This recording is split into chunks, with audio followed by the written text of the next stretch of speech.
A mercenary who refuses to die on command is looked down on as nothing more than third-rate trash. Under a dark, suffocating sky, a ruined battlefield stretches endlessly, with bodies collapsed across the dirt while black crows will above them. And that very willingness to be thrown into death is exactly why mercenaries can demand such a high price. On the battlefield, a knight wrapped in heavy armor lifts his sword high, its blade blazing with fierce light, because men like him are ready to give their lives for their lord. The shining blade drives straight through a man's body, snuffing out his life in a single heartbeat. Even if it means enduring an employer's nonsense day after day, that is the kind of duty they are paid for. A stream of golden liquor spills out in a hard, wasteful pour, splashing down as if even the drink itself is being offered to the dead. Well, what else can a man do? He gives a small, weary gesture, the kind that says he has long since given up arguing with fate. The man tips his flask and lets every last drop spill onto the ground beneath him, as though making a quiet toast to the brutal life of a mercenary. High atop the fortress wall, a lone man sits against the wind, staring out over a land scorched by fire and war. This is Jack, captain of the Fong Mercenary Corps. With a crooked, cynical look in his eyes, Jack thinks to himself that nobles are painfully easy to predict. The wind tugs through his hair as his thoughts continue to turn colder. Whenever they need your strength, they talk big, promising land, rewards, and favors so grand it almost sounds like they plan to raise you into the nobility. But once the work is done, every last one of them changes their story with perfect timing, suddenly inventing all kinds of excuses dressed up as clever reasoning. A bitter smile pulls at Jack's lips as he stands on the wall, the burning battlefield roaring behind him. Looking straight at the man before him, he says this time the words have gone beyond anything he expected. Jack lets out a smile full of disbelief, his red eyes flashing with defiance and mockery. In a sarcastic voice, he tells the man he must have heard him wrong. As the view widens, Jack stands on the castle wall beneath a purple-stained twilight sky, facing an armored commander. Before him is the army's commander-in-chief, a red-haired man carrying himself with the weight of authority. Jack challenges the order he has just been given, but the commander's face remains cold and unshaken. In an icy voice, the man confirms that Jack heard perfectly well. He has just been told to die. Stunned by how bluntly the words are spoken, Jack asks whether the commander has forgotten exactly who he is. But the commander answers without hesitation, saying he remembers very well. Jack, captain of the Fong Mercenary Corps. Jack bursts into harsh laughter, unable to believe the man can say something like that while fully knowing his identity. With disbelief in his voice, he remarks that he never knew the commander had such a talent for jokes. Jack grips the hilt of his sword, and the smile fades as his expression turns sharp. He knows this cannot be a proper order, because no noble would ask a so-called worthless mercenary like him to die an honorable battlefield death like one of their precious knights. His red eyes gleam with open contempt, and a cold smile spreads across his face as he exposes the ugly hypocrisy hidden behind the commander's request. The wind sweeps across the wall while the two men lock eyes in silence. The pressure between mercenary and noble hangs heavy in the air, until the commander finally lowers his gaze for a moment, as if reconsidering how to speak. The commander admits that perhaps his words were too direct. Jack only stares back with obvious suspicion, not believing for a second that this sudden change in tone is anything as innocent as a misunderstanding. Placing one hand over his chest, the commander shifts into a solemn posture and says that he merely wishes to entrust Jack with one final mission. Jack listens without letting anything show on his face, though deep down he can already smell what is coming. Betrayal. And sure enough, the commander begins laying out the situation. The commander says that, as Jack already knows, their repeated defeats have pushed them to the edge of collapse. From the wall, Jack looks out over the city as flames continue to swallow it. The scene itself is a grim reminder of just how desperate the war has become, and how close the enemy now stands. Out on the battlefield, fully armored soldiers gather beneath a purple banner, preparing to decide the fate of everything. The commander continues, revealing that the blades of traitors, men who once protected this land, are now pointed directly at the throat of the Crawford family. As the reality sinks in that there is no easy retreat left, his words trail away. Against the ruined castle walls, the family banner hangs torn and battered by war. Jack answers with a smug smile, spreading his arms as if welcoming the sheer madness of the situation.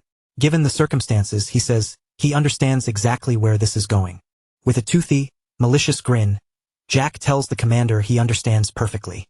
But inside, his true thoughts are already moving in another direction. This is clearly the moment for him to get out of this place. In Jack's mind, The commander is a man of unmatched talent throughout the empire, so if even someone like him has been driven into a corner, that says enough. Still, for a noble, he was at least a sensible one, which makes this ending feel almost regrettable. Even so, Jack still cannot quite grasp what kind of final mission the commander means to give him in the middle of all this. Maybe he wants him to scout an escape route, and if that is all, Jack can treat it as one last job before collecting the rest of his pay. At last, the commander reveals the plan in full. The mission, he says, is simple. When the traitors launch their full-scale assault tomorrow, Jack is to stay beside him and stop their attack. Even if they can only delay the enemy for a brief moment, they must hold the line until their lord can escape safely. The commander turns his gaze toward the burning city, then hardens his resolve even further. No, if even that much proves impossible, then Jack is to stand with him until the commander himself dies. As payment, the commander presents a massive red gemstone, its surface glowing like solidified blood. He says he will settle the remaining payment with this when Jack withdraws, though the weight behind his words carries a darker meaning. The commander tosses the gemstone, and Jack catches it cleanly in his hand. The moment it lands in his palm, his mind begins calculating its value with mercenary precision. A gemstone this large should be enough to cover the Fong Mercenary Corps' operating expenses for 3 full years. Yet as the red stone falls between them, almost like a symbol of the blood soon to be spilled, the commander's expression darkens and he calmly asks what this means. That is when Jack's anger finally erupts. He snaps back that he should be the one asking that question, shouting whether the commander truly thought he was a fool just because he was always smiling. Jack snarls that the commander is ordering them to become nothing more than meat shields. From behind, Jack and his mercenaries look like a small force standing before an overwhelming fate, and his face twists with fury as he says that even if they help, they can only hold out for a short time. He accuses the commander of throwing them away just to buy his master a little more time to run. Fine, Jack says, suppose some miracle happens and they actually manage to hold the enemy off, what comes after that? The grim image of soldiers' bodies impaled on stakes answers more clearly than words, showing just how cruel the enemy is. Jack turns back toward the commander on the wall and asks whether he truly believes those bastards will simply let them leave alive. Jack's silhouette stands sharply against the sunset sky as his voice fills with accusation. He starts to say what the commander really is, but the commander cuts through the tension with cold, brutal logic. The commander states plainly that Jack and his men are mercenaries, not knights, and the enemy knows that too.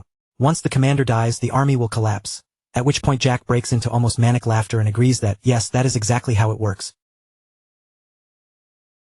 With a savage grin, Jack shouts that this is simply the nature of their line of work. Then his expression sharpens into something cunning, and he says the commander should already understand one important thing. The commander has overlooked a crucial detail. To those demons, the Fong Mercenary Corps is not just a band of hired blades, but a sworn enemy to be butchered the moment they are found. The scene shifts away from the fortress wall and into a dark forest littered with corpses, revealing that an ambush has already taken place in the shadows. Deep in the forest, one soldier coughs weakly while another man in the same armor watches from a short distance away. The second soldier steps closer with a raised hand, as if offering help or friendly support, but the gesture is only bait for a deadly trap. The man approaching him is not a fellow soldier at all, but one of Jack's mercenaries wearing stolen armor and hiding his true identity. In one swift, silent movement, the disguised mercenary slams the unsuspecting knight against a tree and drives a knife deep into his back. The knight's eyes go wide with shock and pain as the darkness of the night seems to swallow everything around him. That single death becomes the wordless signal that releases hell throughout the forest.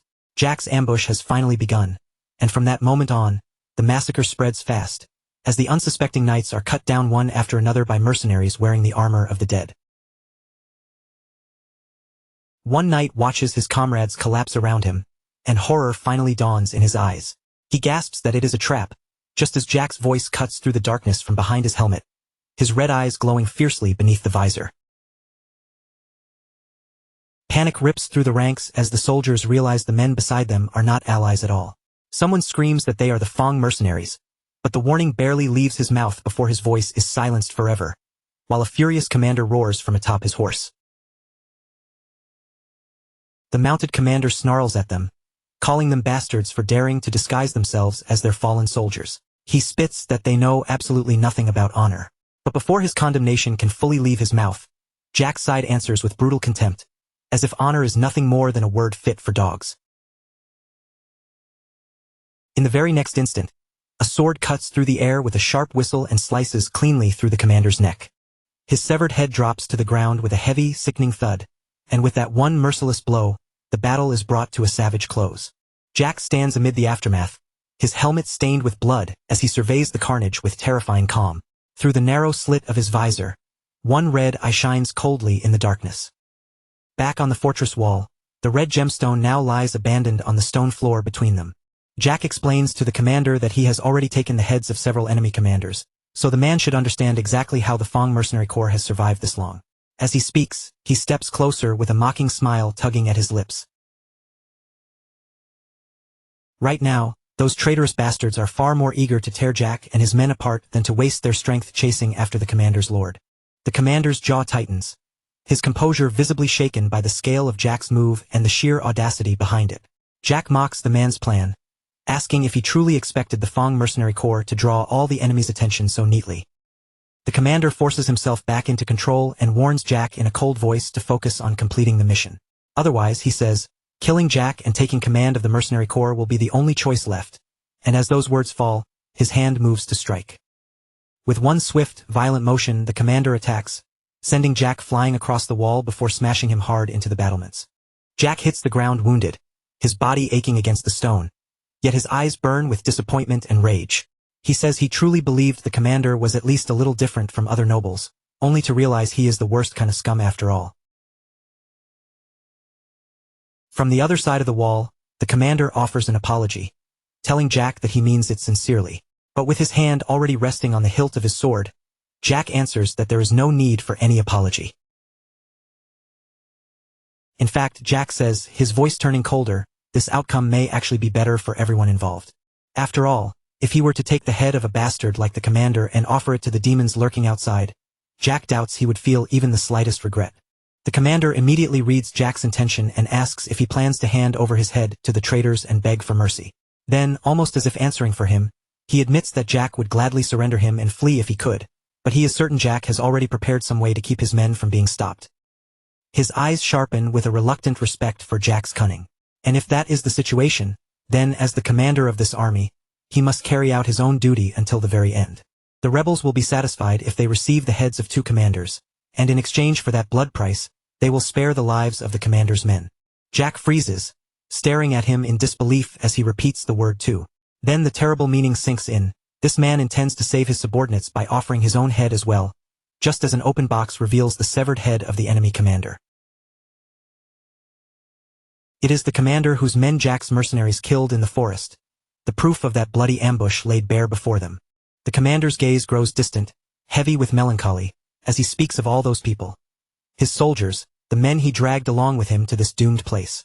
He says he promised them he would show them that dreams could still be reached, even by someone who began at the very bottom.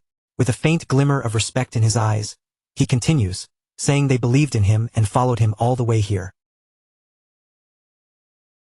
Because of that, he must carry the full weight of their trust. Jack, standing with his sword in hand before the silhouettes of his own mercenaries, Jack understands that burden perfectly, because he, too, is their leader. Hearing his own sense of duty echoed in Jack's words, the commander is left momentarily breathless, surprised by how closely the 2 of them resemble each other. A bitter laugh slips from Jack's lips, low and rough, as he admits that the commander is right after all. In the end, both of them are chained by the same loyalty, the responsibility they carry toward the men who placed their lives in their hands. That, the commander realizes as he looks across the wall where their clash has reached its peak, is what marks a true leader. Covering his mouth with his gauntlet, he murmurs with genuine regret that it is such a pity. If only it had not been for Crawford, the commander says, his expression filled with deep, sincere remorse. And then he gives voice to his final wish. If only Jack had been his lord instead. Driven by duty and with no more room for hesitation, the commander lunges forward, his sword raised and ready to deliver the final blow. Jack is already wounded and unable to fully defend himself, so all he can do is cry out in rage and pain as the commander's attack crashes into him. The commander straightens in solemn silence, his duty now complete, while Jack's body lies motionless on the cold stone floor. His green eyes narrow with a painful mix of determination and sorrow, because he has done what he believed had to be done. In the heavy air that follows, his final plea lingers quietly. Do not forgive me, Jack. A sudden flash cuts through the moment, marking the fatal strike that seals Jack's fate. As the light in his eyes begins to fade, Jack thinks that he had expected this kind of ending, but he never imagined the difference between them would be so overwhelming. The force of the commander's last blow throws Jack's body backward. As he falls, his thoughts drift bitterly toward the unfairness of fate and the cruel thing people call talent. Still, Jack accepts that this is probably the end. With one final, strangely satisfied smile, he lets a quiet peace settle over him. He had already told his men to flee immediately if he failed to return by the appointed time, so even now, at the edge of death, he can let go without worrying about them. Blood drips onto the stone floor, each drop marking the final moments of Jack's life. After all, Jack had always been prepared for an ending like this. Even so, as his consciousness fades, there is still one question left in his heart. His awareness dissolves slowly into darkness, surrounded by drifting shapes that look like drops of blood, or perhaps fragments of old memories. If only he had been given the same opportunity as that man. From somewhere inside the darkness, a distant, pleading voice calls out to him, begging its master to wake. Jack's eyes begin to open, and in the next instant, blinding light floods everything. A voice keeps urging him to wake up. A young man lies in a luxurious bed while a servant leans over him in panic, and Jack, now inside the body of a blonde youth, looks around the unfamiliar room in complete confusion. In a weak, unsteady voice, he asks the person leaning over him who they are. Then he lifts one pale, delicate hand into view, the wrist trimmed with lace, and realizes with growing unease that this hand is not one he recognizes as his own. Suddenly, the desperate young servant slaps him across the face, begging him again to wake up. The servant shouts with anguish written all over his face, and Jack's eyes snap open from the impact. A sharp sting spreads across his cheek as he reels in confusion, wondering what just happened. What in the world is going on? His thoughts spin in complete confusion as the sting spreads across his cheek. He had just woken up, and out of nowhere, someone had slapped him hard enough to snap him back to his senses. What kind of bastard does that? The old fury of a mercenary immediately rises inside him, sharp and violent, ready to explode. But before he can act on that anger, the sound of the servant's sobbing breaks through it, and the orange-haired young man desperately begs him to recover. Then the servant cries out the name that changes everything. Young Master Lucian. Jack jolts upright in the bed, his battle-hardened mind completely lost inside the lavish bedroom and the unfamiliar identity suddenly forced onto him, while his golden eyes widen in disbelief. This is not his body. This is not his name. The world he knew has been overturned in an instant, and inside that luxurious bed, Lucian awakens with his thoughts tangled in total disorientation. Beside him, the young servant looks as though he has been crying for a long time, his face still wet with tears. Meanwhile, no matter where Lucian looks, one single thought keeps repeating inside his mind. Panic creeps over his face as he stares down at his hands, finally understanding that something is terribly wrong. His thoughts rush back to the hands he had lived with as a mercenary. Those hands should have been rough, scarred, covered in calluses and blisters from years of gripping blades and surviving battle. So where did they go? Slowly, he looks again at the hands he has now. They are not merely clean. They are delicate, smooth and soft, the kind of refined hands that belong to a sheltered young noble, not to a man who spent his life crawling through war. Still completely confused, he pushes himself out of bed, only for the red-haired servant to cling to the sheets and sob uncontrollably. Lucian cannot make sense of any of it, and the only question in his mind is who this guy even is. Just moments ago, that same servant had practically attacked him, and now he is crying like his whole world has collapsed. The shock and confusion pile up all at once, and Lucian sinks back onto the bed, overwhelmed by the absurd situation. The moment the servant sees him move, the young man breaks down in tears of relief, shouting that the young master is alive. He says he truly believed Lucian had died, and the fear had nearly stopped his own heart. Then his personal attendant drops to his knees beside the bed, murmuring that if anything had happened to Lucian, it would not have been only his own problem, but a terrible tragedy for the entire house. Lucian listens in stunned disbelief. He has absolutely no idea what kind of nonsense the servant is talking about. Young master, personal attendant, house. None of those words belong anywhere near the life he remembers living. But more than all the confusion, there is one fact he is completely certain of. He died on that battlefield. That final blow was not something any human being could have survived. He raises a hand to his neck and feels smooth, unbroken skin, even though by all rights his head should no longer be attached. A tense silence settles over the room as Lucian tries to process the impossible reality standing before him. With Hans still kneeling beside him and staring up with a serious, frightened expression, Lucian begins putting the pieces together. Every clue points toward one unbelievable conclusion. Right now, he has taken over the body of a complete stranger. He rises from the bed with a new sense of purpose, and as the meaning of this second chance sinks in, a mischievous smile slowly curves across his face. And this is not just any ordinary body he has woken up in. When he looks into the ornate mirror, he discovers an astonishingly handsome face staring back at him. He studies himself carefully from head to toe, while Hans watches from a distance, too nervous to interrupt. Still bewildered, Lucian reaches out and touches the mirror, as if confirming that the elegant reflection truly belongs to him now. At a single glance, anyone could tell this graceful body belongs to a noble. And not merely some minor noble either, but someone born into a family so wealthy it almost feels offensive.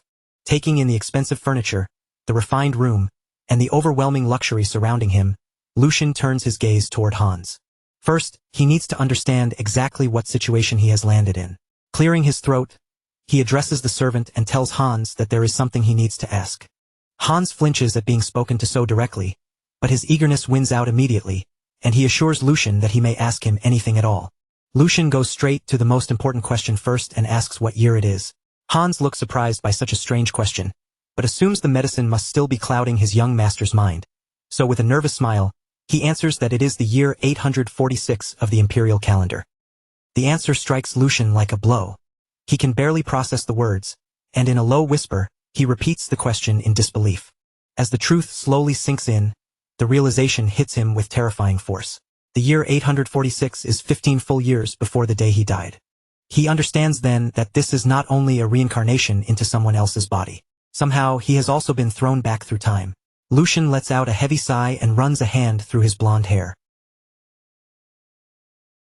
He has no idea how any of this happened, but one thing is clear. Panicking over every impossible detail will not solve a single problem. So he forces himself to stay calm and think with a clear head. His eyes sharpen with determination as he focuses on the first thing he needs to do. Pull information out of his personal attendant. In a cold, threatening voice he says Hans's name. Then Lucian tells him it seems he has chosen to die today. The poor servant freezes in terror, completely unable to understand his master's sudden shift, while Lucian grabs him and begins acting like an offended noble. He demands to know how a mere servant could dare lay a hand on the unconscious body of his own master, and without permission no less. Lucian presses harder, pouring intimidation into every word as he asks whether the rules of this place have somehow changed. If they have not, then Hans had better answer his next question, and Lucian's piercing gaze nearly freezes the servant's soul. Then Lucian asks the key question behind the entire act. Who am I?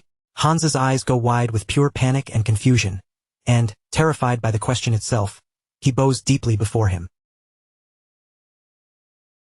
Hans cries out for forgiveness, saying he made a grave mistake because he had been far too shaken and lost control in the moment.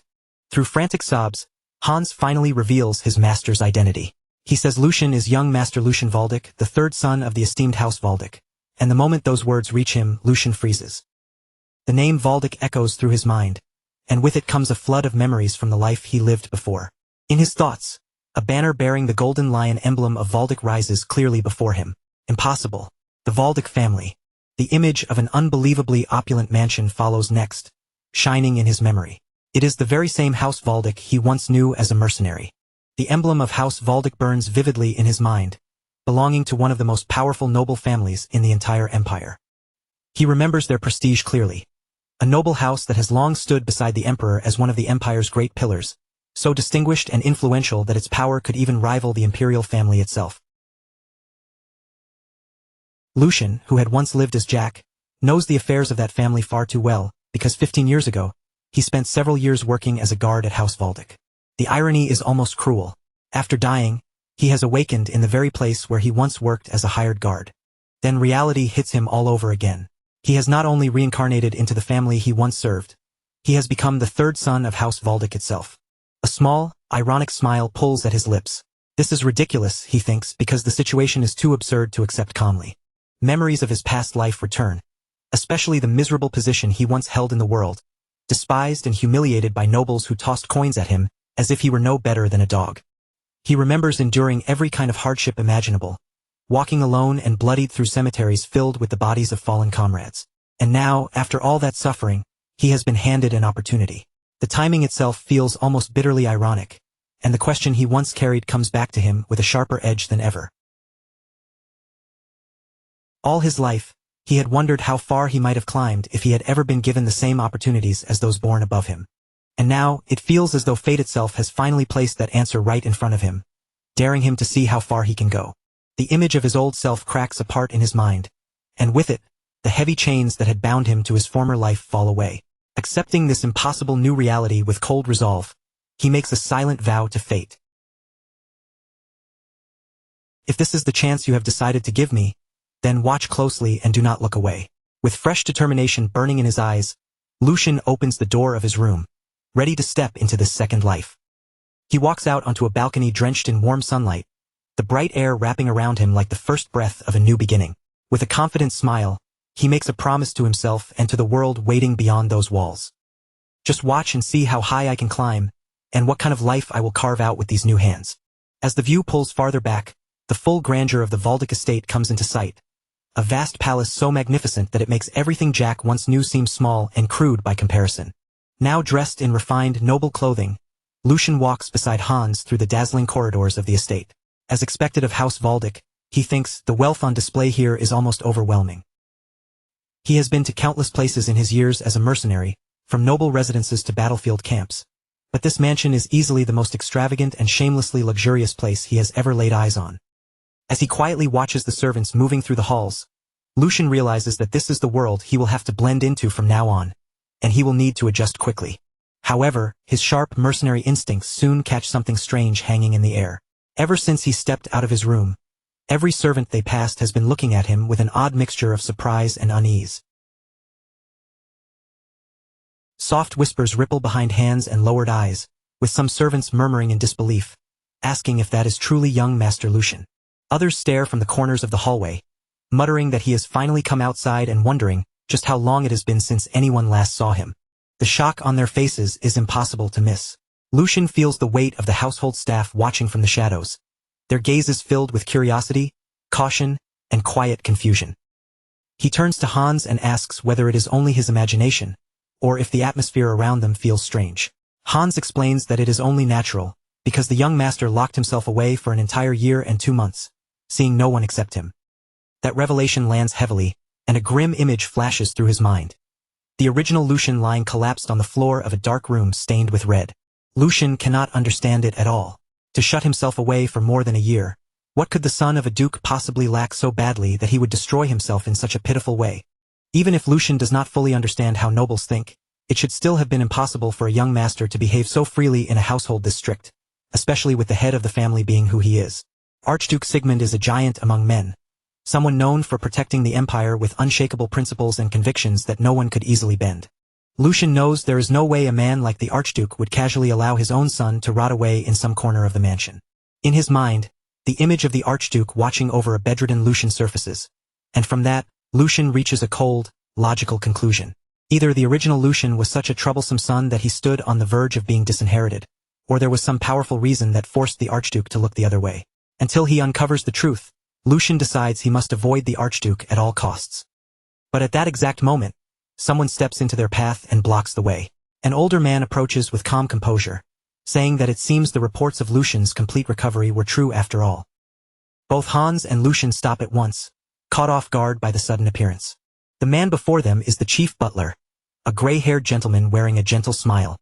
He says he is overjoyed to see the young master's face again after a full year, addressing Lucian with flawless formality. Chief butler Edwin politely asks whether young Master Lucian is having any difficulty moving. Lucian recognizes him as someone important within the household, while Hans visibly trembles at his side. This man is Chief Butler Edwin. Although he originally came to the mansion as a hostage from an enemy family, his outstanding talent was acknowledged, and he eventually rose to manage every domestic affair in the Valdic estate. The most dangerous thing about Edwin, however, is that beneath his kind smile and calm green eyes, he is the trusted right-hand man of Archduke Sigmund. The moment Lucian realizes this, he silently curses his rotten luck.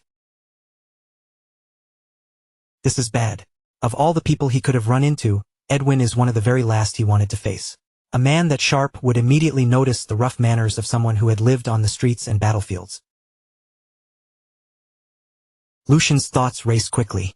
His only advantage is that the chief butler likely has not seen the original Lucian for an entire year, meaning Edwin has no recent behavior to compare him against. In that case, his mercenary cunning gives him a way forward. He will have to imitate the most noble person he can remember from all his years of watching the upper class. Drawing on years of observation, Lucian puts on a perfectly practiced smile and addresses the butler with smooth politeness, thanking him for his concern. He calls him Chief Butler Edwin with an elegant tone, settling into the role as he lifts his posture. Then, with a charming expression, he says that he has improved greatly thanks to everyone's care. Playing the part of a grateful young noble almost flawlessly, he explains his sudden appearance by saying that since he has been shut away for so long, he came out to assess the state of the family.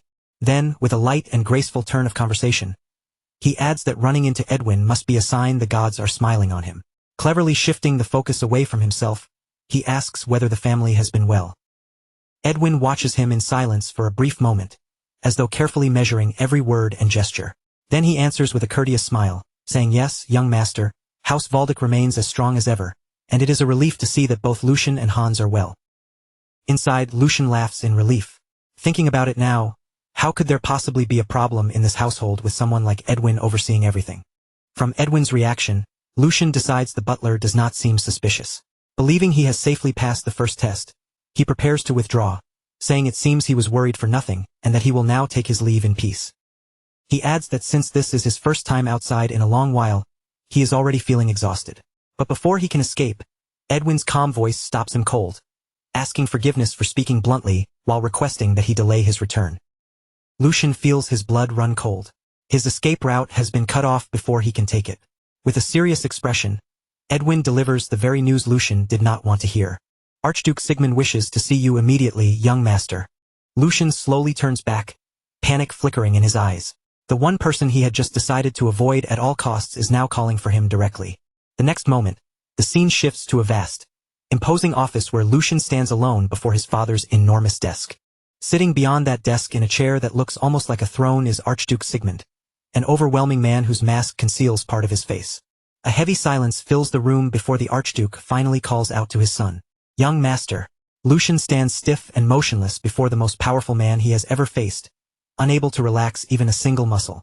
This man is his new father, and when the Archduke speaks, his voice seems to echo through the entire office. He says he will ask one question, Lucian Valdick. Lucian's expression tightens with fear, cold sweat forming beneath his father's piercing gaze as the Archduke leans forward. The Archduke's visible eye gleams with a menacing light, and then he asks the one question Lucian least expected and feared most. "How are you still alive?" Lucian asks his father what he means by that, unable to understand the hostility being aimed at him so directly. Archduke Sigmund answers coldly, saying he had intended to overlook Lucian's actions until now. But the Duke's patience has clearly run out. He accuses Lucian of using his mother's death as an excuse to neglect his duties and behave like a spoiled child, and as those harsh words fall, the portrait of Lucian's deceased mother comes into view, making the accusation feel even heavier. Archduke Sigmund clenches his fist tightly, the anger in his posture growing heavier as he continues speaking, declaring that Lucian has finally crossed a line that cannot be ignored.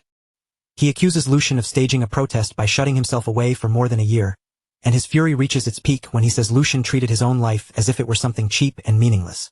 Then he brings up the attempt to harm himself, speaking of it like an undeniable accusation. Lucian is left completely bewildered, because Jack has no memory at all of what the original owner of this body actually did. He silently wonders what his father is even talking about. Then, all at once, a broken fragment flashes through Jack's mind. Not one of his own memories, but something that must have belonged to the real Lucian, showing the young man collapsed in bed while someone panics beside him. In that fractured vision, Hans is there, crying so hard he can barely breathe, and Jack finally begins to understand the chaos that surrounded his awakening. This was what really happened, an incident he had never known about until now. Back in the present, Lucian tries to steady the situation and addresses his father, suggesting that there must have been some kind of misunderstanding. But before he can explain any further, Archduke Sigmund cuts him off. His patience has clearly reached its limit, and the authority pressing down from him feels absolute. Archduke Sigmund demands that Lucian confess his true intentions and reveal the thoughts he has been hiding. He keeps pressing harder, asking whether Lucian's real purpose had been to use his weak body to create a scandal inside the family. Then the Duke lays out the full accusation. Lucian swallowed sleeping pills in order to cause an uproar. The words hit Jack hard, and he realizes that the original owner of this body tried to fake a suicide attempt just to draw attention. At that exact moment, the truth finally strikes Jack with brutal clarity. He remembers why the name Lucian had never once sounded familiar to him in his previous life, and at last, the missing piece falls into place. His memory rewinds 15 years, back to the days when Jack worked as a guard at the Waldeck estate. During that time, he had heard about the family's third son, Lucian Waldeck. Lucian Waldeck. The memory that surfaces with that name is devastating. Jack remembers that the original Lucian Waldeck was supposed to have died, which is exactly why he had no real memories of meeting him. That boy should have been dead. And as the head of the family, Grand Duke Sigmund Waldeck stands before him now, connecting the man in the present to everything Jack once knew from the past. Jack recalls the complicated structure of the Waldeck household. The Grand Duke had 4 children, each born from a different mother, creating a family dynamic filled with tension from the very beginning. During his 10 years serving as a guard, Jack had crossed paths with the other young lords and their mothers several times. Yet when he thinks back carefully, he realizes he never once came face to face with Lucian or Lucian's mother. In his memories of the estate, those two had always been strangely absent figures, almost like shadows hidden at the edge of the family's history. What Jack knew was simple. Lucian's mother died from illness shortly after he began working there, and not long after that, for reasons he never understood at the time. The young Lucian followed his mother into death as well. Back in the present, Jack's thoughts race. The story he had always assumed to be true, that mother and son had simply died one after the other, was nothing but a surface-level facade. There had been a hidden reason buried behind their deaths, and Jack now understands just how much pressure the original young Lucian must have been carrying. His mother's death, combined with his unstable and dangerous position within the family, must have become a burden far too heavy for someone so young to bear. And so the truth becomes clear. In a desperate attempt to receive even the smallest bit of attention from his father, the fragile Lucian took a dose of sleeping pills that came far too close to killing him. It was not a real attempt to end his life, but a desperate cry for help that spiraled into a fatal consequence. As Jack pieces everything together, the grim reality becomes harder and harder to ignore. After a full year of seclusion, the original Lucian's weakened body could not endure the effects of the drug he had taken simply to make his pain visible. In the end, it became a fatal accident.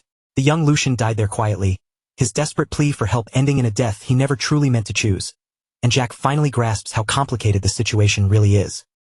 With that understanding, Jack realizes that the Grand Duke's harsh reprimand, though cruel toward a son he had not seen in a year, now makes a certain kind of sense. From the Grand Duke's point of view, this level of rage is only natural. His son had played with his own life and pushed his father to the edge of despair. No matter how great his title may be, Sigmund is still, before anything else, a father whose child nearly died before him. The fury burning inside him must be enormous. Even so, Jack hardens his resolve. This is not the time to sympathize with someone else's feelings, because his own survival is hanging over a cliff. He recalls the Duke's final demand and recognizes it for what it is: an ultimatum. One careless answer could destroy everything he has just gained. The pressure feels crushing, as if the stone floor beneath his feet has begun to crack and crumble away. His golden future, this second chance at life, is dangling by a single thread, and the danger surrounding him is far greater than he first imagined. If his answer fails to satisfy the Grand Duke, his fate could become miserable in an instant. He imagines being sent away as a priest to some remote monastery, buried far from power and opportunity. Or worse, he could be forced to renounce the secular world forever, or dragged off to a harsh northern territory where suffering would become his daily life. There, he would spend the rest of his days fighting freezing cold and savage beasts. Jack rejects those futures with every fiber of his being, because this new life was too hard-earned to throw away. Even after having his head cut off in his previous life, he somehow managed to reach this moment. With a defiant smile hidden beneath his composure, he asks himself whether he will really let the tragedy of the original Lucian and another family's affairs ruin this precious future.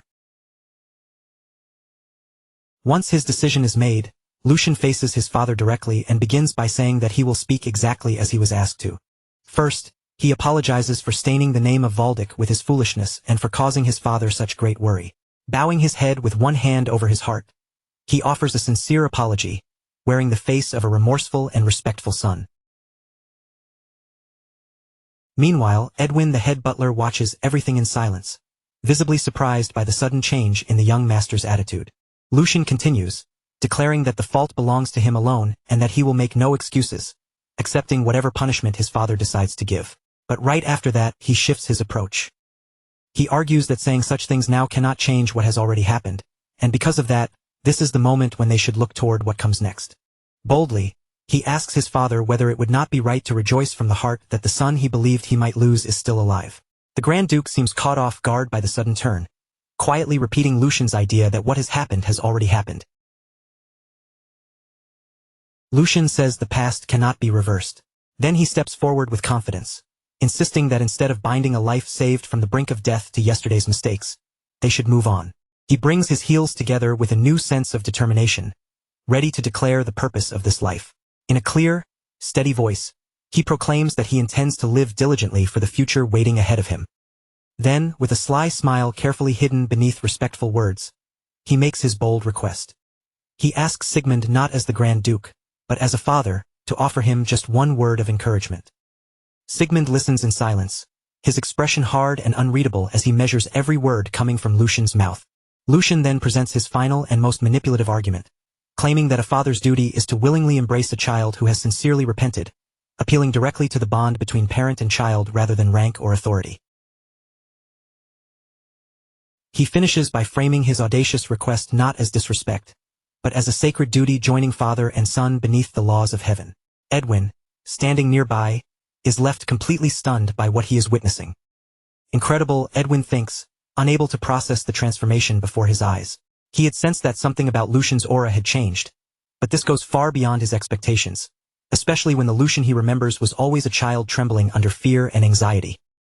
The man standing before the Grand Duke now carried himself with a confidence so sharp and steady that he almost seemed like a completely different person. Edwin could only stare in disbelief, wondering if this was truly the same young Master Lucian he had always known. The change was so extreme, so sudden, that for a moment he even doubted what his own eyes were seeing. A heavy silence settled over the room as the Grand Duke absorbed every word his son had just spoken. The air between them grew tight, almost suffocating, as if one wrong breath could shatter the moment. Lucian stood still and waited, his heart pounding hard inside his chest, his eyes fixed on his father's face as he searched for the slightest clue about what the Grand Duke would do next. At last, the Grand Duke broke the silence. His voice carried a faint edge of anger as he began. "How dare you?" His tone rose as though he were about to deliver a stern lecture on what it meant to be a father. But in the very next moment, the severity on his face cracked. A faint smile tugged at the corner of his lips, and the Grand Duke leaned back with a low chuckle, his anger giving way to amusement. "I've lived long enough to think I had seen everything," he remarked, sounding far more entertained than furious at his son's reckless boldness. Inside, Lucian finally released the breath he had been holding. His gamble had landed perfectly, and he could barely keep the relief and joy from showing on his face. The pressure that had been crushing him only moments ago finally began to fade, and a bead of sweat slid down his forehead as the reality of his success washed over him. It worked, Lucian thought, his pulse still racing from the risk he had taken. He knew better than anyone that a clumsy apology or tearful excuse would never have moved a man like his father. The only way forward had been to face him head-on, with teeth bared instead of his head lowered. This was the wall called the Grand Duke that Jack remembered from his previous life. He was a man who respected the spirit of a wild dog that knew how to bite, far more than he respected weakness wrapped in obedience. Compared to a rat tiptoeing across eggshells, trembling at every step, bold defiance had a far better chance of reaching the Grand Duke's true nature. Lucian's move had not been reckless at all, it had been carefully aimed. The Grand Duke gave a dry comment, his gaze still locked on Lucian. "It seems returning from the dead has taught you how to be rather shameless." In that single remark, he acknowledged both Lucian's audacity and the weight of the condition he had barely survived. "Very well," the Grand Duke said at last, conceding the point. "Since you brought up diligence yourself, I will ask you this first." His eyes narrowed directly on him. "Lucian Valdic, what do you intend to do from now on?" After winning the first clash of wills, Lucian answered without hesitation. First, he would repair this broken body of his. At that moment, a vivid flash from his past life surged through his mind. He saw the image of the man he used to be, his former self standing at the peak of strength, a powerful mercenary hardened by countless battles. He remembered the solid weight of a sword in his hand, the blade gleaming with dangerous power as if it were an extension of his own body. That was the version of himself he wanted to reclaim. The vision of his old battle-scarred self burned clearly in his mind, fierce, steady, and forged through endless combat. That powerful image stood in brutal contrast to the fragile body he had now, and the gap between them only sharpened his determination. Returning to the present, Lucian declared his next goal. I intend to properly learn the sword. The Grand Duke's expression shifted at once, surprise flickering across his face. The sword? He asked, his voice carrying clear skepticism. Lucian confirmed it, calmly admitting that before anything else, he would have to deal with the problem of his paper-thin, doll-like body. Then, as if it were the simplest thing in the world, he added that if he ate properly and slept diligently, it would somehow work out. The Grand Duke watched him without speaking, silently weighing those bold words. Then, at last, a smile spread across his face. You certainly have a way with words, he admitted, allowing his son that small victory. Now intrigued, the Grand Duke decided he would test Lucian for himself and see whether this new confidence was nothing more than empty bluff, or whether real resolve had taken root inside him. As the first sign of that decision, he turned his attention toward his butler. Edwin, he ordered. Butler, give him that again. Edwin's face remained composed, but inwardly, he smiled as he understood exactly what his lord meant. Rather than offering the young master a few hollow words of encouragement, this would be something far more practical, especially considering the fragile condition Lucian was currently in. Lucian, however, had no idea what they were talking about. A bead of sweat ran down his forehead as he stood there in confusion, silently wondering what that could possibly mean. Edwin bowed with practiced elegance and confirmed the command. Understood, my lord. I will arrange for it to be made available immediately. Later, back in his own room, Lucian was still completely puzzled. That? What exactly was that supposed to be? He had no clue what was waiting for him, but before long, the answer arrived right at his door. An enormous wooden chest, heavy enough to strain the arms of the servants carrying it, was hauled across the mansion grounds toward Lucian's chambers. The chest was so massive and weighty that the servants struggled with every step as they brought it inside. But the moment it was opened, the contents flashed brilliantly, revealing a dazzling treasure beyond anything Lucian had expected. Inside, the chest was packed to the brim with gold coins, glittering jewels, and precious necklaces that spilled together in a breathtaking display of wealth. Lucian and his personal servant Hans stood frozen in place, staring at the unbelievable fortune before them. Ah, this is ridiculous, Lucian blurted out, overwhelmed by the sheer scale of what he was seeing. As he looked out from his window over the vast city stretching below, Lucian finally understood the truth. This was his monthly allowance, an absurdly enormous amount that displayed the terrifying scale of a high noble's wealth. He reached into the chest and scooped up a handful of gold coins. He stared at the coins in his palm, still stunned that such a fortune was meant to last only a single month. With resources like this, there were countless possibilities, and a mischievous smile slowly spread across his face. With this much money, the ambitious plan he had been holding in his mind might actually become possible. This was no longer just a desperate idea, it was worth attempting. At last, his true objective came into focus. With this wealth, he could gather the ingredients needed to completely rebuild his weak body. A fierce determination burned inside him as he thought, I can make that elixir. The knowledge he carried from his past life began to connect with the resources now placed in his hands. By combining what he remembered from before with the power and wealth of his new life, Lucian could begin forging a much stronger future. Elsewhere, the scene opened inside a magnificent greenhouse, brightly lit and filled with flowers blooming in brilliant colors. The Grand Duke, an imposing man with blonde hair and a commanding beard, walked through the greenhouse with his usual air of authority. Behind him followed Edwin, his loyal veteran butler, keeping pace with quiet precision. As they moved along the path, Edwin quietly reflected that this greenhouse had once been a place deeply cherished by the late Grand Duchess while she was still alive. He continued thinking that the Grand Duke had not stepped into this place for a very long time, which meant his visit now could not be meaningless. There had to be a reason behind it. To Edwin, that reason was clear: the young Master Lucian's recent and remarkable change. Even if Lucian had briefly fallen out of his father's favor, Edwin knew the Grand Duke would never abandon him so easily, especially when Lucian was the son of the Grand Duchess he had loved so dearly. The Grand Duke kept walking through the greenhouse corridor with firm, decisive steps, but his thoughts were far less gentle than Edwin's. He remembered Lucian's past behavior and judged it as truly pathetic. The image of the old Lucian remained stuck in his mind, difficult to erase. He remembered a boy who was always glancing around nervously, as though frightened by something unseen, and who would whine like a wild dog if someone so much as raised their voice at him. Edwin looked toward him and addressed him with careful respect. "My lord." Even as those harsh thoughts occupied the Grand Duke's mind, he reflected that Lucian's attitude had always been very different from his mother's. In his eyes, the boy had resembled her only in appearance. Edwin's expression shifted with surprise as the Grand Duke's thoughts began to turn in an unexpected direction. For the first time that day, a faint smile touched the Grand Duke's face as he admitted to himself that perhaps he had been wrong about his son all along. Then he spoke to Edwin. "You must have seen it as well. That child looked me straight in the eyes and spoke his mind." Edwin confirmed it at once. Yes, there was not even the slightest hesitation. His bearing was truly resolute and confident. With a softer view of the young master, Edwin thought that Lucian had always possessed a tender heart and deep thoughts. Perhaps he had merely hesitated a little more than the other young masters. In the end, Edwin concluded, Lucian had indeed inherited his lord's blood. Even after hearing Edwin's words, the Grand Duke remained guarded and skeptical.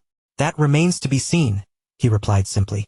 He added that the trials awaiting that child from now on were not things that could be solved with a few confident words, making it clear that he intended to test Lucian further.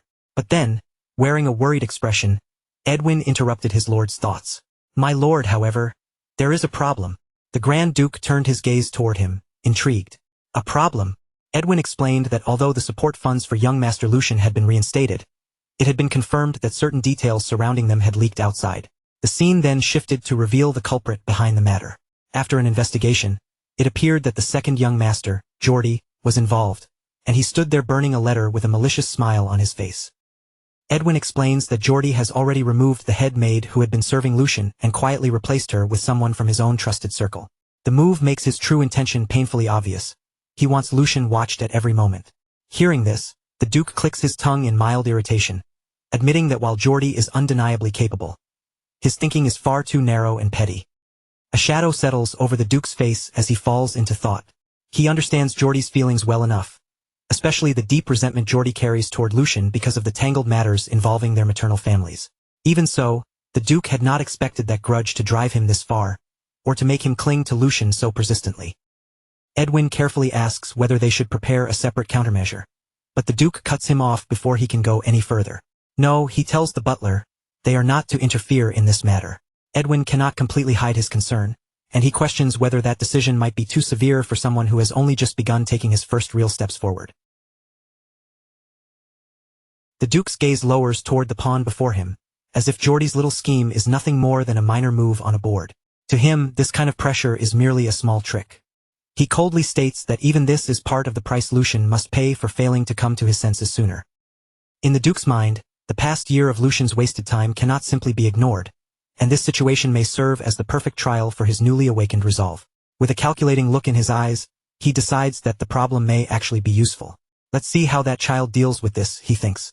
If Lucian cannot overcome even something this small, then there is no reason to expect anything from him.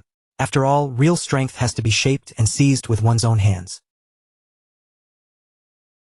The Duke's thoughts end with the image of a proud and majestic lion, the very symbol of the Valdic family. Even if the blood flowing through the Valdic line can become the key to power, the door itself must always be pushed open by the person standing before it. Time moves forward, and the scene shifts with a sign making it clear that several days have quietly passed. Beneath a clear blue sky, the grand and luxurious mansion of the Valdic family stands with all its usual imposing dignity.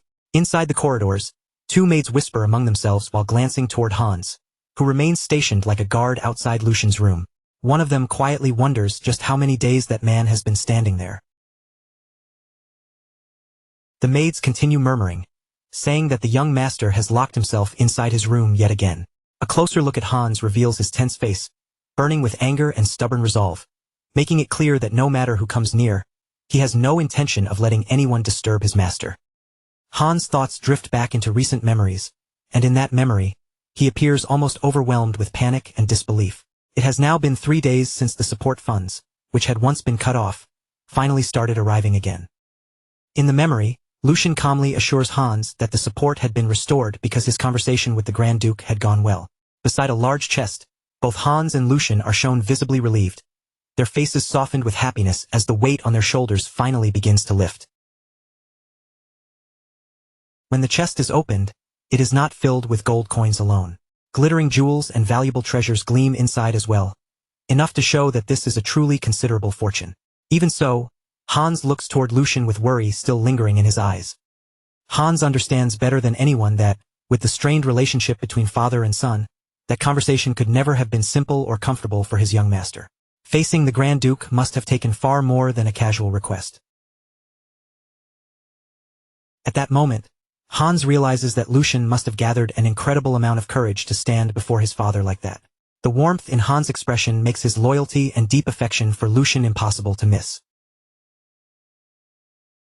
Moved by the thought that his master is finally trying to walk forward, Hans wipes tears from his eyes. Even if Lucian has to leave old sorrow behind to do it, Hans can see that something has changed. Meanwhile, Lucian holds the gold coins with an almost indifferent calm. Behind him, Hans remains visibly emotional, still shaken by the transformation in his master. But Lucian's own expression begins to sharpen, and a stronger, colder intensity settles into his gaze. His eyes gleam with fierce determination, hiding the outline of a plan already forming in his mind. As he grips the coins in his hand, a sly and confident smile slowly rises across Lucian's face. With this much money, Lucian thinks it is finally worth attempting. His goal is not small at all. He intends to completely rebuild this weak, ruined body from the inside out. He believes he can make that elixir. In his mind, the image of a radiant potion and a rare magical herb appears, giving shape to the bold plan he is preparing to carry out. The scene moves into Lucian's room, which now looks less like a noble's chamber and more like a cramped alchemy workshop. Books, tools, and ingredients surround him as he works steadily at his desk, until he pauses for a moment to wipe the sweat from his brow. His face is filled with pure concentration, the kind that only appears when someone is pouring everything they have into the task before them. Even while working, however, his thoughts briefly turn toward his loyal servant outside. Lucian figures that Hans must be practically bursting with curiosity by now. Still, the fact that Hans continues guarding the door exactly as ordered proves just how loyal and dependable he truly is. Lucian's desk is buried beneath alchemy books, strange preparation tools, and items that the son of a Grand Duke would normally never even think of touching. Among everything scattered across the surface, his attention eventually centers on one crucial ingredient. It is an extremely expensive herb, made rare by the fact that it only grows under moonlight. Its unusual nature alone is enough to make it valuable, but there is still more mystery surrounding the plant. Its common use has not even been properly established yet, which makes Lucian's investment feel even more reckless from the outside. At last, the name of this strange and mysterious plant is revealed: Moonlight Herb. Lucian remembers spending his entire allowance to buy it, staking everything on the future knowledge only he possesses. In a flashback, he is seen giving Hans a decisive order that would shape everything to come. Hans, it's not too late. Buy all the Moonlight Herb. Lucian knows exactly how insane that order must have sounded to anyone else watching him at the time. After all, pouring a fortune into sacks of an unknown herb would make him look like a madman to ordinary people. But Lucian's confidence does not come from blind impulse. It comes from a secret advantage no one around him could imagine: his knowledge of the future. His eyes shine with absolute certainty as he thinks about what will happen next. In just 1 year, the price of Moonlight Herb will increase tenfold. No, not merely tenfold, it will rise by more than 20 times its current value. The thought of the staggering profit waiting just ahead almost overwhelms him. A wild, nearly maniacal euphoria spreads across his face, his expression twisting with pure greed and anticipation as he imagines the fortune that is about to fall into his hands. Lucian rejoices inwardly, convinced that the price will skyrocket without limit. But after reining himself in, he reflects that, now that he thinks about it, he has to admit the Alchemist Guild had an almost frightening level of boldness. He remembers that, back then, even the success of their Moonlight Herb research must have been far from certain. There was no guarantee their efforts would pay off at all. Yet despite that uncertainty, the Alchemist Guild gathered every last Moonlight Herb they could find across the Empire and burned through them all for their research. It was a reckless gamble on a scale few people would ever dare to attempt. In truth, it was nothing less than a once-in-a-lifetime wager, one that placed the very fate of the entire guild on the line. Lucian reaches toward the potion he has created, fully aware that the guild's past audacity was what eventually led to success. From that gamble came an unprecedented elixir that shook the whole empire, a miraculous drink people came to call the drink of the gods nectar. He also remembers the backlash that followed. Because the guild dared to attach the word God to what was, in the end, still a drug, they nearly faced accusations of blasphemy. And yet, once the effects of nectar became known, the same people who had condemned them quickly rushed to praise it instead.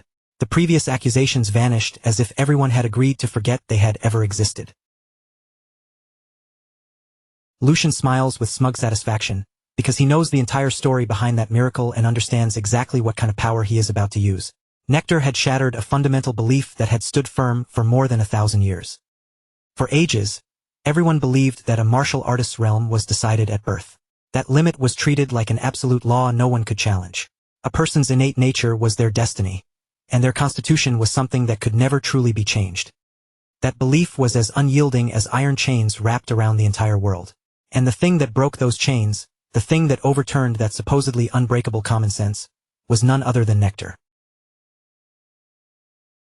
With nothing more than a single drink, nectar had the power to transform a person from the very foundation of their being, changing their potential at its deepest level.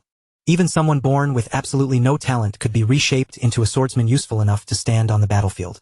It was an unprecedented miracle, the kind of achievement that defied everything people thought they knew. Lucian lowers his gaze to the potion he has made with his own hands. The liquid inside glows a bright red. Lucian admits to himself that what he created is nowhere near as powerful as the original nectar. At best, it is only a kind of mass-produced substitute, a weaker version made by piecing together the clues he remembered. Even so, Lucian rolls up his sleeves with firm resolve. For a body as broken and weak as this one, there is nothing better available right now. With a faint, ironic smile, he speaks as if addressing the former owner of the body itself, telling the noble young master to consider himself lucky. Then Lucian recalls how the story of nectar eventually ended. Later, when a chaotic era spread across the empire, the Alchemist Guild became the first target, because the recipe for nectar had shaken the balance of power so violently that its very existence became too dangerous. Because of that, the recipe disappeared from the world entirely. However, a secret gleam rises in Lucian's eyes, because he knows something that others do not. Through the clues he managed to gather, he somehow succeeded in creating something similar. Memories of his past life surface, painful experiments, brutal side effects, and test subjects who died far more often than they survived. But Lucian pushes those dark memories aside and decides that he has thought about it enough. Without hesitating any longer, Lucian lifts the elixir to his lips and drinks it all in a single gulp. The moment the liquid enters his body, a surge of blue energy erupts inside him, spreading through him like a violent wave. From here on, everything truly begins. The potion finally awakens inside Lucian, and the power hidden within that liquid starts to burst open through his body. Thin strands of energy begin curling through him like living threads, winding deeper into his flesh and veins. This is the first step, turning the raw power of nature into strength that belongs entirely to him. The vital force now stirring awake inside his body has a name: mana. Its real power depends on how smoothly it moves through the body, spreading outward, circulating through every pathway, and then being drawn back in again. The quality and output of the strength a person can use changes drastically depending on how well that circulation works. Right now, Lucian has used nectar's power to forcibly widen the blocked pathways inside this body, forcing energy to flow through his astral form. But then, something unexpected happens. Lucian's eyes snap open in confusion, because the resistance and pain that should come when someone accepts mana for the first time are nowhere to be found. Instead, the mana spreads through him smoothly, without the slightest obstruction, as though it has finally returned to the place where it was always meant to belong. Currents of energy surge freely through his body, flowing with a force and clarity far beyond anything he expected. Lucian can only stare in disbelief, completely shaken by what he is feeling. Even his eye changes in that instant, the sharp glimmer inside it revealing just how deeply stunned he is by this impossible discovery. Normally, even a newborn baby's body carries impurities that interfere with mana circulation, yet as Lucian realizes what is happening, an unbelievable truth begins taking shape in his mind. In a striking vision, he finds himself submerged beneath the water, staring upward with wide, disbelieving eyes. Don't tell me this guy. The realization crashes over him like a massive wave. Above him, a colossal celestial whale glides through the water with overwhelming majesty, symbolizing the terrifying scale of the potential he has just uncovered. This body belongs to the type of person the world would call a true genius. Morning sunlight spills warmly over the city, washing the streets in gold and quietly announcing the start of a new day. Meanwhile, inside the mansion, someone stands near a window, waiting with nerves stretched tight and anxiety written all over his face. It is Hans, Lucian's personal servant, pacing back and forth as worry for his master eats away at him. Then, all at once, a sound comes from the door, making him freeze in surprise. His heart seems to jump into his throat, caught between desperate hope and the fear that something might have gone terribly wrong. The door finally opens, and Lucian steps out with an unsettling calmness, as if nothing unusual has happened at all. He looks at Hans and casually asks whether anything happened while he was waiting. Hans, already on the verge of tears, rushes toward him the moment he sees him. "Young master!" he cries, his voice shaking as relief and frustration hit him all at once. He demands to know whether Lucian has any idea how long he was locked inside that room. Through his sobs, Hans continues pouring out everything he had been holding back. Lucian had not answered no matter how many times Hans called for him, and on top of that, he had strictly ordered Hans not to enter under any circumstances. That left Hans terrified, convinced that something awful might have happened on the other side of the door. He wipes at his tears as he speaks, his face caught between anger, fear, and overwhelming relief now that Lucian is finally standing in front of him again. Lucian reaches out and places a hand on his servant's shoulder. That small gesture is enough to make Hans' emotions collapse completely, and he finally admits just how worried he truly was. But Lucian's face shows not even a trace of guilt. Instead, a sly and calculating smile slowly curves across his lips, and in a close-up, his eye sharpens with a strange, almost feline pupil. Something about the young master has undeniably changed, and the difference is far too strong to ignore. Hans takes a hesitant step back, unsettled by the strange aura coming from his lord. "Young master?" he asks carefully, watching Lucian with growing unease as a troubling thought begins to form in his mind. It is definitely the young master standing there before him, and yet, for some reason, Hans cannot shake the disturbing feeling that the person in front of him is no longer quite the same. Inside that body, the mercenary now wearing Lucian's face smiles to himself. That sharp instinct of Hans is almost frightening. Because Hans had served Lucian more closely than anyone else, he was bound to notice the change before others did. His intuition as a loyal servant has not betrayed him at all. Lucian places a hand against his chest, calmly assessing the condition of this new vessel. The physical body itself will need time, food, and proper nourishment before any major change becomes visible. But the real transformation is happening inside. Deep within him, a mana heart glows with a turquoise light, pulsing steadily as newly awakened power gathers and circulates through his body. A smug smile settles on Lucian's face as he realizes how quickly his inner foundation is changing. All of this is possible because of the innate constitution Lucian was born with, a potential the original young master never even knew he possessed. Lucian becomes certain of it in that moment. Conviction burns bright in his golden eyes. This body's potential is on the same level as the legendary figures who once changed the world. In his mind, a massive chessboard stretches out before him, and he is standing at the center as the player who controls the next move. If he handles things properly, he believes he could easily surpass the peak he reached as a mercenary within a single year. That thought brings a dark, satisfied chuckle to his lips. With his plans already taking shape, Lucian turns toward the bewildered servant standing nearby. "Hans." Now that he thinks about it, Lucian says this opportunity exists because of Hans. Confusion spreads across Hans' face, because he has no idea what his master is talking about. Before he can even answer, Lucian grabs him firmly. After all, Lucian declares, rewards and punishments must always be made clear. His intense gaze locks onto Hans, and with that one look, he begins setting the stage for an order that could change Hans' entire life.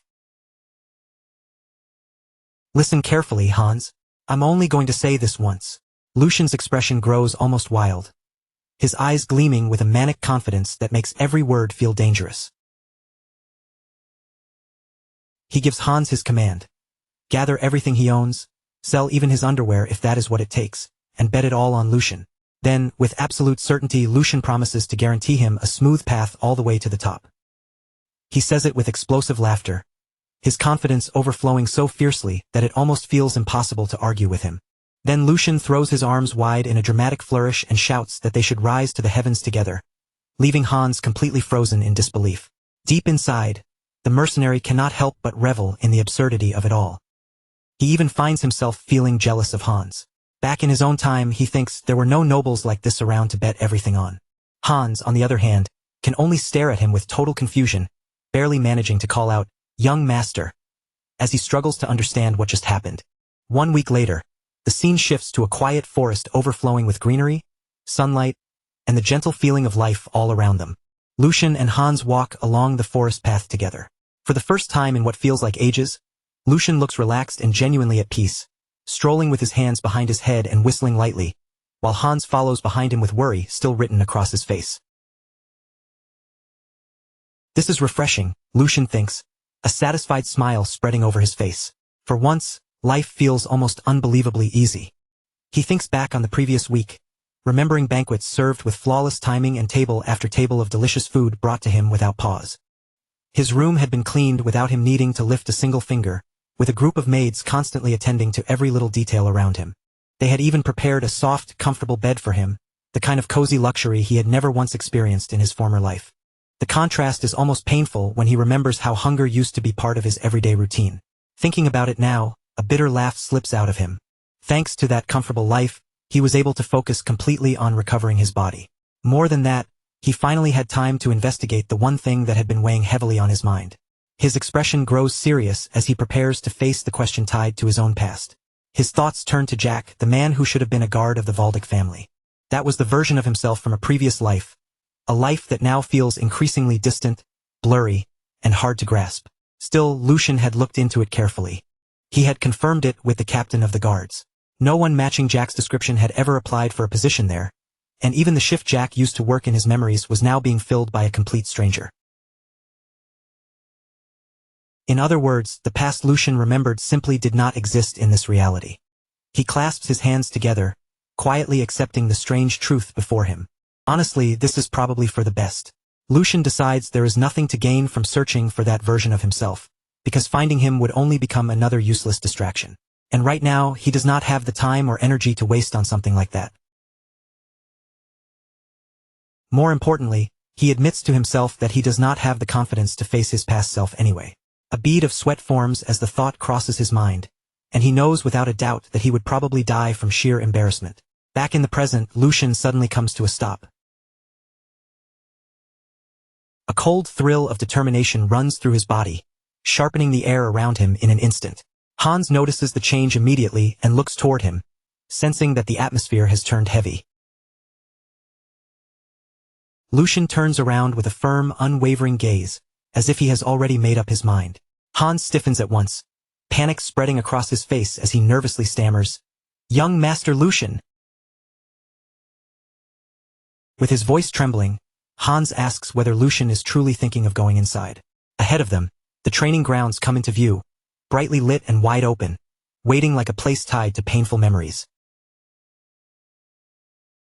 Hans' voice echoes almost like a plea as he reminds Lucian that he once swore he would never step anywhere near this place again. Back then, Lucian had said he hated the training hall with every part of his soul. Lucian blinks with almost innocent confusion and asks if he really said something like that. Hans, unable to hold back his frustration, immediately shouts that yes, he absolutely did. His voice still shaking, Hans reminds him that ever since the second young master beat him during training, Lucian had declared that he would never return. Hearing this, Lucian silently takes in the information and begins piecing the situation together. Judging from Hans' reaction alone, Lucian can more or less understand what must have happened here.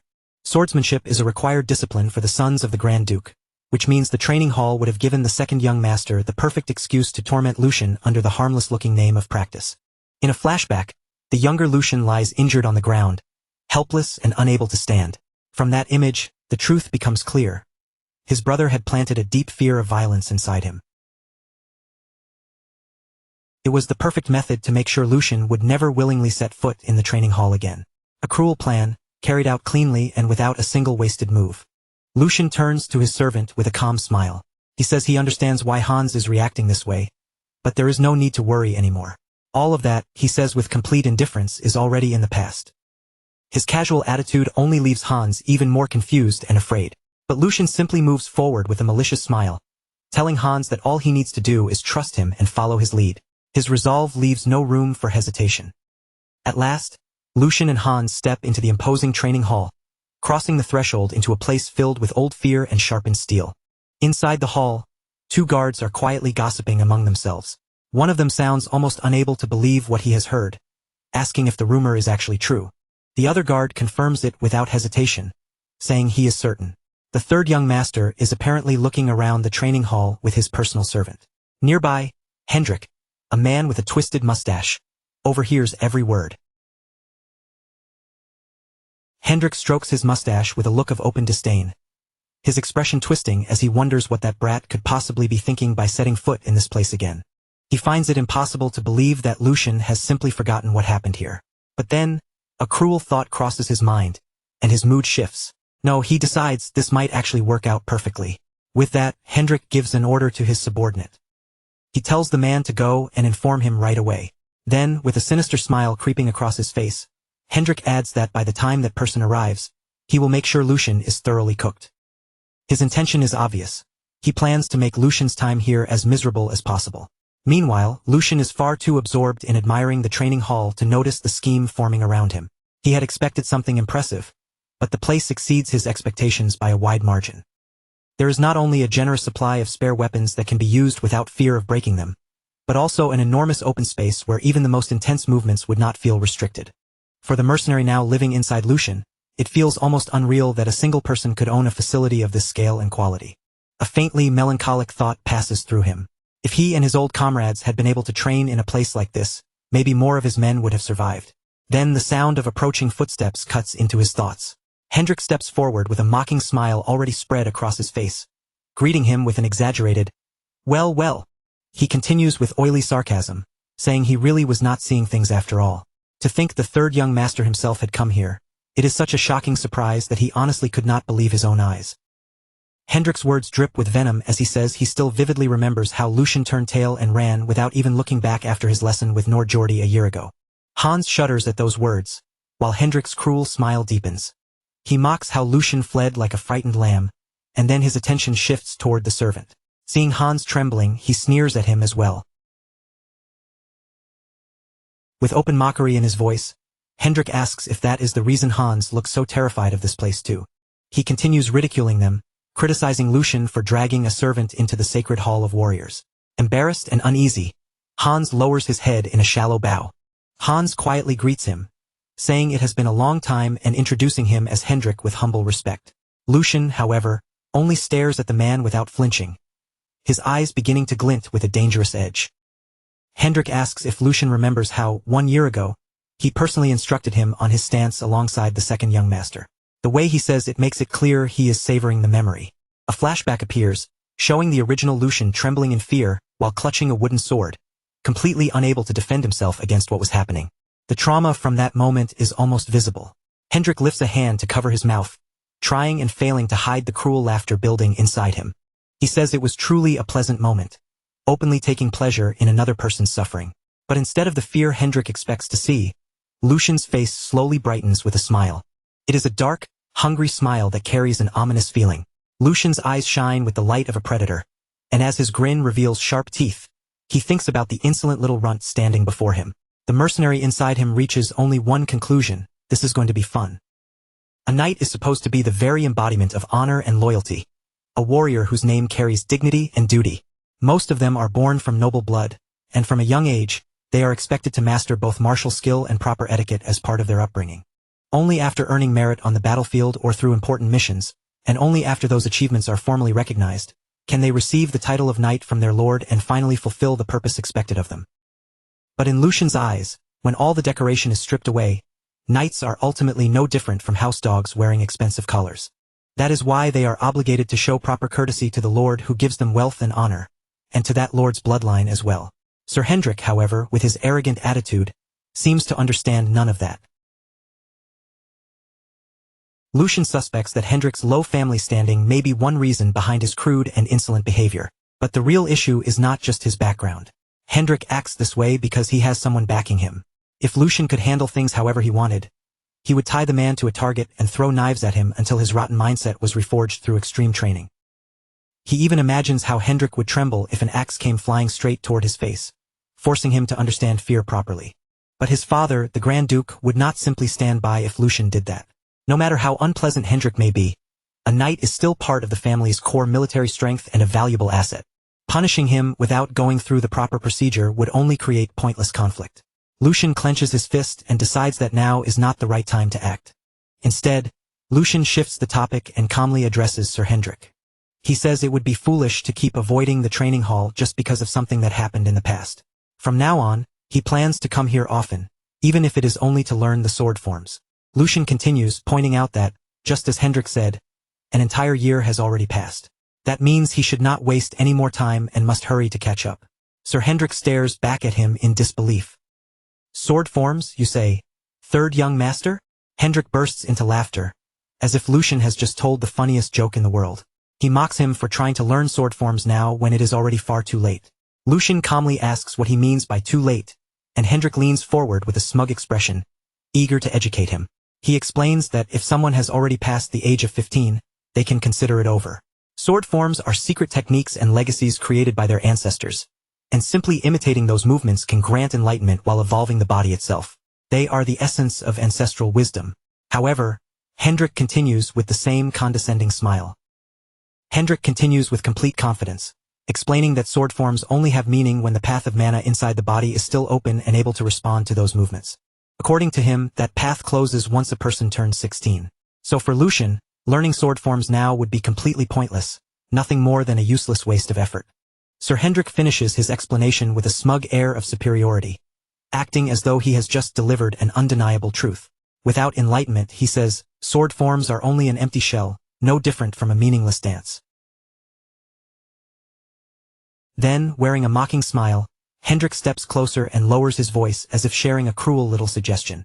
Now that he thinks about it, he says, perhaps that kind of thing would actually suit Lucian quite well. He sneers that Lucian should try becoming the #1 dancer in the Empire instead. That way, he could save himself time, avoid chasing an impossible dream, and finally discover the talent that truly matches him. And if that does not suit him either, Hendrik adds, Lucian could simply spend his days gardening. After all, every person has a role that fits them best, and in Hendrik's eyes, the sword clearly is not Lucian's place. Sir Hendrik silently enjoys his own words, looking at Lucian with a smug satisfaction, certain that he has crushed the young master's pride completely. When Lucian says nothing right away, Hendrik assumes he has been struck speechless and left unable to respond. But inside Lucian's mind, the situation is moving in a completely different direction. First of all, Lucian knows that Hendrik's claim about the mana path closing at 16 is a complete lie. Worse than that, it is such a foolish lie that anyone could expose it with even the smallest amount of proper research. But Lucian decides that it does not matter for now. If needed, he can pretend ignorance later and smooth the situation over. More importantly, his real objective has already been achieved. What he wanted was to create the image of a foolish young master crushed by his own ignorance.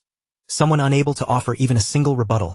A pathetic worm mocked by a servant and too terrified to move.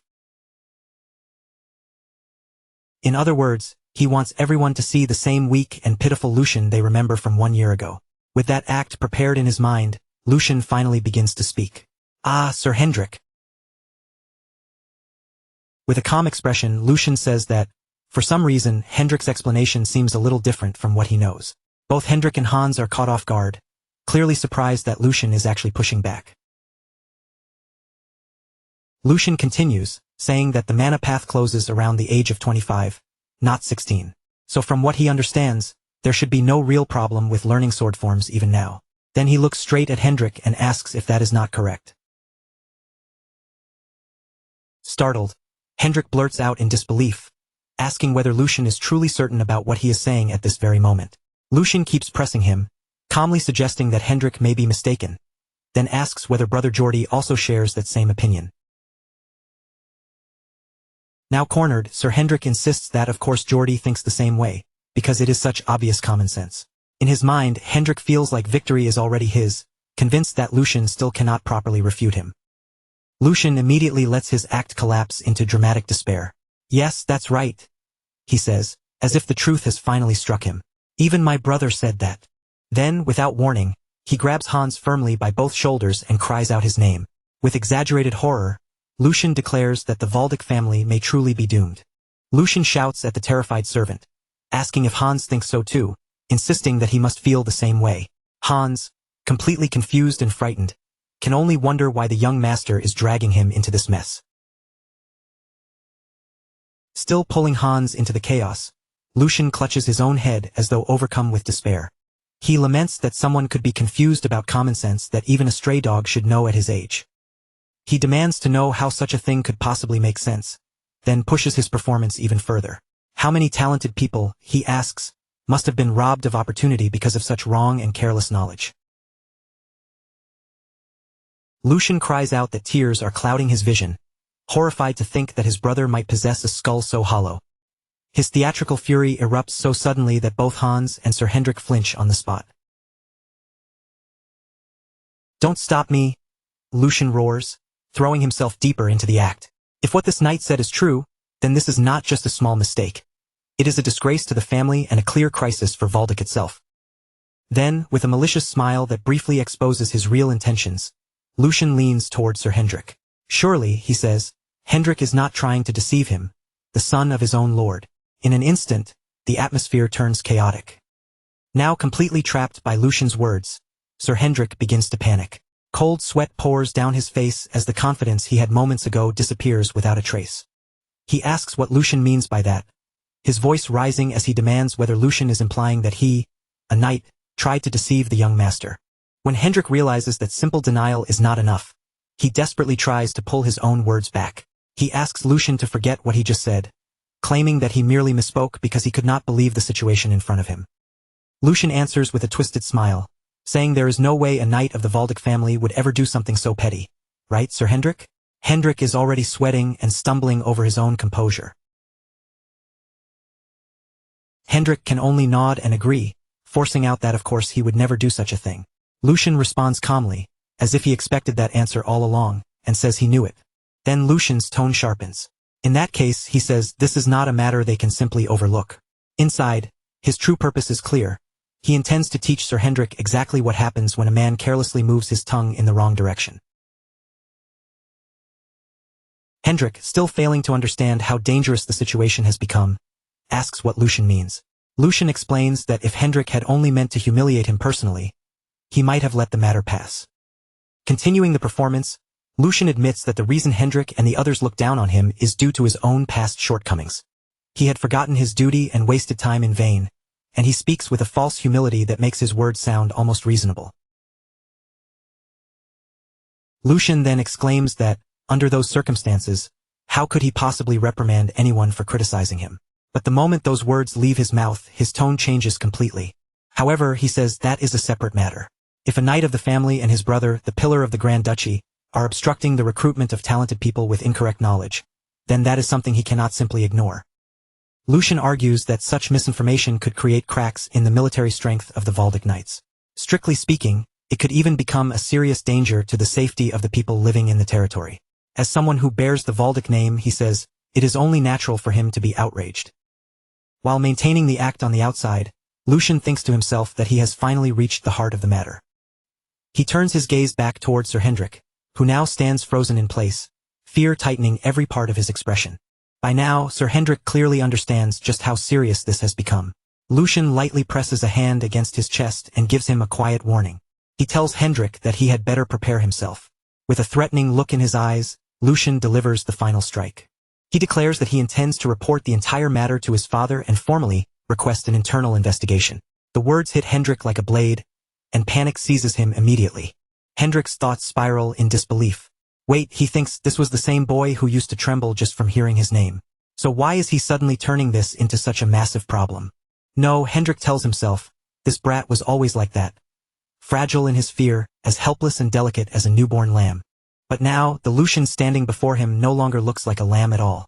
In Hendrik's eyes, he seems more like a massive, threatening beast emerging from the shadows of a dark forest.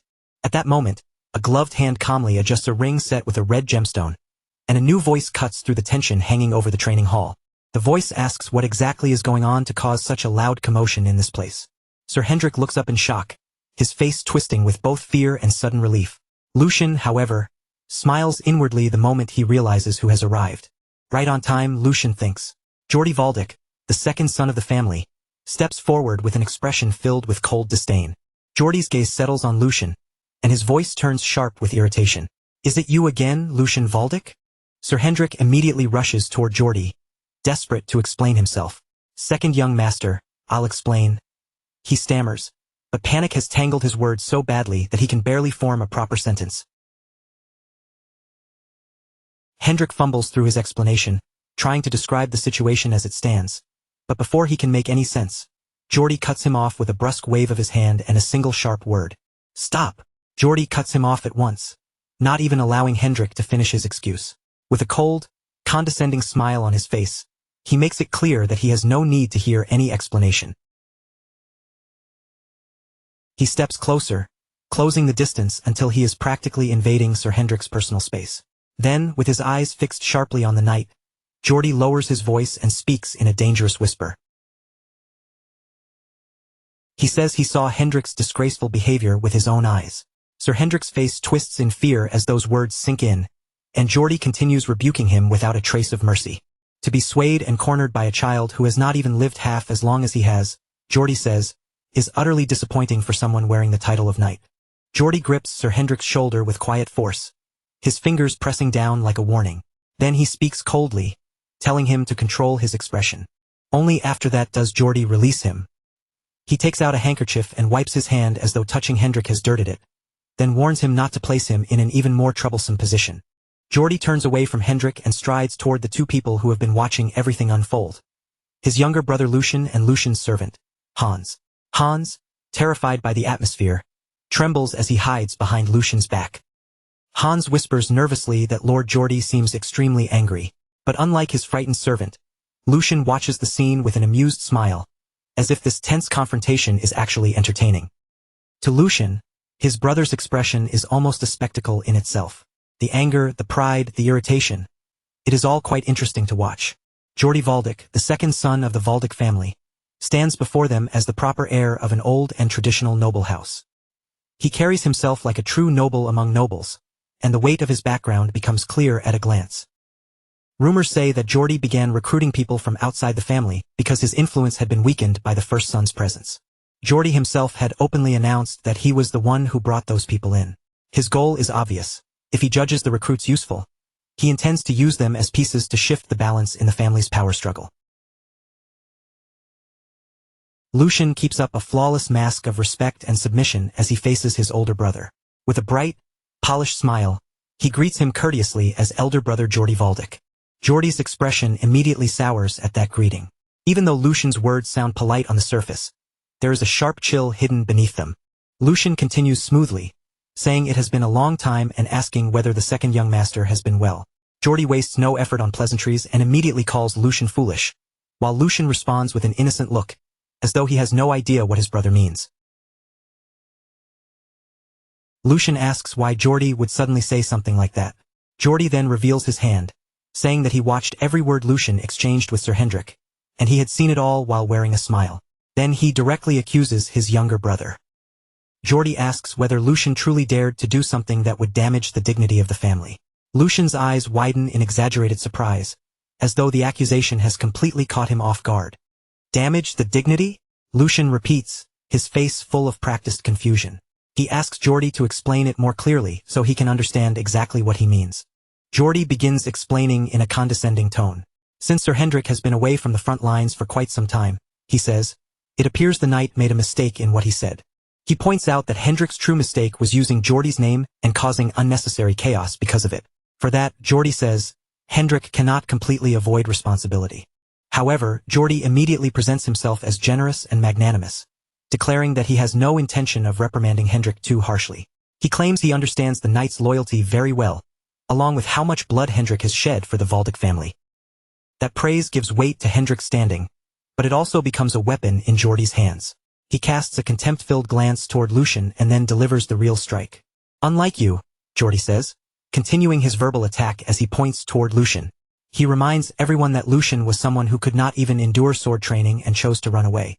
Then Jordy asks whether someone like that truly has the right to accuse a knight from a position of superiority. With an arrogant tone, he lectures his younger brother, saying Lucian Valdic must first learn how to respect the knights. Jordy smiles proudly as he looks across the gathered knights, clearly enjoying the atmosphere he has created. Because of these men, he says, the family can continue to exist. With a broad sweep of his hand, Geordie emphasizes that the Valdic family stands because of the loyalty and sacrifice of its knights. Their existence, he claims, is what supports the family itself. One of the higher-ranking knights steps forward and apologizes in Lucian's place.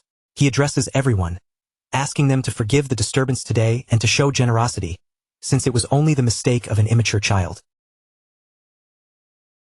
A twisted, self-satisfied smile spreads across Geordie's face as he watches the situation turn in his favor. Inwardly, he feels completely pleased, thinking that he will take special care of his foolish younger brother. But Lucian's expression tells a very different story.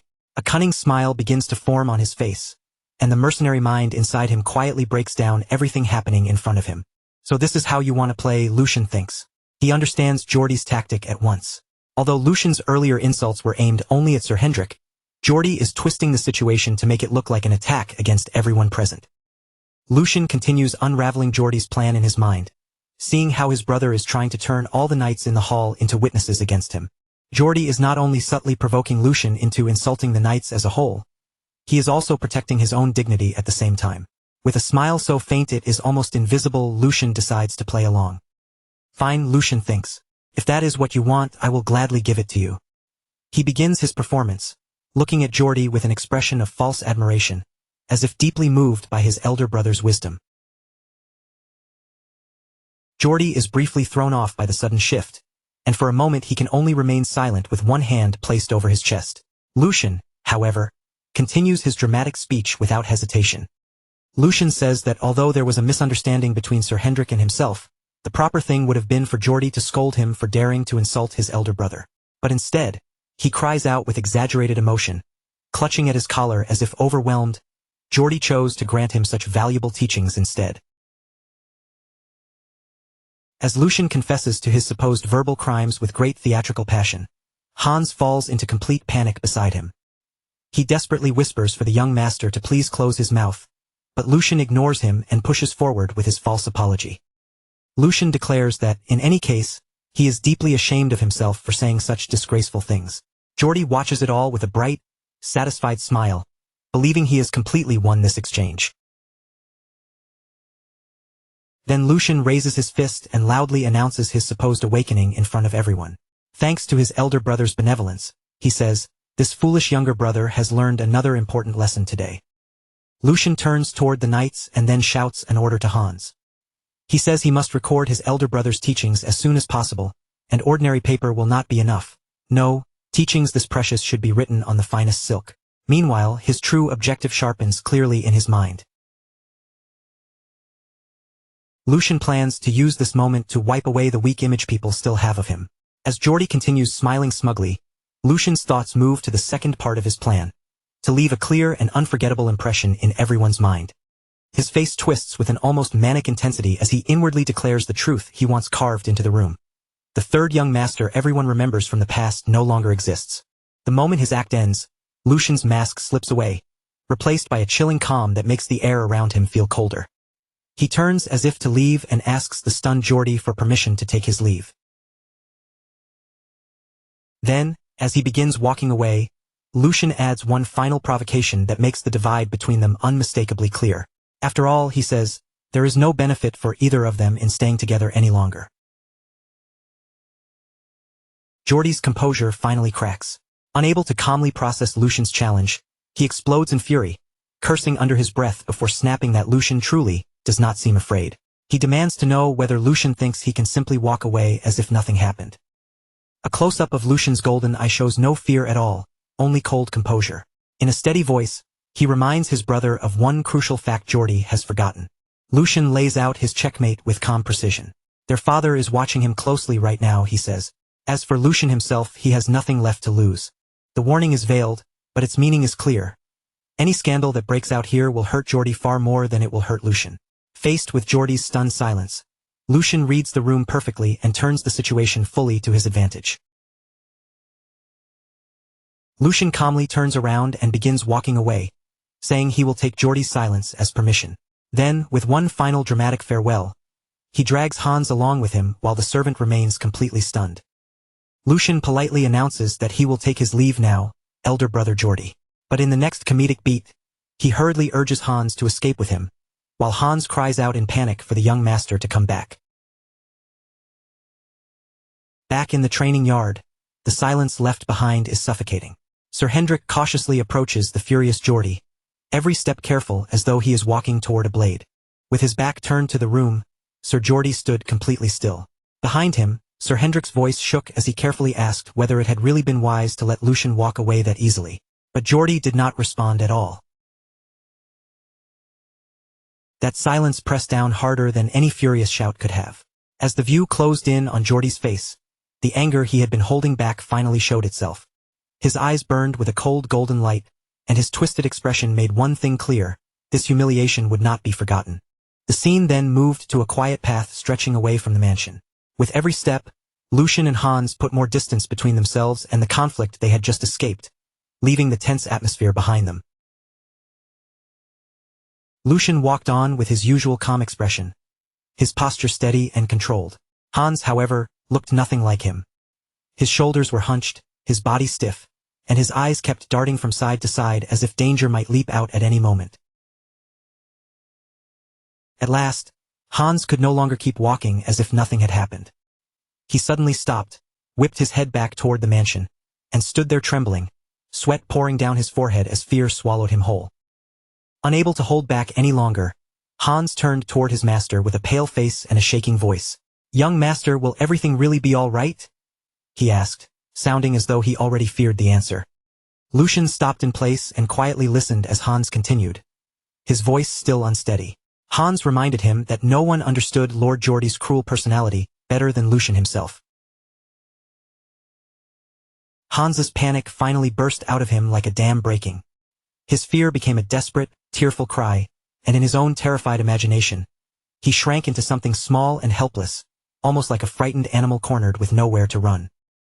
"I'm definitely going to be captured by that terrifying mustache knight," Hans cried, imagining himself disappearing without anyone ever finding out. Lucian, still perfectly composed, looked at him and told him to calm down first. But as Lucian watched Hans tremble, his own expression slowly turned serious. That fear stirred up a memory from his previous life as a mercenary. He knew exactly what it meant to suffer under someone with that kind of vicious temperament. A bleak image from the past rose in his mind. The memory continued, dragging Lucian back to a miserable situation where he seemed trapped and powerless. What he remembered most was the frustration of dealing with an incompetent superior who made everything worse, only to act later as if none of it had been his responsibility. A bitter half-smile touched Lucian's face as he remembered just how awful that helplessness had felt. Then his mind returned to the present, and he looked down at Hans with steadier eyes.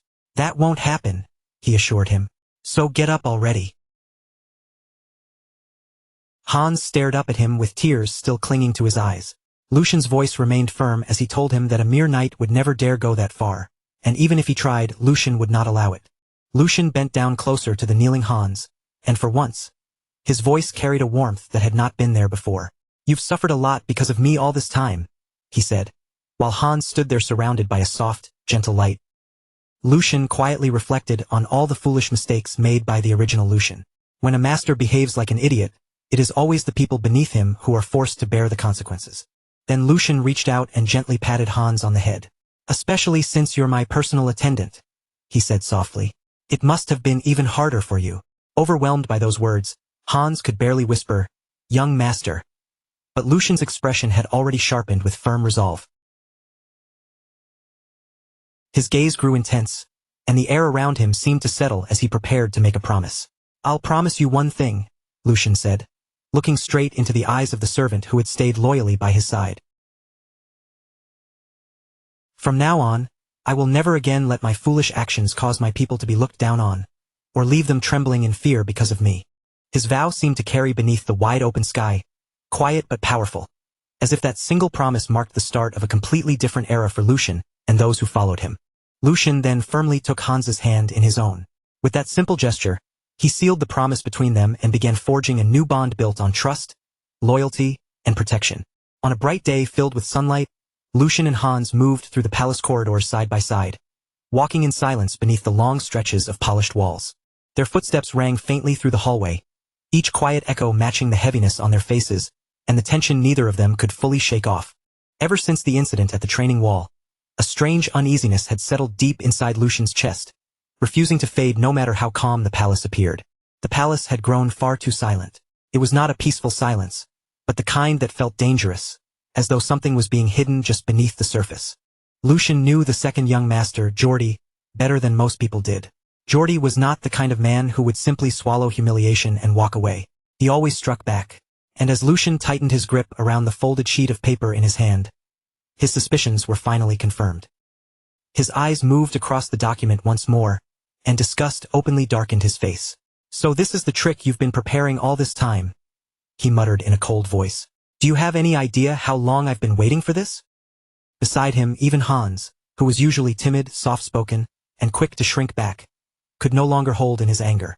His fists clenched so tightly that his knuckles stiffened, and he raised his voice, insisting that this could not be allowed to pass. Lucian turned toward him with a calm expression and asked whether he was ready. Hans did not pause or hesitate for even a second. He answered at once that he was. "How dare he?" Lucian said, his voice cutting through the air with an icy edge. "How dare he touch my allowance?" Hans, caught up in the same fury, shouted right along with him. And as if that insult were not enough, Hans added that even his own salary had been reduced as well. Lucian then thought back to how the entire problem had begun with the budget plan that had been delivered to him earlier that very morning. It should have been an ordinary day. He had planned to replenish his funds, purchase more moonlight grass, and gather the supplies he needed without any unnecessary trouble. That was how the day was supposed to unfold. But the instant he opened the letter, his face went still. The sheet slipped from his fingers and drifted down to the floor, and at the top of the page, the words "budget summary" were printed in plain sight. Lucian's allowance had been cut by a staggering 75%, and Hans's salary had also been reduced by 30%. "That bastard," Lucian said under his breath. Jordy, the second young master, had finally reached his hands into Lucian's allowance. He had used authority as bait, planted a hex, and turned the paperwork itself into a spy that could strike from within. Even among nobles, embezzlement was no small offense. It was a crime severe enough to be punished by execution. Before long, they arrived at a private room. Lucian pushed the door open, his thoughts already settling into order. The only reason this absurd power play had worked at all was because there had been a clear opening in his defenses. After his mother passed away, Lucian had handed the management of his budget over to someone else, leaving that important responsibility outside his own direct control. That duty had originally belonged to Dana, the former headmaid who had served him faithfully for many years. But now, that authority had slipped away from Dana and ended up in the hands of someone completely different. A woman stepped forward from inside the room and lowered her head in a polite bow. She greeted Lucian formally, saying that this was the first time she had ever met him face to face. Her name was Jenny, the newly appointed headmaid who had been assigned to take Dana's place. Jenny added that she had wanted to greet him sooner, but at the time, Lucian had shown no intention of leaving his room. As she spoke, a faint mocking smile tugged at her lips. Then she remarked that his long period of shutting himself away finally seemed to have come to an end. Hans immediately bristled at her tone, his face tightening as he stepped forward and began to protest on Lucian's behalf. But before Hans could go any further, Lucian calmly raised one hand, silently signaling for him to stop. With an even voice and a composed expression, Lucian told Jenny that she was mistaken. Then Lucian allowed a faint smile of his own to appear. He said they would keep this conversation brief, because there was a far more important matter that needed to be dealt with first. His fingers tightened around the sheet of paper, the edges crumpling slightly under his grip. Then Lucian lifted it in front of her face and asked her straight out if she was the one who had drawn up this budget plan. For a brief moment, Jenny's eyes widened, as if the question had caught her completely off guard. But that surprise quickly melted into a smile, and before long, a soft laugh slipped from her lips. She said she honestly couldn't understand why Lucian had gone out of his way to call her in over something as insignificant as a simple budget matter. Then, without trying to hide it, Jenny admitted that yes, she was the one who had prepared the document. She explained that since Lucian had handed full authority over to the former headmaid, that authority had naturally passed down to her afterward. From her point of view, she had done nothing more than carry out the responsibilities that came with the position. With her smile still perfectly calm, Jenny added that this kind of work was something Lucian should have been handling himself from the very beginning. Lucian's face tightened ever so slightly, his expression growing colder. He had already guessed she would answer like this, and worse than that, she was not entirely wrong. Part of this mess had been created by his own negligence. After accepting that much, Lucian gave a small nod and said he understood. Even so, there was still one thing about the situation that felt deeply wrong to him. Keeping his voice calm, Lucian pointed out that most of the money his father had assigned to the household had been meant to increase the servants' wages, specifically to make up for the neglect they had suffered in the past. The moment those words left his mouth, the maids standing nearby began to tremble. Their nervous eyes flickered back and forth, unable to decide whether to look at Lucian or at Jenny. Then Lucian asked her one very simple question, his tone steady and impossible to ignore. If that was true, he said, then why had Han's salary been reduced instead of raised? As the question settled in the air, Lucian's gaze grew sharper. Wasn't that a little too obvious? Jenny's lips curved into another smile, as if she had been waiting for a chance to answer. Pretending to be surprised, she claimed that it must have been some sort of mistake. After all, running an entire household came with so many tasks that no one could possibly keep track of every tiny detail perfectly. Then she turned slightly toward the surrounding staff and asked whether they could all testify to just how overworked she had been. Almost immediately, the servants around her began nodding one after another, each of them quickly falling in line with her words. In awkward, hesitant voices, they backed her up, even shifting the blame onto themselves as they insisted it must have been a simple oversight.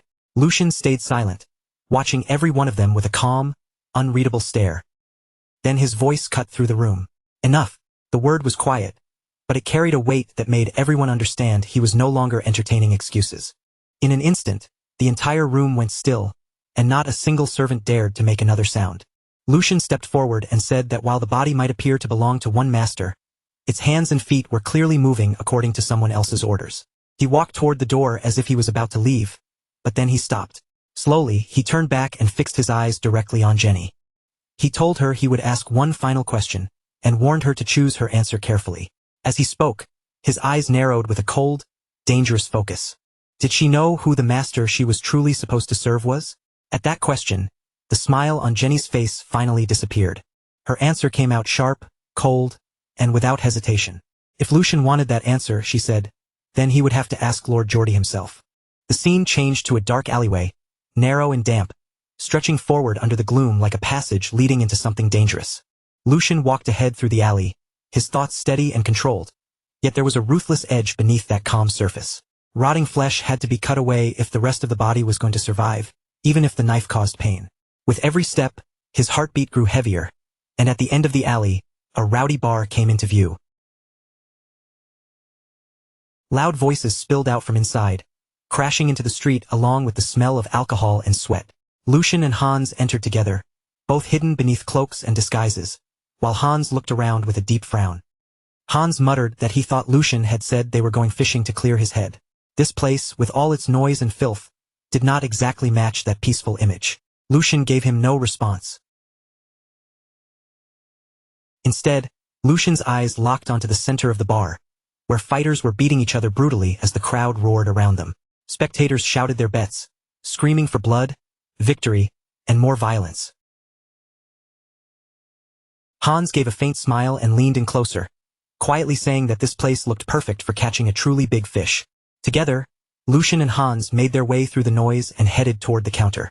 Behind the counter, the bartender was wiping down a glass while eyeing them with obvious suspicion. He warned them that this was not the kind of place where shady-looking figures should hang around. Lucian did not answer him with words. Instead, he simply placed a heavy sack onto the counter, and the moment it landed, the bartender froze. Then Lucian removed his disguise and calmly asked why a gambling bar was acting so selective about the kind of customers it accepted. He questioned whether the man even wanted to make money. There were several reasons Lucian had chosen not to deal with the head made recklessly right away. The first reason was that Jenny was not just some ordinary maid in the household. She was the daughter of the nanny who had raised Geordie from the time he was an infant. If Lucian acted against her carelessly, it would only make the situation worse and bring unnecessary backlash down on him. The second reason, and the more important one, was that the entire situation had begun because of Lucian's own mistakes after reincarnating and taking over this body. Back then, he simply had not known how to handle household matters like these. Without fully understanding what could happen afterward, he had handed over authority too easily.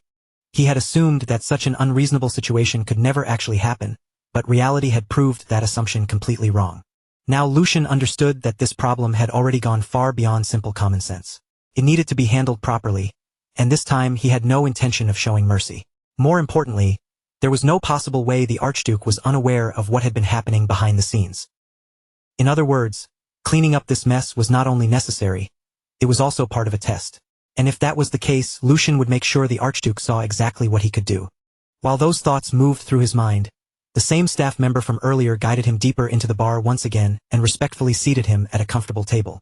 Cards were scattered across the tabletop, leaving clear traces of the countless gambling rounds that had already taken place there. Lucian reached out and picked up the deck, his face remaining calm and unreadable. Since he had already come all the way here, he figured he might as well earn some money while he was at it. Before long, the man sitting across from Lucian was trembling so badly it was impossible to miss. A large crowd had gathered around the table, staring in stunned disbelief as they wondered how many rounds Lucian had already won in a row. His opponent was supposed to be an experienced gambler, someone who knew this world inside and out, yet now he looked completely broken. Finally, with his voice shaking, the man lowered his head and said he quit. Lucian casually rolled a coin across his fingers, letting it flash between them as the defeated man hurried away from the table like he could not leave fast enough. Lucian spoke in a light, almost playful tone, saying this was only the beginning and that things were finally about to become interesting. Why leave so soon when the fun had barely started? But the man's face turned pale on the spot, and he immediately refused, insisting it would be much better for him to leave right now. Standing beside Lucian, Hans had gone completely stiff, both hands clutching his head as if he could barely process what he had just witnessed. Since when had the young master learned to gamble with such terrifying skill? Lucian, looking as if the entire game had already bored him, leaned back lazily in his chair and casually propped one leg up on the table. Then, with a calm voice that carried through the room, he announced the next round and asked if there was really no one else brave enough to sit down and play. He had originally come here to spread certain rumors and stir the waters, but so far, the whole thing felt far too dull and easy. Lowering his eyes, Lucian thought that after taking so much money from them, it should be time for the real target to finally appear. Almost as if answering that thought, the door opened. Lucian glanced sideways and saw a man stepping inside while calmly adjusting the buttons of his clothing. The man wore a polite, well-practiced smile, but the instant he entered, the entire atmosphere inside the bar seemed to shift around him. With a smooth voice, the man greeted him, saying he had failed to recognize such an important guest earlier. He asked forgiveness for offering his greeting so late, then stopped directly in front of Lucian and introduced himself with controlled courtesy. He said his name was Hugo, and that he was the manager of this establishment. With a simple snap of Hugo's fingers, a butler appeared at his side almost instantly, as if he had been waiting for the signal all along. The butler bowed deeply before announcing that, due to unavoidable circumstances, the bar would be closing for the rest of the day. Right away, servants moved quickly through the noisy room, repeating the announcement to every guest and politely, but firmly guiding them toward the exit. As they escorted the customers out, they promised that everyone would receive generous compensation the next time they visited. Hugo then turned back toward Lucian and spoke with respectful smoothness, saying it might inconvenience the other customers, but that was a small price to pay if Lord Lucian could enjoy his time here comfortably. Lucian gave a faint smile and said it had been a long time since he had gone out like this.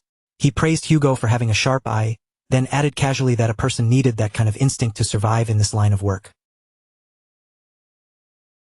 Hugo bowed once more and apologized again for greeting him late. Lucian simply waved it away, saying he had only come here for a change of pace. Hugo's eyes drifted toward the large pile of coins stacked on the table. He admitted that it was truly astonishing, saying it had been quite some time since he had seen a guest build up a pot that high. Then Hugo looked back at Lucian and spoke again in a polished, courteous tone. If Lucian would permit it, he asked to become his opponent for the next game. Lucian met Hugo's gaze without looking away, while Hugo returned his stare with that same calm smile still resting on his face. Hugo said that he would never dare claim he could stand a chance against the young master. Still, as the manager of the place, he had picked up a few tricks over the years, and at the very least he could help Lucian pass the time. At that moment, Hans stepped closer to Lucian's side and whispered in a tense, urgent voice that they should return home. They had already won more than enough. Hans added that he had a very bad feeling about this man. He had seen plenty of frightening figures during his time in the palace, but Hugo gave off a different kind of presence entirely. It was the kind of presence that felt truly unique. Lucian gave a faint nod, silently acknowledging that Hans' instincts were not wrong. Hans had not become a personal attendant for no reason, and with just one glance at Hugo's hands, Lucian already knew exactly what kind of man stood before him. A black shark. Hugo was a name Lucian remembered from his previous life, though back then, the man had been far rougher and far more dangerous. He had been a ruthless figure, a name that was destined to one day shake the entire underground world. Hugo's path had begun in the dark alleys of the city, far from noble halls and polished manners. With nothing but raw strength, sharp instincts, and ruthless cunning, he had smashed through every obstacle that blocked his way. From there, he expanded into gambling, smuggling, and even contract killings, until he eventually became known as the King of the Night, ruling 5 territories from the shadows. Later, when the empire fell into instability, Hugo exploited the chaos, declared himself a baron, and reappeared as one of the warlords fighting for power. But right now, Lucian knew Hugo was still only at the beginning of that path. Even so, that only made him more dangerous, and Lucian's smile deepened faintly. Because today, Lucian had come here for one reason: to catch that shark before it grew too large. As the cards were laid out across the table, Lucian suggested they keep the rules simple and easy to follow. Hugo agreed without hesitation and removed any upper limit on the bets, saying he could not possibly allow the young master to grow bored after coming all this way. His words were perfectly polite, and Lucian's expression brightened as soon as he heard them. Lucian smiled and said that finally, someone understood him. Behind him, however, Hans only grew more anxious with every passing second. Hugo kept his polite smile in place, but deep down, he had already dismissed Lucian as nothing more than a spoiled noble brat leaning on his family name.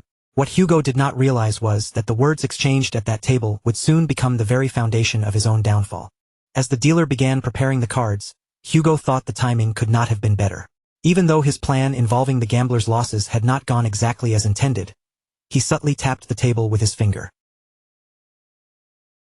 The dealer noticed the signal at once.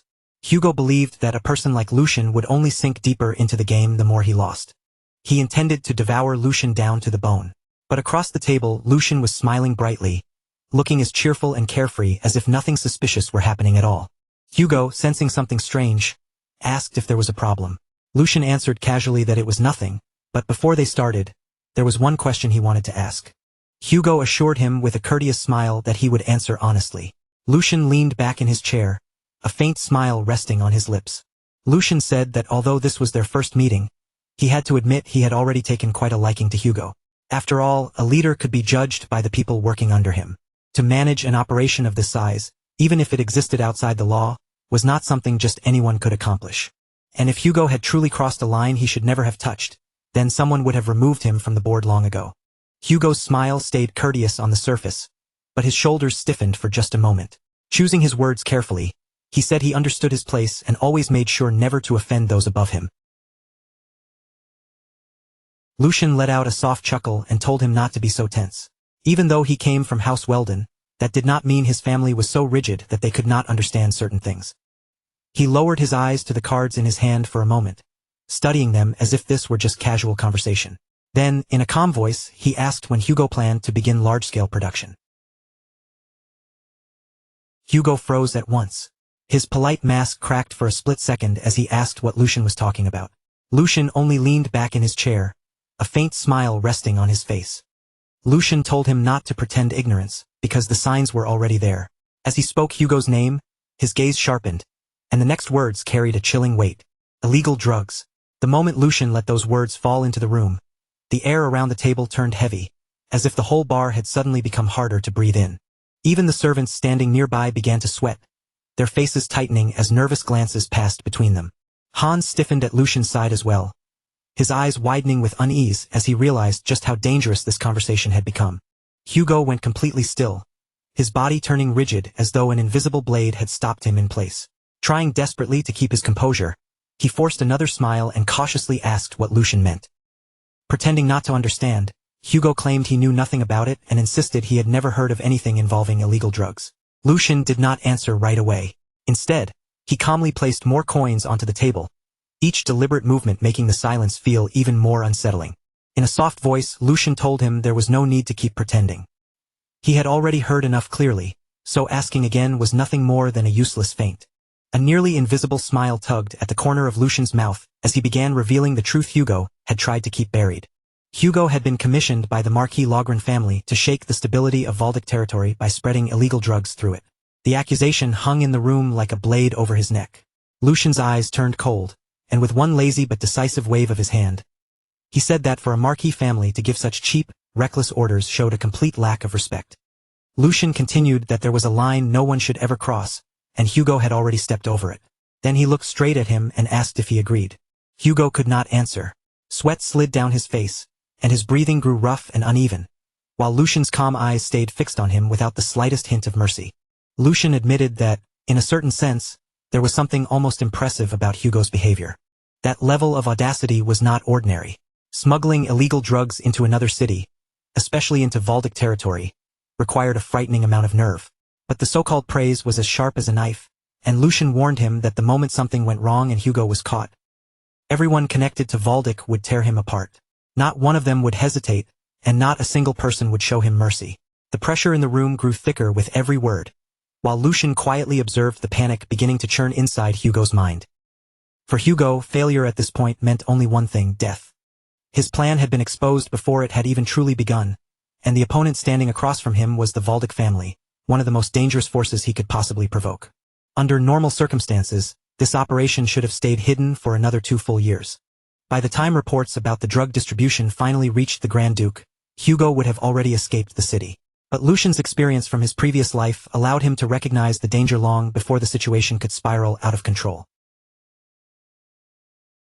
At last, Hugo managed to force out a shaky response, claiming that this was all just a misunderstanding. Lucian's lips curved faintly as he slowly repeated those words, as though tasting how ridiculous they sounded. What, exactly, was being misunderstood? Trembling, Hugo insisted that he was only a small-time shop owner barely managing to survive.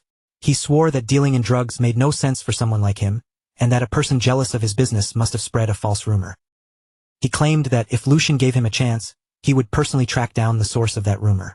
But Lucian cut him off coldly, repeating the phrase with a hint of amusement. A false rumor? Just like the flour mill Hugo ran was supposedly an ordinary business, and the underground passage beneath it was supposedly nothing more than a secret escape route leading out of the castle. Lucian leaned back slightly, his eyes never leaving Hugo, and told him this would be the last question he asked. What stage was the operation in right now? Hugo was struck completely speechless. Sweat poured down his face, and his body trembled under the crushing weight of how much Lucian already knew. The silence dragged on, thick with dread, while Lucian's calm, unshakable stare left Hugo no space to hide behind another lie. Finally, Hugo sank back into his chair, his body shaking as if all the strength had drained from him. For one brief moment, his thoughts became painfully clear. Lucian knew everything. He knew about the fake shop and he knew about the hidden passage beneath it. At this point, excuses had become completely meaningless. Then a dangerous thought flickered through Hugo's mind. Should he kill him? The instant that murderous intent shifted in the air, the servants around them sensed it and began moving one by one. Their hands crept toward their weapons, slow but ready. After all, a noble who had come without guards could still be cut down in the middle of a conversation. But before Hugo could make a move, Lucian's voice sliced through the tension, cold and razor-sharp. He told him to think carefully before doing something foolish. The chip Hugo was placing on this gamble was his own life. Behind Lucian, Hans trembled, the fear on his face impossible to hide. Hugo's clenched fist slowly loosened. Lucian's warning forced him to remember just how much effort it had taken to climb to his current position. What kind of stupid thought had that been? Hugo scolded himself inwardly, realizing that attacking the successor of the Valdic family would be no different from begging to be killed. His mind raced through every possible consequence if he were caught. The punishment waiting for him would be far worse than a quick and clean death. Slowly, Hugo closed his eyes and let out a long breath. In the end, he chose to survive. Lowering his head, Hugo begged Lucian to spare him. He knew there had to be a reason Lucian had come in person instead of simply ordering his execution. Otherwise, Hugo's head would already be rolling across the floor. Realizing that, desperation completely overtook him. With his voice trembling, Hugo said that if Lucian told him to become a dog, then he would become one without hesitation. If Lucian ordered him to bark, he would bark exactly as commanded. And if Lucian ordered him to crawl, then he would crawl on the ground. The moment Hugo finished speaking, every servant in the room dropped to their knees as well, begging for mercy. Lucian remained silent for a single heartbeat, letting their pleas hang in the air. Then he slowly rose from his seat. Keeping a dog like this around did not seem like such a bad idea. What Lucian needed now were hands and feet he could actually use and trust. As that possibility appeared, relief surged through Hugo's entire body. Hugo thanked Lucian again and again, swearing that from this moment on, he would obey any order without the slightest hesitation. Lucian stepped closer to him, but then suddenly came to a stop, as if a new thought had crossed his mind. He said thoughtfully that simply keeping Hugo as a hunting dog sounded rather boring. After all, Hugo was not the kind of man who would stay satisfied with that role forever. Lucian placed one hand on Hugo's shoulder, the gesture calm but heavy with meaning. Then he asked a question so unexpected that it cut straight through the tense air. Did Hugo want to try becoming a knight? Hugo's eyes widened at once, as if those words had struck something buried deep inside him. For a brief moment, the entire room fell into complete silence. Every gaze in the room turned toward Hugo, but he barely seemed to notice them. Becoming a knight had once been the dream he carried more seriously than anything else. It was something he had chased with almost desperate obsession, pushing himself forward again and again, only for the cruelty of reality to crush that dream beneath its weight. No matter how much skill he gained, no matter how strong he became, it had never been enough to change his place in the world. In the end, he had always been forced to risk his life for someone else's benefit, fighting and bleeding for a master who stood above him. To the nobles, he was nothing more than a disposable tool, and his low birth had always felt like an unbreakable wall blocking the path ahead. Could someone like him truly become a knight? The question echoed inside Hugo's mind, shaking him harder than any threat had. Hugo pressed his forehead down against the floor, his posture filled with desperation. In a strained voice, he said that if such a chance truly existed, he would even sell his soul for it. He begged Lucian to tell him it was possible. Without the slightest hesitation, Lucian answered that he swore it on the honor of the Valdic family. If Hugo held on to integrity and honor, and if he never disgraced himself in the future, then his status would never be allowed to stand in his way. Lucian leaned closer, his voice low but carrying absolute command. Then he asked one last question. Did Hugo want to live as a human being, instead of as someone else's tool? Hope filled Hugo's chest, something warm and unfamiliar that he had not allowed himself to feel in years. A few days later, inside the palace, the servants gathered together, their faces tense and curious as they waited to see what Lucian intended to do. Lucian appeared at the front of the room, drawing every eye toward him the moment he arrived. He sat casually with one leg resting on the table, looking completely at ease, while Hans and Hugo stood behind him like silent guards. Lucian shifted his gaze toward Hugo and, in a calm but commanding voice, told him to introduce himself. Hugo stiffened slightly, then clasped his hands behind his back as he prepared to step forward. He moved out in front of the servants and introduced himself in a controlled, even tone. His name was Hugo, and from today onward he would be assisting the Lord. As he spoke, a sharp, restrained smile appeared on his face, like a hunter quietly measuring the room. He added that he looked forward to working with everyone. Some time later, still inside the palace, Lucian sat calmly at the center of the room as all attention gathered around him. The servants formed a loose semicircle in front of him, and Lucian lightly clapped his hands, the small sound cutting through their uneasy murmurs. Now that the introductions were over, Lucian said in an even voice, they should bring the head maid in.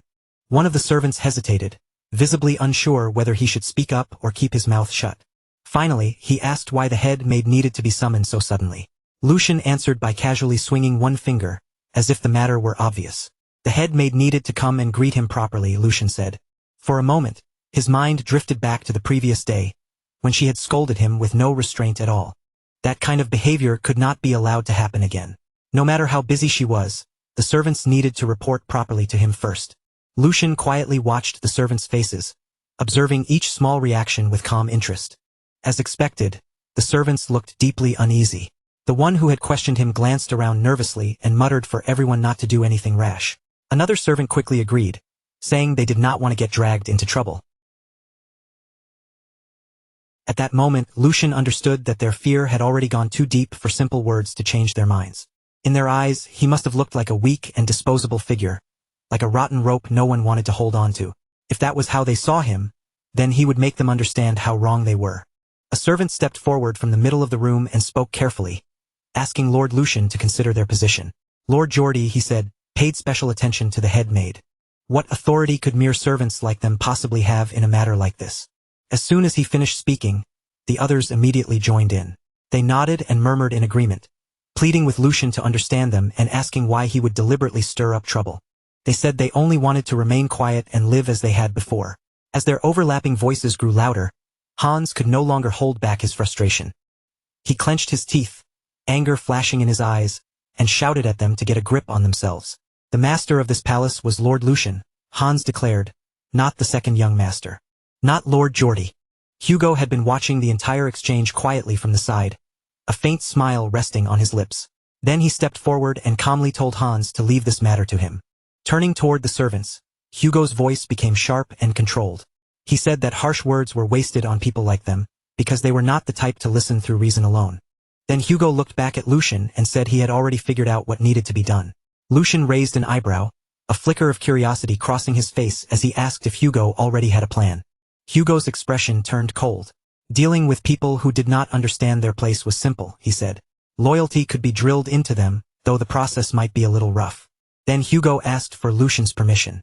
The servants' faces went pale as the meaning of his words settled over them, while Lucian listened in silence before allowing a faint smile to appear. Lucian thought that Hugo really was quick to understand the situation, and that was exactly why he had brought him in. Luck had also been on their side, since Hugo had been caught early while the drug operation was still in its 9th stage. If the plan had advanced any further, even Lucian might not have been able to stop it in time. Placing a hand on Hugo's shoulder, Lucian gave him permission, because this was precisely the result he had wanted. With a faint, satisfied smile, Lucian watched Hugo prepare to act. A darker smile then curved at the edge of his lips as he told Hugo not to worry. Lucian told him to give them a proper show. Hugo answered calmly, his tone steady and obedient, saying he would follow Lucian's command. A chill ran down the servants' backs. Frozen in place, they watched as Hugo walked toward the servant standing in the middle of the room. Only when Hugo stood directly in front of him did the servant fully realize the weight of his presence. Facing him up close felt like being a tiny ant staring up at a towering wall. The servant forced himself to calm down, gritting his teeth as he tried to hold his ground.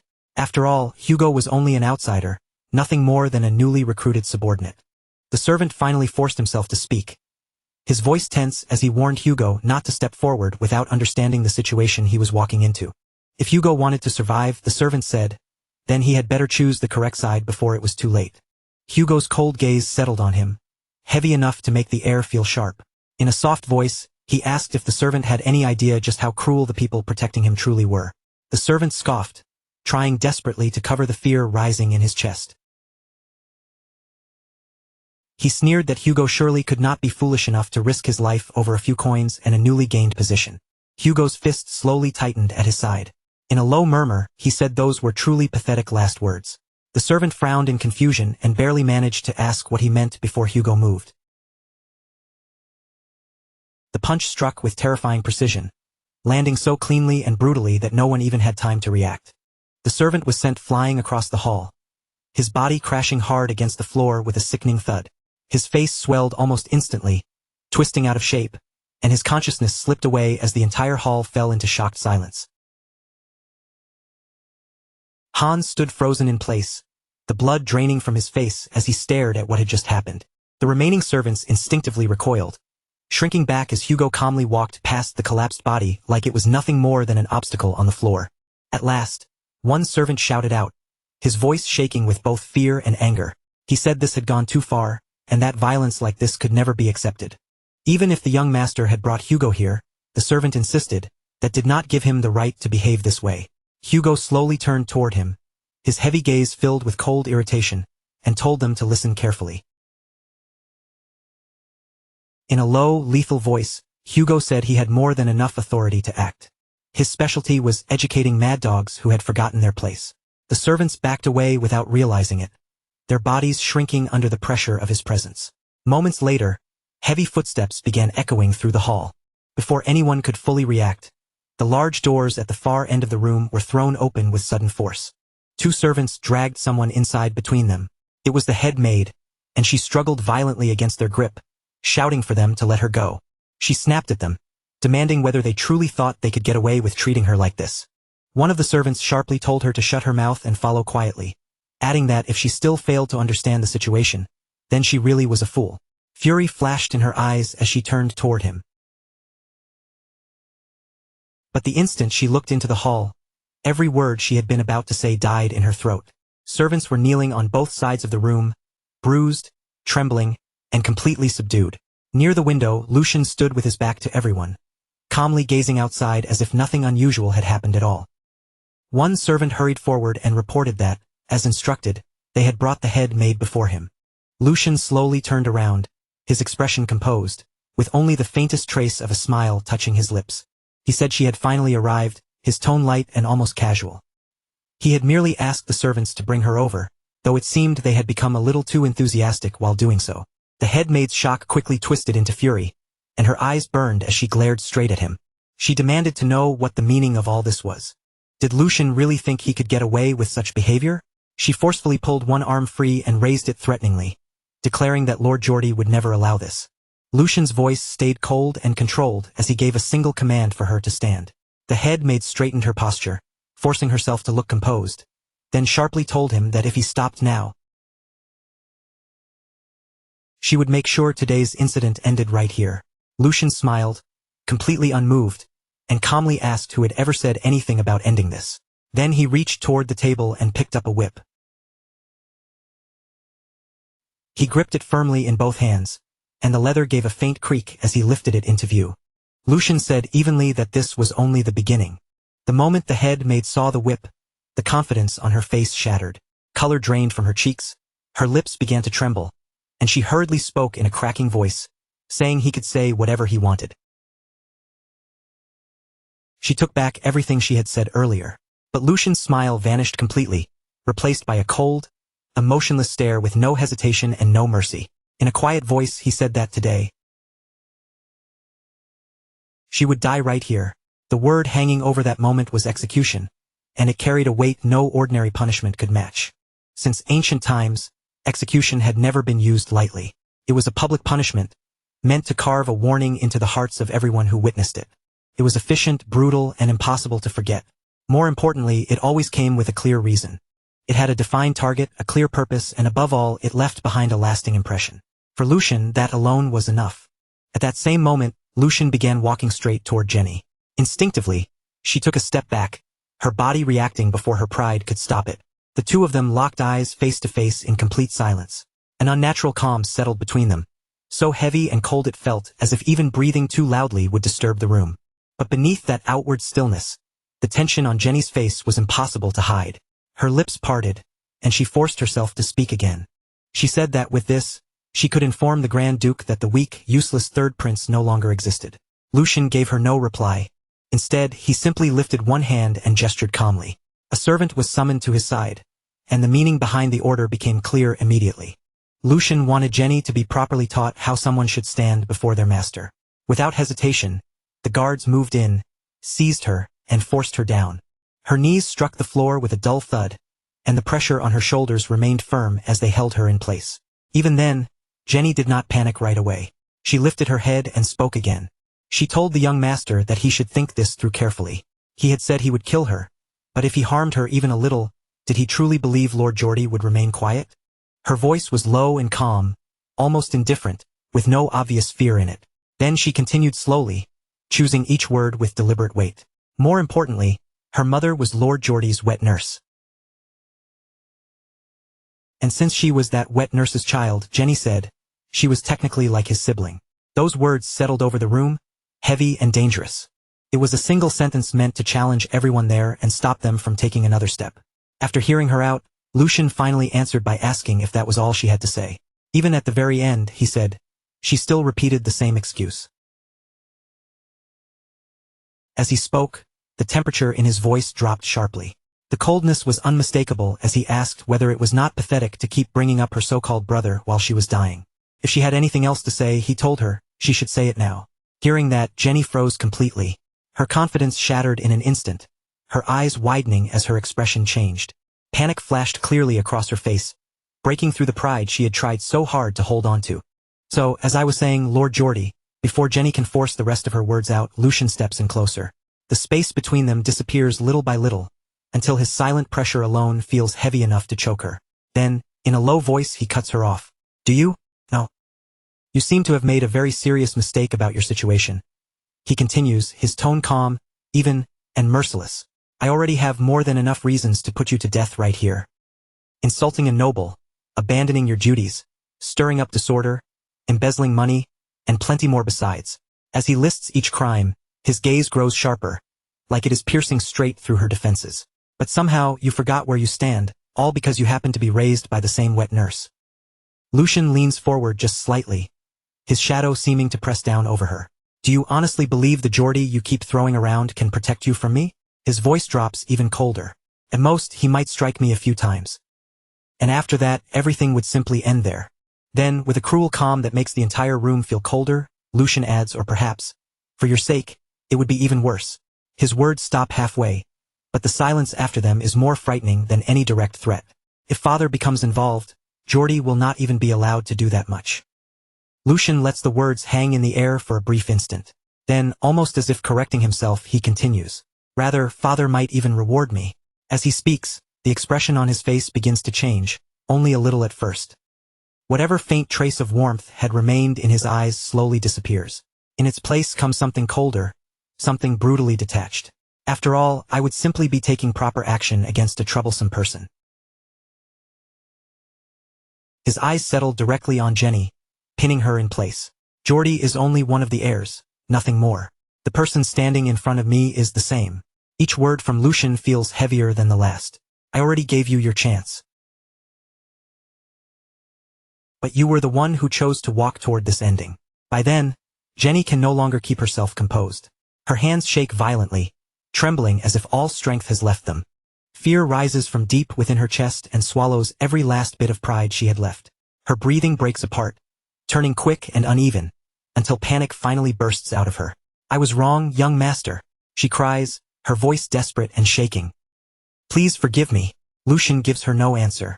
There is no hesitation in him, no flicker of pity, not even a pause. He remains perfectly composed. Then, all at once, his energy surges, and in the very next instant he moves to strike. Blame your own bad luck. The blow lands hard. Blood spills out in a horrifying rush, far too much of it splattering across the floor. As Jenny's body loses its strength and goes limp, an absolute silence falls over the room. Then the scene shifts. Outside the residence, everything erupts into chaos as Prince Geordie rushes forward, sprinting toward Lucian's estate with his knights following close behind him. His breathing is rough and ragged as he shouts. This cannot be happening. His thoughts race wildly. Only a few days ago, Lucian was the one who lowered his head and backed down. He was the one who swallowed humiliation after Jenny looked down on him and pushed him around. But now, all of a sudden, he is acting like a madman, even declaring that he will kill me. Geordie clenches his teeth so hard his jaw tightens, while dread coils deeper around his heart. Something about Lucian has changed, and by the time he realizes it, he may already be too late to stop anything. As Geordie keeps running, his mind continues racing. And that is not the only strange thing. I prepared for something like this just in case. I stationed servants at the separate estate where Lucian lives. His breath grows heavier with every step. Those servants should have held Lucian back before anything could happen. But if the situation has already reached this point, then there is only one explanation. By now, Geordie has arrived at the door of the room. His body is nearly spent, sweat pouring down his face as his legs tremble from the desperate sprint. At the same moment, the truth cuts through his mind like a blade. Lucian has taken control of the servants. Before Geordie can react any further, one of the knights steps closer and speaks in a careful voice. Young master, that report must be mistaken. Perhaps you should calm yourself for a moment. Another knight quickly follows, trying to steady him. That is right. Someone like him would never actually raise a hand against anyone. A third knight joins in as well, doing his best to reassure Geordie. Besides, he is afraid of Lord Geordie. Geordie lets out a sharp breath. Right, just as I thought. It has to be a mistake. But even while he says it, anger churns violently inside him. And then, from beyond the door, a scream rips through the air, sharp and piercing. It is filled with unmistakable agony, echoing clearly from inside the room. Geordie's expression freezes on the spot. In that single instant, he understands exactly what has happened to Jenny. The scene shifts again. Inside the room, blood drips slowly down to the floor, one heavy drop after another. There stands the hunter, the very same one from before. His body is soaked in blood, with dark trails running down him and gathering beneath his feet. At the same time, Hugo has Jenny locked in his grip, restraining her with crushing strength. She struggles weakly against him, but it is completely useless. Even after witnessing all of this, Lucian shows no reaction whatsoever. His expression does not shift, and his breathing stays steady. To him, the bloody scene unfolding right before his eyes changes nothing. He simply stands there, calm, cold, and unmoving, like an executioner who has already delivered the sentence. And in that moment, one thing becomes painfully clear. Whatever fear Lucian once carried has vanished completely. What remains now is control, absolute and unshaken. Seeing the situation unfold before him, Jordy finally snaps. Rage explodes out of him as he shouts, "What the hell are you doing?" Lucian only turns his head slightly, his face still calm and unreadable. He almost looks bored as he replies in a cool voice, "What brings my esteemed brother here? Sorry, but I am rather busy right now. Please come back later." Then his voice hardens, losing even the faintest trace of courtesy. "Today, I will tear out the root of this rebellion." Without hesitation, he gives another order. "Hugo, put her back on her feet." Hugo answers immediately, "Yes, master." At the same time, Jordy whips his head toward his knights, his voice shaking with fury. "Save Jenny right now." The two knights respond at once and rush forward, charging straight toward Lucian to free her. But before they can take another step, Lucian speaks again, his voice icy and merciless. "If anyone comes within 3 feet of us, cut her throat." Those words slice through the room like a drawn blade. Jenny freezes instantly. Terror swallows her whole, her body going stiff as fear seems to close around her throat. Lucian continues without the slightest tremor in his voice, "I will take full responsibility." The instant those words leave his mouth, both knights stop in their tracks. They halt at the exact same place, as if an invisible wall has appeared before them. Confusion spreads across their faces. They cannot decide whether to move forward or remain still, because no matter how urgent the situation is, they cannot disobey their master's command. On the other side, Hugo speaks in a low, dark voice, cold enough to send a chill through everyone in the room. "There will be no way for her to survive. Leave it to me." As he says this, the knife is already pressed firmly against Jenny's throat. With just one wrong movement, everything will be over. Jenny, already beaten badly and barely holding herself together, becomes even more terrified. Fear completely overtakes her. Her body trembles as she turns her head back, just a little, tears streaming down her face. In a weak, broken voice, she cries out, "Lord Jordy." The sight of her like that ignites Jordy's fury even further. His voice bursts out, overflowing with rage he can no longer control. "How dare you do this? Your head will not be the only one taken. Your entire family will be executed and hung from the city walls." Hugo does not flinch in the slightest. He answers calmly, his voice steady and empty of emotion. "That will never happen." Those words strike Jordy like a physical blow. His eyes widen in disbelief. "What did you just say?" Hugo responds without even a moment of hesitation. "My master is Lord Lucian. Any order that does not come from my master means nothing to me." He continues, his resolve completely unshakable. "No matter what happens from this point forward, if it is my master's order, then carrying it out is my duty." As Hugo speaks, his expression stays firm and immovable, like iron that will not bend. Seeing that unwavering loyalty, Jordy's hands begin to shake violently. Rage surges through him so fiercely that it nearly steals away his reason. Grinding his teeth, he roars, "Lucian, what did Jenny ever do to deserve being treated like this?" Lucian answers in a cold voice, still holding his hunter in his hand. "She insulted her superior, disobeyed orders, and interfered with financial matters." His tone remains completely flat. "I simply gave her the punishment she had earned." Then Lucian's glare sharpens on Jordy, anger burning deep in his eyes. "Do you still not understand the difference between duty and personal emotion?" Those words only pour more fuel onto Jordy's fury. His chest rises and falls heavily, his whole body shaking with rage. Yet even with all that anger, he can do absolutely nothing, and that helplessness burns more painfully than any wound. At that moment, the situation within House Valdic becomes clearer. The current line of succession places the young master, Tristan Valdic, in the first position, standing between the two brothers. Because of that, a deeply rooted rivalry between the two opposing sides has already formed, splitting the household into a tense, two-sided power struggle. In other words, until Ur finally makes his decisive move, the balance of power inside House Valdic will remain unstable. For now, the most important task in front of him is obvious. He must strengthen his own faction and secure it even more firmly. However, the reputation he has built has just suffered a devastating blow. Lucian had humiliated him in front of everyone, and the sting of it cut even deeper because it came from a younger brother Jordy had once dismissed as harmless. On top of that, he had already lost his loyal knight, Ser Hunter Picaria. Jordy's jaw tightened hard, the muscles in his face twitching as he forced down his rage. And now, if he failed to protect Jenny, someone who served him as closely as his own hands and feet, the damage would be far worse.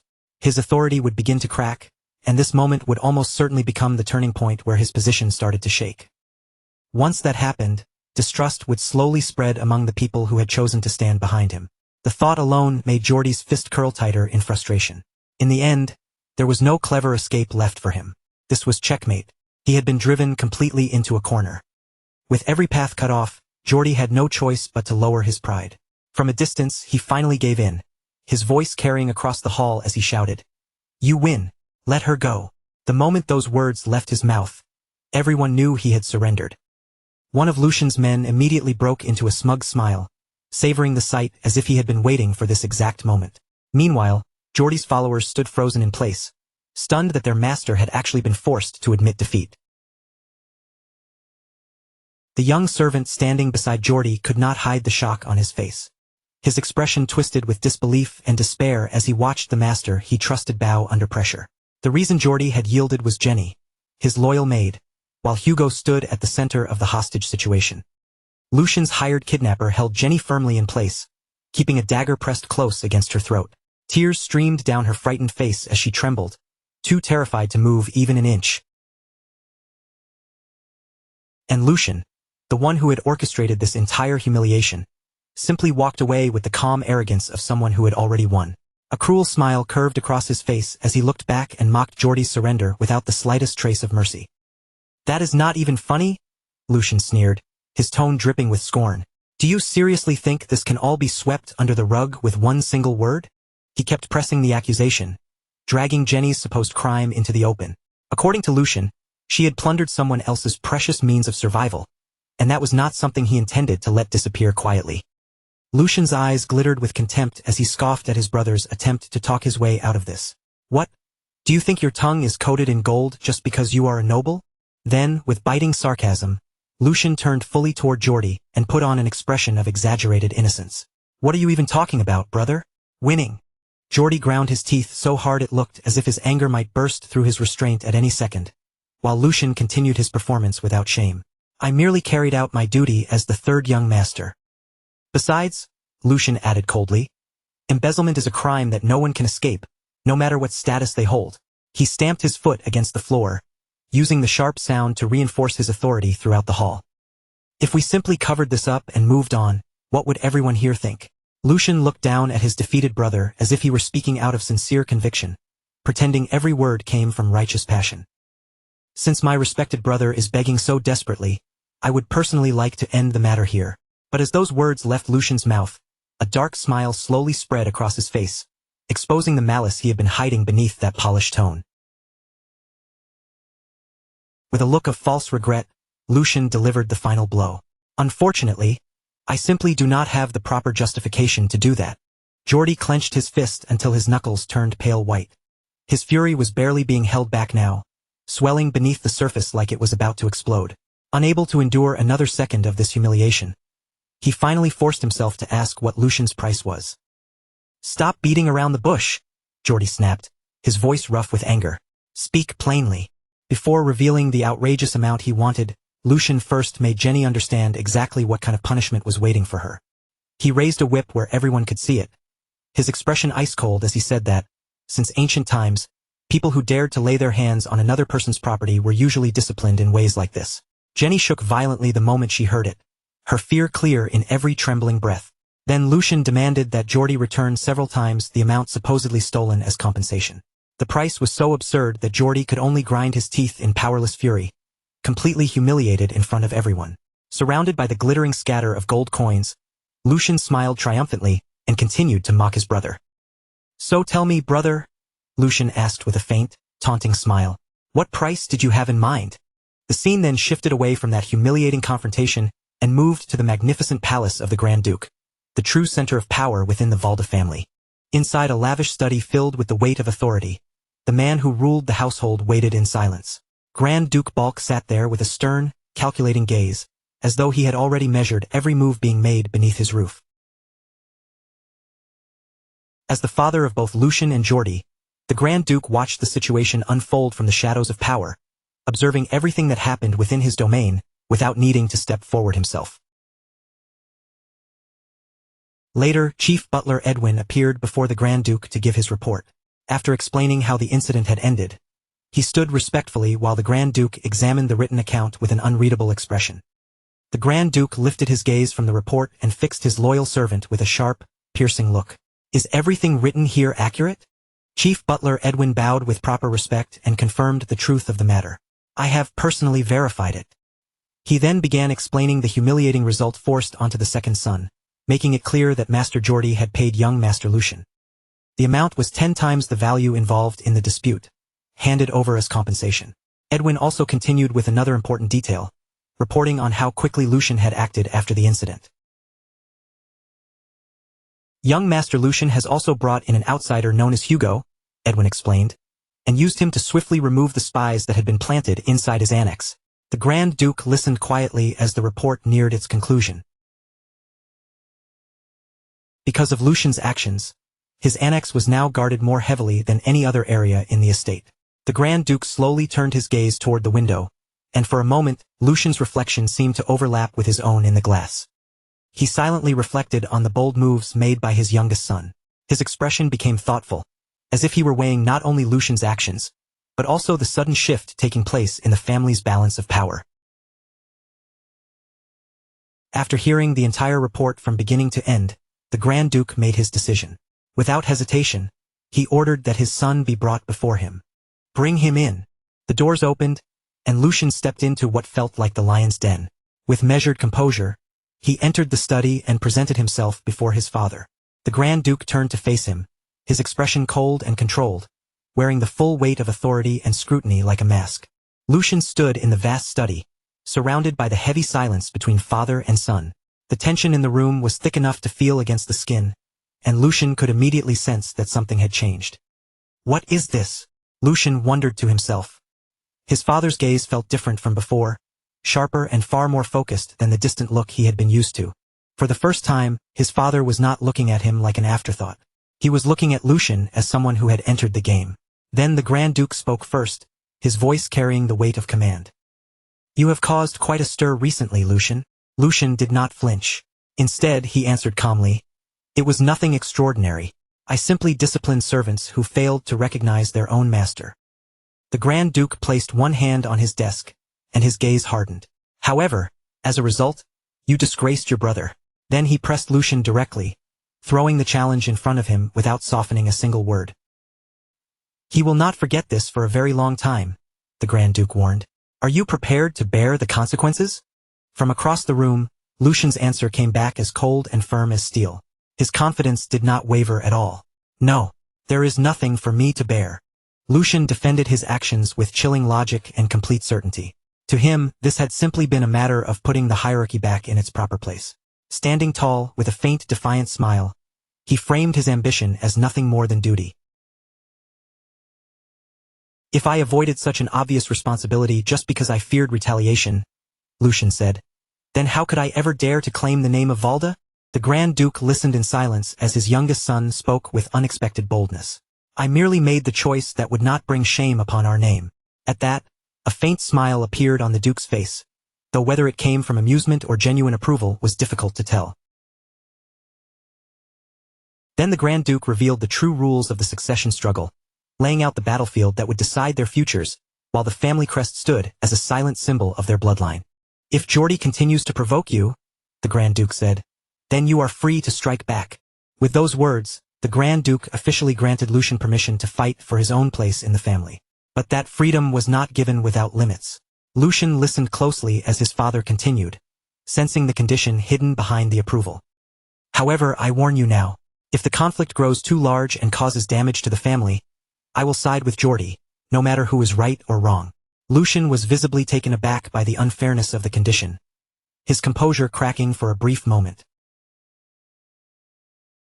In disbelief, Lucian blurted out before he could fully stop himself, reaching one hand forward as if trying to challenge the logic behind it.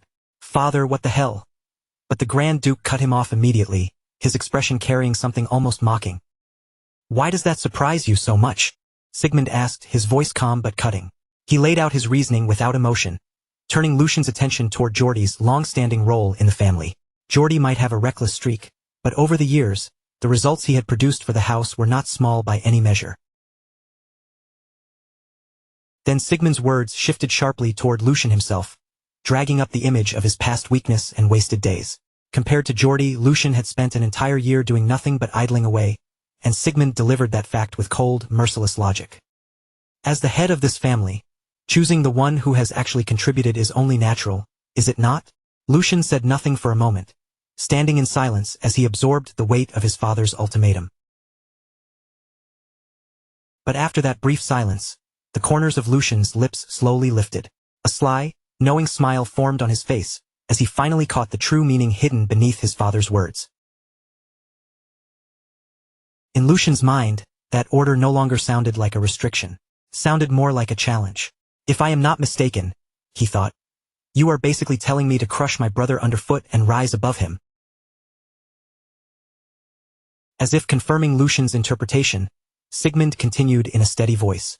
"Build your strength and become useful to the family." With that, his advice came to an end. "Then you will understand the answer to your question." The meaning could not have been clearer. Lucian had to prove his own worth. His sharp mind immediately began sorting through the situation, connecting every word his father had just said. "He is deliberately raising the sense of danger to force me forward," Lucian realized.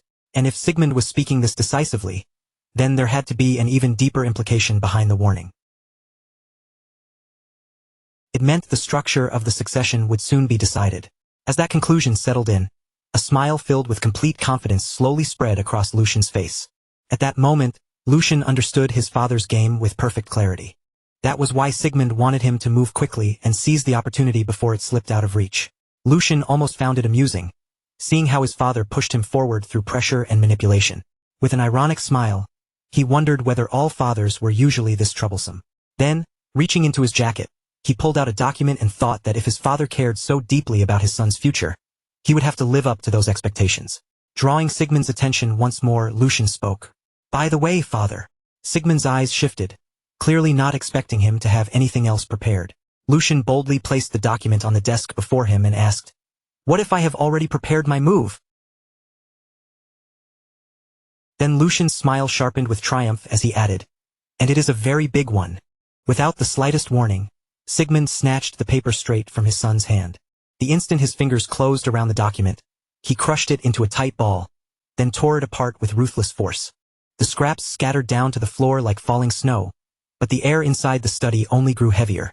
A crushing authority began pouring from Sigmund's body as he demanded to know whether the contents of that report were truly accurate.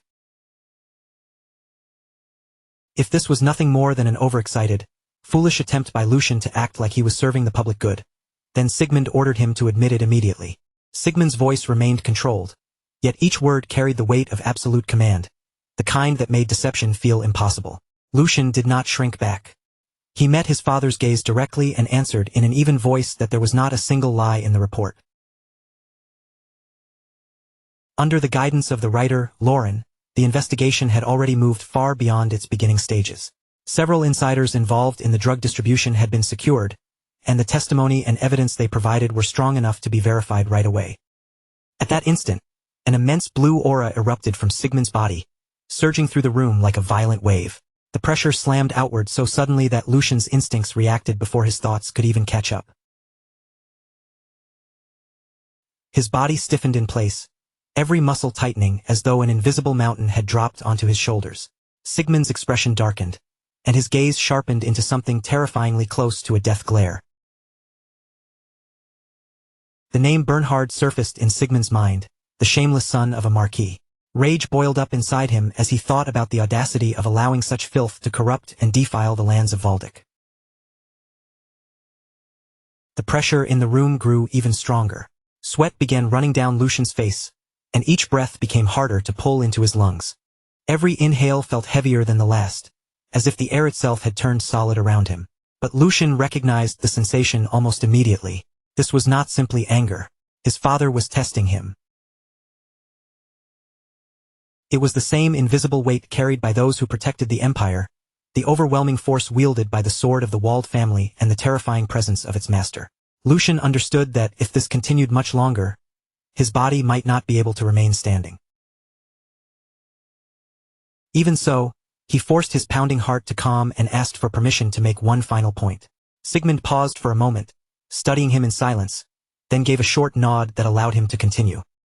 Lucian explained that even if the truth were reported directly to His Majesty, Marquis Logren would simply cut away every loose end and slip out of responsibility. Every illegal act had been carried out through the upper layers of the organization, leaving behind no direct evidence that could clearly be traced back to him. And even if the imperial authority tried to force the matter open, the emperor's concern over factional conflict would likely lead to arbitration rather than a decisive punishment. In the end, the heinous crimes committed against the Valdic family would be reduced to nothing more than a financial loss for the enemy.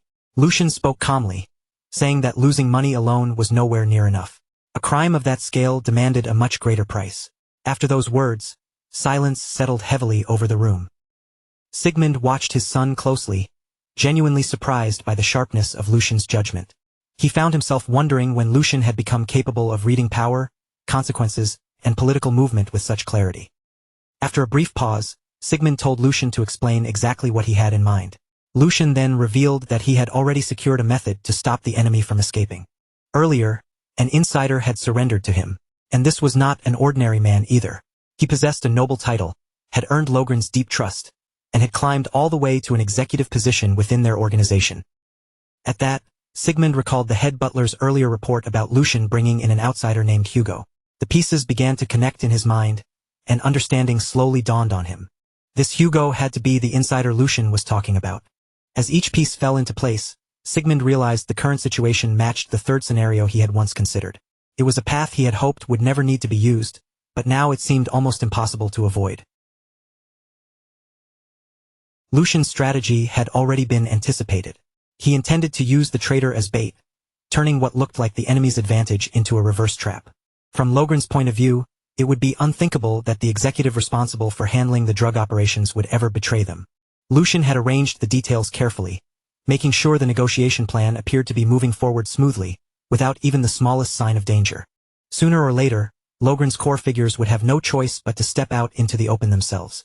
Sigmund admitted that a strategy like this could not be brushed aside. Even so, he immediately pointed out the greatest weakness in the plan. Everything depended on one single variable. The entire plan rested on a man who had crawled out from the back alleys. Human nature, Sigmund said, could never be trusted completely. A man like that would always carry uncertainty with him, and even walking one step beside such a person was already dangerous.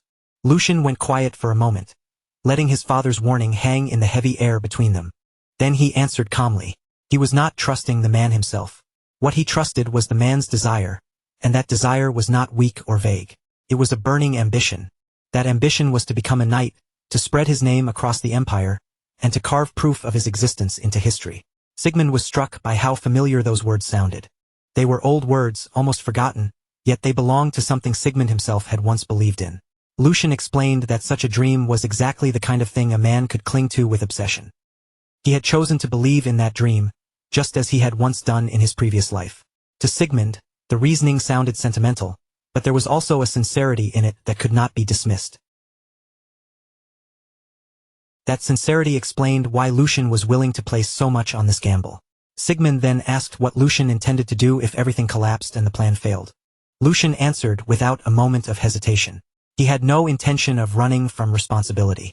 If anything went wrong, the mistake would be his alone to carry.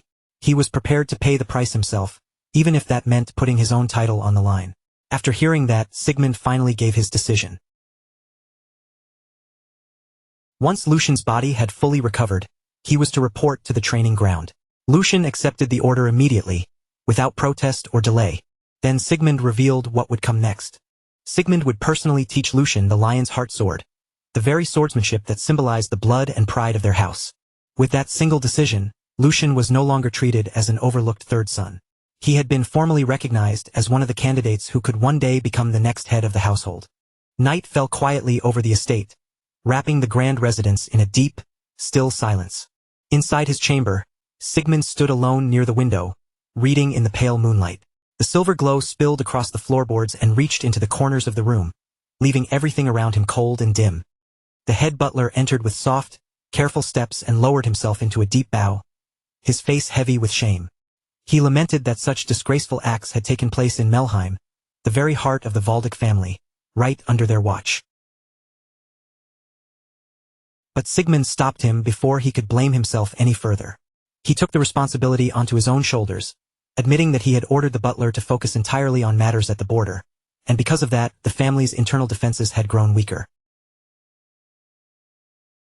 The fact that the third son had uncovered the truth before anyone else was, in Sigmund's eyes, nothing more than a stroke of luck. Bernhard's scheme had been built with great care, designed specifically to slip past their eyes without being noticed.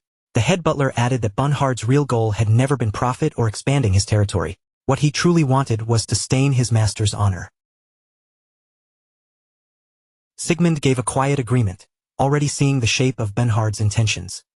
He believed Bernhard planned to use this entire incident later as leverage against him, turning the family's disgrace itself into a weapon he could hold over Sigmund's head. Sigmund also understood that Bernhard ultimately meant to use this scandal as a bargaining chip when dealing with his majesty. The Marquis, blinded by his fear for his own safety, had completely lost sight of the true state of the empire. Then Sigmund shifted the conversation toward Hugo, the man who was now standing beside his third son. The head butler explained that, on the surface, Hugo was known as a gangster who operated a gambling house. But in truth, Hugo was the leader of a newly formed organization that had already shaken the underworld. He was not the kind of man who would easily bow his head and serve someone else. In fact, the head butler had personally gone to meet him, and Hugo had informally accepted his place as Lucian's subordinate. Even as he reported this, the butler could not hide his admiration for the young master's astonishing growth. Growth, Sigmund repeated under his breath, as if weighing the word itself. His thoughts drifted to Hugo, a man who had survived in a world ruled by cunning, violence, and cruelty. A man like Hugo would never have lived this long by trusting empty promises or pretty words. Someone so sharp and ruthless would have been crushed long ago if he lacked the ability to judge people correctly. And Hugo had seen something in Lucian. He had recognized the potential of a lord worth risking his life for. That fact alone said more about Lucian's value than any simple praise could. Sigmund then told the head butler that although the timing was earlier than he had originally planned, he intended to open the path for his third child. Lucian had already shown abilities that could no longer be ignored. The head butler immediately understood the weight behind those words. This was not casual approval. It was a declaration that would reshape the future of the household. Sigmund then added that, starting the very next day, he would begin passing down the family's vision to Lucian. The head butler smiled quietly, showing his approval, and said that it was a proper and decisive choice. Then he asked whether Sigmund had already chosen a swordsman to instruct the young master. Sigmund answered without hesitation. Lord Issen was to be summoned. The head butler's body stiffened the moment he heard that name, shock flashing across his face. Sigmund remarked that it would be a shame to let such a fine horn break simply because of old age. This opportunity, he believed, would become a meaningful chapter in Lord Issen's life as well. When Hans heard the news that Lucian had officially become a successor candidate, he completely lost control of himself. Laughter burst from his mouth, but at the same time, tears streamed down his face. The two emotions mixed together in a chaotic mess, as if his heart had no idea how it was supposed to react. Overwhelmed by the revelation, Hans kept shaking his head and repeating again and again that what he had just heard could not possibly be a joke. Every time he spoke, he stressed the same point, almost as if he were trying to convince himself more than anyone else that Lucian had truly become an official successor candidate. At last, his strength gave out. His hands slipped from his knees, and he collapsed onto the floor, sitting there while openly crying without even trying to hide it. Lucian, clearly irritated by such an exaggerated reaction, tried to stop him with a firm voice. He said that he had already confirmed it several times and demanded to know just how many more times Hans needed to hear it before he finally believed him. When it became obvious that Hans was only spiraling even further, Lucian turned toward Hugo and told him to handle the kid. Hugo stepped forward at once, lifted Hans up with effortless strength, and asked him to calm himself. His voice remained respectful but steady as he explained that, considering the young master's abilities, this outcome was only natural. Then Hugo looked toward the path Lucian would walk from this moment onward and added that it would not be fitting for a senior who served as his right-hand man to be shaken so deeply by this news. Those words struck Hans like a sudden blow. Hans froze completely as the meaning sank in. He had just been acknowledged as Lucian's right-hand man. The shock lingered on his face for a moment before a clear smile slowly began to spread across it. Pride rose inside him so visibly that he could not fully hide it. Still, he tried to brush it off with exaggerated calm, giving a casual shrug as if it were nothing worth making a fuss over. After a brief pause and a small gesture, Hans tried to downplay himself. He admitted that although he had served the young master the longest, he still lacked ability in many areas. And with someone as outstanding as Hugo beside them, he claimed there was no way he could boldly assume such a position for himself. Hearing that, Hugo smiled calmly and said Hans was as humble as ever, exactly as expected of Senior Hans. Hans returned the smile, clearly pleased despite his attempt to act modest. Then Hans teased Hugo right back, asking why he kept saying things like that and jokingly calling him the left-hand man Jr. As Lucian watched their exchange, a quiet smile appeared on his face. Experienced retainers really were different, he thought. Their composure, their mutual understanding, and the effortless balance between them stood apart from anything else. After that brief reflection, Lucian crossed his arms and addressed Hans more seriously. He said that what Hugo had mentioned earlier was not wrong. Before the matter was officially announced throughout the house, it was only natural to inform the two of them first, and the reasoning behind that decision was sound. As he spoke, Lucian glanced toward Hans, who still looked visibly thrilled. Even though Hans tried to keep himself composed, he could not fully conceal the excitement shining on his face. Watching him closely, Lucian's thoughts became more measured. Hans was timid by nature, and his physical frailty could easily become a weakness if left as it was. Even so, Lucian also understood that Hans genuinely cared for him. More importantly, Hans had the grit to remain firmly by his side even when the situation was harsh and unfavorable. That kind of loyalty was something Lucian could evaluate with certainty. Lucian continued assessing him in silence. If Hans gained more experience, matured properly, and learned how to manage internal affairs, he could eventually become a rearguard more dependable than anyone else. Then Lucian's gaze naturally shifted toward Hugo, and when it came to him, there was no hesitation at all. Hugo's abilities left no room for doubt. All that remained was to open the proper path for Hugo and help him become a knight. Only then could his talents be drawn out to their fullest, allowing him to stand beside Lucian in the future as a powerful sword under his command. With that realization, Lucian strengthened his resolve once more. From this point forward, it was time to focus on quality over quantity. One by one, he only needed to build his people properly. Once that thought settled in his mind, the scene shifted to the following morning inside the peaceful castle. Warm sunlight poured through the quiet halls, slipping past the tall windows and stretching deep into the interior like soft golden ribbons. Lucian stood alone in that gentle light, his eyes closed and his breathing calm, while his thoughts slowly drifted somewhere far away. Before he even realized it, his mind had returned to the memories of his previous life. They were memories from a time when he had searched every corner of the continent, chasing after one single goal with everything he had. That goal had been the very essence of the ancestors' martial arts, a power said to elevate the realm of the sword itself beyond ordinary limits. Those teachings were centered around sword forms, structured paths of mastery that shaped and defined the growth of a swordsman. Among those forms, there existed a realm standing one step above the rest, a higher level known as advanced sword forms. And yet, no matter how desperately Lucian struggled, no matter how many hardships he endured, and no matter how deeply he humbled himself, even living like a dog just to survive, what he finally obtained was still nowhere near what he had been seeking.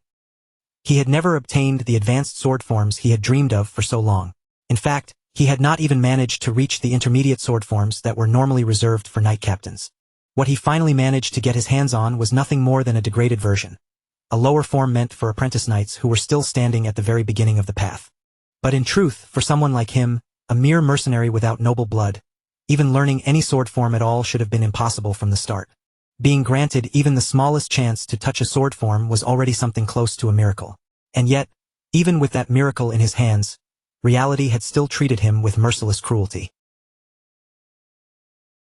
People weaker than him continued to move ahead, learning higher-ranking sword forms for no reason other than the status they were born with.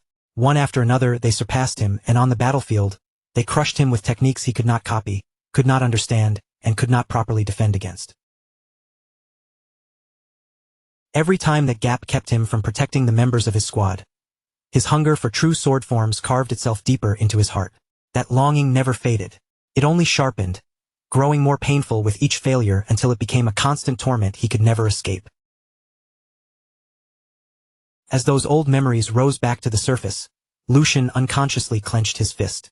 His knuckles tightened, as if his hand were trying to grasp the very thing he had once been forced to watch from a distance. But now, fate had placed a completely different opportunity right in front of him. This time, someone like him had been granted access to something far beyond what he had chased in his previous life. It was something that only a successor candidate of House Valdic, along with their closest aides, could ever hope to touch. An ancient sword form, a legacy so profound that it stood far above even advanced sword forms. The Lion's Heart Sword. Even the name alone carried a heavy, overwhelming weight. Just thinking about the scale of that swordsmanship filled Lucian with awe, and a quiet tension began to build throughout his entire body. The training had not even begun yet, and the time set for the lesson was still some distance away. Even so, his excitement was already rising so fiercely that he could barely contain it. Lucian let out a quiet, self-aware smile when he realized he had been pacing around since dawn without even noticing it. He was too restless to stay still, his anticipation pushing him to move before the lesson had even started. Recognizing that, Lucian decided he needed to steady his mind first. Slowly, he lowered himself to the ground, crossed his legs, and allowed a gentle smile to settle on his face. As he began circulating his energy, his thoughts turned inward. In his previous life, he had learned swordsmanship without anything that could truly be called a proper system. There had been no teacher guiding him, no solid foundation beneath his feet. Only stolen techniques and scattered fragments of knowledge, gathered wherever he could survive long enough to seize them. Because of that, he had never once had someone he could genuinely call his master. That realization did not leave him bitter. Instead, Lucian's smile deepened just a little. Living a second life truly was something extraordinary. But without Lucian realizing it, he was not alone there. From far away, hidden quietly within the shadows, a figure was watching every movement he made. That gaze remained calm and unwavering, fixed on Lucian with silent focus as time passed around them. The one watching him was Sir Eisen himself. A faint smile slowly appeared on Eisen's face. He continued observing the young master as Lucian sat there in composed silence. In Eisen's eyes, there was quiet approval, and in his mind, one thought began to surface. A considerable amount of potential was already taking shape within Lucian. Quite some time had passed, yet the young man had not wavered even once. His posture remained steady, his breathing stayed even, and not the slightest trace of hesitation or instability could be seen in him. As Sir Eisen kept watching, certain details began to stand out more clearly.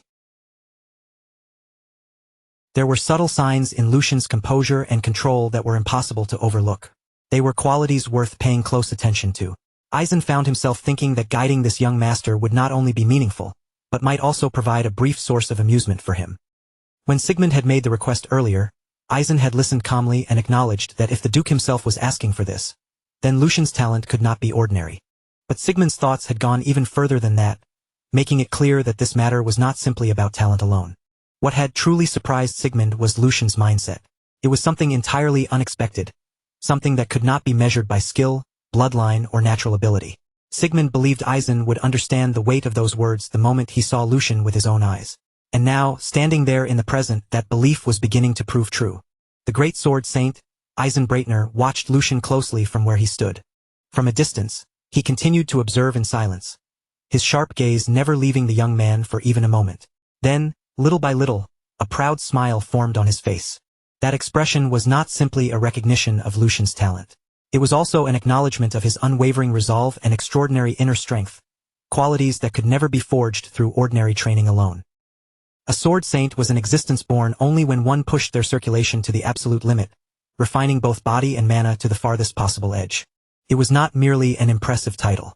It was the summit reached by those who had mastered every known sword form and carved their names into the very peak of the blade's path.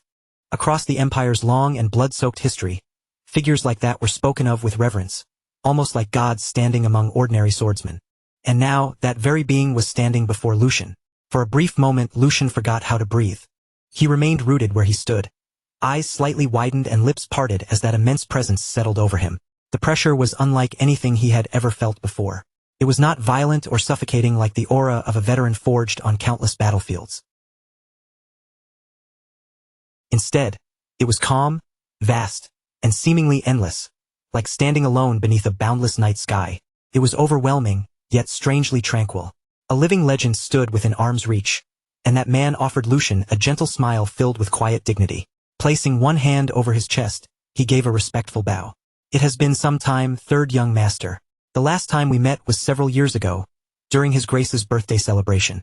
From today onward, I will be the one instructing you. My name is Eisen Breitner. Lucian's expression tightened slightly. So this was him. That morning, Hans had mentioned that his instructor would be a knight who had served the Valdic family since the previous generation, but he had left out the most important detail. This man was the Sword Saint himself. Lucian immediately mirrored the gesture, placing his own hand over his chest before bowing deeply. It is an honor to receive instruction from the Sword Saint. I look forward to your guidance. Eisen lightly waved one hand, a faint smile tugging at the corner of his lips. That title is nothing more than an undeserved name given to an old man. Besides, you are a successor candidate. You should not lower your head so easily. Lucian straightened at once, his posture composed and firm. I will not lower the dignity of my family. But that does not mean I should neglect proper respect. Setting aside status and position, you are someone worthy of it. For one quiet heartbeat, Eisen studied him without saying anything. Then he let out a soft laugh, the sharpness in his expression easing slightly. If you insist, then do as you feel comfortable, young master. Lucian inclined his head a little. Thank you for your understanding. The warmth in Eisen's expression soon faded, replaced by a focused sharpness that signaled the lesson was about to begin. Then let us begin the training immediately. Without hesitation, Lucian stepped forward and answered, Yes, that sounds good. Eisen then gestured toward the outdoor training grounds. Sunlight spilled across the wide perimeter of the training field as Eisen calmly asked, Young master, would you like to run around the perimeter? The moment those words left Eisen's mouth, Lucian dropped straight into a runner's stance, his body lowering with practiced readiness, every muscle coiled to move. Should I start right now? Lucian asked, already prepared to launch forward. Eisen blinked, visibly caught off guard by the immediate reaction. Third young master, please wait a moment. Lucian straightened again, a flicker of confusion crossing his face. Is something wrong? Eisen regarded him carefully, as if trying to understand the way his mind worked. Do you not have any questions about why you are running? Or what purpose this exercise is supposed to serve? Lucian offered him a small, easy smile. Of course I am curious, Lucian replied calmly. But if you ordered it, then it must be necessary. And if you did not explain it, there must be a reason you felt no explanation was needed. Lucian placed one hand over his chest, his posture straight and his voice steady with firm conviction. A student who receives instruction simply follows. The master's words are enough for me. As Lucian said that, Eisen's gaze sharpened slightly. This reaction, this clarity shining in his eyes, was completely different from what he had seen in the other young masters. There was no hesitation in Lucian, no wounded pride over being given such a simple task, and no demand for an explanation. What Eisen saw in him was only a pure and straightforward longing for the sword itself. A faint smile slowly curved across Eisen's lips as understanding finally dawned on him. So this was what the Duke had meant. Very well, young master. Then let us begin. The instant Eisen finished speaking, Lucian shot forward like a bolt of lightning across the training ground. Excitement surged through Lucian's entire body as he ran, the wind whipping past his ears with every step. From above, Eisen watched him closely, not missing even the smallest movement. With his arms folded behind his back, Eisen continued to observe in silence. Lucian's speed did not drop at all. If anything, it only grew faster with every lap he completed. His strides became lighter and smoother, each step flowing into the next with surprising ease. It almost looked as if the ground itself were pushing him forward. Even so, Lucian's thoughts remained sharp, calm, and deliberate beneath that rushing motion. There was another reason he had obeyed without asking a single question. This run was not just simple training. It was an evaluation, a test to measure whether he had the qualifications to become a disciple, just like the tests he had once given during his previous life as a mercenary captain. Back then, he had used this very same method many times. Give a rookie a task that seemed ordinary, even meaningless, and then watch how they reacted. Their mindset, patience, and resolve would all reveal themselves naturally through that one simple order. Lucian had already shown his attitude. Now there was only one thing left for him to prove, his tenacity. He would keep running until his body finally gave out. And just like that, an hour passed. Lucian's brows drew together slightly as he continued moving. Something felt strange. He had been running without stopping for all that time, and yet fatigue still refused to come. Instead of exhaustion weighing him down, a strange lightness spread through his body. Every breath came easily, and every step felt almost weightless, as if his body had forgotten what strain was supposed to feel like. His speed rose even further, until faint afterimages began trailing behind him like flickering shadows left in the air. It made no sense at all. He had done nothing special to rebuild his body except consume mass-produced nectar, and recently, his only real activity had been light walks. By all normal logic, he should have been drenched in sweat by now. From above, Aizen's expression gradually began to change. The run had originally been meant only to check Lucian's general condition. Aizen had expected very little from him in terms of raw physical ability, yet not a single drop of sweat could be seen on Lucian's skin. His breathing remained steady, as calm as the surface of a still lake. Aizen had seen trained knights struggle to maintain mana output at this intensity, and yet Lucian showed no sign of strain. A flicker of concern passed through Aizen's eyes. Could it be? Without wasting another moment, Aizen descended to the training ground and called out firmly, "Stop! End the run here." Lucian halted immediately and turned back toward him, clear confusion showing on his face. "Huh? Did something happen?" Aizen stared at him, his gaze sharp and piercing. "Third young master, I have one question for you. The method you used earlier this morning to calm your body and mind, that was circulation, not meditation, correct?" Lucian nodded without hiding it. "If you are referring to what I did in the indoor training hall, then yes, it was circulation. There is nothing better for clearing one's thoughts." The moment Lucian answered so casually, Aizen froze. A thin sheen of sweat formed along Aizen's brow. His suspicion had been correct after all. He stepped closer, keeping his voice firm but controlled. "Forgive me, but I must examine your physical condition. Even if something feels strange, do not move." Aizen placed a hand on Lucian's shoulder and carefully guided his mana into the young master's body. Slowly and meticulously, he began tracing the internal flow. With the precision of a master craftsman inspecting a priceless blade, Aizen followed the pathways of Lucian's circulation one by one. Several moments passed in heavy silence. Then Aizen's eyes widened with disbelief, as though he feared the truth his own examination had just confirmed.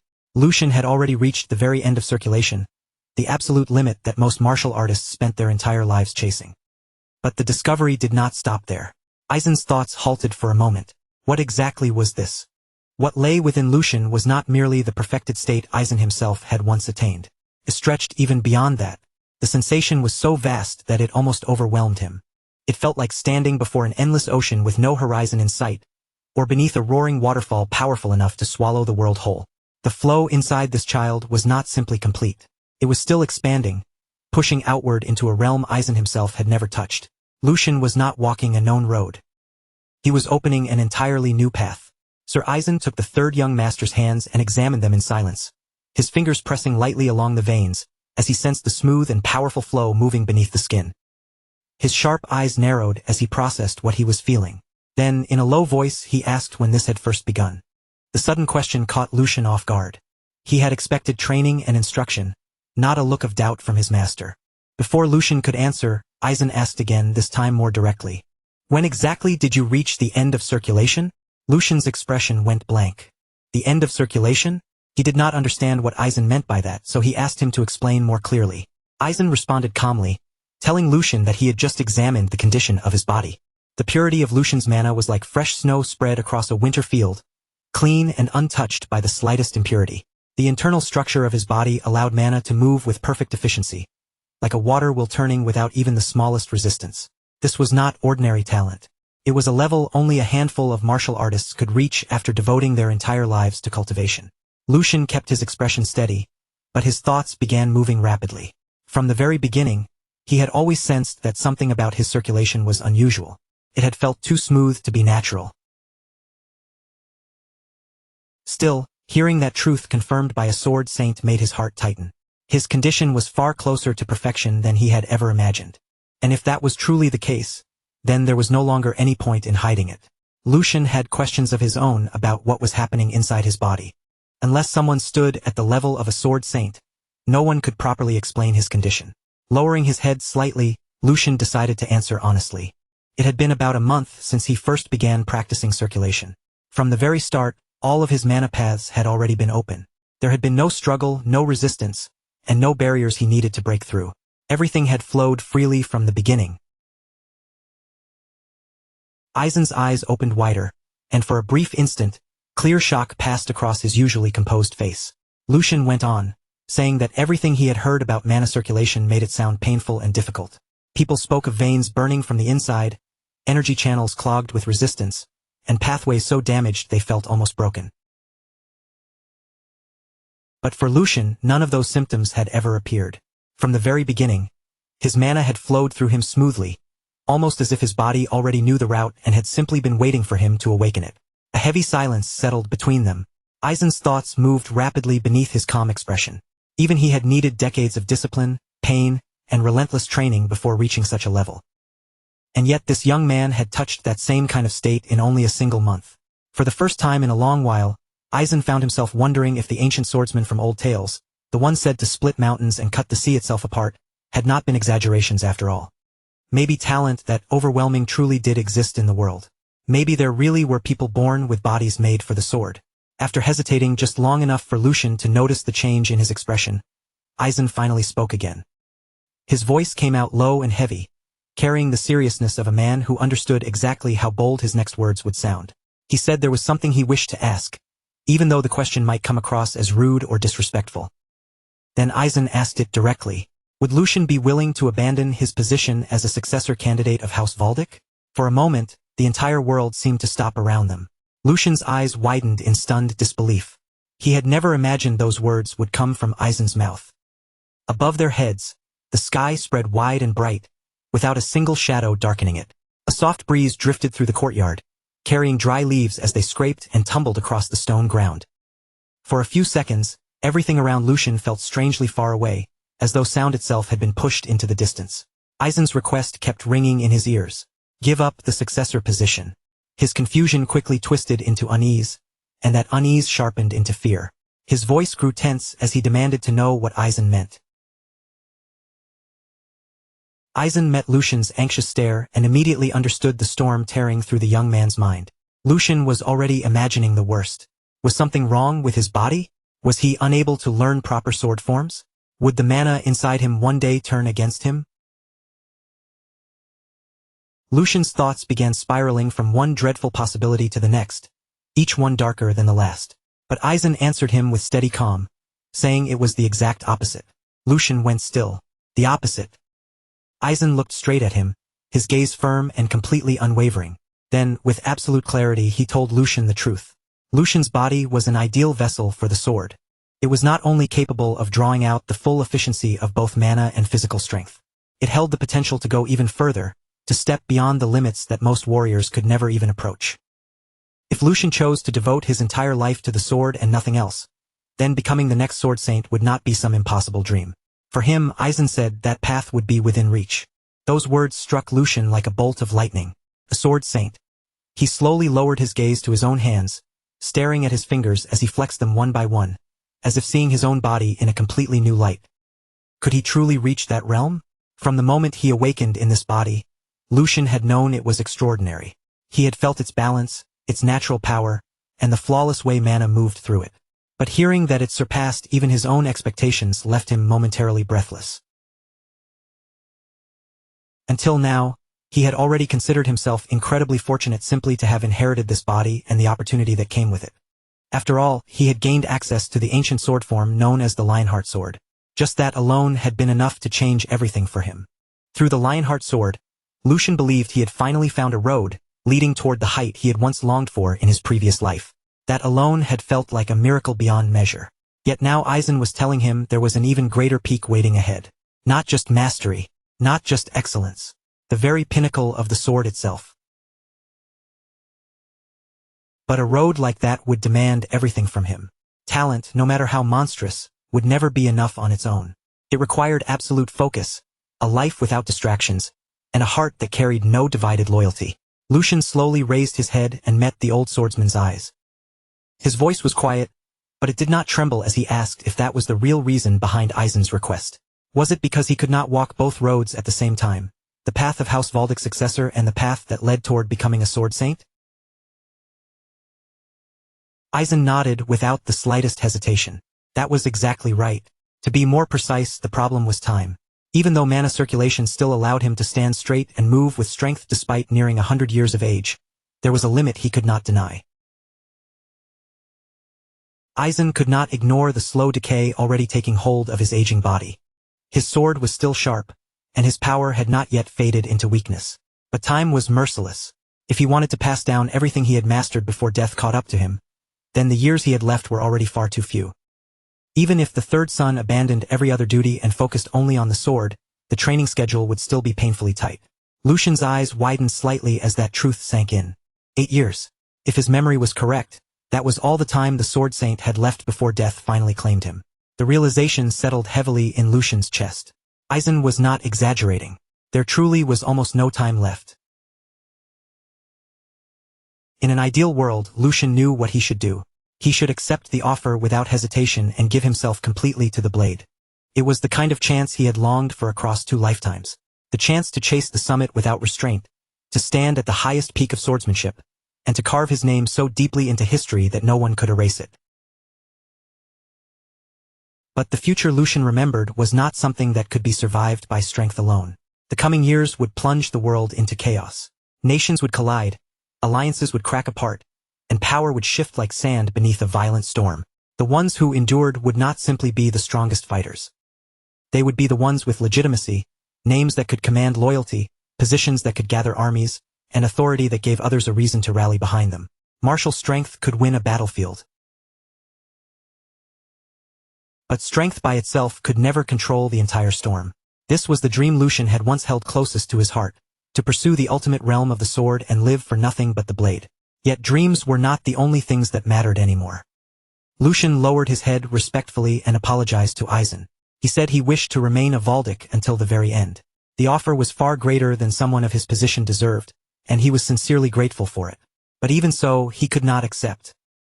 His voice stayed calm as he spoke, though something inside him tightened painfully with every word. Aizen watched him in silence for a long moment. Then the old swordsman released a quiet sigh and said that he was the one who ought to feel ashamed. Aizen murmured to himself, wondering what he had done in his youth to become so greedy in old age. Through the third son, it seemed he had been trying to leave something behind before his own time ran out. He wanted proof that his sword would not simply vanish with the passing years. Perhaps he had wanted to see the legacy he carried placed into hands worthy enough to bear it forward. Lucian did not answer right away. Aizen's quiet regret hung in the air between them, heavier than any argument could have been. Then Lucian carefully raised a question of his own. If, by some chance, there was another person with talent besides him, what would Aizen do then?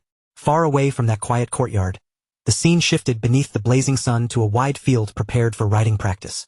Across the open land, a young nobleman drove his horse forward at full speed, cutting through the field with fearless momentum. The horse thundered over the ground, leaping cleanly across low wooden fences and weaving between scattered obstacles with practiced precision. Dust billowed up behind them in rolling clouds. The rider's posture remained sharp and confident, his hands steady on the reins as he controlled every movement with practiced ease. Behind him, a heavy-set butler was desperately trying to follow on foot, struggling with every step as the distance between them kept stretching. His face had turned red from the effort, and he shouted into the wind as he ran.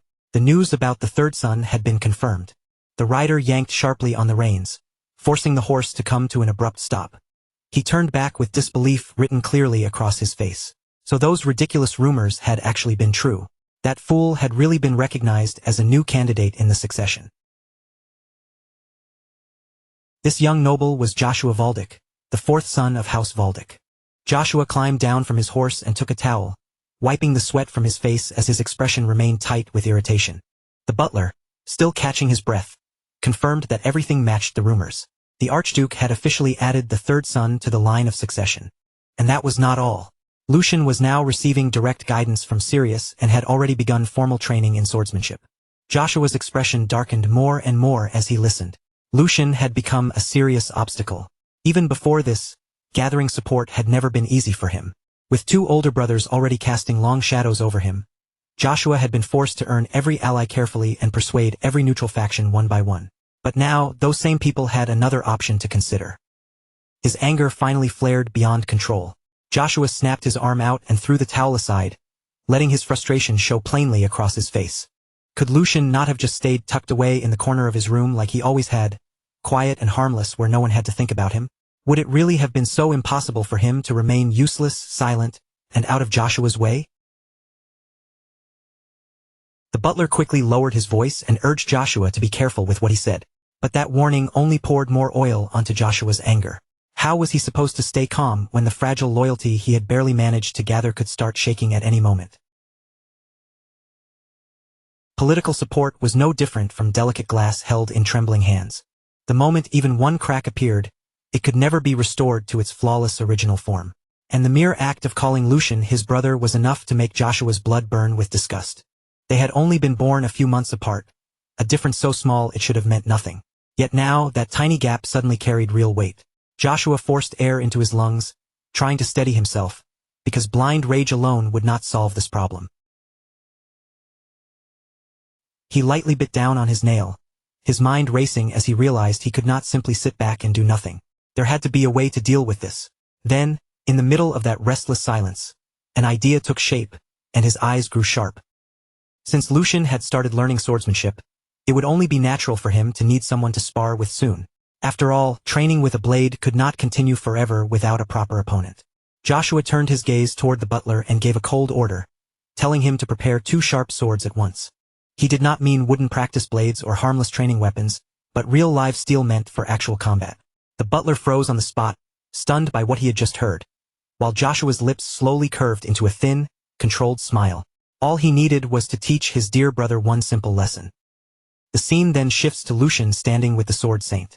Lucian looks at him with a calm, steady expression and asks what he would do if someone with genuine talent were to appear before him. He adds that he does not mean himself. It might take some time to find that person, but this individual would be gifted enough to make up for the delay. He was speaking of someone with the kind of talent that could leave a scar on the sword saint's name, even 100 years into the future.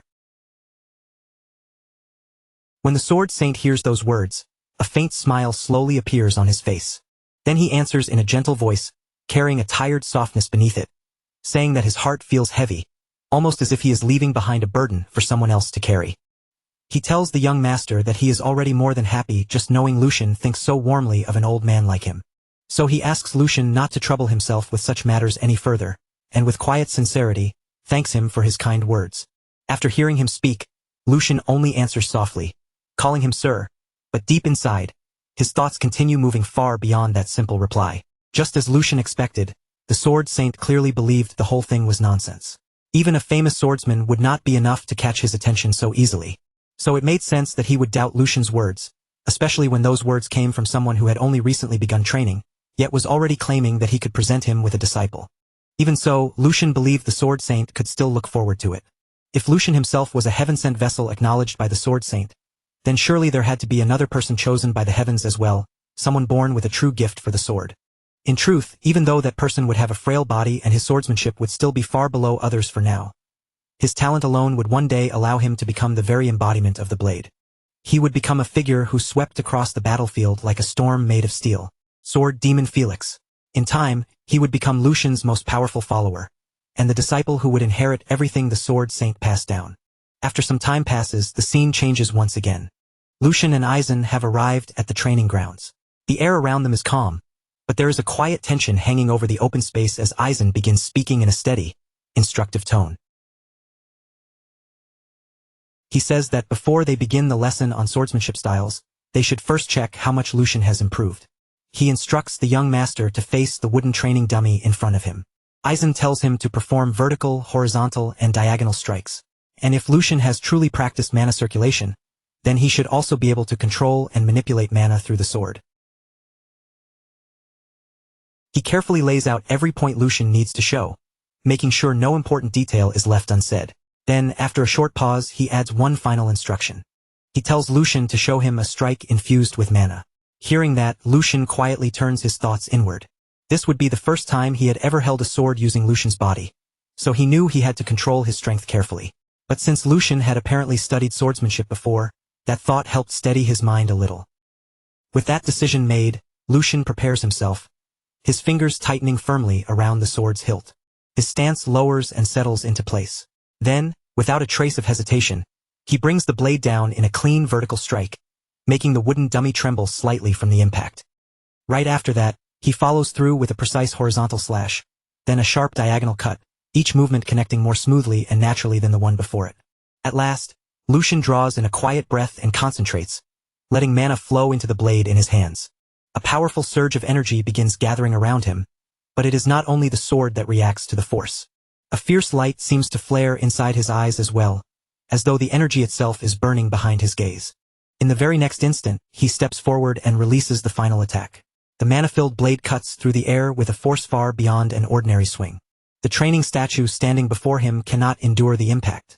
It shakes violently from the blow before finally collapsing to the ground.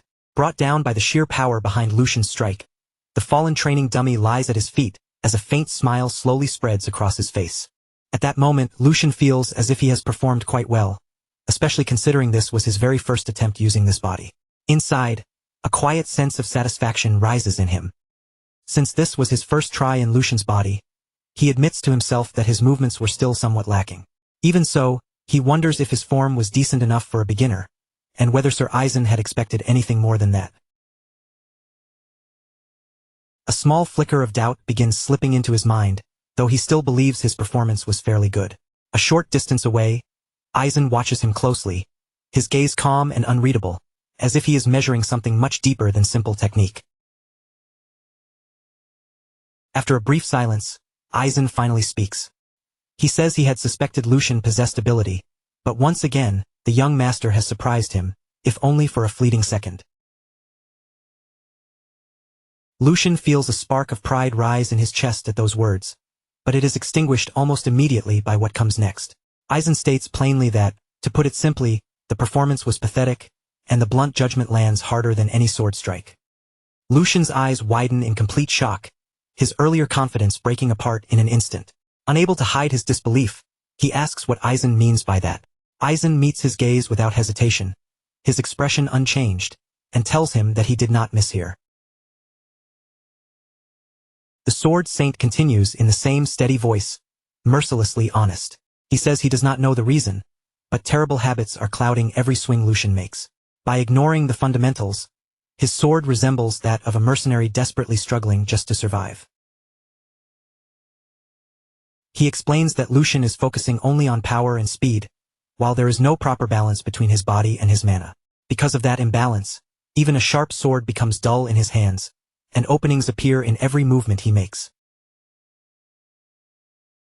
Then Eisen goes even further, asking how long Lucian thinks it took him to coat the blade in mana during that final blow. Lucian listens carefully, each word pressing down on him with increasing weight. After a short pause, Lucian gives an honest answer. He says that since he was channeling mana into the sword, it seemed to take around 1 or 2 seconds. Upon hearing this, Eisen repeats those words back to him in a low, pointed tone. Eisen quietly repeats the 1 to 2 seconds Lucian had mentioned so casually, letting the weight of those words hang in the air. Lucian blinks in confusion, unable to immediately understand why such a short delay could matter so much. Before Lucian can fully process what he means, Eisen suddenly lifts his wooden sword and points it straight toward him. The movement is sharp, deliberate, and controlled, as if he wants Lucian to feel just how dangerous even 1 or 2 careless seconds can truly become. Eisen's wooden blade remains fixed steadily at Lucian's throat, close enough to make the warning impossible to ignore.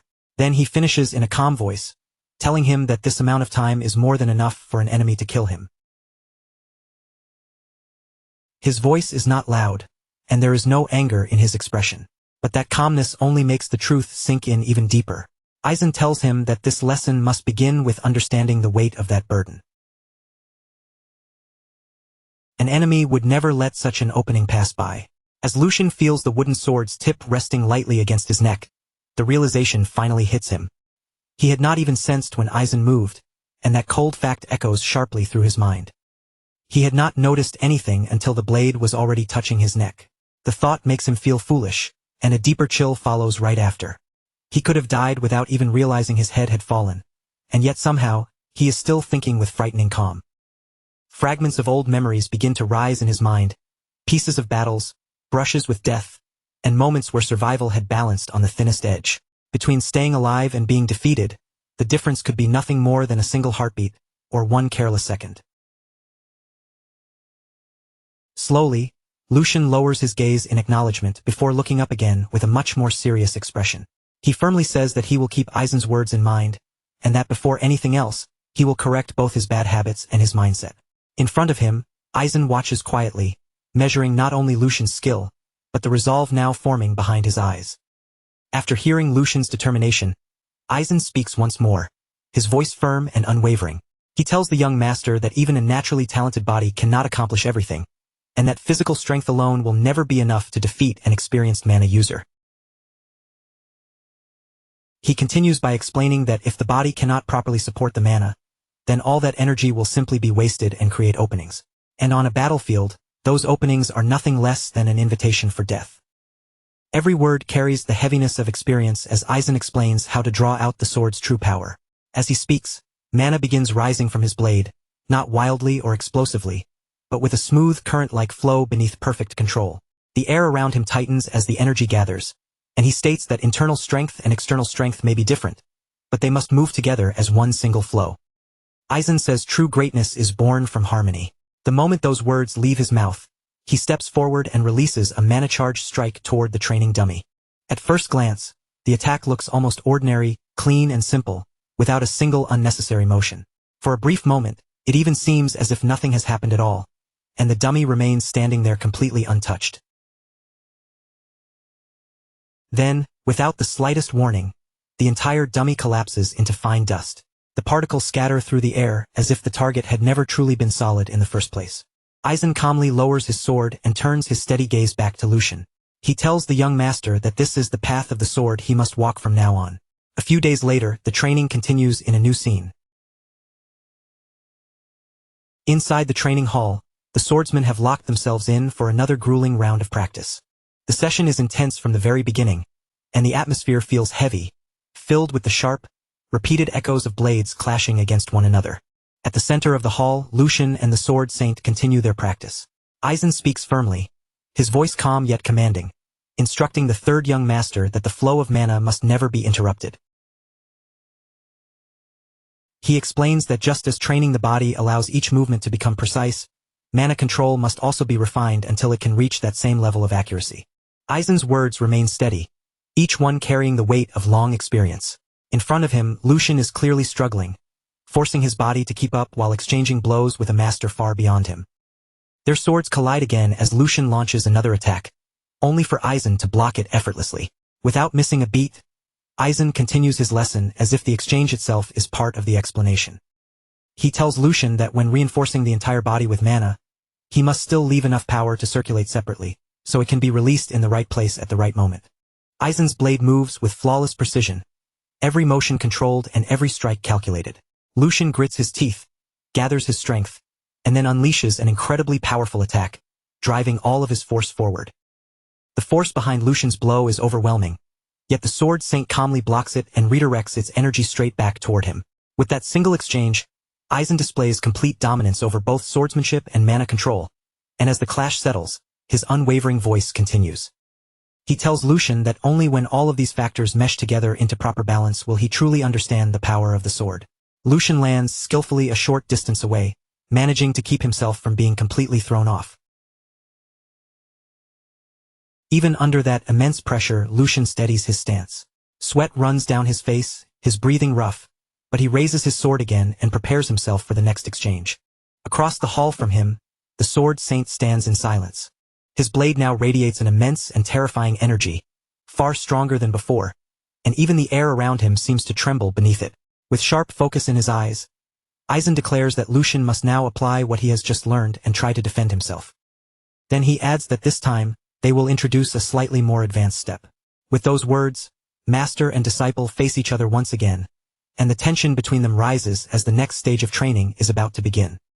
Immediately after that, the Sword Saint suddenly moves from his position with unbelievable speed. His body shifts so quickly that his movement becomes almost impossible to follow with the naked eye. In the blink of an eye, Aizen appears directly in front of Lucian. In a firm and composed voice, he tells him to consider the enemy's speed and movements, then respond with the appropriate amount of force. At the same time, a powerful aura surges out from Aizen's body, making the air around him feel heavy and sharp.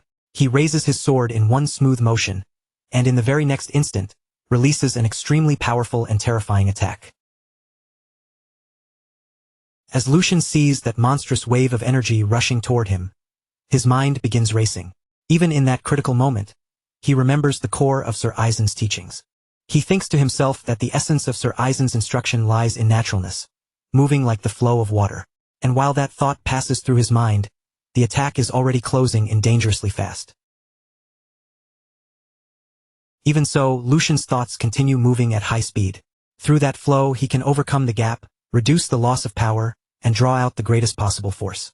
He tells himself not to be overwhelmed and to look straight at the attack. With that realization, Lucian gathers every bit of strength inside him, and mana bursts from his body, surging violently as he concentrates it into his blade. Lucian steps forward and launches his own attack straight ahead. Their swords collide head-on, and the instant the blades meet, an explosive shockwave erupts from the impact. The force released from that clash is immense and destructive, shaking the entire training hall as if the room itself might come apart. On the other side of the clash, the Sword Saint watches Lucian with calm eyes. From his expression alone, it looks as though he has not used even the slightest bit of true strength. Lucian, however, is the complete opposite. His whole body is visibly strained as he struggles just to block the overwhelming power pressing down on him.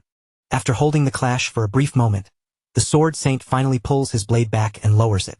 His voice returns to its usual composed tone. He says they can end today's training there, and tells Lucian to engrave the sensation he felt today deep into his body. The Sword Saint looks at Lucian one last time and calmly says that doing just that will be enough to make him a first-rate swordsman. Hearing those words, Lucian cannot help but smile.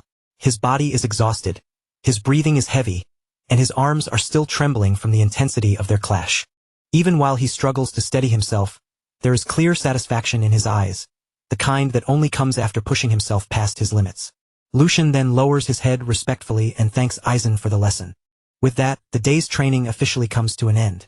The servants quickly begin clearing the training hall, which has suffered heavy damage from the violent shockwaves and powerful collisions, with broken tiles, cracked walls, and scattered debris spread everywhere. One servant looks around at the ruined hall in disbelief and mutters, wondering just what kind of training Lucian had gone through. Another servant glances worriedly in Lucian's direction and quietly asks whether the young master will be all right. The scene then shifts to Lucian, who is sitting alone off to the side, quietly trying to recover from the brutal training. Lucian's condition is clearly awful. His clothes are soaked through with sweat, his muscles throb with pain, and every breath leaving his chest feels heavy and strained. Even so, there is a strange calm resting on his face, as if his mind has already accepted this exhaustion. Somehow, he thinks to himself he managed to survive today's training as well. It almost feels absurd, but Aizen's harsh methods are clearly meant to tear away the bad habits he carried over from his past life. And if this is what it takes to correct those flaws, then there is nothing he can do except endure it and keep moving forward. Lucian closes his eyes for a brief moment, quietly going back over everything he just experienced. Because of that brutal training, he can feel himself grasping the sensation much faster than before. The more he watches Aizen, the more deeply impressed he becomes. Aizen keeps creating dangerous situations perfectly matched to Lucian's current level, then gives him precise instructions that pull the correct reaction out of him at the exact moment it is needed. That is something far easier to say than to actually do. Unless Aizen could see through Lucian's body, its condition, its limits, and even its weaknesses, such training would be impossible. Lucian slightly clenches his fist, still feeling the lingering trace of mana circulating through his body. He may only be entrusting himself to Aizen's guidance for now, but he can clearly feel his own growth through every aching muscle and every breath. Until now, Lucian had believed that the secret forms and refined techniques of excellent swordsmanship were the only true path toward reaching a higher realm. But today's training has made him realize something much deeper. Real strength is not only about mastering techniques, but about rebuilding the foundation itself, breaking apart old flaws and reshaping everything from the core. He had never thought this deeply about balance, reserve power, and flow before. As Lucian lowers his gaze, a quiet thought begins to echo through his mind. What truly mattered had been inside him all along, and if only he had understood these teachings back in his past life, things might have been different. For a brief instant, faint images from his previous life flash before his eyes, blurred battlefields rising out of memory like shadows. Unfinished duels, chances he failed to seize, and the crushing regret of never reaching the height he once desperately chased all passed through his mind. Those memories feel distant, yet painfully clear at the same time. Then, little by little, Lucian's awareness returns to the present. He exhales slowly and continues thinking. If he had learned this sooner, perhaps he could have at least exchanged a few proper blows back then. Ending things like this today feels a little shameful to him. As that thought lingers, he wonders whether there might be a perfect opponent for him somewhere. Then a certain person comes to mind. But before Lucian can fully settle on that thought, the sound of footsteps echoes through the training hall. The fourth young master has arrived. Joshua walks forward with confident steps, then offers a slight bow as if every movement has been carefully polished. He greets Aizen respectfully, asking whether he has been well, and introduces himself as his disciple, Joshua. Aizen answers in his usual composed tone, welcoming the fourth young master before asking what has brought him here so unexpectedly. He adds that he is currently training the third young master, so if Joshua has something to say to this old man, he should come back later. Joshua simply gives a faint smile and shakes his head. He says there is no need for that. Aizen's eyes narrow slightly as he asks if the reason Joshua came here is exactly what he suspects. Joshua calmly replies that Aizen is correct. Since his brother has finally opened his closed doors and committed himself to training, he believes this is an important moment.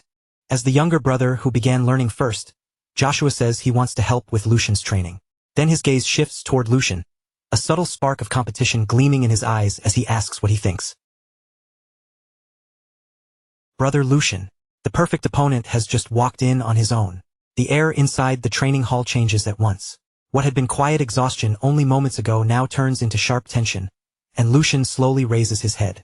The entire training ground falls into a heavy, suffocating silence as knights, guards, and attendants stand frozen in place, their eyes fixed on the unfolding situation while they wait for Aizen's response. The atmosphere has become far too serious for an ordinary training session. It feels as though something far more important is about to happen. Slowly, Aizen turns toward the fourth young master, his expression tightening as he demands an explanation. Confusion is clear in his voice as he questions why the third young master has suddenly been dragged into this. Joshua lowers his gaze with perfect courtesy, presenting the image of a respectful younger disciple. His voice remains calm and composed as he explains that certain training methods require sparring. He says sparring is useful for improving the practical use of mana. Then, when he lifts his head again, a bright and seemingly innocent smile appears on his face as he offers himself as Lucian's opponent. Turning toward Lucian, Joshua speaks with carefully measured humility, saying that recent circumstances have left him with very few chances to interact with his brothers. He claims that moments like this are precious opportunities for them to grow closer while improving their skills. Placing one hand over his chest, he admits that his approach may seem rude, but insists that it comes from sincerity, and respectfully asks for permission. Lucian remains silent while Joshua speaks. His head tilts slightly downward, making it seem as though he is listening without any visible reaction. But deep inside, a faint smile begins to form. To Lucian, the children of this household are remarkably talented when it comes to twisting their words into something that serves their own purpose. Joshua's explanation sounds noble on the surface, but the intention hidden beneath it is painfully easy to see. Lucian's gaze drifts toward Joshua's side, where a real sword has been carefully wrapped in cloth. His thoughts sharpen in an instant. Bringing a real blade against someone who has barely trained for a week leaves almost no room for doubt. Joshua's goal is clear. He wants to crush his weak older brother in front of everyone and use that victory to strengthen his own position within the family. Lucian slowly raises his eyes and meets Joshua's smiling face. The challenge has been dressed up as an offer of help, which makes refusing it difficult without creating consequences. So Lucian carefully weighs the situation. If Aizen acknowledges this spar, then the match will carry real meaning. And if Lucian backs down now, Aizen, who has already been pressuring him to withdraw from the succession, would be placed in an awkward position. After a brief pause, Lucian steps forward. That one simple movement immediately draws every pair of eyes in the hall toward him. With a calm expression, Lucian asks Aizen to accept Joshua's proposal. Aizen's eyes widen slightly in surprise. He clearly did not expect the third young master to agree so easily. Lucian makes a light gesture as he explains his reasoning. He says that his younger brother's enthusiasm for training is admirable, but such disrespectful behavior cannot simply be overlooked. As he speaks, his gaze shifts directly toward Joshua. If that is the case, Lucian says, then he will personally teach his immature younger brother a lesson. At those words, Joshua's expression stiffens. Lucian's calm statement strikes straight at Joshua's pride. Anger flares inside him, but he forces it down, keeping his face from openly twisting. Lucian continues in the same steady voice, telling Joshua that this will be the last time such childish behavior is tolerated. If he causes further trouble, it will only place Aizen in a difficult position. As the exchange continues, Aizen watches the brothers carefully. He understands Joshua's intentions completely, yet the third young master has chosen to walk straight into the trap rather than avoid it. After thinking for a moment, Aizen grants permission, but only under strict conditions. The spar will happen once, and if it becomes dangerous, he will stop it immediately. Both brothers place their hands over their chests and agree to Aizen's terms. Lucian then turns toward Joshua with a calm smile and suggests that they have a proper sparring match. As he finishes speaking, Lucian casually pats Joshua on the shoulder. That simple gesture irritates Joshua at once, and although he forces out a laugh in response, the annoyance on his face is impossible to completely hide. A little later, Lucian, Joshua, and Aizen stand together at the center of the training ground. Aizen steps forward between the two brothers and announces the rules in a clear, steady voice. He makes it clear that this is not a fight meant to injure one another, but a sparring match intended to test how far each of them has progressed. Then Aizen turns his attention to Lucian and reminds him that this will be his very first spar. Because of that, Lucian should focus on learning from the exchange rather than obsessing over victory. After that, Aizen shifts his gaze to Joshua, reminding him that as the one with more experience in swordsmanship, he carries the responsibility to act with proper dignity. Finally, Aizen addresses both brothers at once, instructing them to conduct themselves in a way that upholds the honor of House Veldic. The signal will begin once both of them draw their swords. That moment finally arrives, and the sound of steel sliding free from its sheath cuts through the air as the two brothers raise their blades into position. The tension thickens in an instant. Joshua fixes his eyes on Lucian, frustration simmering beneath his stare, while the name Lucian Veldic echoes in his mind with growing irritation. He cannot understand when his older brother started acting like a proper elder. Every word Lucian says seems to remind Joshua that he is the younger one, and that constant reminder scrapes painfully against his pride. To Joshua, the difference between them is nothing more than a slightly earlier birth. And yet Lucian keeps behaving as if that small gap places him far above him. Joshua tightens his grip around the sword until his knuckles begin turning pale. Fine then. If Lucian wants to act superior, this spar will settle everything. By the time it ends, Joshua intends to strip away every bit of that confidence, and his anger burns so fiercely that even his reflection on the blade looks distorted.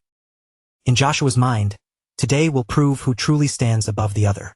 Across from him, Lucian quietly studies Joshua's expression, and even when facing actual enemies, he has rarely seen emotion so raw and uncontrolled.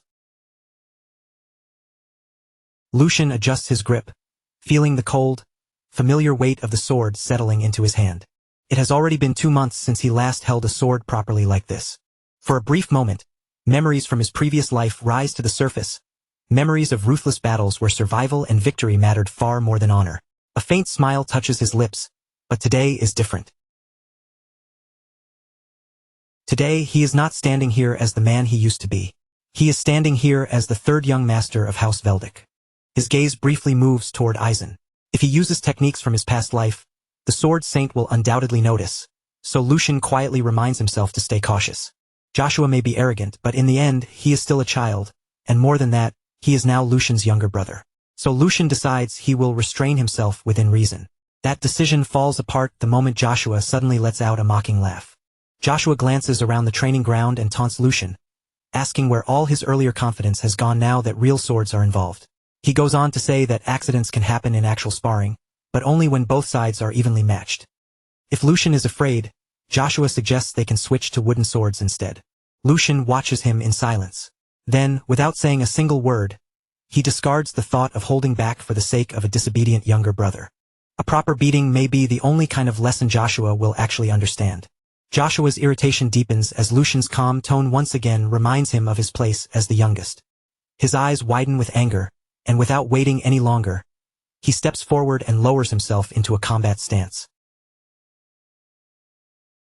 In the next instant, Joshua bursts forward, charging straight toward Lucian with fury blazing in his eyes.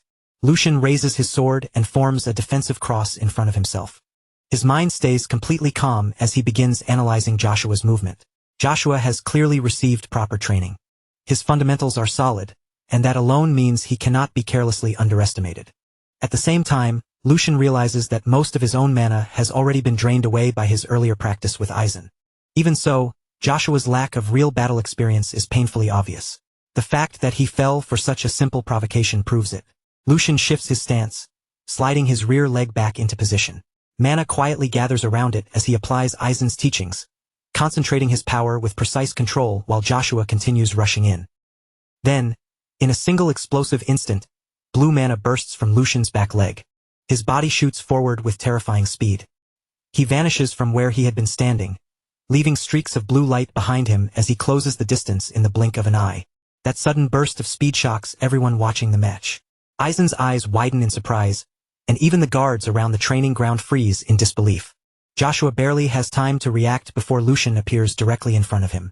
Lucian raises his sword high over his head. In that brief moment, he decides to seize complete control of the fight, and his blade comes crashing down in a powerful vertical strike. Joshua instinctively looks upward, barely managing to respond as the attack descends toward him. Lucian's voice cuts coldly through the air, warning Joshua to grit his teeth and block it, unless he wants his jaw shattered by the impact. In the very next instant, steel collides with deafening force. The entire training ground rings with the thunderous clash of their first strike. News of the duel soon spreads through the family estate like wildfire, slipping through corridors, echoing across marble halls, and finding its way into every whispered conversation. Inside the mansion, a group of servants gathers in a quiet corner, their voices lowered but buzzing with excitement. One servant leans closer and asks if the others have heard what happened, while another blinks in confusion and asks what he means. The first servant glances around cautiously before revealing the rumor that young Master Lucian had completely overwhelmed young Master Joshua, and the words hang in the air between them. Not far away, several maids continue with their duties, though their attention is clearly nowhere near their work. They whisper and giggle among themselves, unable to hide their amusement, as one maid covers her mouth and laughs softly. She says that the fourth young master entered the duel overflowing with confidence, only to leave looking utterly miserable. Another maid adds that when she first heard the story, she nearly cried from laughing so hard. With every retelling, the tale grows more dramatic. Each person adds a little more force to it, making the story louder, sharper, and more exaggerated as it passes from mouth to mouth. And at the center of all those spreading rumors is Yuko, moving through the estate with perfect timing. Wherever he goes, he shares the story with enthusiasm, bringing every detail to life as if he witnessed it all himself. At one point, Angus approaches him and remarks that the timing could not have been better. He has already heard whispers that even the Sword Saint acknowledged Lucian's talent. Yuko then leans in closer, as though he is about to reveal a forbidden truth, and says that since the story has already spread this far, he might as well tell them what really happened. But he warns them that it is strictly confidential, which naturally only makes the rumor spread even faster. Before long, Angus begins retelling the story with even greater excitement, describing how Lucian utterly crushed Joshua and casually took his sword as if it were nothing, leaving everyone present frozen in complete shock. Meanwhile, far away from all the noise and chatter, Lucian stands quietly by the window inside his room. A faint hum slips from his lips as he gazes outside, his expression calm and almost indifferent. He knows very well that rumors are storming through the mansion, and a subtle smile slowly forms on his face. It is the perfect day for rumors like these to spread. As Lucian stands by the window, his thoughts drift back to the duel. He could still clearly picture Joshua looking up at him from below. Fear spread across his face as he desperately called him brother only after he had been driven into a corner. At that moment, Lucian had lifted his sword high above him, his gaze cold and his expression completely unyielding. So now Lucian had said in a sharp voice, "I am your brother. Only when you have nowhere left to run." And with those words, his blade came crashing down in a powerful vertical strike. Joshua panicked at once, shouting apologies and calling out Brother Lucian again and again. But by then, it was already far too late to stop what was coming. Lucian's strike landed cleanly, cutting straight through the weapon Joshua had raised to defend himself. The blade split apart and shattered into two pieces. Lucian slowly lowered his own sword, looking down at Joshua with quiet authority as he warned him never to try something like that again. Next time, Lucian told him the result would be far uglier.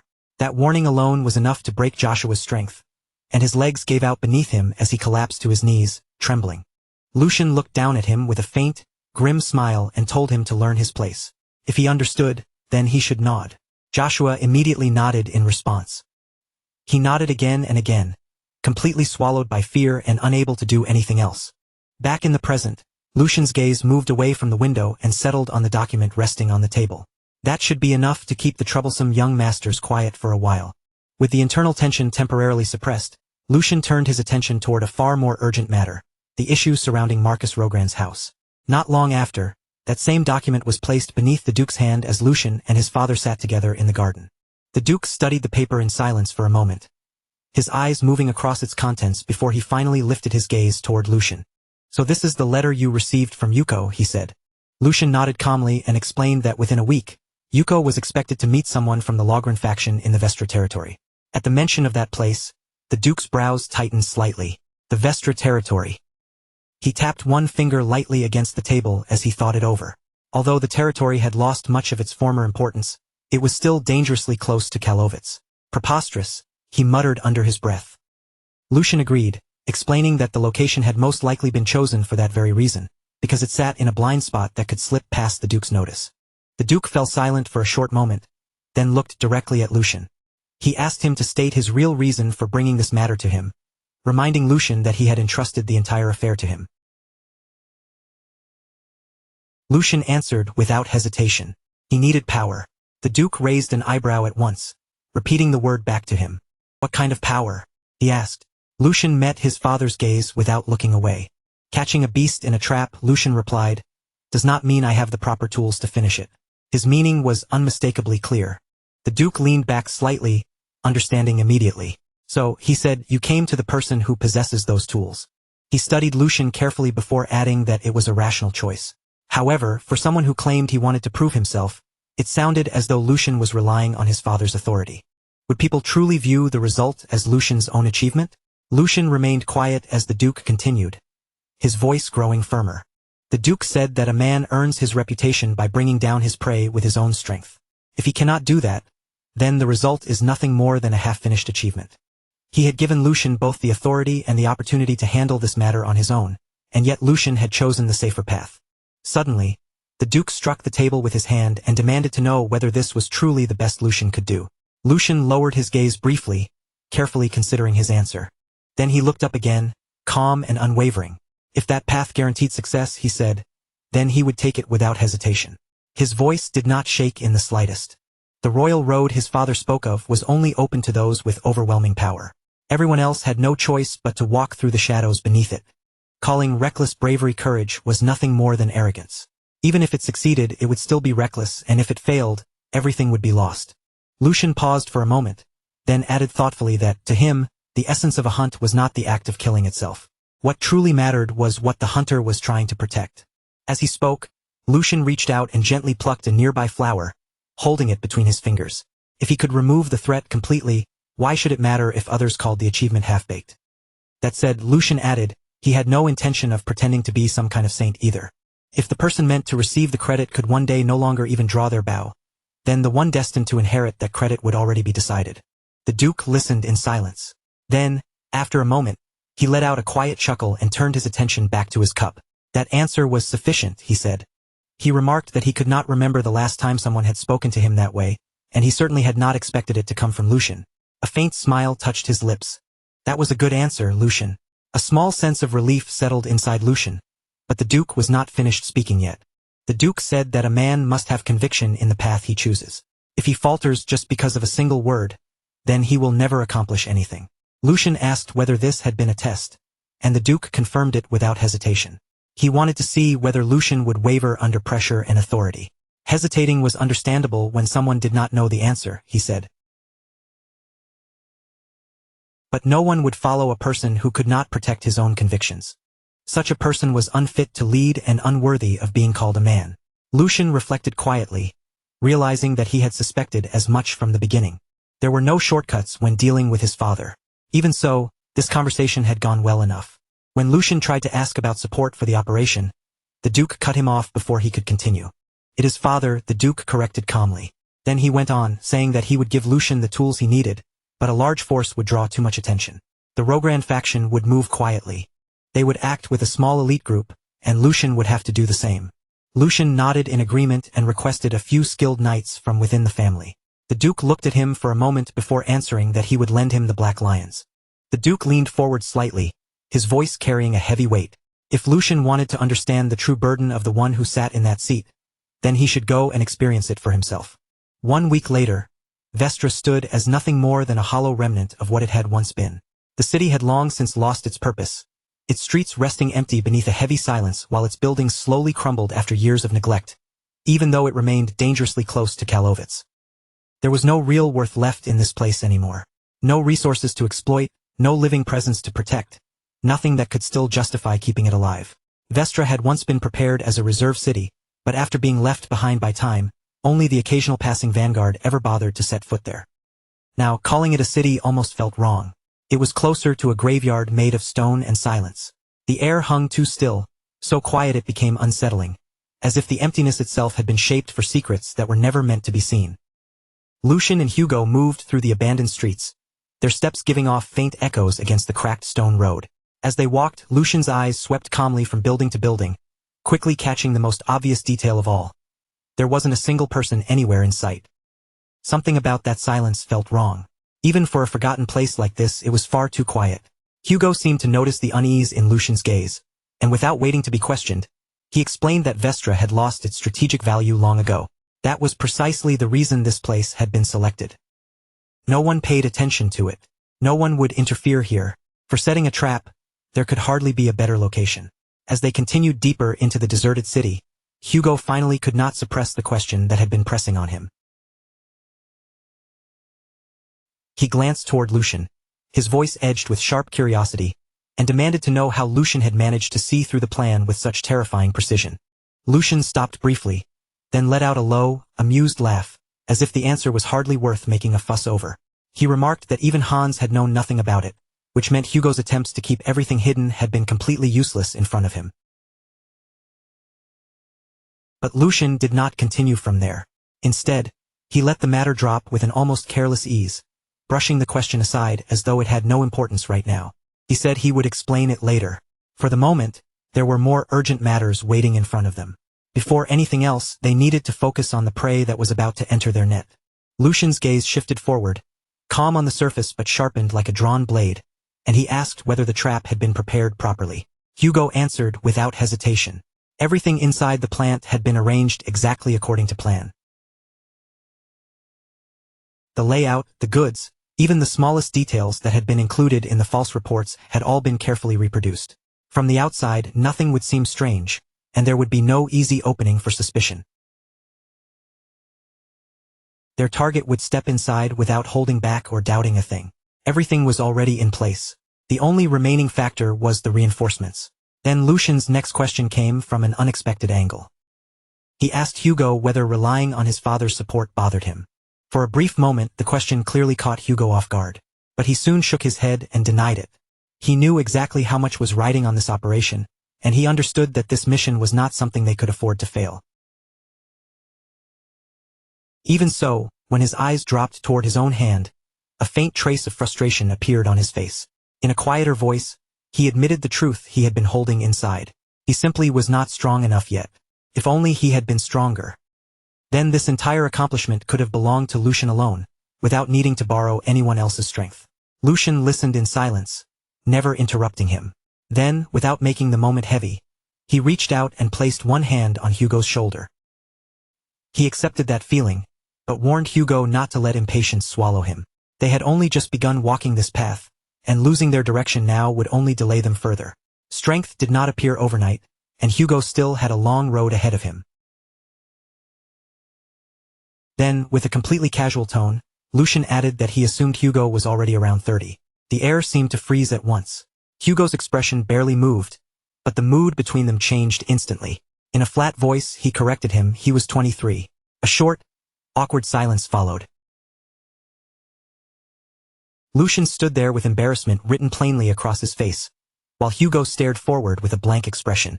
Then Hugo pointed out, without any softness in his tone, that 30 was still a long way off, and their age difference was not even that large to begin with. Lucian awkwardly tried to smooth over what he had just said, but Hugo cut him off immediately, making it clear that any further explanation would only dig the hole deeper. The uncomfortable tension hung there for a moment before Lucian quietly let it pass and turned his attention back to the area around them. His senses tightened as he scanned the silent streets. The scheduled meeting time was drawing close, yet there was still no visible sign of the reinforcements they were supposed to receive. Then, without the slightest warning, A voice sliced through the silence and called out to the third young master. Lucian and Hugo both reacted at the exact same instant. Hugo drew his sword in one smooth, practiced motion, turning sharply toward the source of the voice with every intention of striking first. But the attack never had the chance to land. Before Hugo could even complete his movement, a man appeared within arm's reach and caught the blade with his bare hand. His motion was so clean and precise it almost felt unreal, and the pressure rolling from him was heavy enough to overwhelm the air around them. In a cold voice stripped of emotion, the man commented that Hugo was far too slow. Hugo's body stiffened, shock flashing through him at once. He tried to yank his sword back, but the weapon would not move at all. The hand gripping it was absolute, completely unshakable. For the first time, Hugo felt it with painful clarity. He was being fully suppressed. No matter how much strength Hugo put into his arms, he could not make the blade shift even slightly. The realization struck him hard. This man was overpowering him without effort. Before the situation could grow any more dangerous, Lucian calmly stepped between them. His voice remained even as he told Hugo that the man standing before them was not an enemy. Hugo hesitated for a moment, but little by little, he lowered his guard. Confusion still remained in his eyes, but Lucian had already stepped forward. His gaze sharpened, steady and unyielding, as he questioned the man's intention. The killing aura surrounding him was impossible to ignore, and appearing in such a manner demanded a proper explanation. Then, in a tone that sounded almost casual, Lucian identified him with two words: a black lion. The instant those words left Lucian's mouth, the atmosphere around them changed completely. Hugo took a step back as understanding finally hit him. These were the reinforcements Lucian had spoken of, the Black Lions, the hidden force belonging to the Weldick family. They moved from the shadows and only mobilized under direct authority, as if they had been waiting all along for the silent command to reveal themselves. From the surrounding ruins, more figures began to appear, one after another, emerging without even the faintest sound. Within only a few seconds, they had already formed a perimeter around Lucian and Hugo. Each of them carried a presence that was tightly controlled, yet terrifying enough to make the air feel heavier. An older man stepped forward from among them, his posture calm and disciplined, clearly marking him as the captain of the group. He placed one hand over his chest and greeted Lucian with deep respect as the third young master. Then he explained that the sudden clash from earlier had only been a test, a way to measure their reactions and confirm their readiness. There had been no genuine hostility behind the move. Lucian studied them carefully, his thoughts moving quickly beneath his calm expression. Even in his previous life, their existence had never been more than a rumor, something whispered about like a ghost story. But now that they were standing right in front of him, there was no longer any room for doubt. He had not sensed them at all before they chose to show themselves. And even now, with their bodies clearly visible before him, their presence still felt almost perfectly hidden. Their auras were suppressed so completely that they were impossible to read. Every single one of them was a monster in human form. Inwardly, Lucian acknowledged just how overwhelming this level of support truly was. His father had not simply sent ordinary reinforcements to assist him. He had sent something far more dangerous than that. Some time later, they gathered inside a ruined house that had been turned into a temporary base of operations. Lucian sat with his usual calm, while the Black Lions stood positioned around him, every one of them focused on his words. Hugo remained close by, still silently processing the overwhelming scene he had just witnessed. Lucian began laying out the mission with quiet, precise clarity. House Logren had already taken the bait and was now on its way. Their trap had worked exactly as intended. From this point on, the objective was simple: capture the leader alive. As for everyone else, they could be eliminated. Lucian's tone stayed calm, but the meaning behind his words was absolute. There was no space left for mercy.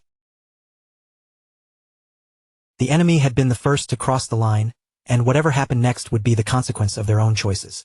After explaining the plan, Lucian entrusted the rest of the operation to the captain, giving him full authority to act however the situation required.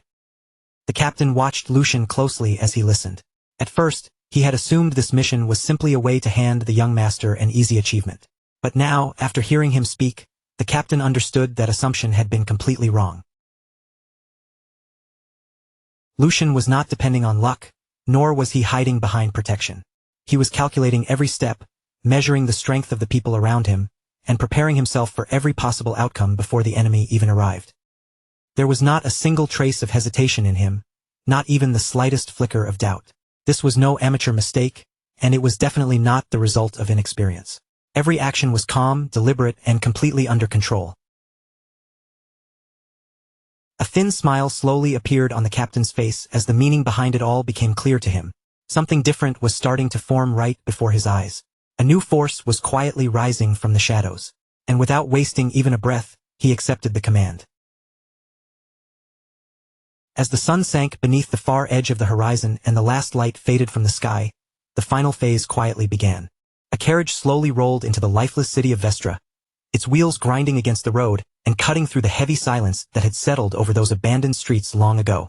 The carriage door opened, and a young noble stepped down from inside. The moment his feet touched the ground, he raised a hand to his face, covering his nose in open disgust. It was as if even the air around him offended his senses. His brows tightened, his lips curled, and his entire expression twisted with clear irritation. A maid hurried forward at once, lowering herself slightly as she offered him a handkerchief. He snatched it up and pressed it firmly against his nose and mouth. The journey here had clearly been unpleasant enough, but the sight of the city only made his mood worse. In his eyes, Vestra was nothing more than a filthy, forgotten place, rotten to its core and completely unworthy of someone like him. If it had not been for his father's direct orders, he would never have bothered setting foot in a place like this. Even so, his purpose was simple. He planned to finish the matter quickly and leave immediately, never realizing what was already waiting for him. From the darkness around the city, unseen eyes had already fixed themselves on his every move. Every step he took was being observed, and every small movement was being silently measured. The trap had been laid long before he ever arrived, and now he had walked straight into the center of it. The fourth son of House Logren, Pap Logren, had entered the stage, and with that, the hunt had finally begun. Lucian quickly stepped forward with controlled, hurried strides, bending his body into a deep and respectful bow. His voice came out drenched in exaggerated humility as he said, "Oh, my lord, please forgive me. I have committed a grave discourtesy by failing to recognize such a noble presence the moment you arrived." His tone carried just enough urgency and fear to make the act convincing, carefully shaped to match the pitiful image he wanted them to see. But before he could approach any closer, one of the knights moved sharply. The man raised his sword and aimed the blade straight at Lucian's chest, his voice cold and steady. "Take one more step, and I'll cut you down. State your identity, now." Lucian instantly flinched, his shoulders tightening as his whole body seemed to shrink beneath the threat. His voice shook as he answered, the words spilling out in a frightened stumble. "Please forgive me, Sir Knight. I was only sent here under Boss Hugo's orders.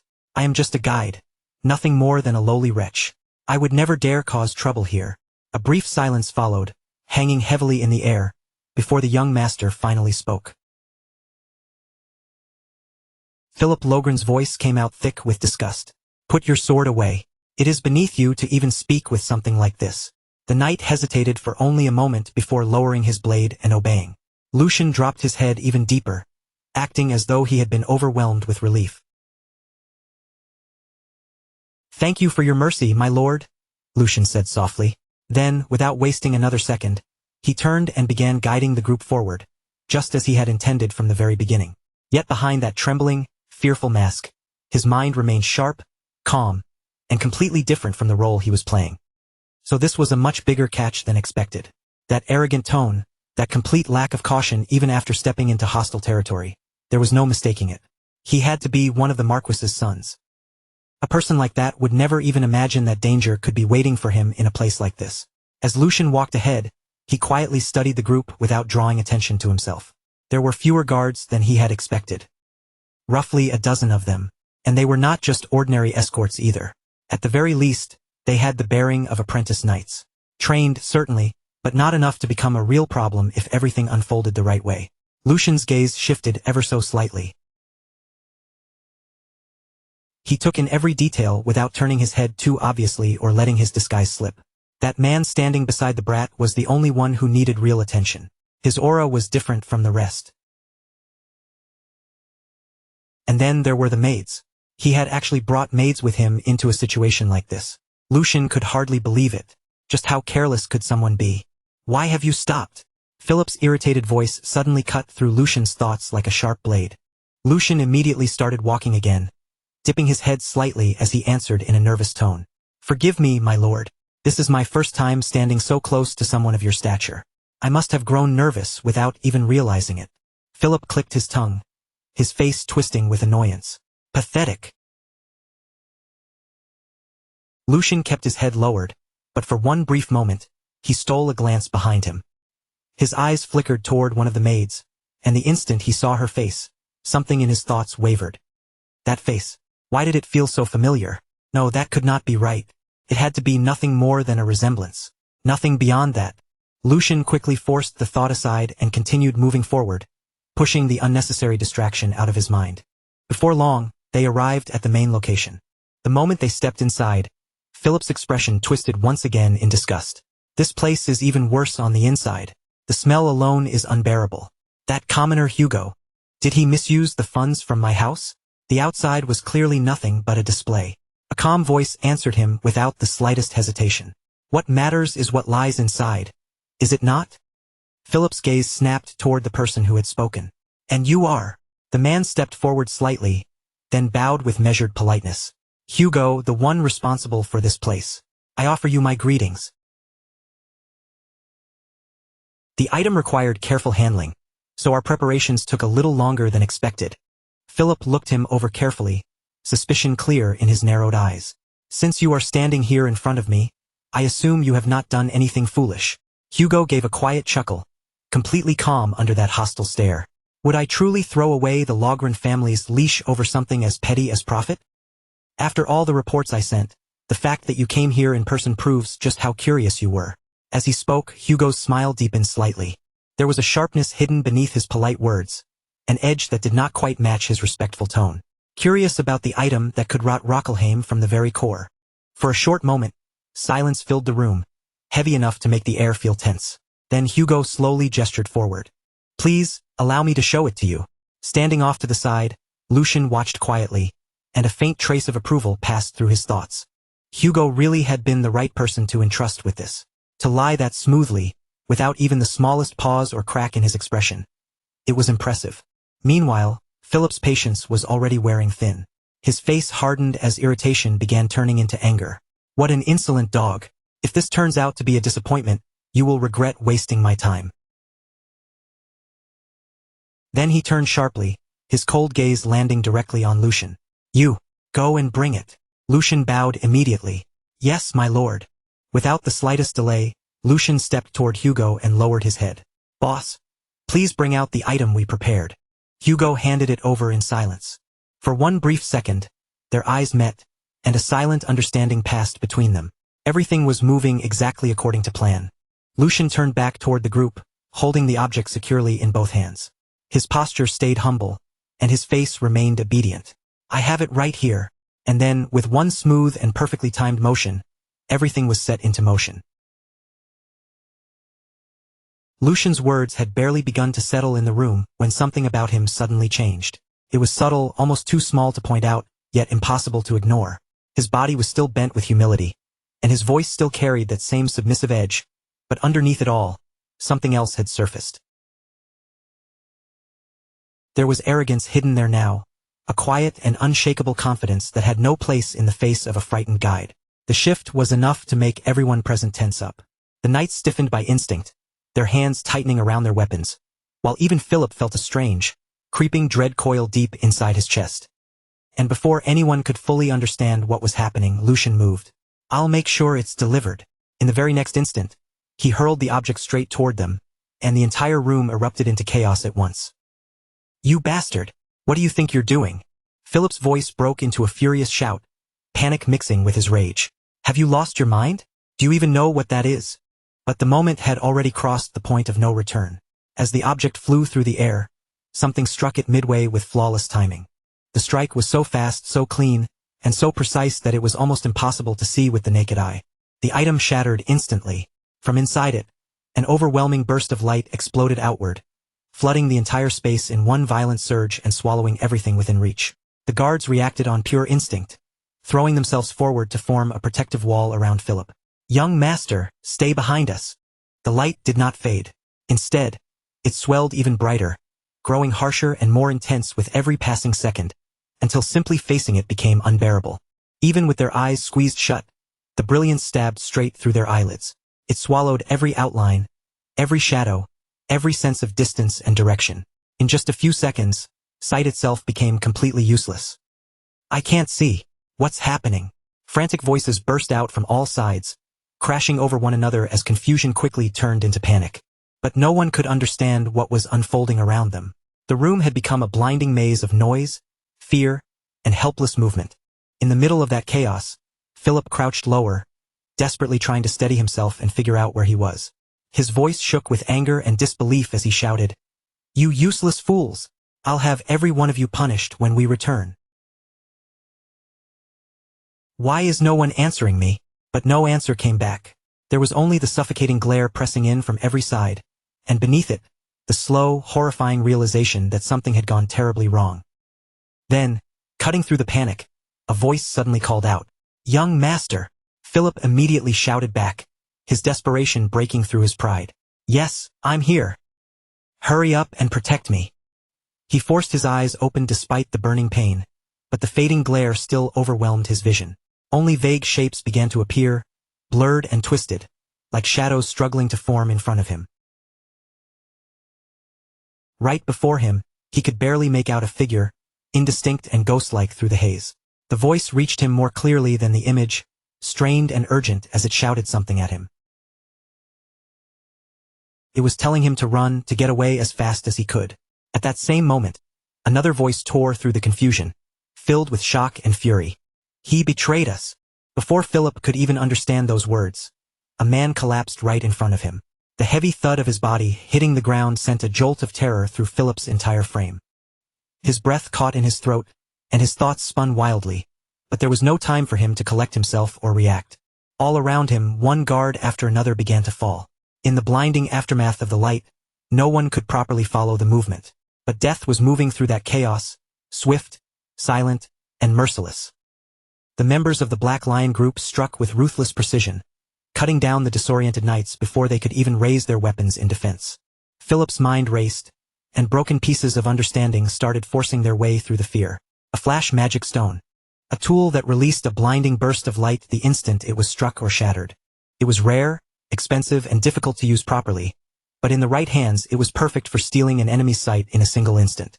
Even so, wiping out all of the Marquis's guards in such a tiny window of time should have been impossible. But before Philip could finish that thought, it was abruptly cut off. A man stepped out from the chaos, his presence calm and controlled, completely untouched by the panic around him. His voice was steady, carrying a quiet authority. "All threats have been neutralized.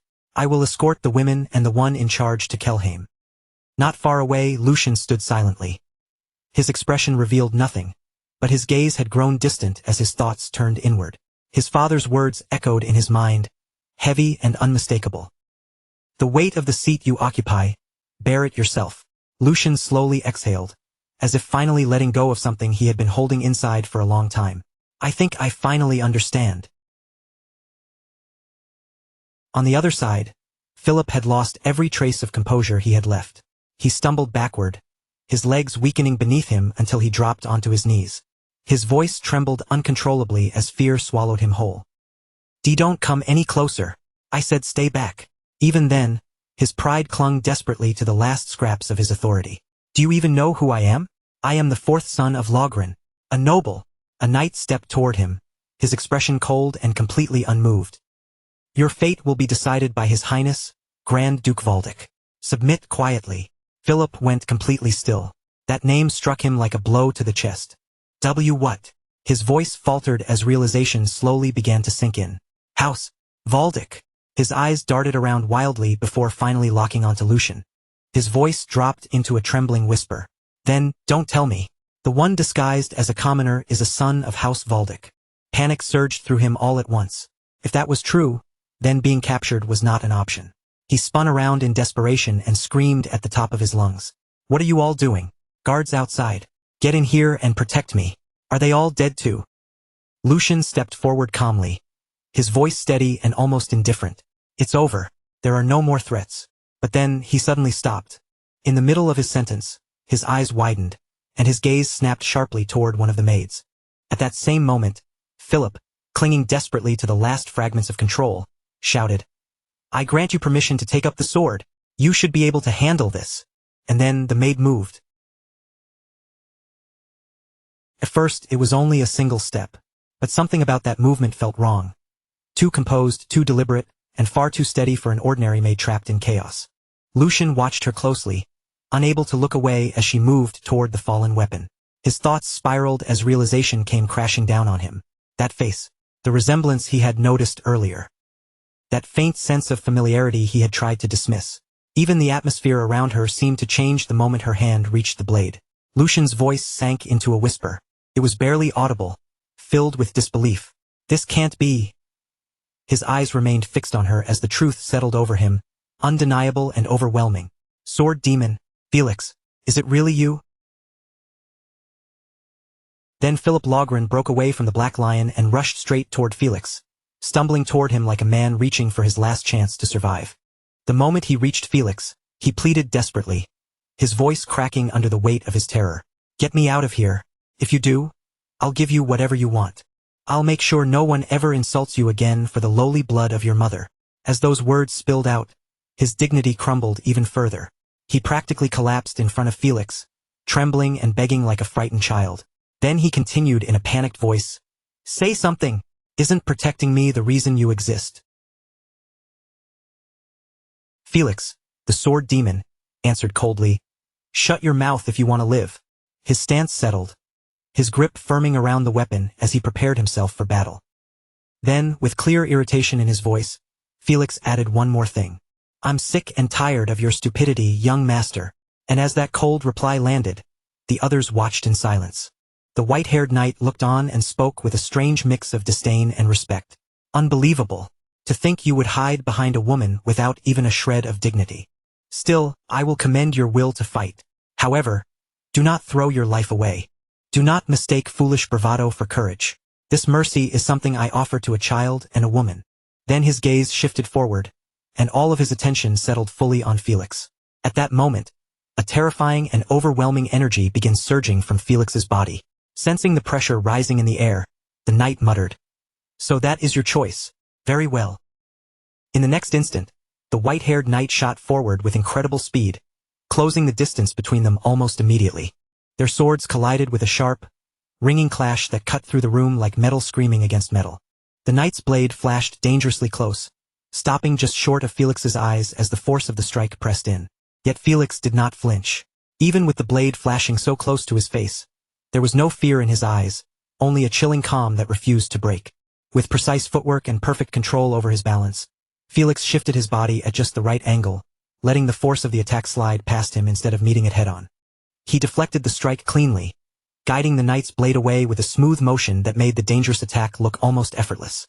A faint smile touched Felix's lips as he pushed the knight's strike aside, his expression calm and composed, as though this entire exchange had already played out in his mind. Then, in that same flowing motion, Felix launched a sudden counterattack straight toward the white-haired knight. The change was so quick and seamless that even the knight was caught off guard. For the first time, surprise showed clearly on the knight's face. But there was no time to dwell on it, because in the very next instant, the battle erupted again. A streak of blood flickered through the air as the clash grew fiercer, the sharp exchange of blades turning more dangerous with every breath. Then the sword demon descended from above with a crushing strike. Yet somehow Felix remained completely unharmed, moving through the danger without losing control. Lucian watched the exchange in stunned silence, his thoughts racing as he followed each movement. Felix's reaction speed was so sharp it almost looked like he could see the future, and his movements were strange, free, and impossible to predict. There was no mistaking it. The longer Lucian watched, the more certain he became. Then his eyes landed on Felix's sword stance, and in that instant, something buried deep in his memory suddenly stirred awake. Fragments from the past rose to the surface, one after another, and the truth finally settled over him. This was the sword demon, Felix. Even back then, Lucian remembered it clearly.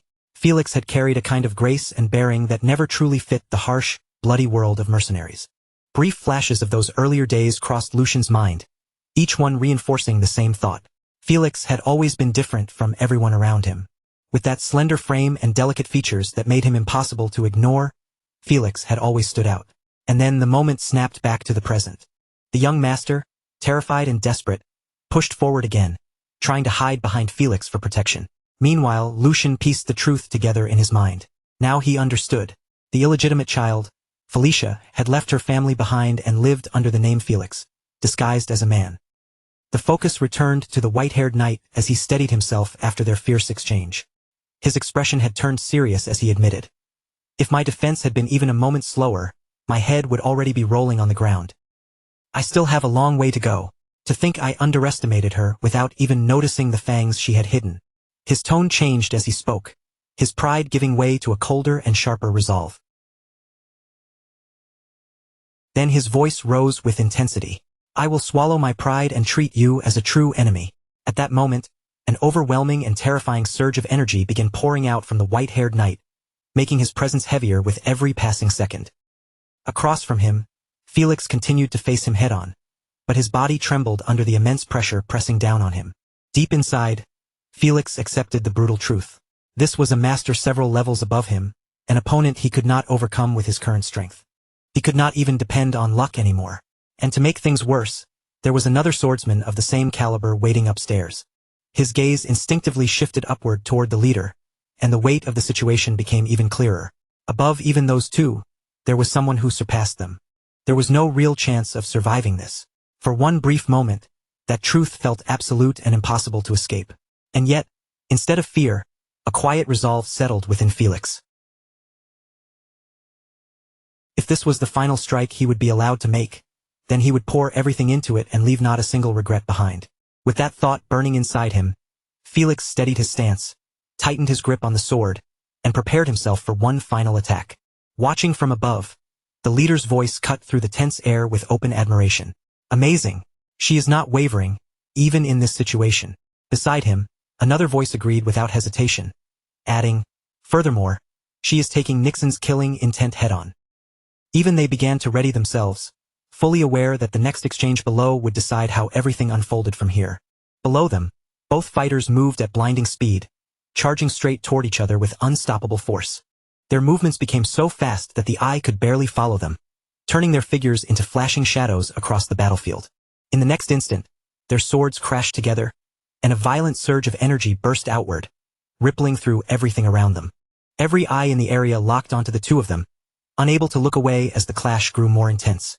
When their blades met fully, the sheer force of the collision caused the energy between them to spike even higher, shaking the air itself. And just as the battle reached its most dangerous point, Lucian suddenly shouted with all the strength in his lungs, his voice echoing across the battlefield. Stop! Both of you stop! The moment Lucian's voice rang out, both Felix and the white-haired knight froze for an instant. The deadly intensity between them broke, and they instinctively pulled back, creating distance before the clash could continue. Lucian stepped forward, now clearly revealing himself as the young master. Both fighters retreated slightly in acknowledgement of his presence, while his firm expression carried the weight of command. Restrained anger sharpened his voice as he declared, "That is enough. I will not tolerate any more bloodshed." But the white-haired knight was still brimming with frustration. He immediately protested, his voice sharp as he addressed Lucian. "Third young master, you gave us full discretion. If she is left alive, she may grow into a serious threat to Valdic." His concern was obvious, but so was his refusal to accept the sudden order to stop. Lucian's gaze hardened, and he answered without hesitation, his tone carrying unmistakable authority. "Black Lion, have you forgotten who granted you that discretion?" His words carried undeniable weight as he continued, "I fully understand your concerns. However, if this continues, it will surely end with someone's death." Lucian stepped forward and formally declared his identity, his presence dominating the tense scene. "I am the third young master of House Valdic, Lucian Valdic. As the one in charge of this mission, I have a proposal for you, Felicia." His eyes locked onto Felix, now fully acknowledging her true identity. "Let us settle this matter with a duel between us. If I lose, I will allow you to leave this place safely. However, if you lose, then you must lay down your sword and surrender peacefully." Lucian stood perfectly still, his presence calm and unwavering, as if the suffocating tension hanging in the air had no power over him at all. Across from him, Felicia hesitated, clearly caught off guard by his sudden proposal. Her brows drew together, and confusion flickered in her eyes as she tried to understand what he was truly aiming for. "A duel with you, young master? What exactly are you saying?" she asked carefully, her voice cautious but steady as she searched for his real intention. But before Lucian could answer, a harsh voice cut through the moment like a whip. From behind her, Philip shouted in obvious irritation, his arrogance spilling into every word. He barked at Felicia to stop hesitating and accept the duel at once, insisting that her only duty was to keep him safe. He mocked the guards who had failed to protect him, calling them useless, then pushed even further. He told her to prove that she was different, that she was better than the rest, better even than her own mother. The instant those words left his mouth, the atmosphere changed sharply. The quiet tension in the room snapped like a drawn wire. Lucian's calm expression disappeared, replaced by something far colder, heavier, and much more dangerous. His eyes darkened as he turned slightly toward Philip, and when he spoke, his voice was low, yet terrifyingly heavy. "Shut your mouth." The words landed like a blade. Lucian did not raise his voice, but the fury behind it was impossible to miss. He warned Philip not to speak so lightly of those who had died protecting him, and not to insult Felicia any further. Then, with a chilling sense of finality, Lucian added that if Philip let even one more word leave his mouth, he would cut out his tongue himself. As he spoke, a crushing wave of killing intent poured out from him, invisible to the eye but impossible for anyone there to deny. That pressure sank over everyone present, making the air feel thick and suffocating, as though every breath had suddenly become difficult to take. This was no ordinary burst of anger anymore. It was a clear, absolute warning, and not a single person there could afford to ignore it. Then, as suddenly as the killing intent had appeared, Lucian stepped forward and raised his voice. Not with rage this time, but with firm resolve that carried across the entire space. He declared that whatever consequences came from this decision would be his responsibility alone, even if he was defeated, and that his promise was not something to be taken lightly. His words rang through the silence, reaching the knight captains and Hugo, who were now watching him with sharpened attention. With quiet pride in his voice, Lucian formally introduced himself as Lucian Valdic, the third son of House Valdic, and then issued an official challenge to Felicia for a duel. After that, he took one more step forward, his steady gaze settling directly on her. His voice softened slightly, but the authority behind it did not waver. He told her to draw her sword, not for anyone else's sake, but for herself. The weight of Lucian's words settled over the battlefield, and a deep silence followed. No one spoke, no one moved. For a brief moment, it felt as if the entire world had stopped to watch what would happen next. As that stillness stretched on, a white-haired man stepped closer to his master. His expression was tight with concern, and when he spoke, he lowered his voice as if trying not to disturb the tense air around them. He questioned Raymond, asking whether they truly intended to simply stand there and watch. He admitted that when he had crossed swords with Felicia earlier, he had not been fighting with full seriousness. His intention had only been to subdue her. And yet, even under those conditions, she had not only blocked his strike but managed to wound him as well. He continued, explaining that although her swordsmanship clearly lacked proper formal training, that weakness was not enough to dismiss her. Her raw talent, sharp instincts, an incredible sense for battle more than made up for the gaps in her technique.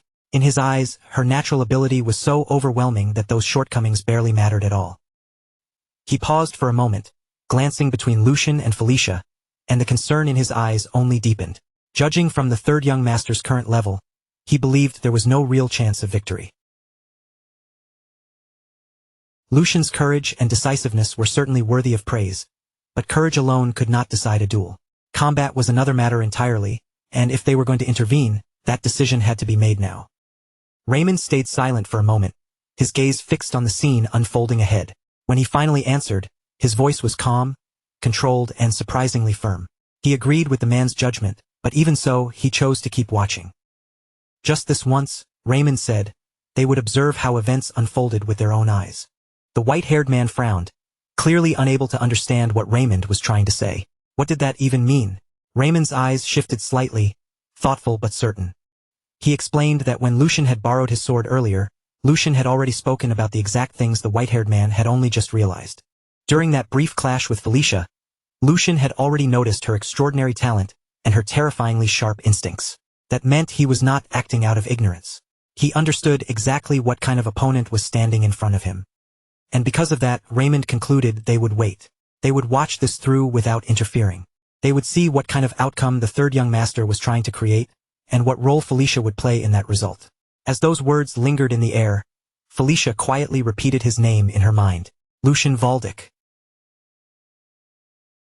To Felicia, he felt completely different from every noble she had ever met before.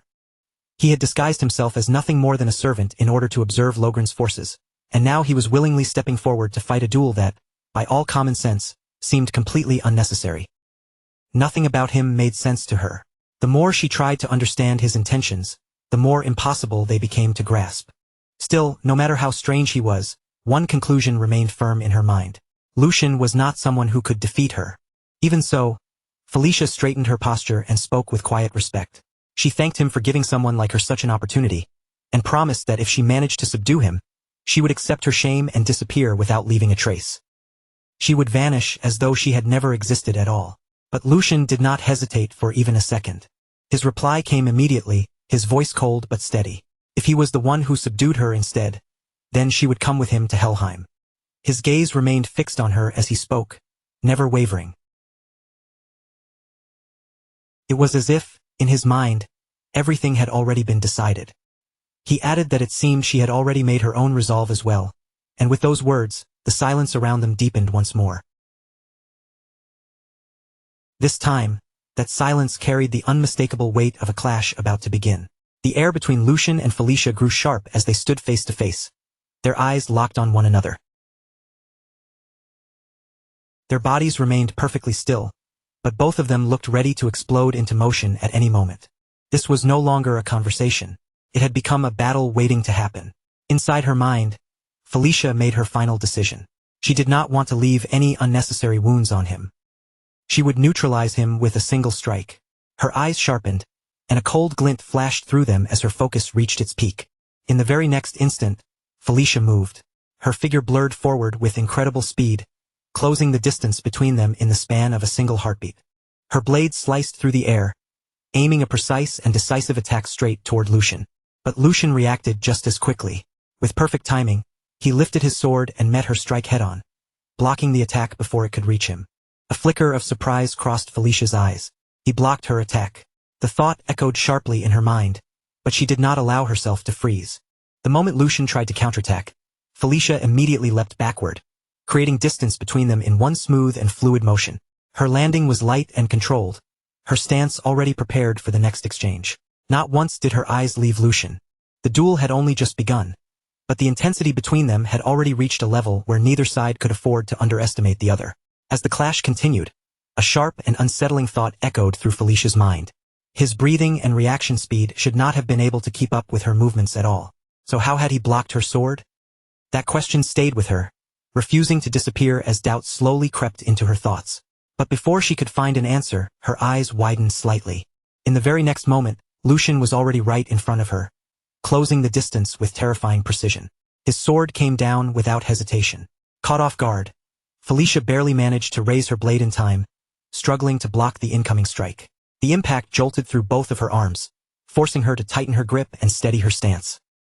From that moment onward, the duel escalated at a frightening pace. Their swords crashed together again and again in a relentless exchange, each clash ringing sharply through the air. Every impact felt as if sparks might burst from the blades. Yet despite her skill, Felicia found herself being forced back, one step at a time. Every swing of Lucian's sword carried pressure, driving her into a defensive position she had never expected to take. In the middle of that storm of clashing steel, Lucian's voice cut through with calm clarity, as if he already controlled the flow of the duel. He told her that the reason she was being pushed back was because she had exhausted herself by overusing her mana during the clash with the Black Lions. And even if she was holding some strength in reserve just in case, the gap between them in that moment was still painfully clear. Before Felicia could fully process what he meant, Lucian launched a powerful and lethal strike. The force behind the attack was overwhelming, far beyond what she had expected from him. Felicia gritted her teeth and struggled to hold her ground, her body straining under the pressure as she blocked the blow. Then, as if that were not enough, Lucian spoke again, his tone steady and almost chilling in its certainty. He told her that he knew her better than she knew herself, her habits, her weaknesses, and even the flow of her sword's path. His words carried a weight that went far beyond simple confidence. It felt as though he was not merely fighting her. He was reading her, predicting her, and controlling the very rhythm of the battle. In the past, even though his encounter with her had been brief, it had left something behind. As his words echoed between them, the present seemed to overlap with fragments of the past. Back then, the two of them had stood face to face just like this, their blades meeting without hesitation. They had clashed fiercely and taken what the other possessed into themselves. It had not been just a fight, but a silent exchange of skill. Instinct, understanding. In that fleeting encounter, they had learned from one another, absorbing movements, reading intentions, and sharpening themselves through the clash of their blades. Felicia, his body remembered her. Out of everyone he had crossed swords with, it remembered her and her alone. The memory slipped away like a fading echo, and reality came rushing back all at once. In the present, the result of the duel had already been decided. Felicia's sword had shattered in her hand. The broken blade caught the light in jagged fragments, reflecting the stunned faces of everyone who had been watching. A heavy silence spread across the battlefield, so complete that even breathing felt loud. The knight captains, Hugo, and even the young master stood frozen in place, their eyes fixed on the scene as if none of them could believe what had just happened before them. Lucian stood firm in front of her, his posture steady and unshaken, the tip of his sword aimed directly toward Felicia as the final proof of his victory. As that image settled over the battlefield, fragments of the past rose again in Felicia's mind. Back then, she had looked at him with quiet sincerity and told him that the short time she spent with him could only be called a fleeting moment of sparring. Even so, he had generously taught her the way of the sword, despite knowing very well that one day, the two of them might stand on opposite sides as enemies. Because of what he had taught her back then, she had been able to survive. Those words now echoed through her mind, colliding painfully with the reality standing right in front of her. Felicia remained completely still, too stunned to even move. She had never imagined she would lose. More than that, she had never imagined she would lose in such a way, and certainly not to him. The very person she had once crossed swords with, the one she had learned from, had now surpassed her in a way she could not fully understand.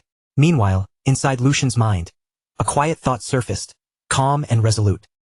With this, he would repay at least a small part of the debt he owed her from back then. There was no arrogance on his face, no trace of mockery, only a quiet sense of closure, as if this duel had been waiting for them for a long time. Later that night, the scene shifted to the Duke's castle, where the atmosphere inside the grand halls was calm, yet strangely heavy. It felt as though something important was being decided in silence. The Duke stood alone in a spacious chamber, his posture straight, his gaze distant, as if his thoughts were already far beyond the walls around him. After a brief silence, he finally spoke. His voice was measured and authoritative, carrying the weight of someone used to being obeyed. So, how was it? That boy, Lucian. Does he have what it takes to uphold House Valdic in the distant future?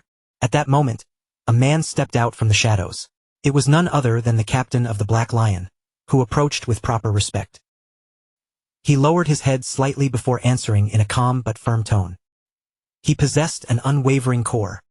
Hearing that answer, the Duke turned his gaze toward him, and for a brief moment, a faint trace of surprise appeared in his expression. I thought it would already be a relief if he simply managed not to be swept up by your pace.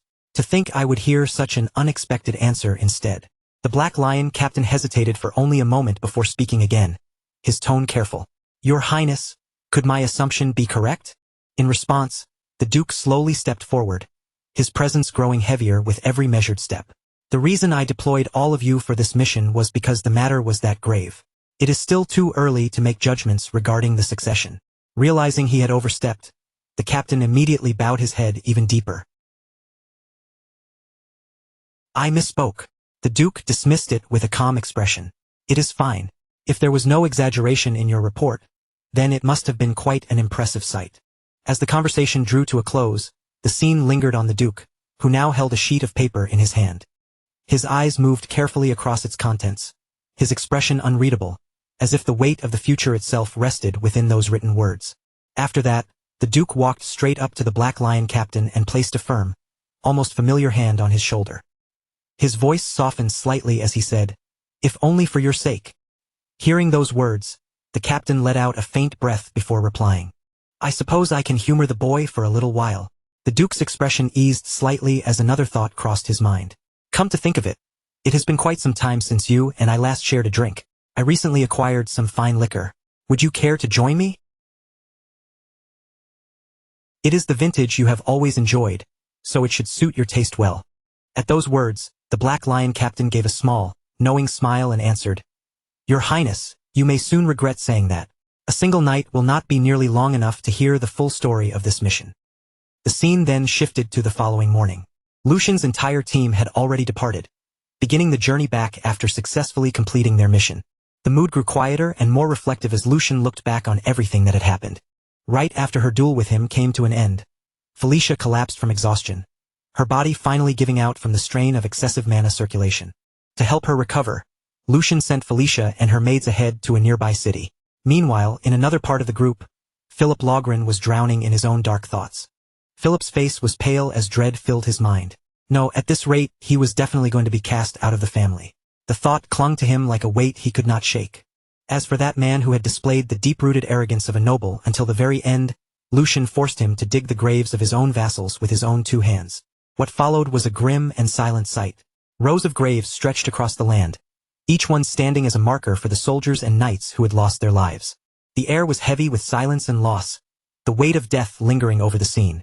It had all been done for one reason, so Philip might finally understand the true weight of a life that had been extinguished.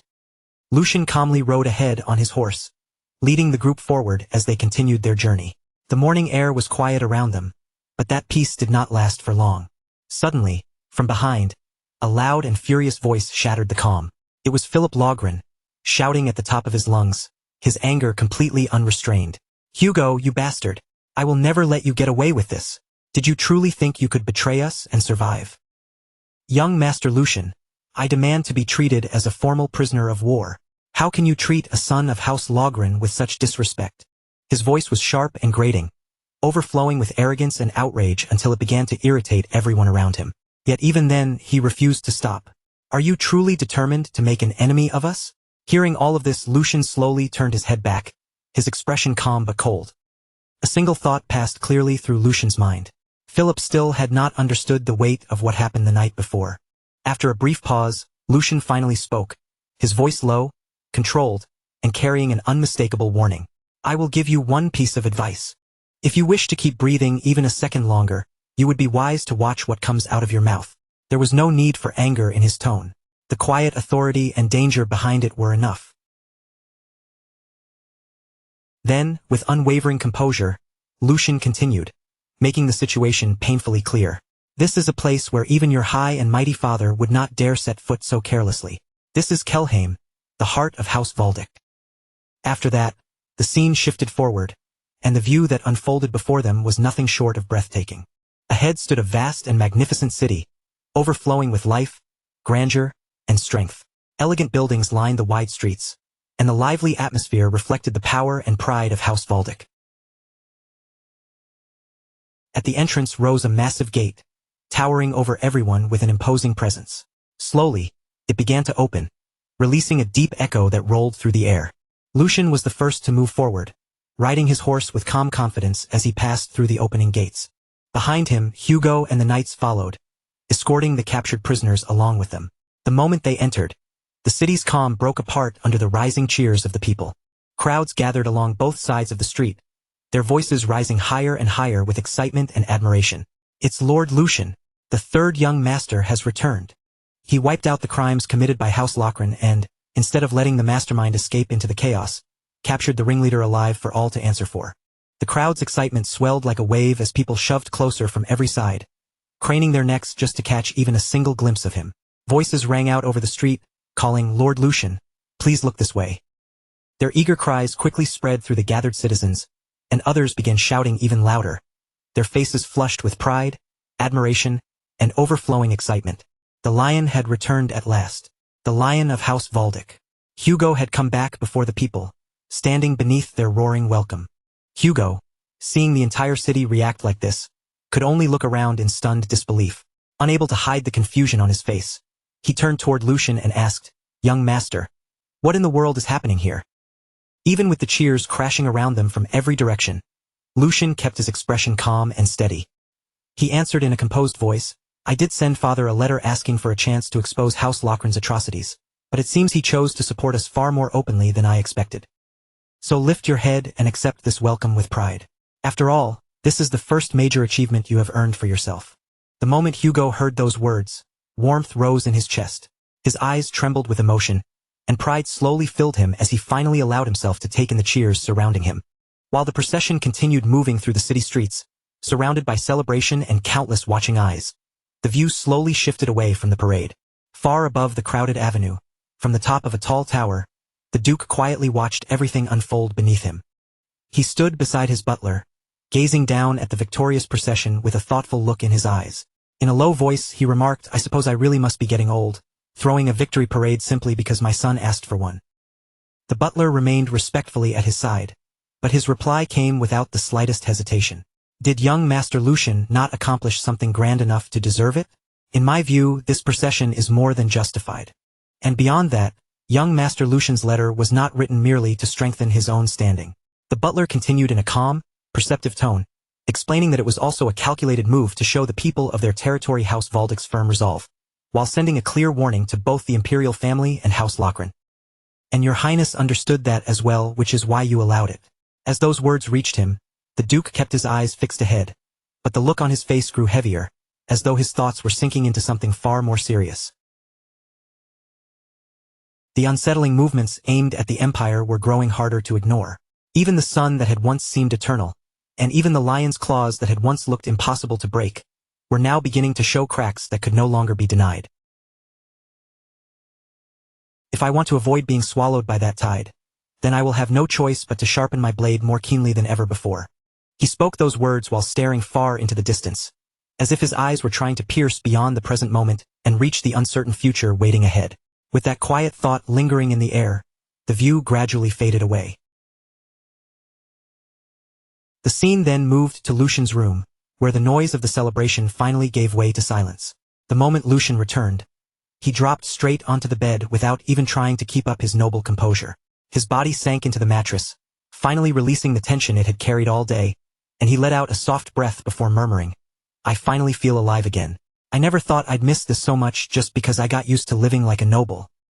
Still stretched out on the bed, Lucian briefly closed his eyes and let his thoughts settle. Since the Grand Duke made time for a separate report this evening, that means I have a little while to myself until then. More importantly, this mission brought back far more than I expected.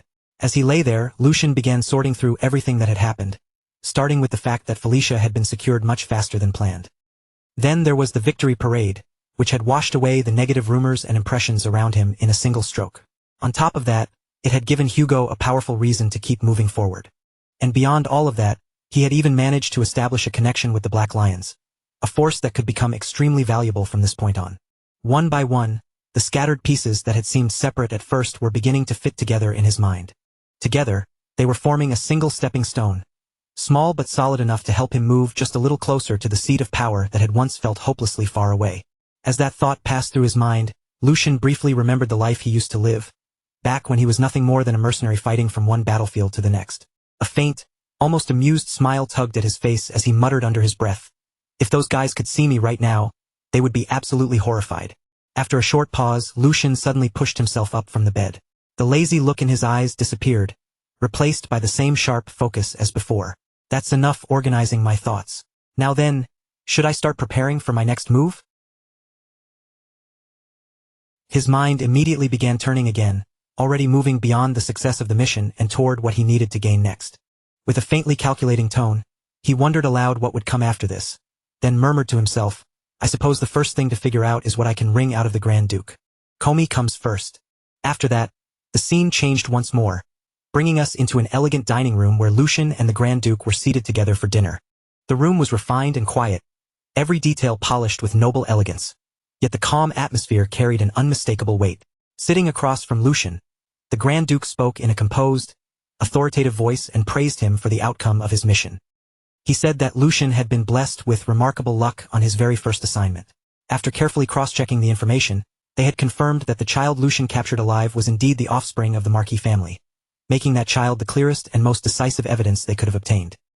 Recognizing the success of the mission, the Grand Duke gave him a firm commendation. "Good work, Lucian." Lucian lowered himself with practiced humility and replied that his father honored him too greatly, because this success had only been possible thanks to the sharp sword the Grand Duke had lent him, the Black Lion. But soon, Lucian's thoughts shifted from praise to a more serious concern. He raised his eyes and asked what would happen now regarding Philip Lochran. After all, Lucian pointed out, Once the Marquis witnessed his own child die in such a manner, it was hard to believe he would simply remain quiet and do nothing.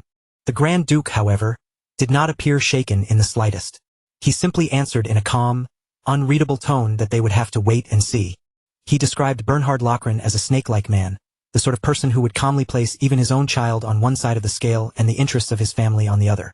In the Grand Duke's view, as long as one child remained to inherit the family line, the Marquis would not be foolish enough to act recklessly out of grief or rage.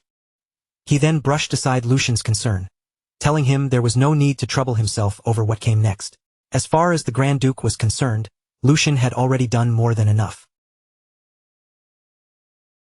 Then, shifting the conversation, the Grand Duke looked at Lucian and asked what reward he wanted for completing the mission so successfully. He noted that Lucian had gone out of his way to send a letter, which meant he must have wanted something more specific than a simple celebratory procession. Hearing that, Lucian gave a faint, slightly awkward smile and admitted that being asked so directly made him feel somewhat embarrassed. Still, since the matter had already been brought up, he decided to make his request humbly. Before speaking, however, he hesitated for a brief moment, questioning whether he should truly say it aloud. Then, gathering his resolve, he began about Hugo, who made a great contribution this time. But before he could even finish the sentence, the Grand Duke cut him off with a cold, decisive word. Impossible. The sudden rejection struck so quickly that Lucian froze where he sat, completely caught off guard. Confused and visibly shaken, Lucian stared at his father and stammered, "Father, I have not even finished speaking yet." But the Grand Duke had already seen through him. Without any hesitation, he replied that Lucian had been about to request a knighthood for Hugo, had he not? The Grand Duke's expression did not change in the slightest as he answered in a firm, immovable tone. He acknowledged that Hugo had contributed this time, but made it clear that the fact changed nothing. Hugo's past connection to the Marquis family was not something that could simply be overlooked. If Lucian had not stepped in and captured him, Hugo would have followed them to the end without hesitation. Lucian immediately pushed back, his voice controlled but carrying a clear edge of urgency. He argued that such a conclusion was only a possibility, and what truly mattered was the reality before them now. Hugo had chosen to cooperate, and his actions had played a major role in their success. But before Lucian could press the matter any further, the Grand Duke sharply cut him off again. Calling his name, he told him that was enough. His voice left no space for argument as he explained that a knight must build his own honor and stack up achievements so clear and undeniable that no one could dare question them. Then, looking straight at Lucian, he asked the question that struck at the heart of the matter. Did Lucian truly believe Hugo already possessed such qualifications? Lucian fell silent at once. A faint shadow of disappointment crossed his face, though he forced himself to remain composed. Deep down, he had already expected this answer, but hearing the refusal stated so plainly still stung. Inwardly, he admitted the result for what it was. It really was a no. The Grand Duke continued in the same measured, practical tone, offering other possibilities instead. If Hugo wanted wealth, he could reward him with chests filled with gold coins. If needed, he could even arrange an entirely new identity for him. But becoming a knight was impossible, at least for the time being. The timing simply was not right, and the Grand Duke made that point clear. Lucian could only accept it. His expression settled into resignation as he quietly lowered his hopes, and deep down, he offered Hugo a silent apology. It seemed they would have no choice but to wait for another chance in the future. On the surface, Lucian gave a calm nod and agreed with his father's judgment. He admitted that perhaps he had rushed into making such a request too soon. Seeing him back down so readily, the Grand Duke eased slightly and told him to ask for something else instead. Something more realistic this time. Lucian stayed quiet for a brief moment, as if carefully choosing his next words. Then he raised his head again and said that, in that case, there was one very small favor he wished to ask. Then, with a smile that was just a little too free and a little too mischievous to ignore, Lucian made his request.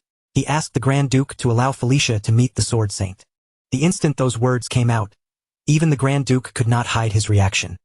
His steady composure cracked for the first time, his eyes sharpening in genuine surprise as he questioned what Lucian had just said.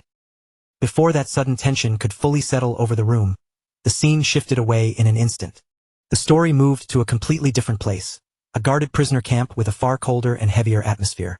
Outside, Stan stood watch like a silent sentry, while inside the facility, Felicia sat alone, surrounded by an uneasy stillness. Felicia quietly looked around the room, taking in every detail of her surroundings. The more she observed, the clearer it became to her that this was not some ordinary prison cell. From the structure, the treatment, and the atmosphere, it seemed more like a special holding facility prepared for nobles. But that only confused Felicia even more, because the way she was being treated made no sense to her. After all, she was supposed to be nothing more than a maid. Yet she had been placed in a facility like this, given proper meals, and even provided with medical care for her condition. No matter how much she thought about it, Felicia could not understand their real purpose.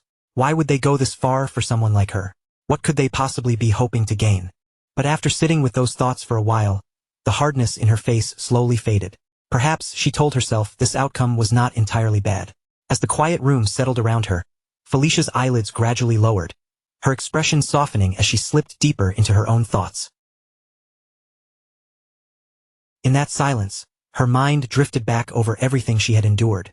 With a feeling that carried both exhaustion and faint relief, she admitted to herself that, at the very least, she had finally managed to escape that hellish place. Sitting alone in the stillness, Felicia continued to think, her thoughts growing softer and more fragile, almost like she was whispering one last wish to herself. She thought that it would be nice if, before dying, she could hold a sword just one final time. And if she were allowed to be a little more selfish, even for just a moment, there was one more desire buried deep within her heart. As that longing rose inside her, the scene slipped into a vivid memory.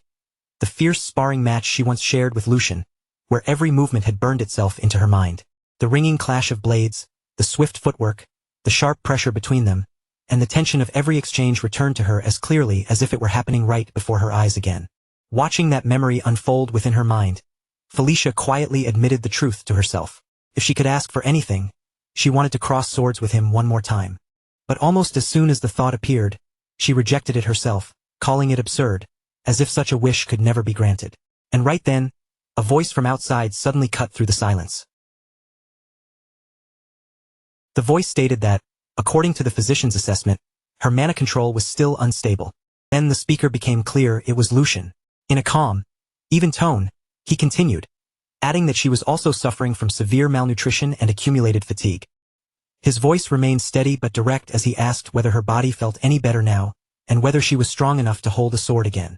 At those words, Felicia visibly froze in surprise. The question struck her so suddenly that she could barely process it. Still startled, she immediately asked what he meant by that. More importantly, what exactly did he mean by holding a sword again? Lucian looked at her with a composed expression and answered her confusion with a question of his own. Did she truly intend to stay in this place forever? Then, with a faint trace of dry irony, he remarked that, surprisingly enough, prison life seemed to suit her. He stepped closer and gestured toward the bed nearby, making it clear that this was not the reason he had gone through all the trouble of bringing her here. Dropping any roundabout words, Lucian faced her directly and asked whether she truly did not want her talent with the sword to bloom in this place. He stated firmly that he had no intention of letting her remain as some ordinary sword fighter.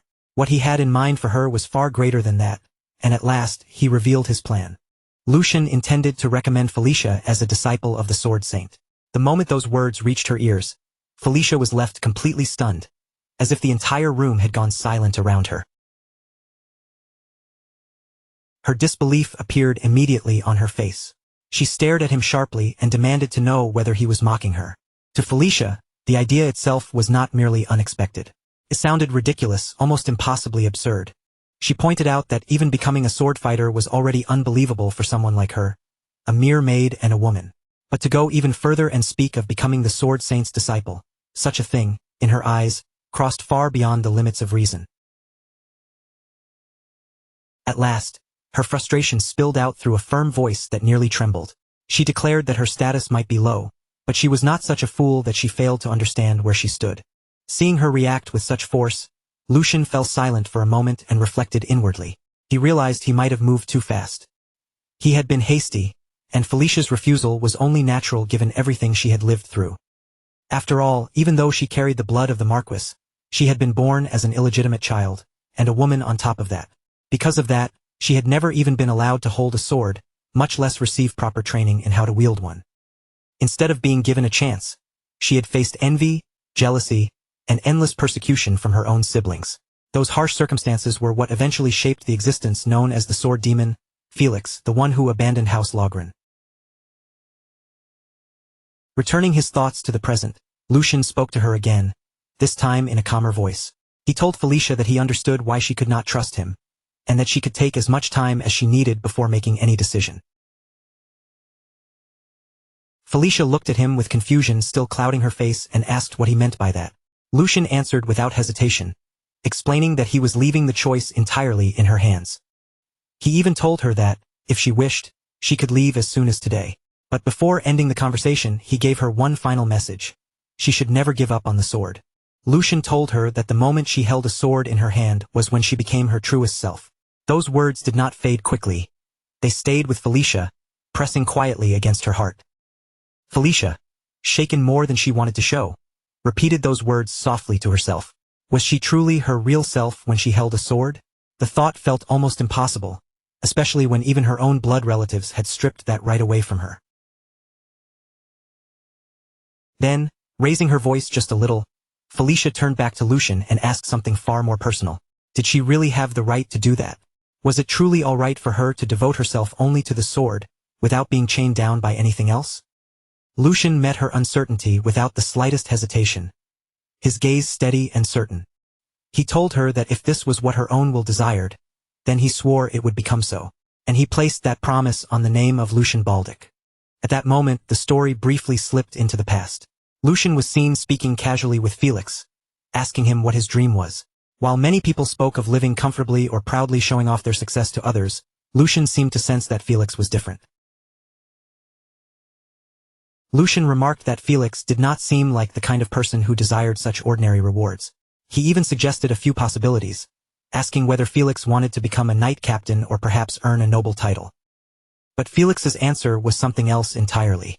He admitted that he had never deeply considered it before, but if there was one thing he truly wanted, it was simple, to devote himself completely to the sword, free from every restraint. For him, that alone would be enough. After that memory faded, the scene moved to the training grounds, where Lucian walked forward together with Felicia and Hugo. As they advanced across the grounds, Lucian looked ahead and noticed the Grand Duke standing there with his butler at his side, as if the two had already been waiting for their arrival. Slightly surprised by his father's presence, Lucian spoke up and asked what had brought him here. The Grand Duke answered calmly, saying he had come for the preparations involving the Sword Saint. He then asked if Lucian truly thought he would miss such an important occasion. Just by standing there, the Grand Duke filled the area with a heavy sense of pressure. When his gaze turned toward the other two, Hugo and Felicia immediately lowered their heads in respectful greeting. Together, they offered their formal respects and greeted him as His Excellency, the Archduke. The Grand Duke's gaze settled on Hugo for a moment, studying him in silence before he spoke again. His voice remained calm and controlled, but every word carried a firm weight. So this was Hugo. He had heard that Hugo performed well during the recent incident, but even so, those achievements were still being buried beneath the shadow of the mistakes he had made in the past. Hugo accepted those words without trying to defend himself. He lowered his head even deeper and answered with proper respect, admitting that his failure could not be denied, and that it truly had been his mistake. The Grand Duke then continued, saying that even while knowing all of that, Hugo's master had still insisted on making him a knight. At that point, Lucian tried to step in, as if he wanted to stop the conversation before it went any further. But the Grand Duke did not give him the chance. His words continued without the slightest pause. The Grand Duke revealed that Lucian had even gone so far as to give up his own reward just to make that request happen. Hearing this, Hugo was visibly shaken. Deep inside, his thoughts trembled as he realized that the young master had truly done all of that for him, and that Lucian seriously meant to keep the promise he had made. Emotion stirred in his chest, but on the outside, Hugo forced himself to remain composed. Then the Grand Duke delivered his judgment in a decisive voice. He told Hugo that the answer might disappoint him, but the request had been rejected. The reason was simple. In the Grand Duke's eyes, Hugo was not yet prepared to carry such a burden. His words were not spoken with cruelty. They were simply absolute. The Grand Duke told Hugo to focus on building more achievements, so that one day, he himself could stand as the one to guarantee Hugo's honor. The training ground fell into silence, the weight of that decision pressing down on everyone present. Then he added that he would be eagerly waiting for that day. At those words, Hugo raised his head and declared in a loud, unwavering voice that he would definitely meet the Grand Duke's expectations. His resolve echoed across the grounds, and only then did the Grand Duke turn his attention toward Felicia. The Grand Duke called Felicia's name. She was still bowing respectfully before him, her body held stiff from the tension in the air. A little nervous, she answered at once, acknowledging him with proper respect. But the Grand Duke's gaze did not soften as he continued, his voice sharp enough to probe straight into her. He told her that since she had been born and raised in that place, she should understand better than anyone what Lucian was putting on the line for her sake. The fight for succession was not over yet. If Felicia failed to prove her own value, then the world would not blame her first. Instead, people would mock Lucian as a pathetic man who had been blinded by lust.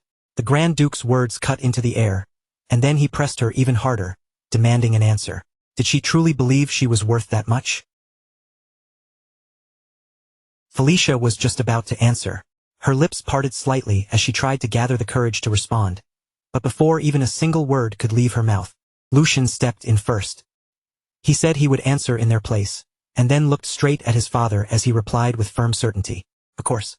Was there even anything more to ask? His voice did not waver. There was conviction in every syllable, and he showed no hesitation at all. Felicia's worth, he declared, was more than enough.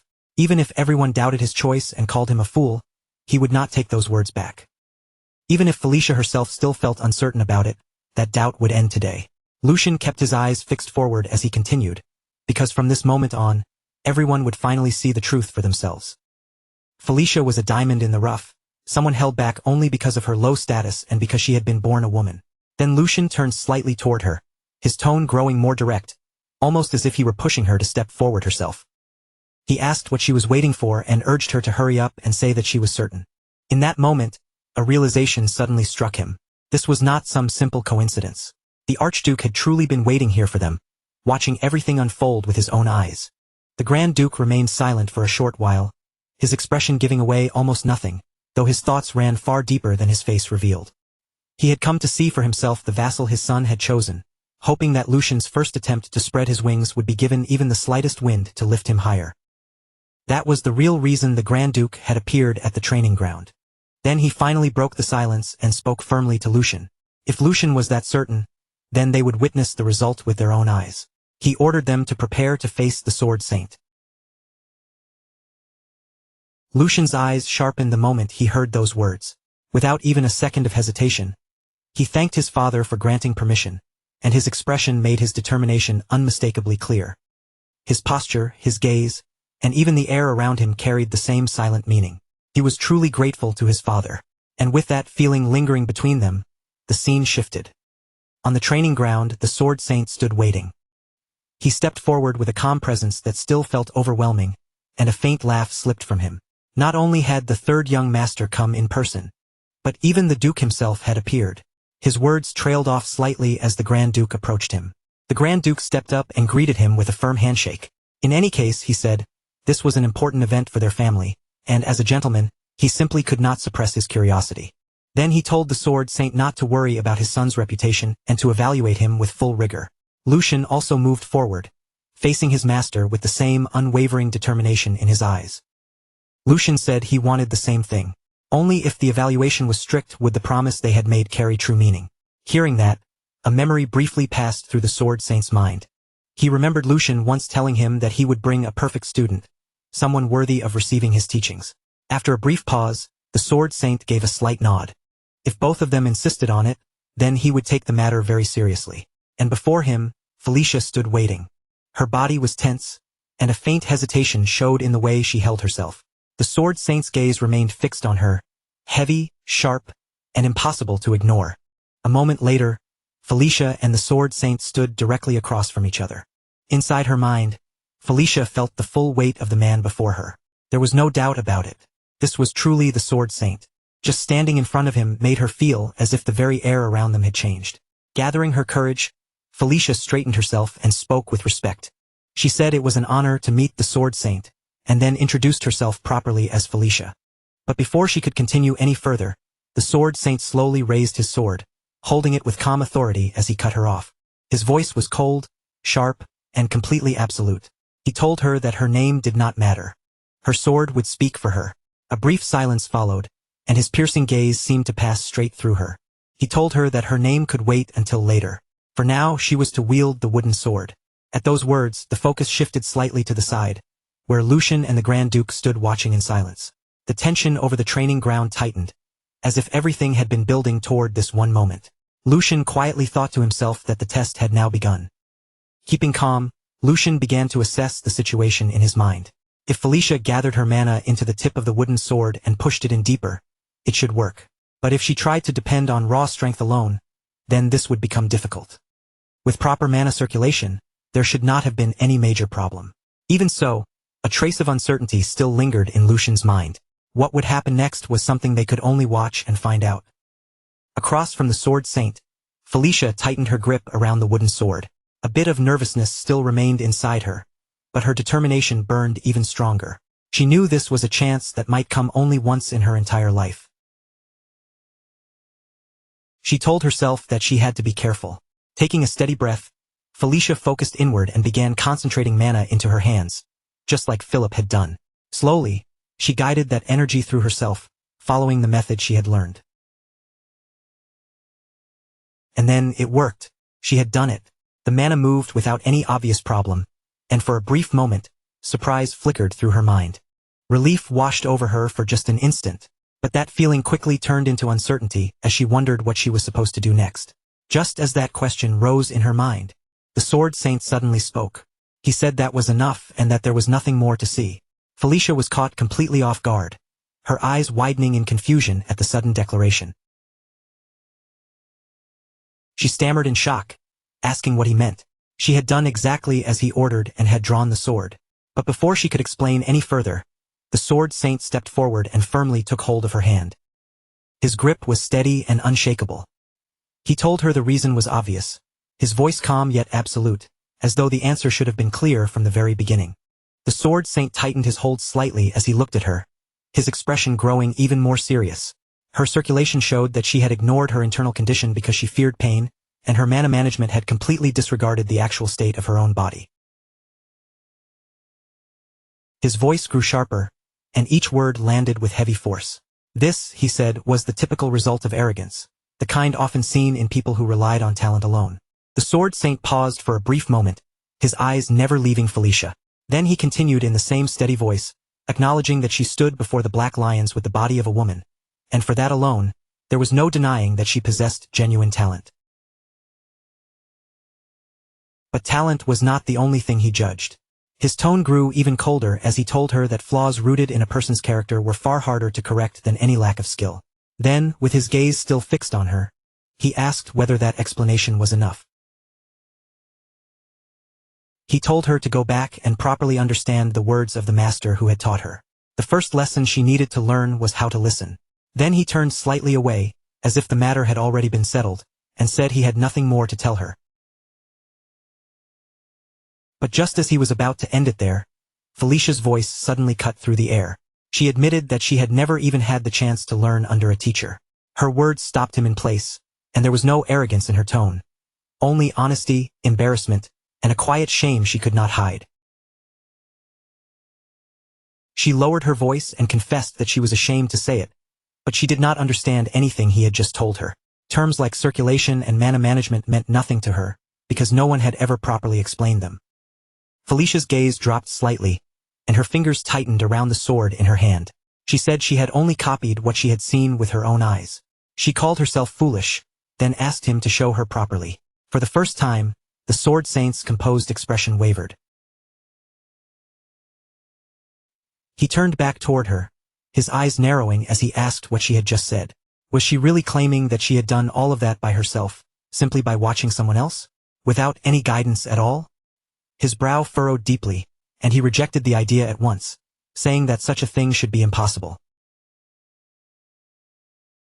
He asked again, almost in disbelief, whether she had not just used mana circulation to draw that sword. Felicia hesitated under his pressure, clearly intimidated, but she still answered honestly.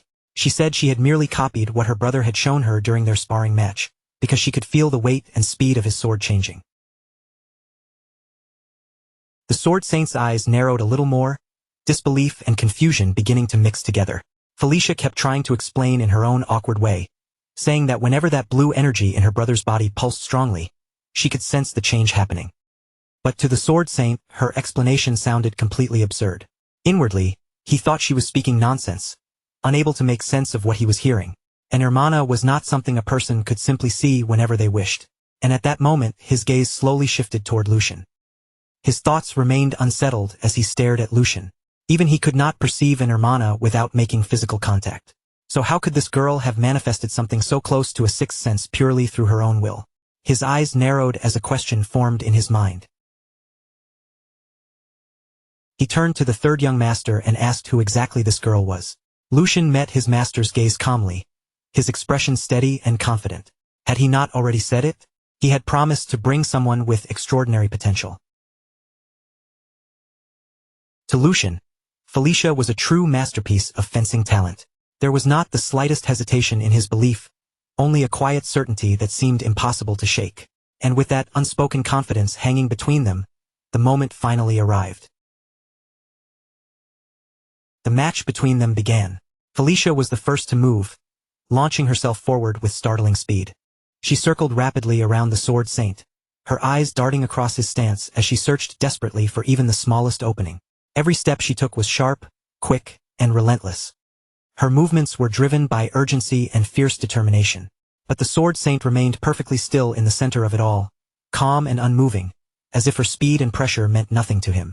Then, at last, Felicia saw a brief gap. She did not waste even a heartbeat. Felicia lunged toward that opening, driving forward with everything she had in an attempt to pierce through his defense. But the very next instant, her attack came to a complete stop. The Sword Saint blocked her strike with effortless precision, and he did it without even turning his eyes toward her. His voice remained cold as he told her that her movements were full of openings. Her blade was dull, and worse than that, her determination was even weaker. Only then did he shift his gaze toward her, his eyes sharp and merciless. He asked if that was all her despair was worth. Felicia clenched her teeth, frustration rising inside her like a flame she could not swallow down. No matter how many times she attacked, and no matter how carefully she aimed each strike, every single blow was intercepted and erased as if it had never posed a threat in the first place. It felt as though the Sword Saint could read every movement before her body even made it. Inside Felicia's mind, helpless thoughts began to echo. She had pushed herself all the way to her limit. Her hands tightened around the sword as doubt slowly crept in. And yet, even after giving everything she had, her blade could not even graze him. In her mind, Felicia kept speaking to herself, her thoughts trembling but refusing to break. The Sword Saint had not taken even a single step. That realization struck her harder than any blow. So this was the pinnacle of the sword, an abyss so vast and unreachable that she could not even begin to measure its depth. The distance between them felt overwhelming, almost suffocating. But even while facing that impossible gap, Felicia had no intention of giving up there. Her eyes suddenly dropped downward. Her gaze locked onto a loose tile beneath her feet, and in that split second, a plan flashed through her mind. Without hesitation, Felicia kicked the tile upward, using it as a distraction. She sent it flying to create a momentary opening, and at the same time, she shifted her body into position. Felicia moved to strike from behind, her movements fast and unpredictable. It was not the polished technique of someone formally trained, but an instinctive, unconventional attack born from desperation and willpower. Watching her attempt unfold, the Sword Saint finally spoke again, and this time, there was the faintest trace of interest in his voice. He saw in her a fighting spirit that refused to die, even after crashing against an impossible wall. He also saw ideas that did not follow ordinary rules. Because she was not weighed down by experience, her actions were rough, but strangely free. After a brief pause, he spoke again, almost as if acknowledging the stubborn persistence she was showing. He told Felicia that she was not finished yet, and for just a brief moment, her plan seemed as if it might actually work. The Sword Saint told her to let it all out, every last bit of resentment she had carried inside until now. Then, using only a single finger as though it were a sharpened blade, the Sword Saint sliced straight through the flying tile, cutting it cleanly into two separate pieces. The movement was so effortless that it almost looked unreal, as if the tile had simply split apart on its own. Even after seeing that, Felicia did not stop. She forced herself forward, refusing to back away, her body continuing to move beneath the crushing pressure. But just as she advanced, her eyes suddenly widened in shock. Before her, an immense surge of power began to take form, gathering into the figure of a massive lion, vast, terrifying, and overwhelming. The sheer presence of that power froze Felicia for a single instant, and the air around her seemed to tremble beneath its weight. Then, without warning, a hand reached toward her sword. That sudden movement startled her, and a flicker of fear rose sharply in her chest. But even with that fear gripping her, Felicia forced herself to respond. She held tightly to her weapon and swung forward with every last bit of strength she had left. At the same time, the Sword Saint stood before her, his entire body radiating an overwhelming force that seemed impossible to oppose. A faint smile appeared on his face as that power surged outward, spreading in every direction like a storm suddenly unleashed across the training ground. And then, as abruptly as it had begun, everything fell silent. The energy faded away, the air grew still, and the entire training ground returned to calm, almost as if nothing had happened at all. But the weight of that brief clash remained heavily suspended in the atmosphere. From above, Lucian and the Grand Duke watched the entire exchange in silence, their eyes fixed on the scene below. After a moment, the Grand Duke finally opened his mouth and spoke. The Grand Duke's voice came out calm, but there was a heavy meaning beneath it. Looking at the scene below, he asked Lucian if he knew what truly made a swordsman someone worth trusting. But he did not wait for Lucian to answer. A trustworthy swordsman was someone who had carved the price of endless training deep into their very soul. It was someone whose fundamentals had been sharpened through boring, repeated practice, and whose experience had been forged on battlefields where one wrong move meant death. It was a cruel and unforgiving road, but that harsh road was also the foundation of what made a true swordsman. Lucian listened in silence, his face steady, though his thoughts moved quietly beneath the surface. He understood exactly what his father meant. That was why, until now, he had only ever kept people like that close to his side. But then the Grand Duke continued, and his tone shifted slightly. Even so, in this world, there were rare people who could leap over that enormous mountain of effort. With a single bound, they could cross what others spent their entire lives climbing. The Grand Duke's gaze sharpened as he looked down at the training ground below, speaking of people who shone like the blazing sun. Their talent was so overwhelming that the world had no choice but to recognize them, like a rising tide powerful enough to swallow everything in its path. After a brief pause, his eyes remained fixed below. That girl was exactly one of those people. The view returned to the ground, where Felicia stood frozen in place, her sword still firmly caught in the Sword Saint's grasp. No matter how much strength and will she had poured into that strike, the Sword Saint held it with effortless ease, as if her blade had no weight at all. From above, the Grand Duke's voice carried down, calm but filled with certainty. He told Lucian that he had made the right decision. Lucian kept his eyes on the scene below as he answered, his voice steady with conviction. If his father had not trusted Felicia, and if he had not given her this chance, then that light would have been extinguished. There was a quiet confidence in Lucian's words. Talent was not truly rare in this world. More often, it simply remained buried in the dark, because no one ever gave it the opportunity to shine. Meanwhile, on the ground below, not even the smallest scratch could be seen on the Sword Saint's hand, despite the force of Felicia's attack. Yet the Sword Saint's thoughts were no longer dismissive. He looked at Felicia's unwavering eyes and understood something clearly. This girl had been born for the sword. No matter what trials she had endured, that truth had not been broken. His eyes narrowed slightly as his realization deepened even further. More importantly, she could actually see it. She could see beyond the limits of ordinary sense, toward the endless path of the sword stretching into infinity. Standing calmly before her, the Sword Saint slowly loosened his grip. Then he looked at Felicia with an expression completely different from before. He asked her to tell him her name once again. This time, his voice was no longer cold, carried weight, and within that weight was clear acknowledgement. He told her that today, she had proven her courage through her sword. From this moment forward, no one would be allowed to doubt her name, so she should say it again with pride. Felicia stood frozen for a short moment, overwhelmed by the sudden change in his attitude. Then, with her voice lowered slightly but her resolve still intact, she answered that she would say it once more to the Sword Saint. Her name was Felicia. After a small pause, she continued in a quieter voice. She had no surname from her mother's side, and House Logren, the family of her father, had refused to grant her theirs. Felicia was the only name she had. The Sword Saint listened without interrupting, then gave a small nod, as if the pieces had finally settled into place. He understood now, so that was how it was. He looked at her with a faint hint of approval and told her that she had held her ground very well. Then, in a firm and unmistakable voice, he declared her name to be Felicia Brittner. From that day onward, that would be her name.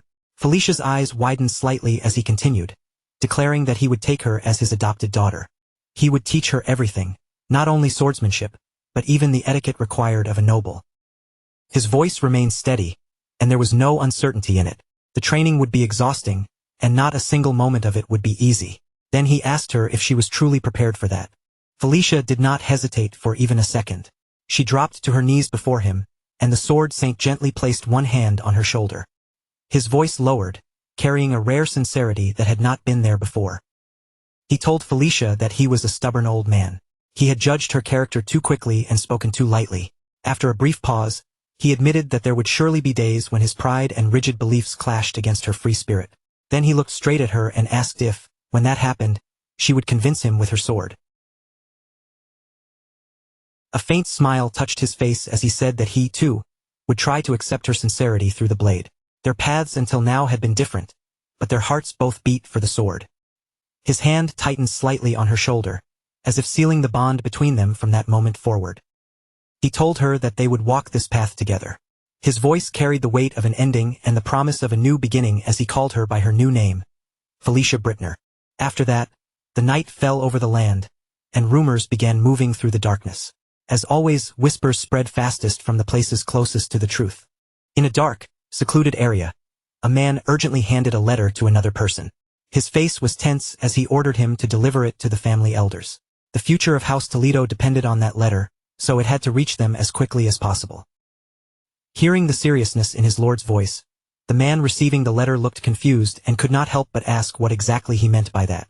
The other man answered slowly, his voice heavy with concern. He had heard that the Sword Saint had finally taken on a disciple. The Sword Saint had always stayed neutral in every succession dispute, but there was no guarantee that his disciple's will would remain neutral as well.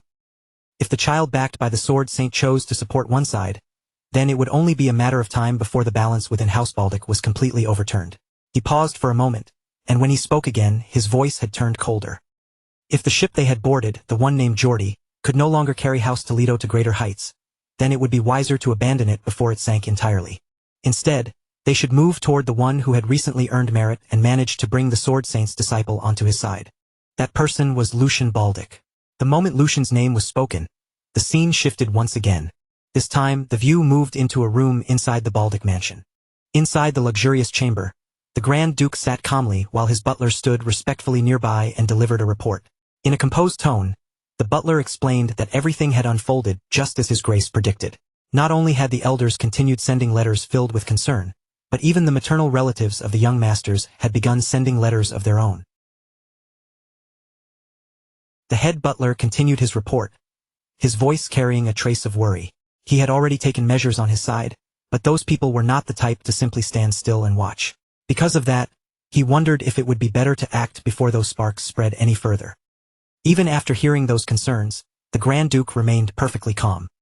His expression showed neither fear nor hesitation, as if he had already expected every reaction now unfolding around him. After a short silence, he finally began to speak, his voice deep, steady, and impossible to ignore. He said that if those people truly intended to make their own children the head of the family, then they were exactly the sort who would do anything for that goal, without even realizing that their own actions were slowly destroying the very children they wished to elevate. The atmosphere inside the room grew heavier as the Grand Duke continued. He ordered the head butler to summon every child within the domain for a family dinner. If there were complaints, then all they had to do was offer everyone a fair opportunity. Was that not right?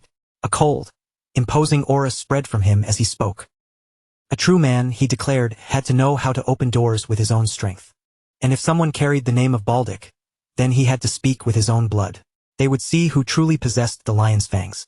Right after those words, the scene shifted once more into the quiet night inside the Grand Duke's mansion. At the same time, Lucian was walking forward beside a servant, moving through the grand halls of the estate with his usual calm steps. As he continued ahead, the eyes of countless servants immediately turned toward him. Their faces were filled with shock and disbelief, as if they still could not fully process the sudden changes taking place around the young master. Then, almost all at once, the servants lowered their heads respectfully and greeted him in unison, offering their formal greetings to young Master Lucian. Lucian looked calmly toward them without showing even the slightest arrogance. In a composed and gentle voice, he told them they had all been working hard, and that they should not mind him, just continue with their duties. As Lucian looked across the servants gathered around him, he quietly began to reflect on the change. It was not only the annex where he lived that felt different now. Even here, in the main house where his father resided, the servants' attitudes had shifted far more than he had ever expected. A faint smile slowly touched Lucian's face as he finally understood what that change meant. His position within the family had risen much higher than he himself had imagined, and the way everyone looked at him now made that impossible to deny. At the same time, another thought quietly crossed his mind. He had believed that becoming a direct disciple himself would already be considered an enormous success, enough to change how others viewed him.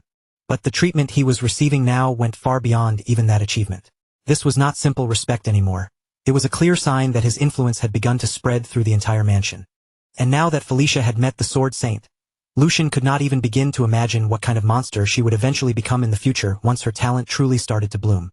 After walking through the long halls for a while, Lucian finally arrived before a large door, its heavy frame standing quietly in front of him. He stopped there for a brief moment and neatly adjusted his tie, preparing himself with a calm expression. Then he thought to himself that it was probably time for him to begin handling his own role as well. Without hesitating any longer, Lucian reached forward and pushed the door open. The instant the door opened, the tense atmosphere inside the room came clearly into view. Seated within were the fourth young master and the second young master, Jordy. Both of their faces were dark and unpleasant, making the pressure in the room obvious at a glance. Looking directly toward Jordy, Lucian calmly thought to himself that their expressions said everything. Just as he expected, every one of them had a long face. Even so, Lucian showed no trace of unease. He walked forward calmly toward his seat, keeping his posture relaxed and his expression composed the entire time. Once he sat down, Lucian glanced around at everyone gathered there, and spoke with a polite smile, saying it was wonderful to see them all gathered together again after such a long time. He added that it was truly a shame brothers found it so difficult to even see each other's faces these days. Then his gaze shifted toward Jordy as he asked if his brother did not agree. Jordy responded to Lucian at once, his expression cold and rigid. Staring straight at him, he spoke in a sharp warning tone, saying that Lucian seemed quite triumphant because of everything that had happened recently. He asked whether Lucian truly believed that good fortune would keep following him forever. Nothing had really changed, Jordy warned, so Lucian would be wise to watch how he behaved. But instead of being intimidated, Lucian suddenly began to clap lightly, as though Jordy's warning had genuinely moved him. A faint smile appeared on Lucian's face as he replied that, as expected, the only person truly looking out for him was his brother. He even asked how Jordy had known he had been feeling a little too excited lately. His tone sounded polite and harmless on the surface, but every word carried a thin blade of mockery underneath. Lucian calmly continued, saying that he completely understood brother Jordy. Even if Jordy's words sounded harsh, Lucian knew everything he did was ultimately for his sake. As Lucian kept speaking without giving Jordy any opening to interrupt, the air inside the room slowly turned colder. After the incident at the training grounds, Lucian said, Jordy had decisively cut ties with Sirhen and shown everyone the true image of what a noble lord should be. Not only that, but when it came to the money embezzled by the former head maid Jenny, Jordy had generously compensated her and even provided her with a rather generous allowance afterward. Lucian asked how he could possibly fail to understand such kindness from his brother. Then, as if something important had only just occurred to him, his expression turned innocent again. He suddenly asked whether Jenny was doing well these days. After all, he had stopped right before she died. The moment those words left Lucian's mouth, Jordy's face twisted with fury. The anger he had been suppressing finally burst through, and he slammed out in rage. He shouted Lucian's name, demanding to know how he dared speak that way. At the same time, the fourth young master silently watched the entire exchange play out before him. Seeing Jordy being completely dragged around by Lucian's words, he could only think in irritation that if his second brother was going to be overwhelmed this easily, then he should have simply stayed quiet. The fourth young master continued watching the situation unfold, and the frustration on his face became more and more obvious. In his mind, he angrily thought that Jordy was only helping Lucian build even more momentum. He could not just sit there and allow things to continue like this. Unable to stay silent any longer, he suddenly rose from his seat and shouted toward Lucian. He said that second brother had only been telling Lucian to restrain himself, worried that his excitement might cause him to make a mistake. Then he demanded to know whether Lucian really had to respond with such sarcastic mockery toward brother Jordy. The fourth young master ordered Lucian to admit his mistake to Geordie immediately. After saying this, he felt as if he had stepped forward at exactly the right moment and done something important. In his own mind, he even believed that he had successfully intervened to calm the situation. He told himself that he had only been trying to lighten the mood.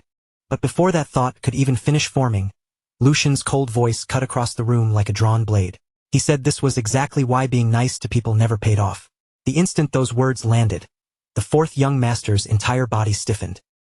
Cold sweat began sliding down his face as Lucian slowly turned a furious gaze toward him. In a dangerously calm tone, Lucian said he knew they should have had a much deeper physical conversation that day. Just looking at him now proved he still had not come to his senses. The pressure inside the room became overwhelming as Lucian continued. He asked whether the fourth young master truly could not read the atmosphere at all. Just because Lucian had let things slide because he was the youngest, did he think that meant he could do whatever he wanted? Lucian asked if he really wanted to be shown what true terror looked like. The moment the fourth young master heard those words, all of his earlier confidence vanished.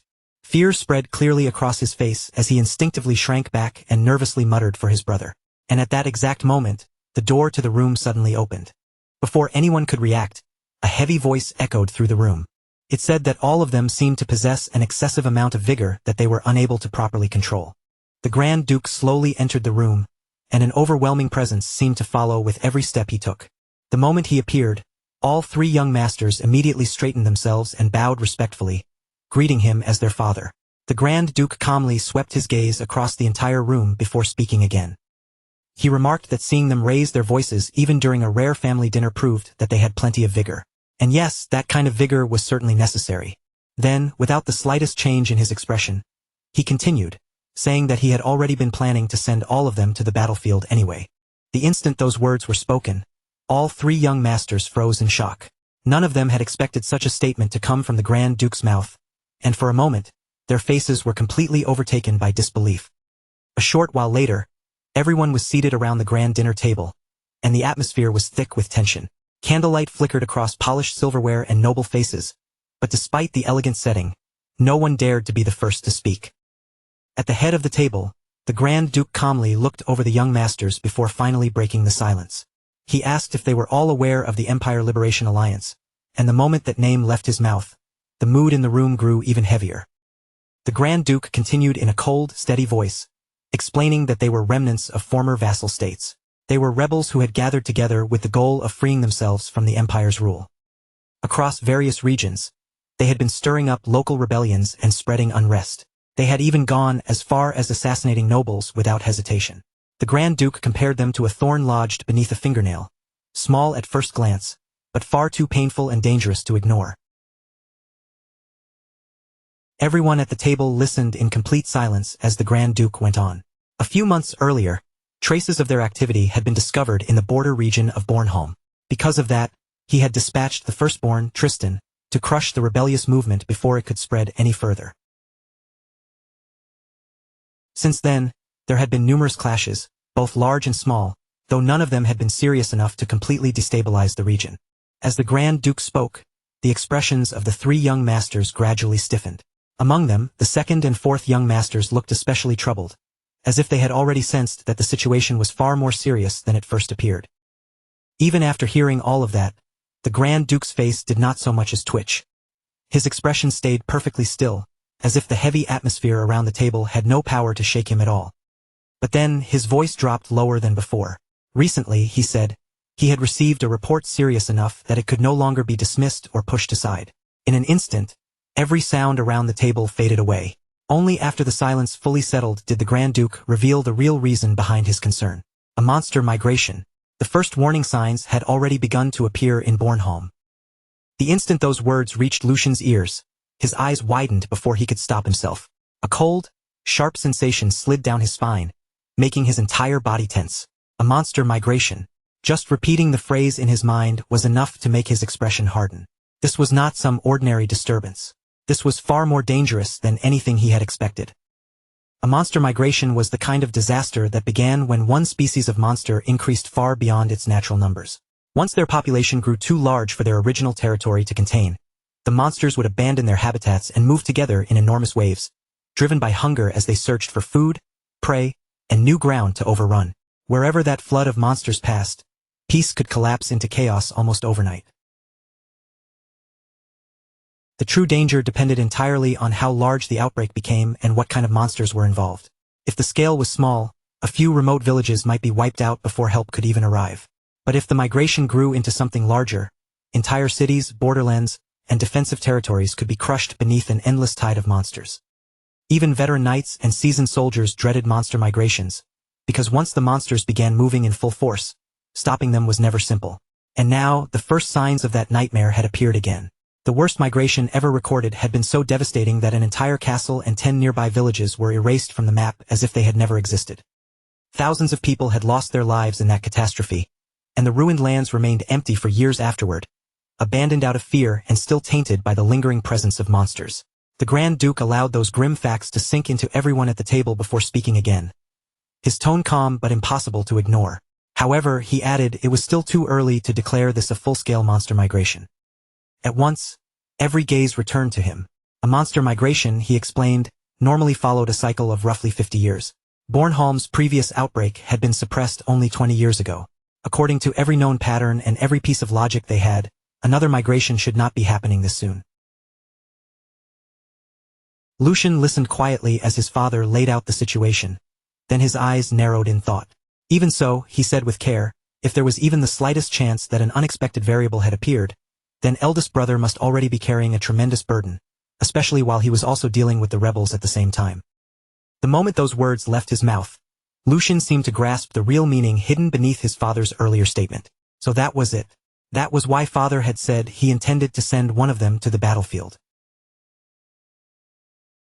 When the Grand Duke saw that his third son had reached the correct conclusion on his own, a slow smile appeared on his otherwise stern face. That is correct, he answered, his voice steady. One of you must go there and help clear away the dark clouds gathering over that land.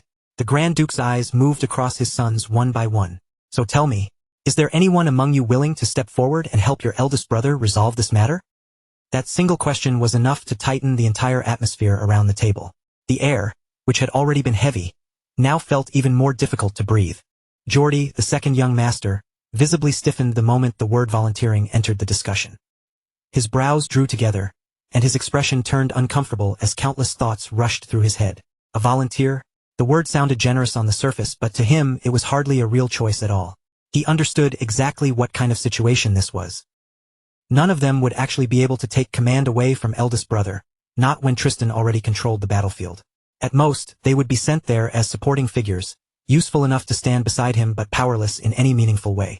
And even if they managed to accomplish something impressive, the achievement would almost certainly be placed under Tristan's name in the end. After sorting through those thoughts, Geordie finally lifted his head and spoke in front of the Grand Duke. Father, he began respectfully, is it truly necessary for one of us to step forward in person? None of us have gained proper battlefield experience yet.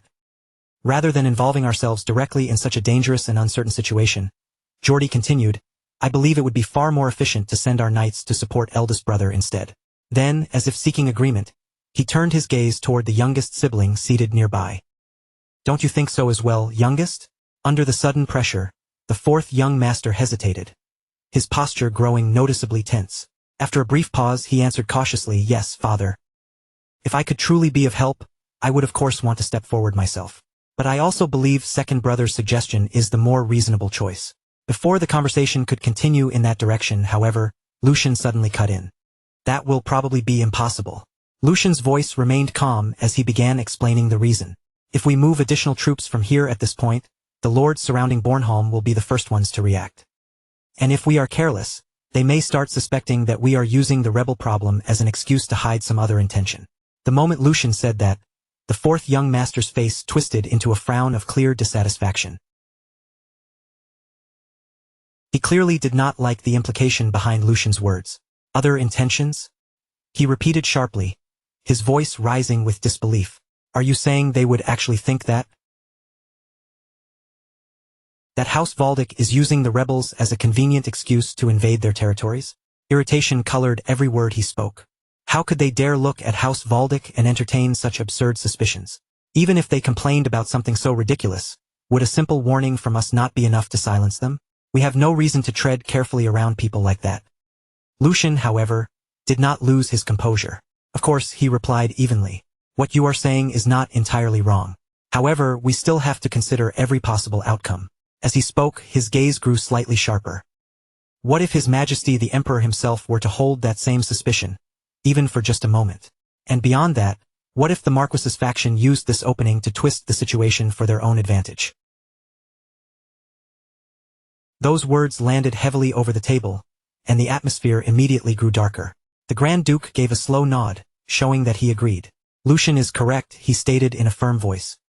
Even though our house maintains a strong relationship with the imperial family, any large-scale movement of troops is bound to make the surrounding powers uneasy. And if the noble faction decides to turn this situation into a political weapon against us, His Majesty would undoubtedly be placed in a very difficult position. The Grand Duke then folded his hands together, his sharp eyes sweeping across each of his sons in turn. Now then, what do you suggest we do? His deep voice echoed through the dining hall, quiet yet heavy enough to command the room. Under the current circumstances, an official military deployment is impossible. At the same time, however, we still need forces capable of responding immediately if something unexpected happens. As he said this, the Grand Duke's expression hardened ever so slightly. We need a method that can stabilize the region without stirring unnecessary anxiety or provoking tension among the surrounding territories. Silence followed his words. The three young masters all sank into thought, each trying to find an answer worthy of the problem before them. Tell me your thoughts, the Grand Duke demanded. While the others were still searching for an answer, Lucian had already reached his conclusion in silence. In his mind, there was only one solution that fit. The forces they needed had to meet several conditions at once. They had to be people with actual combat experience, not sheltered soldiers who only looked impressive on paper. They also had to be the kind of people willing to move regardless of politics or personal loyalties, as long as the payment and conditions were acceptable.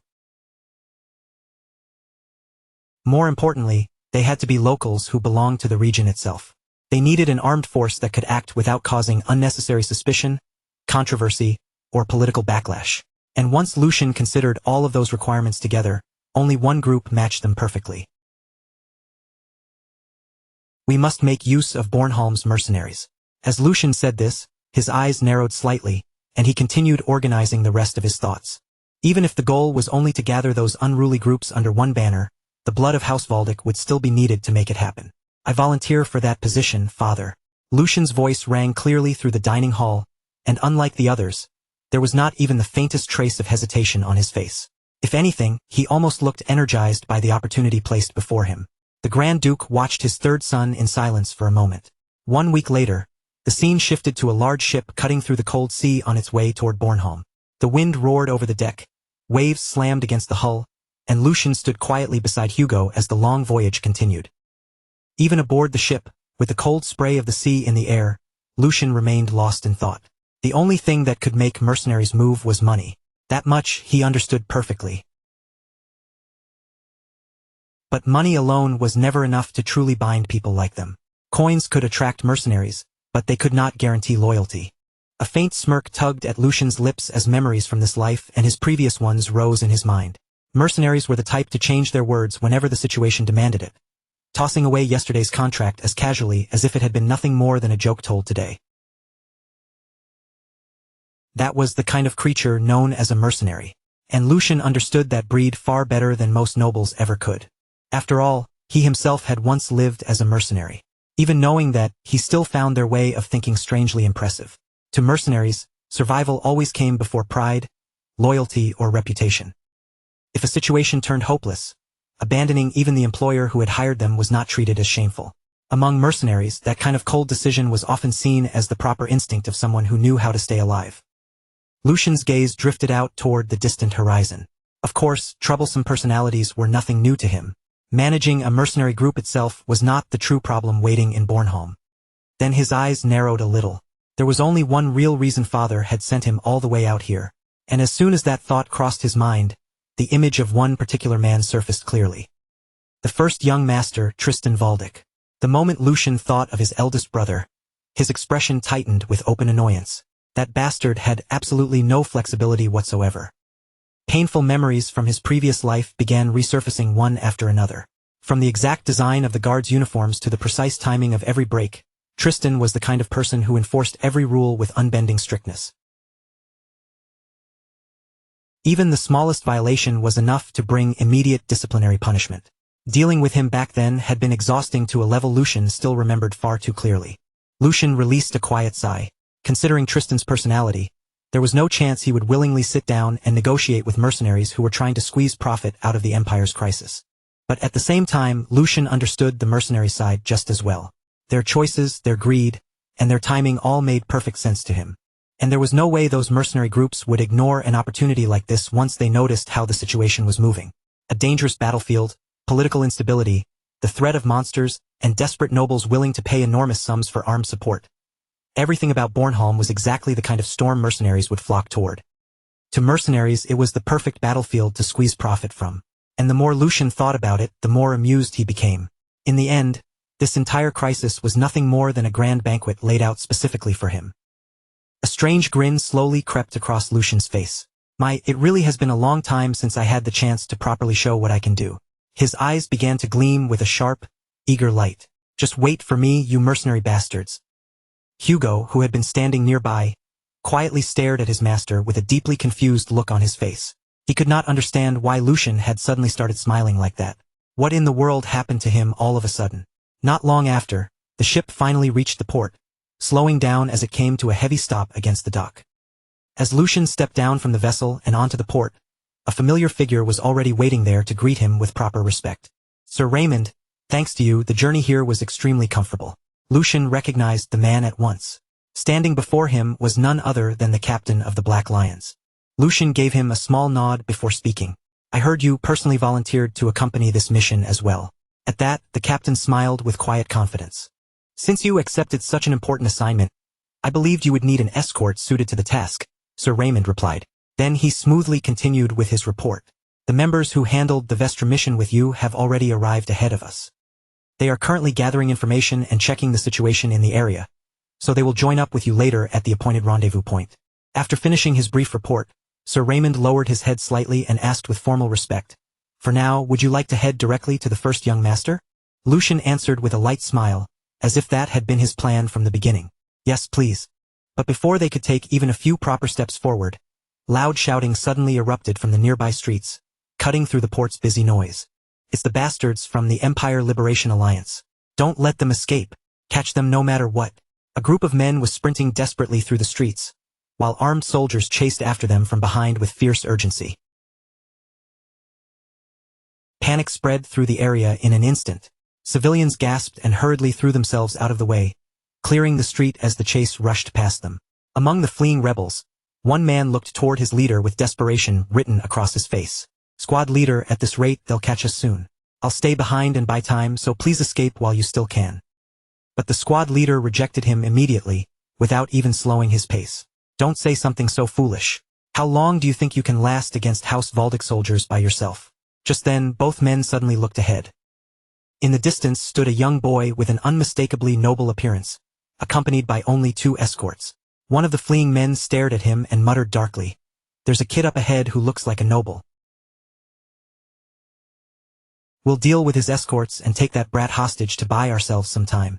As he made the decision, his hand moved straight toward the sword hanging at his waist. "I won't make a single mistake." With that low declaration, the rebel swiftly drew his blade, lowering his stance as he prepared to charge forward. But at that exact moment, Lucian was already standing directly in front of him. So close it felt as if he had appeared out of thin air. To do what? The rebel's eyes shot wide open in shock. Lucian looked at him with a calm smile, his voice almost playful as he spoke again. "Why don't you let me join in on the fun as well?" At the same time, a terrifying wave of power burst out from Lucian's body, pouring over the street like invisible weight. The rebels froze where they stood, their bodies locking up as the pressure bearing down on them became so suffocating they could barely breathe.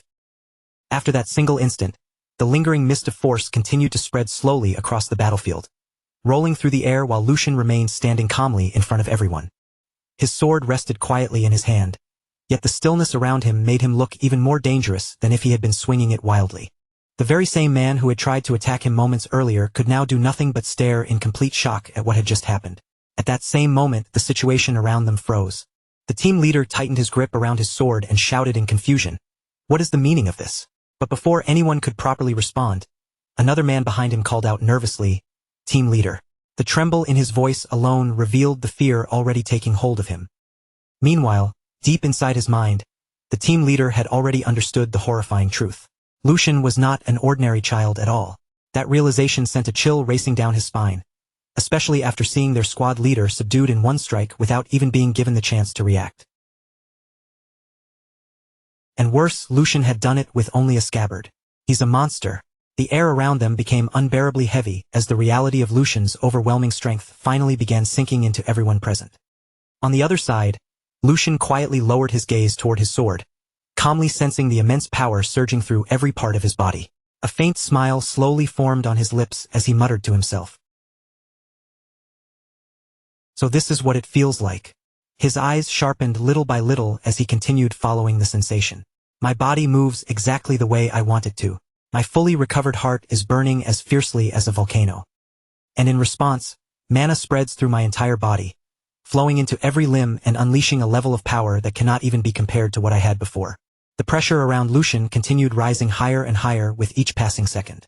It felt as though the mana inside his body was overflowing without end, turning his very presence into something terrifying. Lucian briefly looked down at his own hands, as if testing the reality of the strength, before whispering coldly, "This body's performance is beyond imagination." Immediately afterward, the remaining two men began stepping backward in fear, slowly retreating as they hurriedly drew their swords. Even though they tried to prepare themselves for a fight, the terror in their eyes was impossible to conceal.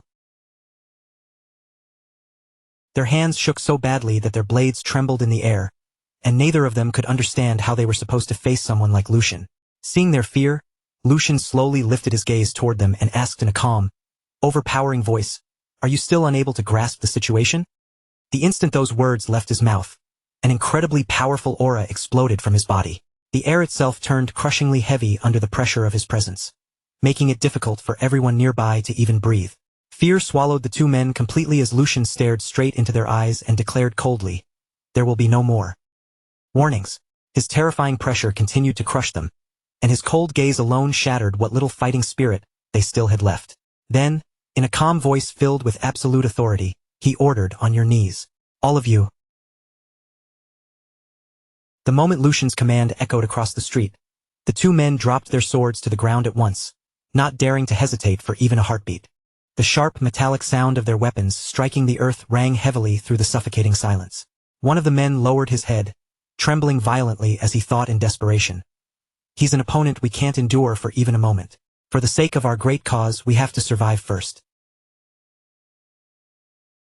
The fear of death had already swallowed them completely, leaving nothing behind but raw desperation. After a few tense moments, the team leader finally spoke, his face covered in defeat. "We surrender. We will cooperate. So please spare us." Panic filled his voice as he continued pleading with everything he had. "Please have mercy, if only for the sake of our innocent children." After those words, the atmosphere around them became even quieter. Lucian silently watched the surrendered men. He carefully observed every movement they made and every emotion they tried to hide. Even after surrendering, killing intent still seeped from their bodies. The hatred and resentment buried deep inside them had not disappeared at all. Lucian's gaze slowly shifted toward the children nearby, and in his heart, he quietly noted the anger burning in their eyes. Their stares were filled with resentment, and that sight left a bitter taste behind. This was why war always felt so cruel. Victory carried no pride or joy when hatred simply passed from one generation to the next. Without saying anything more, Lucian calmly returned his sword to its proper position. Then he looked directly at the surrendered men and declared in a firm voice, "As long as you fully cooperate, I will make sure you are formally judged in a court of law. So do not try anything foolish unless you want to make the situation worse." His words carried both authority and warning at the same time. It was clear he had no intention of showing pointless cruelty, but betrayal would never be tolerated. Shortly afterward, Imperial soldiers began approaching from every direction, moving in to capture the rebels who had surrendered. The sound of armor, boots, and weapons filled the street as the soldiers surrounded the men one after another, closing off every path of escape. At that very moment, an armed man dismounted from his horse and began walking slowly toward the scene. His presence alone carried the dignity and authority of the Empire. Looking toward the captured rebels, He spoke in a stern, unwavering voice. As citizens of the Empire, it is only right that you be judged according to proper procedures. That is a right you may demand regardless of your status, and it is one of the very foundations that supports the Empire. For a brief moment, his words made it sound as though he truly intended to grant them fairness and justice. However, his expression soon turned colder as he continued. But these men are different. The atmosphere instantly grew heavy again. Then, with absolute conviction, he declared, the moment they point their blades at the Empire, they become nothing more than rebels. There is only one verdict: execution for all of them. The man who had just delivered that ruthless judgment was finally revealed to be none other than Tristan Valdic, the first young master of House Valdic. The instant Tristan's merciless judgment rang across the battlefield, the rebel captain who had surrendered only moments earlier was swallowed by pure rage. His body stiffened, and the last trace of fear in his eyes was replaced by burning hatred. His face twisted violently as he suddenly spun around, revealing a hidden knife he had kept concealed until that very moment. The blade flashed in his hand, exposing the fact that his surrender had never been truly sincere. With fury blazing in his eyes, he lunged forward while screaming at the top of his lungs. By what authority do you bastards dare to judge us? Wasn't it your empire that exploited us and trampled us down from the very beginning? All the resentment, pain, and humiliation he had buried for years erupted from his voice in a single breath. But even as that hatred crashed toward him, Tristan Valdic stood completely still, calm and unmoved. Not a single word from the rebel seemed to reach Tristan's heart. His cold expression did not change in the slightest, as if the man's fate had already been decided long before he ever raised that knife. Then, in the very next instant, Tristan finally moved. His strike was so fast and precise that the eye could barely follow it. A brutal slash tore through the air, and the next moment, blood scattered across the battlefield in a violent spray. For one brief second, everything fell deathly silent. Then the rebel leader's body crashed heavily onto the ground. Deep wounds marked him from head to toe, making it painfully clear that Tristan had killed him instantly before he could offer even the slightest resistance. When the remaining two rebels saw their squad leader fall in such a brutal way, horror completely overtook them. Their faces went pale, and they cried out in desperation, "Squad leader!" But before either of them could rush forward, the surrounding soldiers acted at once, forcefully slamming their heads down against the ground and pinning them in place. A suffocating silence spread over the area, thick with terror and the smell of blood. After that, Tristan slowly walked toward his younger brother, Lucian, his steps calm and measured. Stopping in front of him, he spoke in a cold voice. "Lucian, make sure you engrave this clearly into your mind. This is the standard we must uphold, and this is our principle." His words carried the rigid ideology of the Empire itself, leaving no room for hesitation and no mercy for anyone branded as an enemy. But Lucian did not look pleased at all. His expression tightened with discomfort and dissatisfaction, as if he could not fully accept the harsh principle Tristan was trying to force into him. Not long after that, the scene shifted to the massive stronghold standing at the heart of the region, the imposing Bornholm fortress. Inside the fortress walls, the atmosphere was tense, uneasy, and heavy enough to press down on everyone inside. Soldiers moved constantly through the grounds, hurrying from one post to another, while the citizens nearby looked worn down and anxious. Their exhausted faces made it clear that fear had already spread throughout the territory. In the middle of that tense atmosphere, Lucian stood quietly by himself, sinking deep into thought. His expression had grown serious as question after question rose in his mind. Thinking back to what had happened earlier, he silently repeated one name: Tristan Valdic. Memories from his previous life began surfacing one by one. He had been stubborn in Lucian's previous life as well, but Lucian had never seen him act with such extreme violence before. The Tristan he remembered was strict, inflexible, and uncompromising, but the brutality he had shown today felt far beyond anything Lucian had known. As those thoughts continued to pile up, Lucian's expression darkened even more. Come to think of it, he had no memories of Bornholm from his past life. Even though he had been on active duty during this very period, that realization immediately stirred a deep unease inside him. There was no way he would not have known if an incident of this scale had happened back then. So why did he remember nothing about it? The more Lucian thought about it, the more suspicious everything felt, as though an important piece of history had been completely cut out from his memories. While carefully observing the fortress and everything happening around it, Lucian calmly began analyzing the situation. The atmosphere here was clearly terrible. With the Empire Liberation Alliance running rampant and the citizens of the territory drowning in anxiety, the situation looked far more serious than the report had made it seem. His sharp eyes continued scanning the surrounding area, taking in the thin guard posts and the restless movements of the soldiers. Then he quietly added that this was more than a simple shortage of manpower. Wasn't the security perimeter practically empty? For a fortress facing a crisis of this level, the defenses looked dangerously exposed. The lack of soldiers protecting key areas made the entire fortress feel vulnerable, as if it was barely holding itself together. Hearing Lucian's observation, Tristan answered in a calm but serious tone. You're right. He did not try to deny how bad the situation had become. Most of our main forces are currently locked in a standoff with the rebel main force. The Empire had already committed much of its strength elsewhere, leaving Bornholm painfully weakened. Tristan continued, saying that the troops remaining here were barely enough to maintain public order. The soldiers left behind were under enormous pressure, and keeping the territory stable was becoming more difficult with every passing day. Then Tristan revealed the other major problem weighing on them. That is why we hired mercenaries to fill the gap. But as he said this, his expression turned colder. They are ignoring the contracts they first agreed to and demanding renegotiation. The crisis had clearly given those mercenaries a chance to act greedy and opportunistic. Tristan narrowed his eyes slightly before finishing in a cold voice. They intend to take the Empire's peril hostage so they can line their own pockets. After hearing Tristan's explanation, Lucian quietly fell into thought again. His face remained calm, but inside, he had already understood the real problem behind the situation. That was nothing more than noble logic, he thought to himself. That way of thinking would never work on mercenaries. Unlike nobles who cared about pride, authority, reputation, and loyalty, mercenaries cared first about profit and survival. To them, war was simply another business opportunity.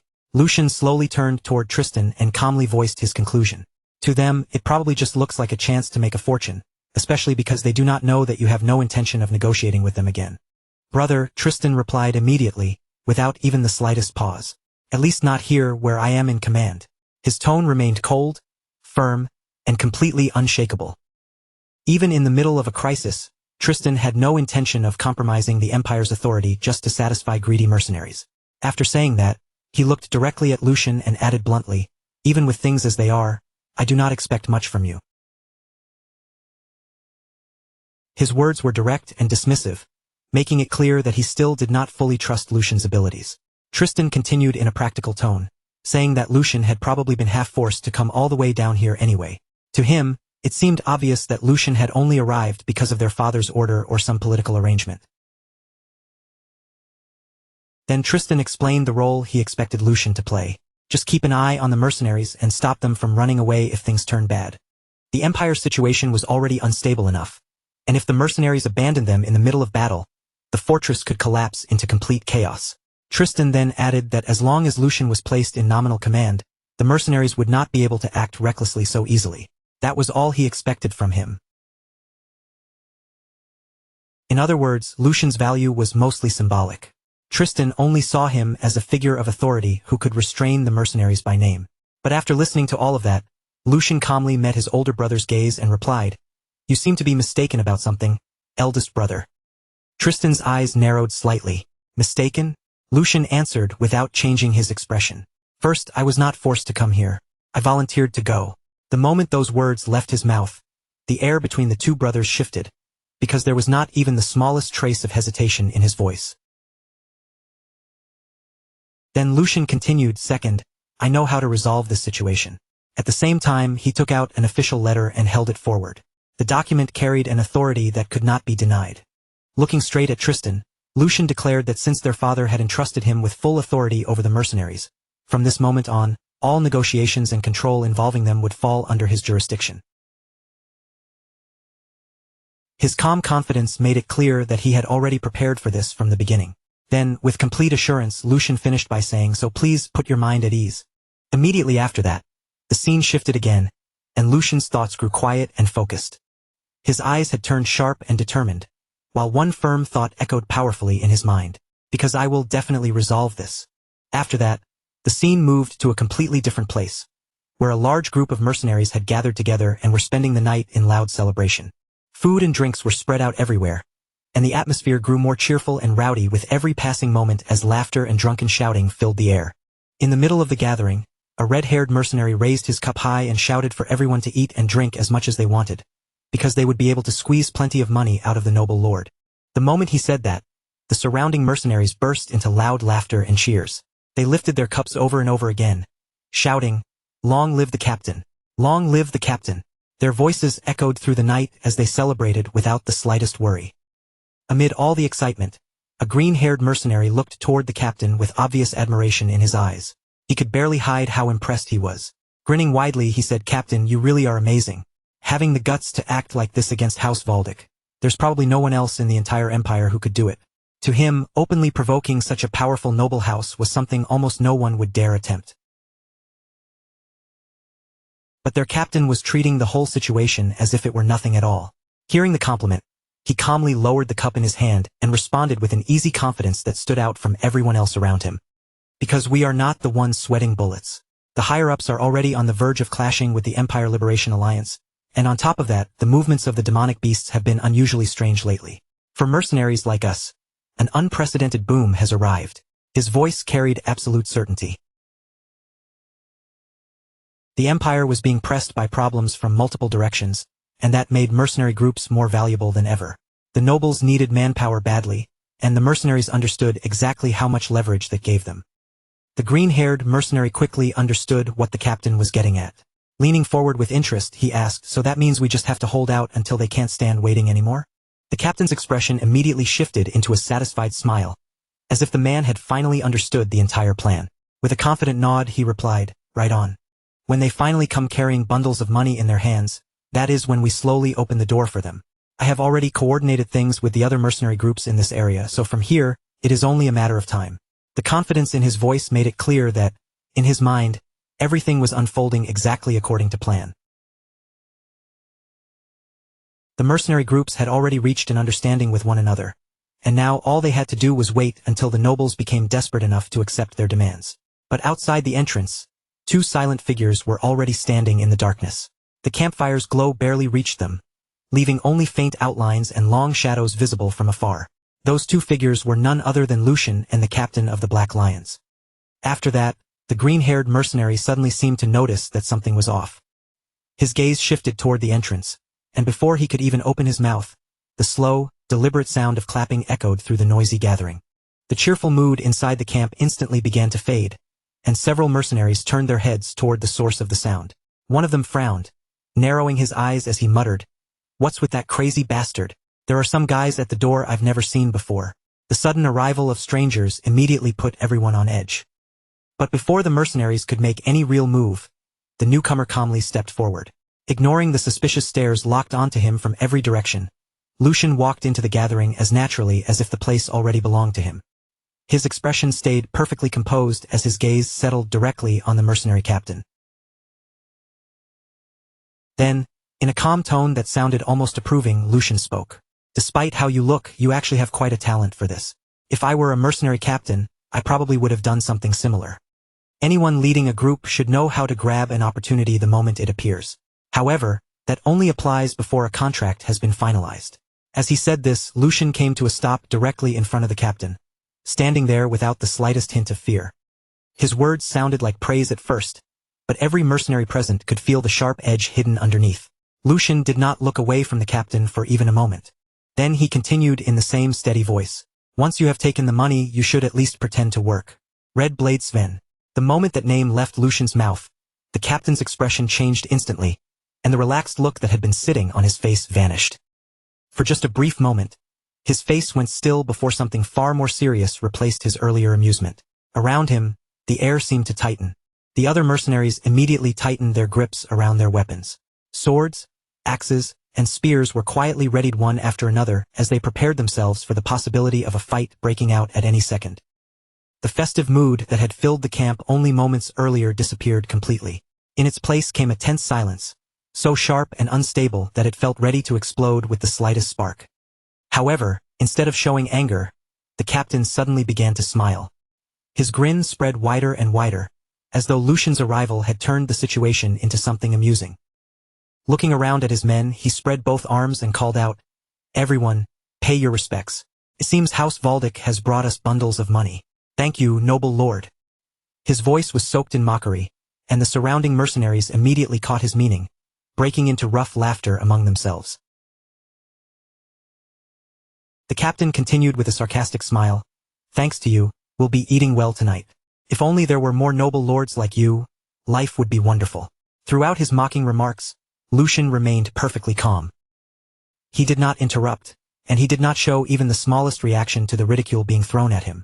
Instead, he simply stood there and listened, carefully watching the captain and the mercenaries gathered around him. Lucian's composed attitude only made the atmosphere feel heavier, as if he were calmly waiting for the perfect moment to act.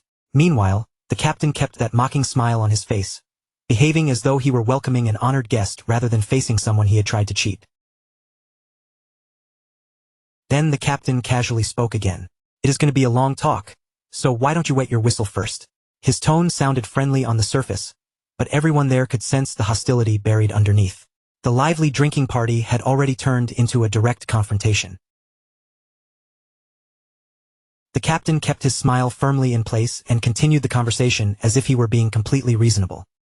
He spread his hands slightly, acting like an innocent man caught up in some unfortunate confusion. If there is a misunderstanding, should we not clear it up? I have been waiting so anxiously for your arrival. His words were polite on the surface, but the mocking tone behind them was impossible to miss. It was obvious he had no intention of treating Lucian seriously. Lucian, however, showed no sign of being provoked. His expression remained calm and steady as he answered in a clear voice. A misunderstanding between House Valdic and you? There is only a contract between us, so there should be no reason for such complications, especially when you have already taken half of the advance payment. His response was direct and left no room for excuses. To Lucian, this was not about hurt feelings or some unclear dispute.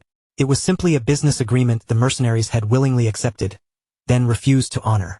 Hearing that, the captain let out a scoffing laugh and leaned back in his seat. With a dismissive look on his face, he replied, "You mean that pocket change?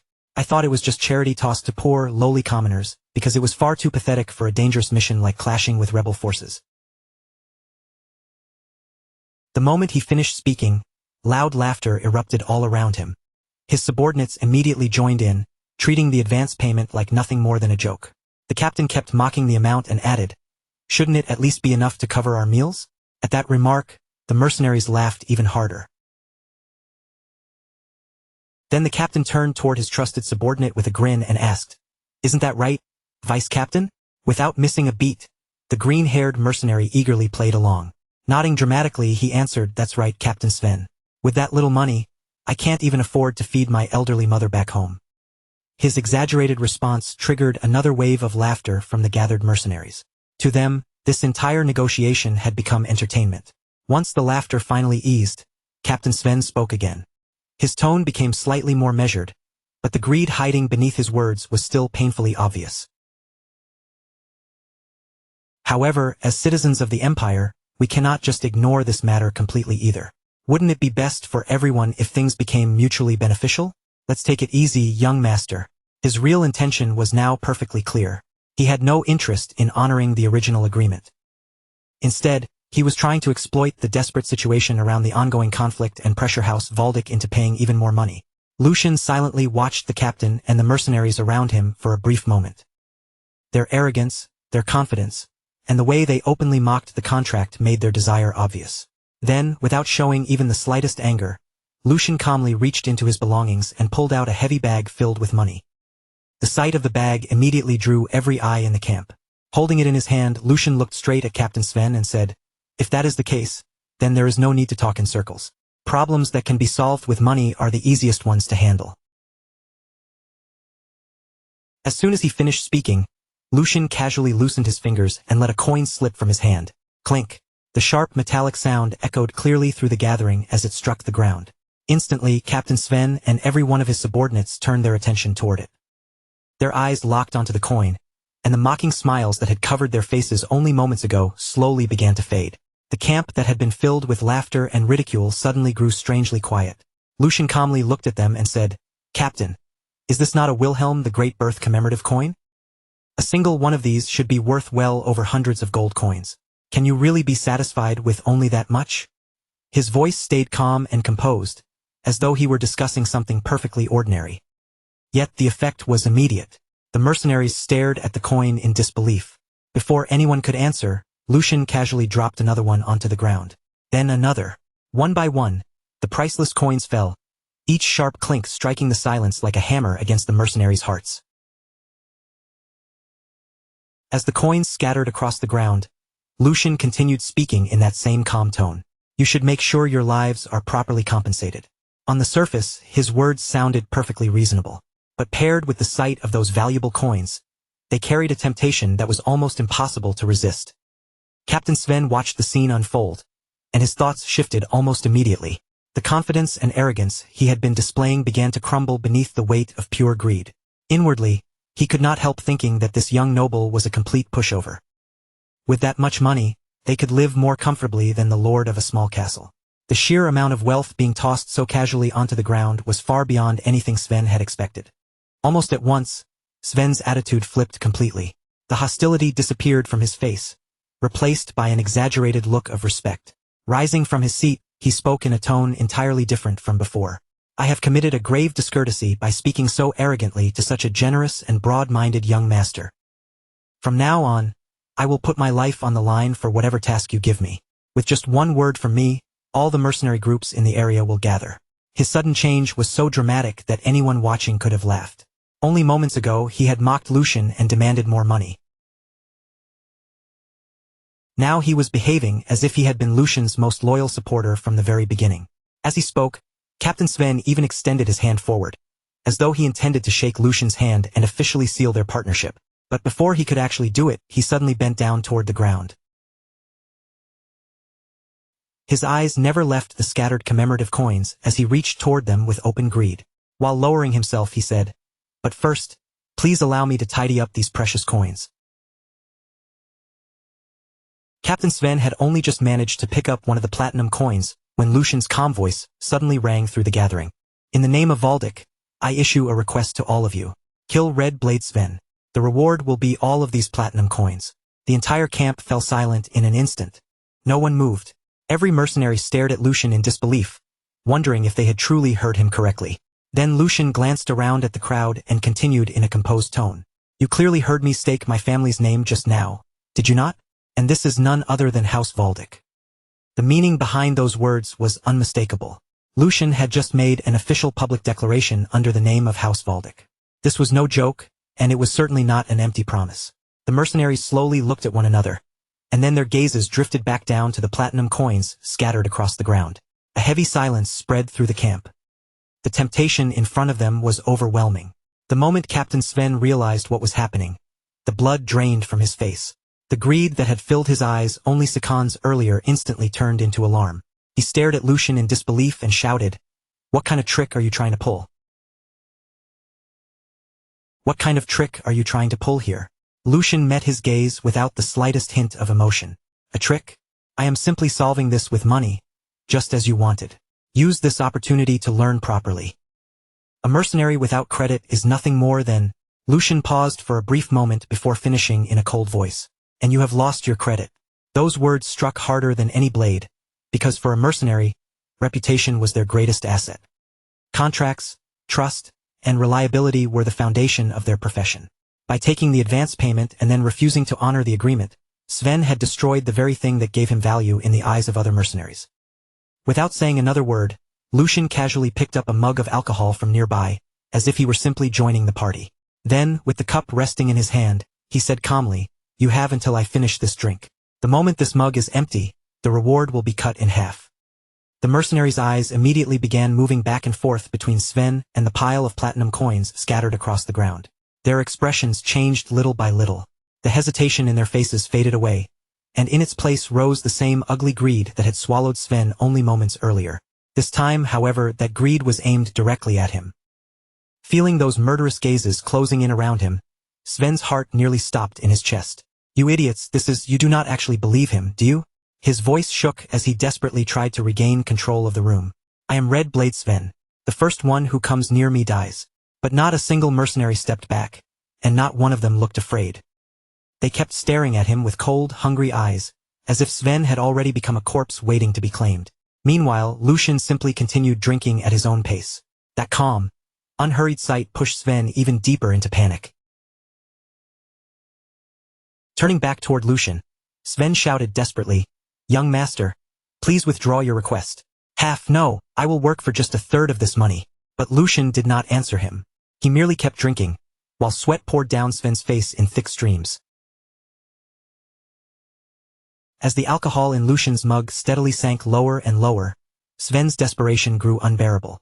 Finally, unable to withstand the pressure any longer, he rushed closer to Lucian and cried out, "I was wrong. Please forgive me." The pride and arrogance he had shown earlier had completely disappeared without a trace. "I will act like your loyal dog from this moment on." But Lucian offered no mercy and simply emptied the final drop from the mug. Setting the empty mug down, Lucian calmly said, "There is a reason you ended up in that position." The instant those words left his mouth, a blade flashed sharply through the air. Sven's eyes widened in shock. He immediately turned around, and what he saw made his expression freeze. The one standing behind him with a weapon in hand was his attacker. It was none other than his own vice-captain, the green-haired mercenary. Sven's face twisted in disbelief as he roared, "How dare you betray me?" The green-haired mercenary looked back at him without the slightest trace of remorse. "You climbed your way up to this position the exact same way. I simply struck first this time, that is all." A cold smile slowly appeared on his face. "You have worked hard all this time, Captain." In the very next instant, he finished the job. His attack landed cleanly, and Captain Sven's body lost its strength before collapsing to the ground. Sven's lifeless body hit the floor with a heavy thud. The feared leader of the mercenary group had not died at the hands of enemies or nobles, but because of the greed and betrayal of his own subordinate. For several long moments, no one said a word. All that remained in everyone's sight was Sven's corpse lying on the ground, surrounded by the scattered shine of platinum coins. The green-haired mercenary wiped the blood from his weapon, then turned toward Lucian and lowered his head respectfully. "Young master, I handled it swiftly. The promised reward will be honored, right?" His voice carried obvious expectation, because he had just murdered his own captain for the sake of that payment. Lucian looked at him in silence for a brief moment before answering calmly, "Of course." A faint smile then appeared on his face as he added, "Congratulations on your retirement." The words sounded strangely ominous, carrying a meaning the mercenary had not yet realized. Right after that, the green-haired man wastes no time at all. The moment he sees his chance, he snatches up the heavy bag stuffed with money, turns on his heel, and bolts straight toward the door. He doesn't even spare a second to look back. Clutching the money tightly, he rushes out of the building and keeps running, trying to put as much distance as possible between himself and that place. By now, he has already sensed it clearly. Something terrible is about to happen, and anyone still standing there when it does will only be dragged into danger. Lucian watches the man flee with that bag in his hands, and a faint, amused smile curls across his lips. Then, as if the whole thing is nothing more than a joke, he says, "Oh my, I was planning to offer him a celebratory drink, but it seems he's a little busy. In that case, let's take a generous share for ourselves and raise a toast to our retired vice-captain." Around him, the mercenaries remain frozen in place. Every pair of eyes silently follows the chaos unfolding in front of them, but not a single one of them speaks.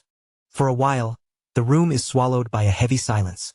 The mercenaries stand there, stunned, trying to make sense of everything that just happened so quickly before their eyes. Lucian, however, acts as if none of it has shaken him at all. He leisurely lowers himself into a seat, calm and composed, carrying himself like a man who has all the time in the world. Then he speaks again, his voice relaxed, but filled with quiet confidence. "Don't look so disappointed, everyone. I have no intention of letting tonight end on such a dull note. As you've just seen, as long as the mission is carried out properly, I'm more than happy to pay the reward that's deserved, even if that reward becomes far more excessive than expected." Then Lucian tilts the conversation in a new direction, as if he has just remembered something important. "Now that I think about it, your former captain had a point. This is dangerous work, after all. Going after the Empire's most vicious criminals." Lucian lets the sentence hang there for a moment, deliberately pausing so every mercenary in the room can feel the weight behind his words. The mercenaries keep their eyes fixed on him, listening closely to every word that comes out of his mouth. And as their attention tightens around him, Lucian's smile grows a little wider. He slowly looks across the crowd, finally revealing what he has truly been setting up from the beginning. Then he says, "However, from this moment forward, all of you will become absolutely determined to find those bastards. I'll pay 1 platinum coin for every head. The second those words leave Lucian's mouth, the atmosphere in the room begins to shift. He simply remains seated where he is, smiling calmly at the mercenaries gathered before him, fully aware of exactly what that offer is doing to them. A reward that large is more than enough to set fire to their greed. In an instant, the mercenaries are given a powerful reason to chase down their targets, and for many of them, the night suddenly feels far from finished. Lucian continues speaking as he looks over the gathered mercenaries. And if you bring them back alive, I'll add a bonus. The moment that promise reaches their ears, the men begin glancing at one another, their eyes widening as the meaning sinks in. For a brief moment, no one says anything. The offer is so outrageous that silence hangs in the air while they try to process whether they truly heard him correctly. Then, almost all at once, the entire crowd explodes into cheers. Their voices ring loudly through the room as the mercenaries start shouting with excitement. Long live the young master! The greed and enthusiasm inside them can no longer be held back. What had started as stunned silence quickly turns into a storm of noisy discussion. Conversations break out everywhere as the mercenaries crowd together, their voices overlapping while they begin talking through their ideas. They start speculating about how they might track down the targets, who could reach them first, and what it would take to claim the massive rewards now waiting in front of them. Lucian watches the entire scene unfold with a quiet smile. Every reaction, every shout, and every greedy glance is moving exactly the way he intended. From there, the focus shifts toward the captain of the Black Lions. Raymond sits quietly off to the side, separated from the noise around him, reflecting on everything that has just taken place. As he turns the events over in his mind, an earlier memory begins to surface, one from before they ever came to the hideout. He remembers the conversation clearly. Back then, before they headed toward the hideout, Lucian had approached him and said, "Sir Raymond, before we go to their hideout, I have one request. Just remain quietly by my side and watch, no matter what those bastards say or do." At this point, when they won't even listen to the eldest brother, what we need isn't bloodshed. We need honey so sweet that it rots them all the way to the core. As those words echo again in Raymond's mind, the pieces finally start to connect. Only now does he begin to understand what Lucian had been aiming for from the very beginning. After carefully thinking through everything that has happened, Raymond realizes the truth and thinks to himself, "I thought he was simply trying to buy them off with money, but from the start, his real goal was to turn their own greed against them." These are men who can throw away trust without a second thought. To Raymond, they are the sort of people who could betray anyone at any moment if the reward was tempting enough. The third young master had understood that perfectly. Along with a warning, he planted a temptation so unreasonable and irresistible that the mercenaries would be pushed into cutting out the root of the problem with their own hands. The more Raymond thinks about it, the clearer Lucian's strategy becomes. This was never just a simple matter of handing out rewards. From the very beginning, Lucian had seen through the true nature of the mercenaries standing in front of him. He knew they were people whose loyalty could be bought, people who placed profit above trust, and people who would abandon whatever principles they claimed to have if the price placed before them was high enough. Instead of trying to control them through fear or force them to obey with harsh commands, Lucian chose a method that was far more effective. He dangled a reward so tempting that their own greed would do all the driving for him. By doing that, he transformed them into eager hunters.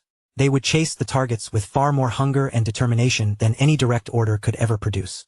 Without lifting a weapon or spilling even a drop of blood himself, Lucian had quietly steered them exactly where he wanted them to go.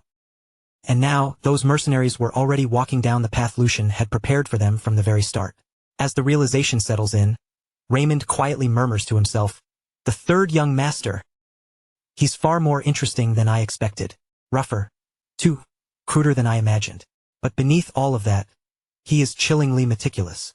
As Raymond says this, his expression remains serious, as if he has just seen a side of Lucian he cannot ignore. Raymond's gaze drifts into the distance, and the scene shifts once more. This time, the view lands on a grim and bloody sight spread across the ground. Platinum coins lie scattered in pools of blood, their cold shine standing out against the dark stains beneath them. The scene alone tells everything that happened without needing another word. In the middle of that aftermath stands the green-haired vice captain. To keep everything for himself, he has slaughtered every companion who followed him, leaving only bodies and blood around the treasure. The greed that Lucian had intentionally fed has reached its natural end. Yet even after taking the treasure for himself, the green-haired man does not look at ease. His hands are trembling visibly, betraying the fear and shock he is trying to bury. His breathing comes out uneven and strained, and the reality of what he has done begins pressing down on him. The weight of the blood around him is finally starting to settle on his shoulders. Trying to convince himself that everything is fine, he slowly lowers himself to sit down. Then, with a shaky sense of relief, he mutters, "Finally, I did it. It's finally over." A smile slowly spreads across his face, but it looks twisted and unstable as he begins speaking to the corpses around him, almost as if he needs them to hear his excuse. "Did you really think I'd just roll over and accept things like the captain did? Do I look like the same kind of brainless meathead as him? If you were all going to die such pointless deaths anyway, you should have just taken 1 platinum coin each and disappeared. You didn't know your place, and you let yourselves get blinded by useless greed." His words hang heavily over the blood-soaked ground. While he condemns the dead for being greedy, he completely fails to see the truth, that he himself has become the greatest victim of that very same greed. At that exact moment, a shadow falls behind him. The figure standing there is Hugo. The green-haired mercenary senses the presence almost instantly, and his entire body stiffens. Before he can turn around or make a move, Hugo calmly answers the words he had just spoken, his voice cutting through the tense silence behind him. "I tend to agree with that." The green-haired man's confidence disappears in an instant. The smug look on his face collapses, and raw fear takes its place as he realizes who is standing behind him. Knowing he is completely at Hugo's mercy, the green-haired mercenary starts pleading desperately for his life. "Spare me, I'll give you half." Even half is still a massive amount of money. "I don't know who you are, but you don't have some personal grudge against me, right? So please, just let me live." Hugo, however, does not react to the desperate bargain at all.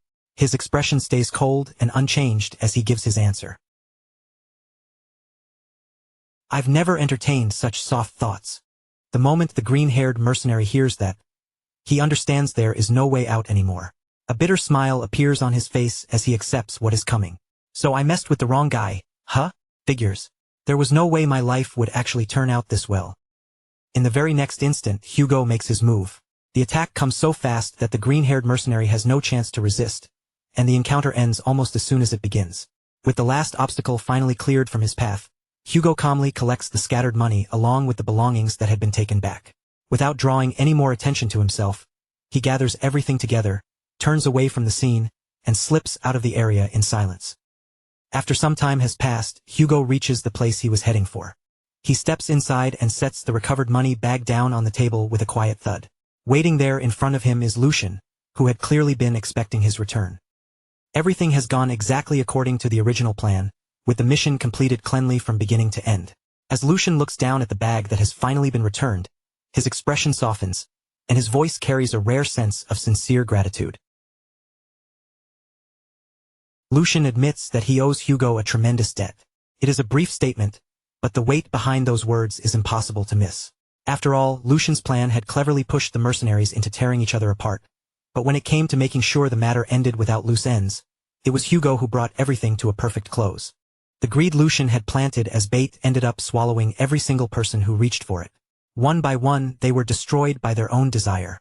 And when all the bloodshed was over, the very money that had sparked the chaos returned to the hands of the man who had arranged the entire scheme from the start. All that had sparked so much violence and stained so many hands with blood eventually circled back to the one person behind it all, the very man who had quietly set the entire scheme into motion from the beginning. As the view moved to the fortress, the whole place was alive with motion.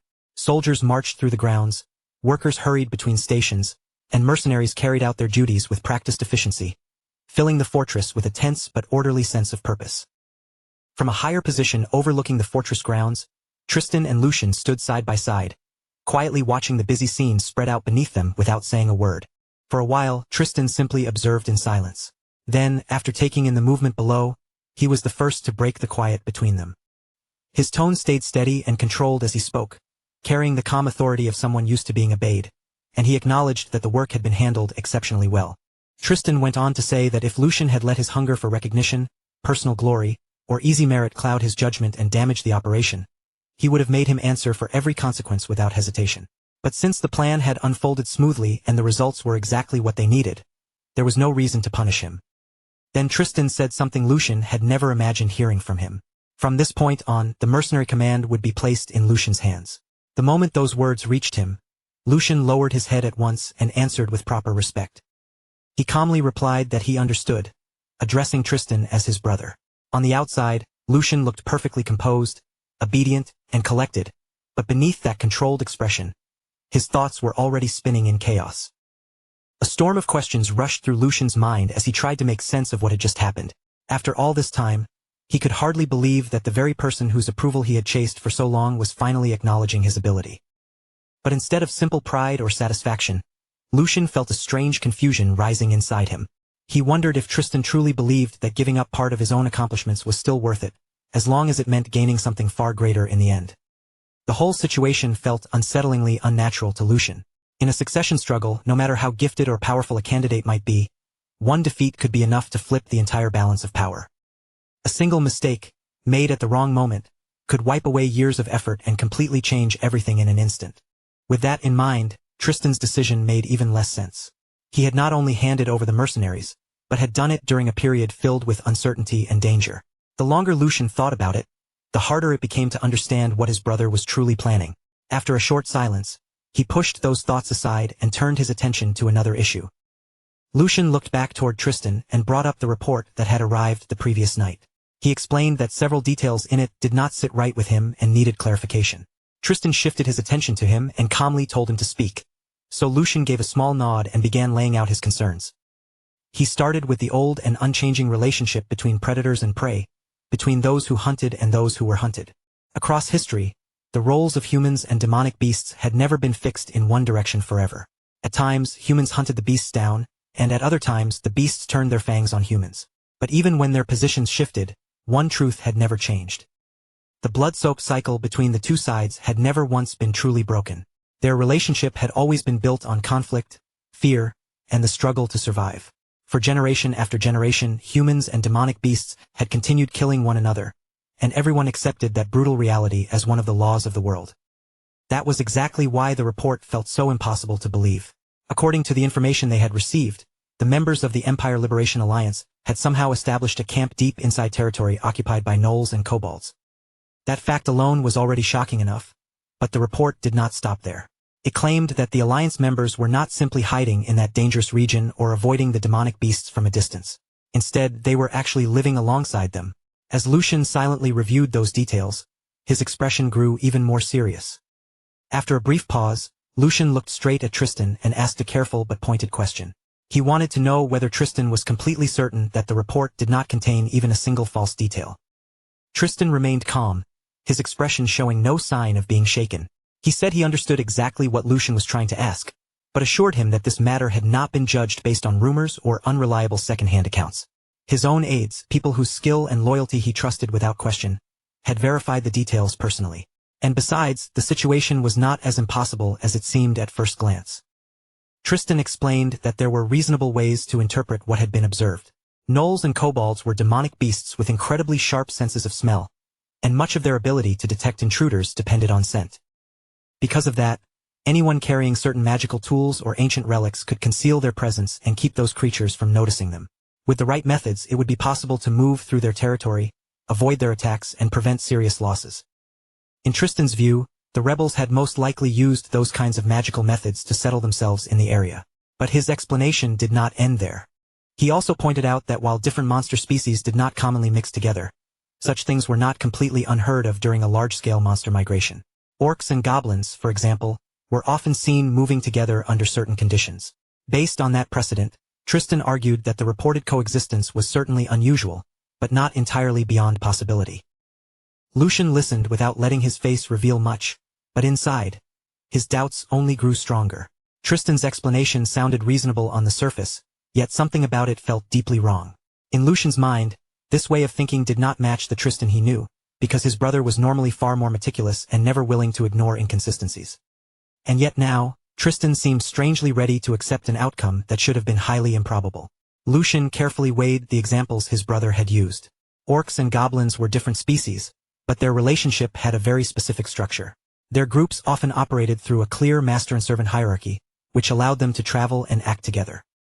Even then, that kind of arrangement was still an exception, not the natural rule. What the report described was something completely different. Gnolls and kobolds did not have that sort of relationship at all. They belonged to different places in the natural order and existed on entirely separate food chains. Their instincts, behavior, and survival patterns were fundamentally incompatible. In reality, true coexistence between them should not have been possible. If those two groups crossed paths, they would not calmly tolerate each other's presence. They would immediately try to tear each other apart. The more Lucian turned it over in his mind, the more certain he became that something important was being missed. At last, he spoke his thoughts aloud. He said that putting those two species together was no different from placing a starving predator beside a helpless human child. The ending would be obvious to anyone. No matter what precautions were taken, creatures like that simply could not be locked in the same cage and expected to remain peaceful. Their very nature made coexistence impossible. And as Lucian said those words, his thoughts began moving toward a far more dangerous conclusion. If ordinary explanations could not account for this, then perhaps only an extraordinary one could.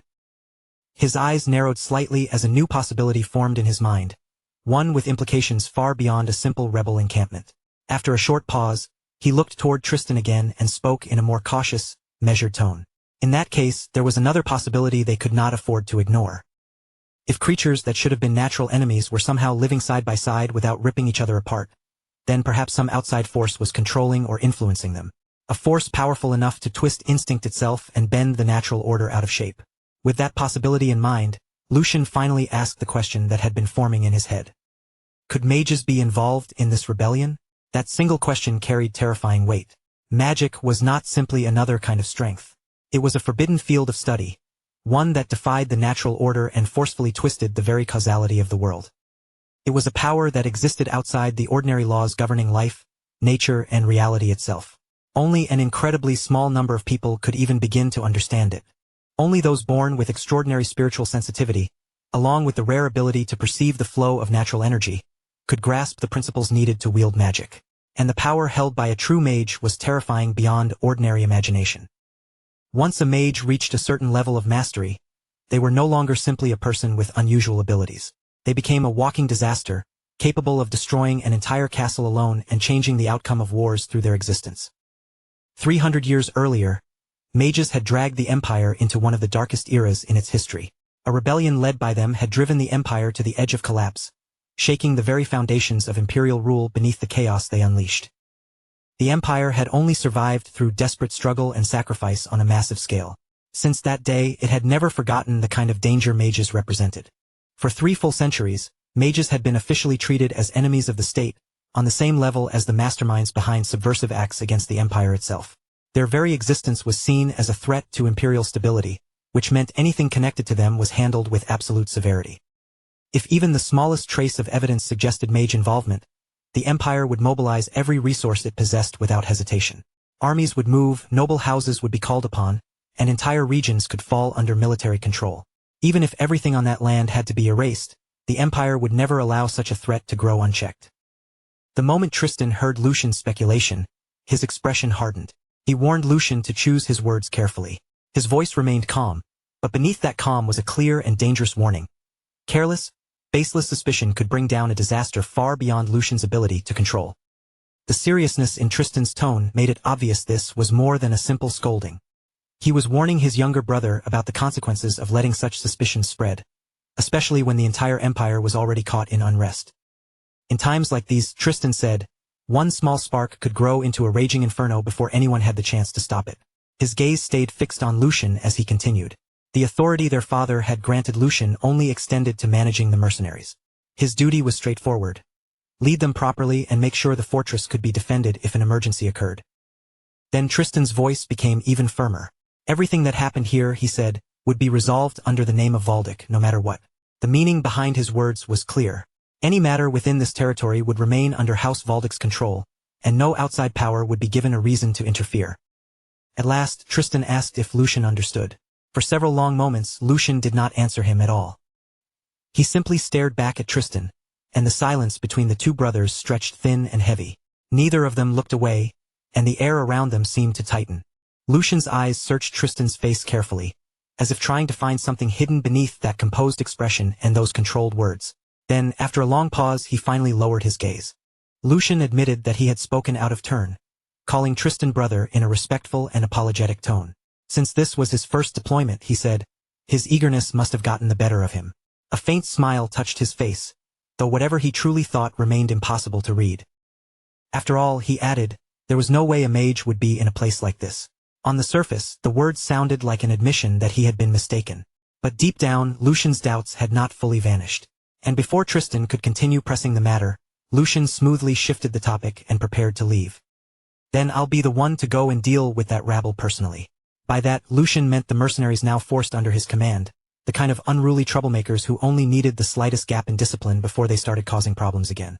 And as you already know, people like that are impossible to predict. No one can ever be sure when they will act out, where they will cause a disturbance or how badly things might spiral. After leaving those words behind, Lucian turned away and prepared to leave. Then the view shifted once more, leaving the fortress behind and carrying the story into a far darker, more dangerous place. Deep inside a remote wilderness, an ancient forest stretched out beneath the night sky, its tangled canopy so thick that even the pale moonlight could barely slip through. Most of the ground below remained buried in darkness, with only thin strips of silver light cutting through the shadows.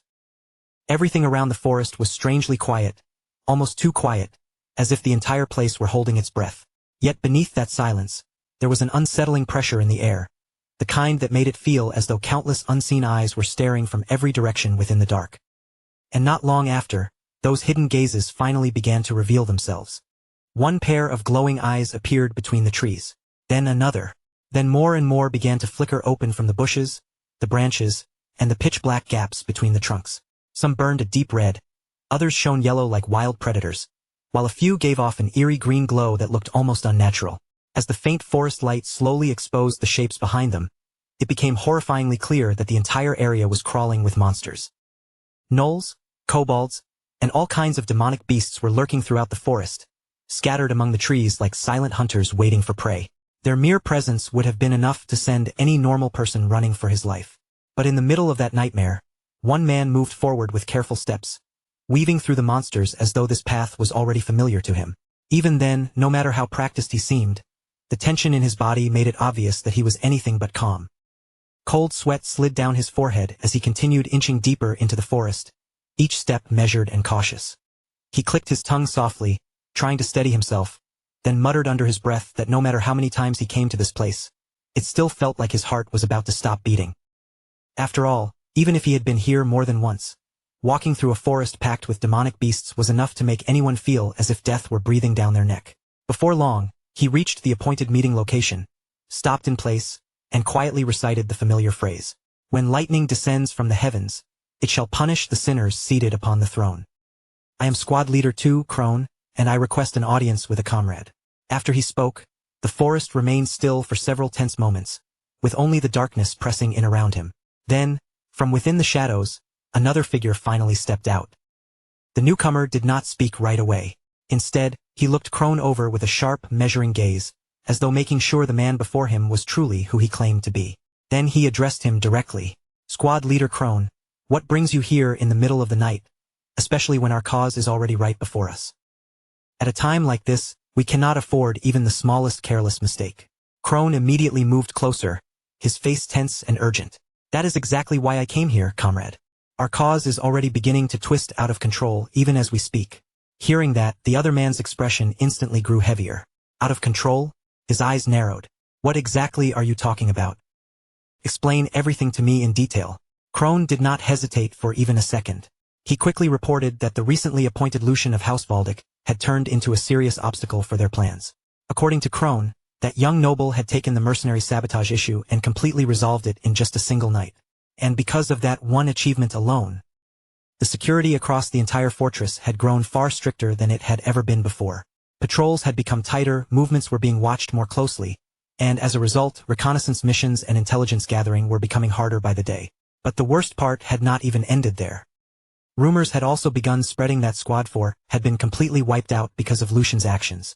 Crone's hand tightened into a fist as he continued, his frustration showing clearly on his face. "That brat is far too abnormal to be brushed off as just another ordinary child. Comrade, I believe we should alter our plans and move forward with much greater caution from here on."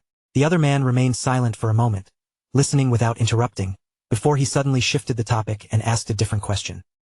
"And are you truly certain about this? Joining hands with that man, I mean," as those words left his mouth, more of the surrounding forest slowly came into view. All around them, countless demonic beasts could be seen crouching or standing nearby, their eyes fixed on the two men from within the dark. Crone immediately understood exactly who the other man was talking about.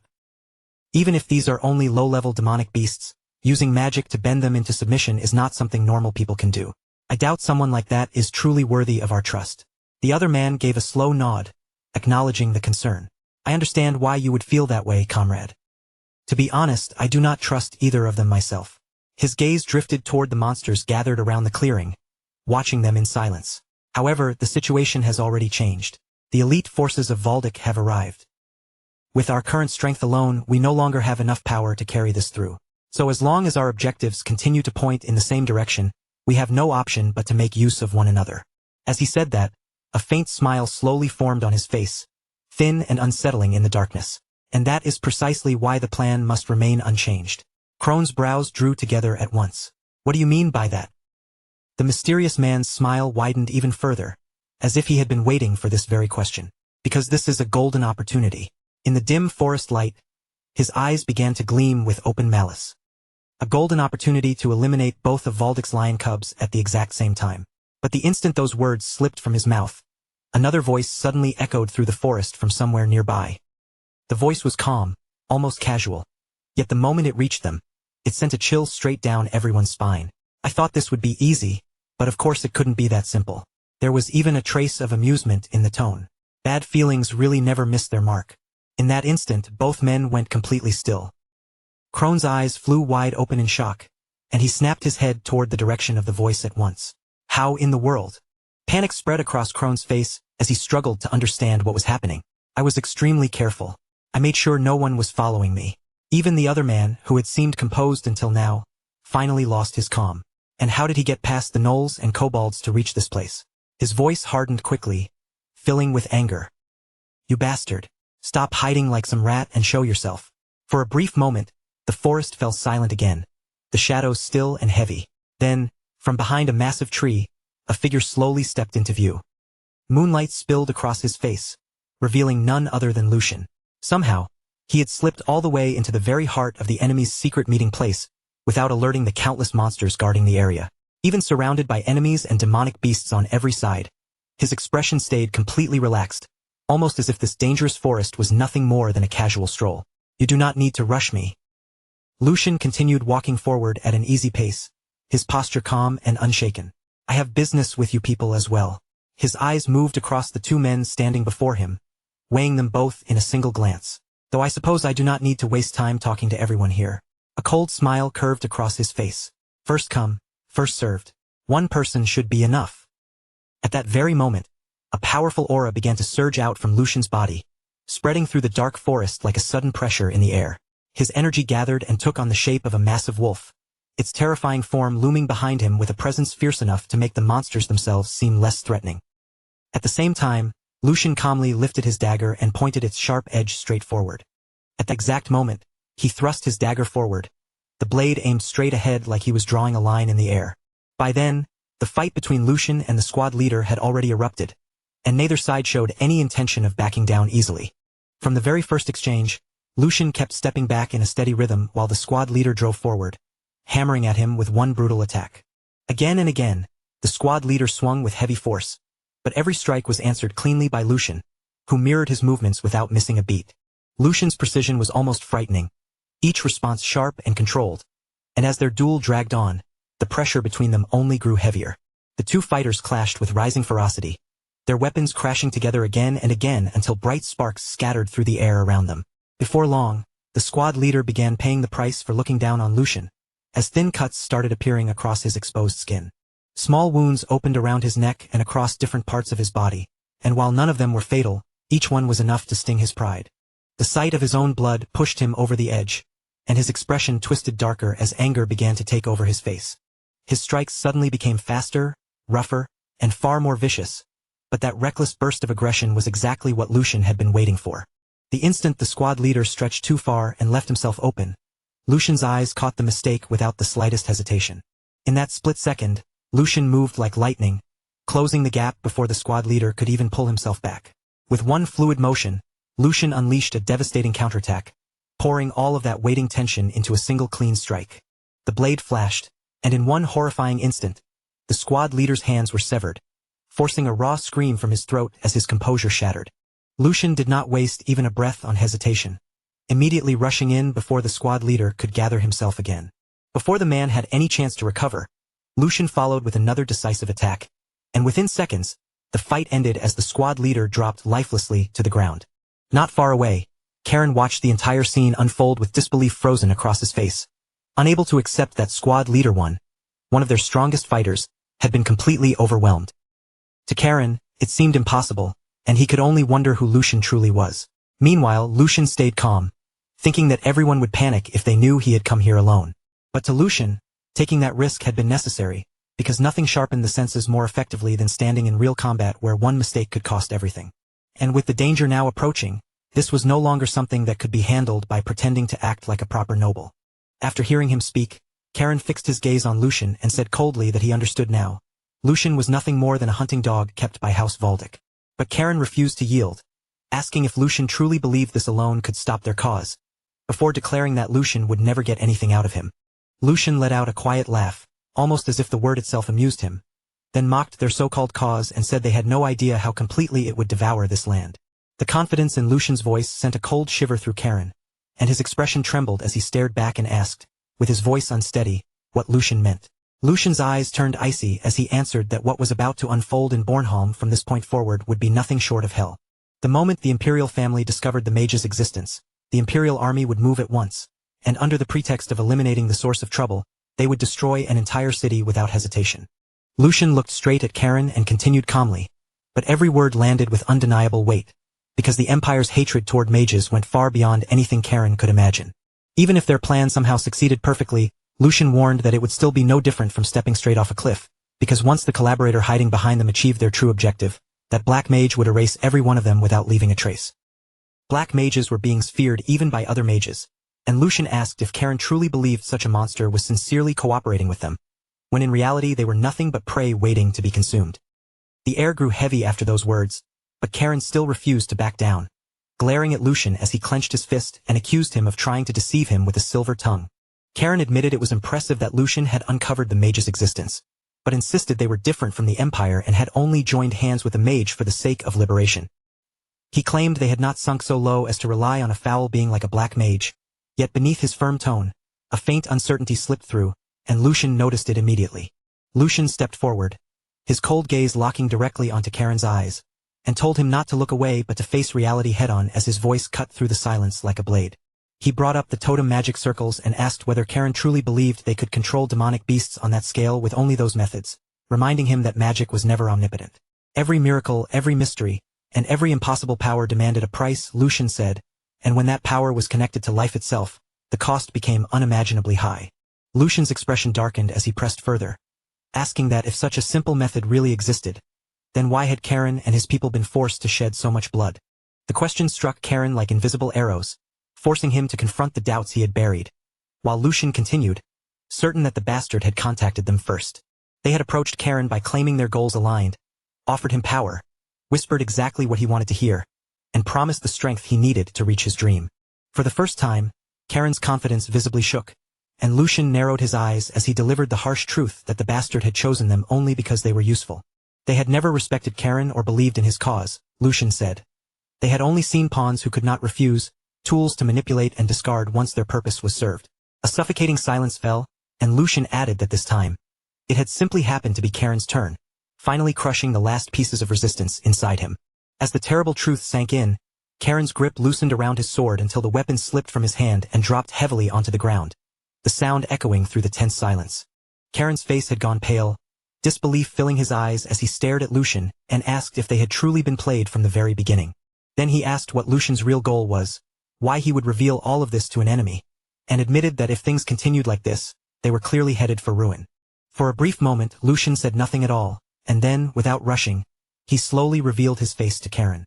The instant Karen saw him clearly, his eyes widened in complete shock, and his entire expression froze as if his mind could not accept what was right in front of him.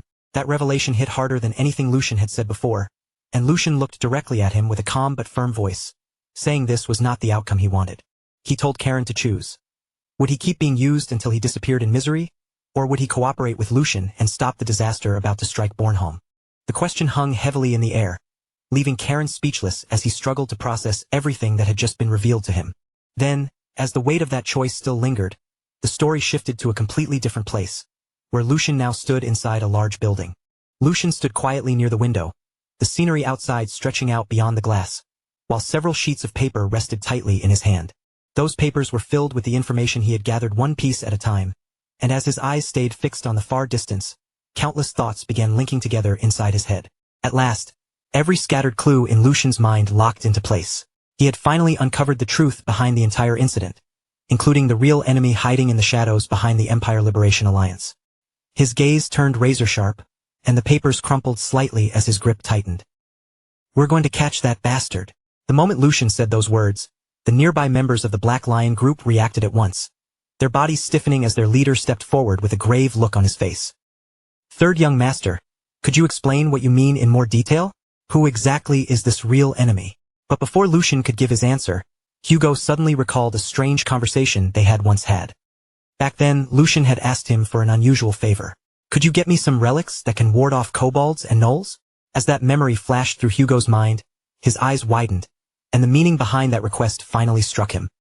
"Young master, don't tell me the reason you ordered those relics was so you could sneak into the forest yourself, right into the place where those Empire Liberation Alliance bastards were hiding? Why would you take such a reckless risk on your own? You only had to give me the order, and that would have been enough. We could have hired people for it. We could have brought in mercenaries as well."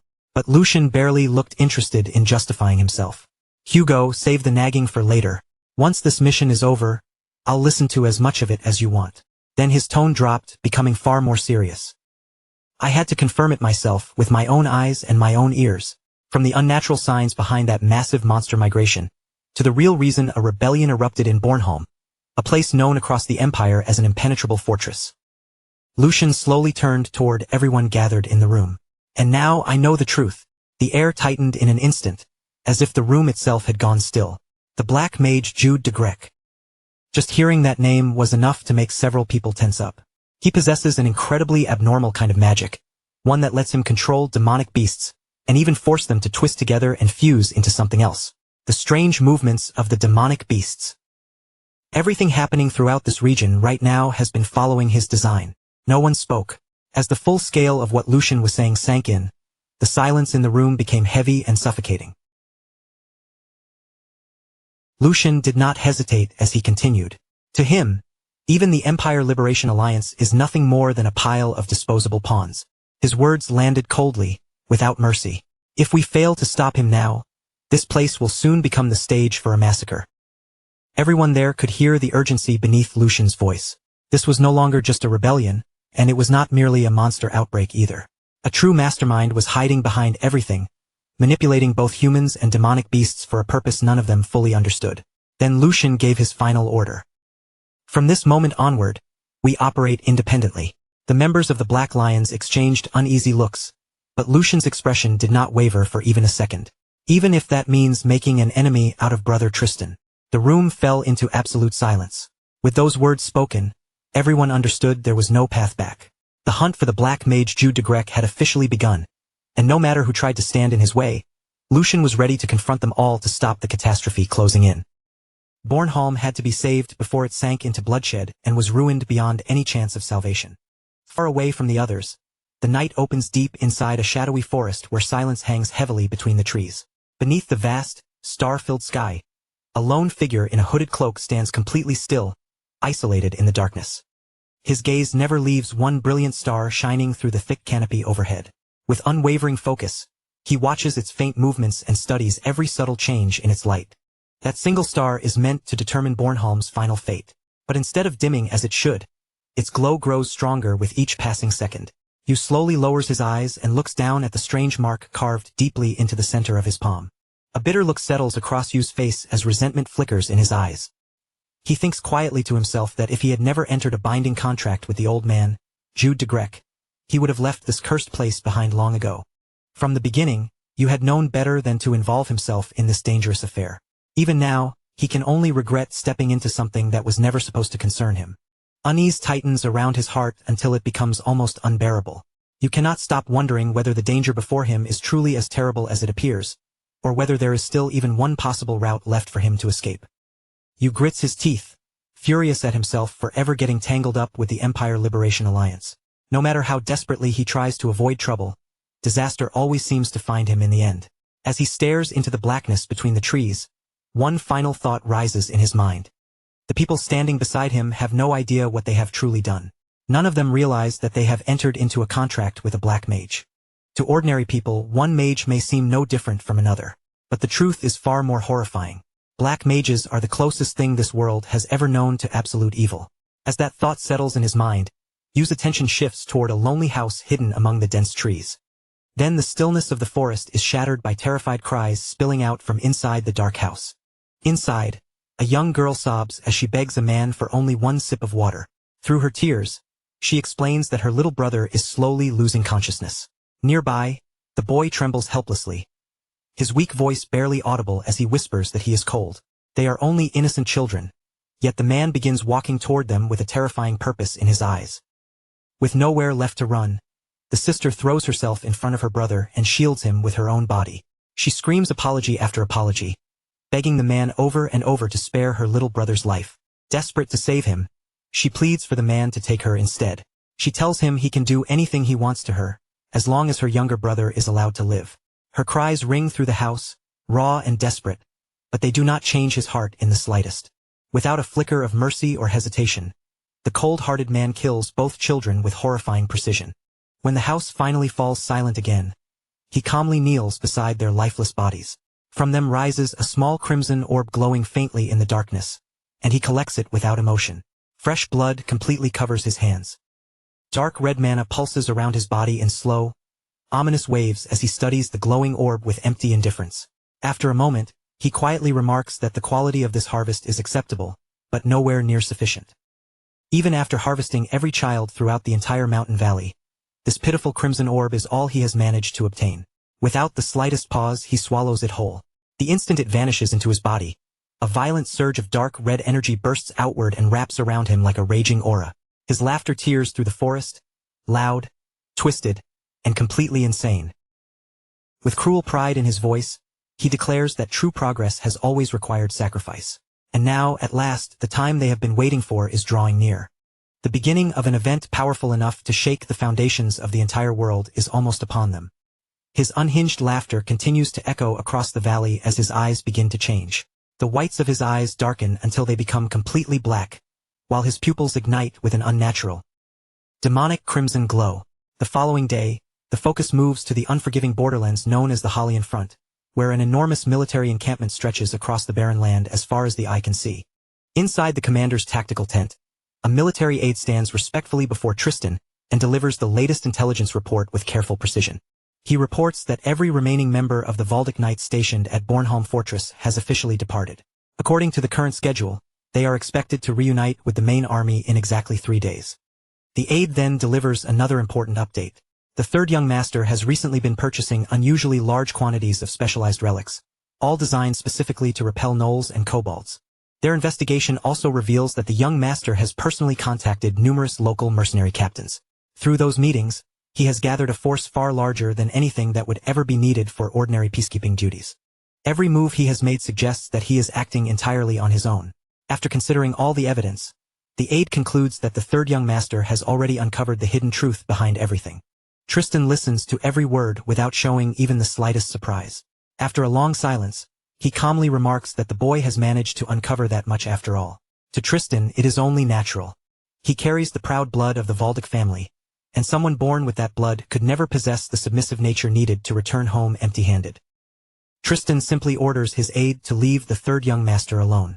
In his calculations, the more recklessly the young master acts, the more useful he will eventually become as the perfect stepping stone for their larger objective.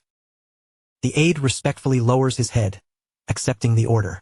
Then Tristan fixes him with a sharp, unreadable gaze and quietly asks whether he still has any lingering doubts about the entire operation. The aide hesitates for a brief moment before answering honestly. He admits that he still cannot fully understand his commander's true intentions. Carefully choosing his words, he explains that a rebellion on such an enormous scale is far beyond anything the Empire Liberation Alliance could accomplish through its own strength alone. Their investigation has already revealed deeply abnormal movements among both the gnolls and the kobolds. Entire tribes are behaving in ways that ignore the region's long-established balance of power, making it painfully clear that a massive war is likely about to erupt. Every clue they have gathered points toward the involvement of powerful mages. The aide continues, explaining that the Empire Liberation Alliance has clearly formed an alliance with those dangerous mages, and is now preparing to attack the currently unprotected main castle. Yet even with all of that knowledge, Tristan never ordered a defensive force to guard the castle. Instead, he commanded the entire army to launch an all-out assault on the rebellion's main force. Eliminating the rebellion's leaders may be important, but the aide warns that leaving the castle exposed under these conditions will almost certainly turn it into a living hell. The moment those final words leave his mouth, Tristan's expression turns cold as ice. He looks directly at his subordinate and calmly addresses him by name, Edwin. Then, with an unreadable face, Tristan asks him a single question. Tristan stares straight into Edwin's eyes and asks, in a calm voice completely stripped of emotion, why any of those concerns should matter at all. The coldness behind those words sends a chill through the entire tent, and Edwin immediately catches the terrifying flash in his commander's eyes. Before Edwin can gather his thoughts, Tristan slowly rises from his chair. The pressure rolling off him becomes almost unbearable. Edwin instinctively drops into a deep bow, his entire body shaking as he hurriedly apologizes for speaking beyond his place. Fearing that he has crossed a line he should never have touched, Edwin desperately begs for forgiveness. Tristan walks toward him at an unhurried pace, each measured step carrying an invisible weight that makes the silence inside the tent feel even more suffocating. When Tristan finally stops in front of his subordinate, he calmly admits that Edwin's strategic assessment is completely reasonable. His concerns are logical, well-founded, and not wrong in the slightest. But Tristan's face grows colder than ever as he adds that every one of those arguments would only matter if the present-day Bornholm still had any value worth protecting. Then he begins laying out the cruel political reality without softening a single word. Bornholm possesses vast natural resources, immensely profitable sea routes for international trade, and an exceptionally important strategic location. It stands as one of the Empire's most vital border regions, a place whose importance reaches far beyond its own lands. Because of that value, the Empire poured enormous wealth, military power, and unbroken support into the region for countless years. Every investment was made for one expectation alone, that Bornholm would become an unbreakable shield standing against hostile foreign nations. Instead of honoring that trust and protecting the Empire's interests, the local lords betrayed it. Behind closed doors, they joined hands with one another and used every piece of imperial support only to strengthen their own influence and satisfy their endless greed. Tristan believes peace has lasted far too long. When peace continues without restraint, corruption naturally grows beside it, and collusion eventually gives birth to dreams of independence. In his eyes, those greedy nobles have become no different from the rebels themselves. While the rebel army attacks from beyond the borders, these selfish lords have been steadily eating away at the empire from within. For that reason, Tristan declares that the time has finally come for a complete and merciless purge. Once their lands are devastated and their own people are driven into unbearable suffering, those arrogant nobles will lose every shred of political power they possess. At that point, they will have no choice but to accept whatever chains the imperial throne places around them. Tristan openly admits that countless innocent people will die, but to him, those lives are merely the unavoidable cost of reaching a greater objective. With absolute conviction and no trace of regret, Tristan gives this ruthless strategy one name: total purification. Elsewhere, far from the Halian front, the events move to a completely different place. High above a magnificent coastal city, a lone man stands silently atop a windswept hill. Below him, endless green forests and broad open fields stretch toward the sparkling sea, forming a breathtaking view beneath the open sky. Strong wind sweeps across the hill as the man watches the city below without saying a word. A few moments later, several hooded figures emerge soundlessly from behind him, moving through the grass like shadows. They stop a short distance behind the man, keeping their heads lowered. Then one of the hooded figures respectfully steps forward to deliver a report. He reports that the mission entrusted to them has been carried out without a single failure. More importantly, every member of the team has returned alive and safely accounted for. Following their orders to the letter, they personally delivered the vital intelligence to Raymond of the Black Lions. At the same time, they made one condition unmistakably clear: their organization's involvement must remain buried in absolute secrecy. The man gives a brief, approving nod, then offers his thanks. Their mission had been handled swiftly, cleanly, and exactly as required. His gaze never leaves the faraway horizon. Standing in silence, He lets his thoughts drift through everything that has unfolded so far. By now, the paths chosen by the two young masters have split beyond repair. One has willingly stepped onto a road stained with blood, convinced that sacrifice is the price he must pay to reach his goal. The other young master, however, has turned his back on that path completely and chosen a future entirely different from his brother's. For a long moment, nothing is said. He reminds his subordinates of the sacred responsibility they have carried from the very beginning. They are his grace's eyes and ears, shadows meant only to watch and listen. Above all else, they must never interfere directly with the personal struggle unfolding between the two rival sons. Even so, he cannot stop himself from believing there is still one thing they are permitted to do. From the darkness, they can quietly wish both young masters well as each continues down his own road toward destiny. Slowly, the view drifts farther and farther away. At last, the mysterious man's identity is revealed. He is Edwin, the legendary head of the Valdic Intelligence Organization, a figure feared throughout the world by the title of the Golden Eye. Edwin was the legendary head of the Valdic Intelligence Organization, a man whose terrifying reputation had spread across the world. Wherever secrets were traded in the shadows, people knew and feared him by the same title, the Golden Eye. Several days before Lucian was officially ordered to depart for Bornholm, Edwin arranged one final private meeting with Sigmund so the two men could discuss everything that was about to unfold. Facing Sigmund in the quiet room, Edwin spoke in a low, measured voice and admitted that events had followed the exact course Sigmund had predicted from the very beginning. Just as Sigmund had anticipated, Lucian had been chosen to command the mission to Bornholm. Yet when Edwin delivered the news, not even the slightest trace of surprise appeared on Sigmund's face. Remaining completely composed, Sigmund explained that neither the second nor the fourth son stood to gain anything meaningful from the current crisis. Because there was so little profit for them, neither had much reason to interfere. The third son, however, was facing an entirely different situation. His power and influence were expanding at remarkable speed, so with that momentum already behind him, he would naturally seize this opportunity to strengthen his position and secure an even firmer place in the battle for succession. Edwin listened without interrupting, then slowly raised another troubling possibility. Could the third son's ambition end up destroying him instead? A hidden truth lay beneath everything now taking place, and almost no one in the world knew it existed. Edwin could not shake the uneasy feeling that the danger surrounding Bornholm was far greater than anyone realized. What appeared on the surface was dangerous enough, but controlling the mercenaries represented only one small piece of a much larger puzzle. The true threat was buried far deeper. Sigmund gave a quiet nod and replied that he would already be satisfied if Lucian managed to recognize even that much on his own. If Lucian blindly followed every command without stopping to question its purpose, he would become nothing more than Tristan's obedient puppet. Once that happened, his chances in the succession struggle would vanish completely, because he would forever remain another man's instrument instead of learning to stand and decide for himself. After a brief silence, Sigmund revealed the principle that had always guided the way he raised his children. Sigmund explained that he had never placed only sweet and pleasant fruit before them. Every road he prepared contained both valuable opportunities and painful trials, because true growth could only come when they faced difficult choices and overcame hardship through their own judgment. If Lucian could understand the direction events were moving, uncover what was truly happening, and freely choose a path different from Tristan's, then Edwin was to ensure that no person and no obstacle prevented him from following that decision. When Sigmund finished, the two men fell silent and turned together toward the nearby portrait of Lucian's late mother. Their eyes remained fixed on her familiar face as a heavy stillness settled over the room. Gazing at the portrait, Sigmund quietly asked Edwin to carry out this request not as a subordinate obeying his superior, but as an old friend honoring the memory of a woman they had both once deeply cherished and respected. The history they shared required no further explanation between them. Understanding exactly what Sigmund meant, Edwin lowered his head in solemn acknowledgement. Then, with a firm and unwavering voice, he confirmed that the order had been received and would be carried out. By the time dawn finally broke across the horizon, the massive gates of the city began to open with a slow, echoing groan. Beyond those opening gates, the soldiers started marching out in formation.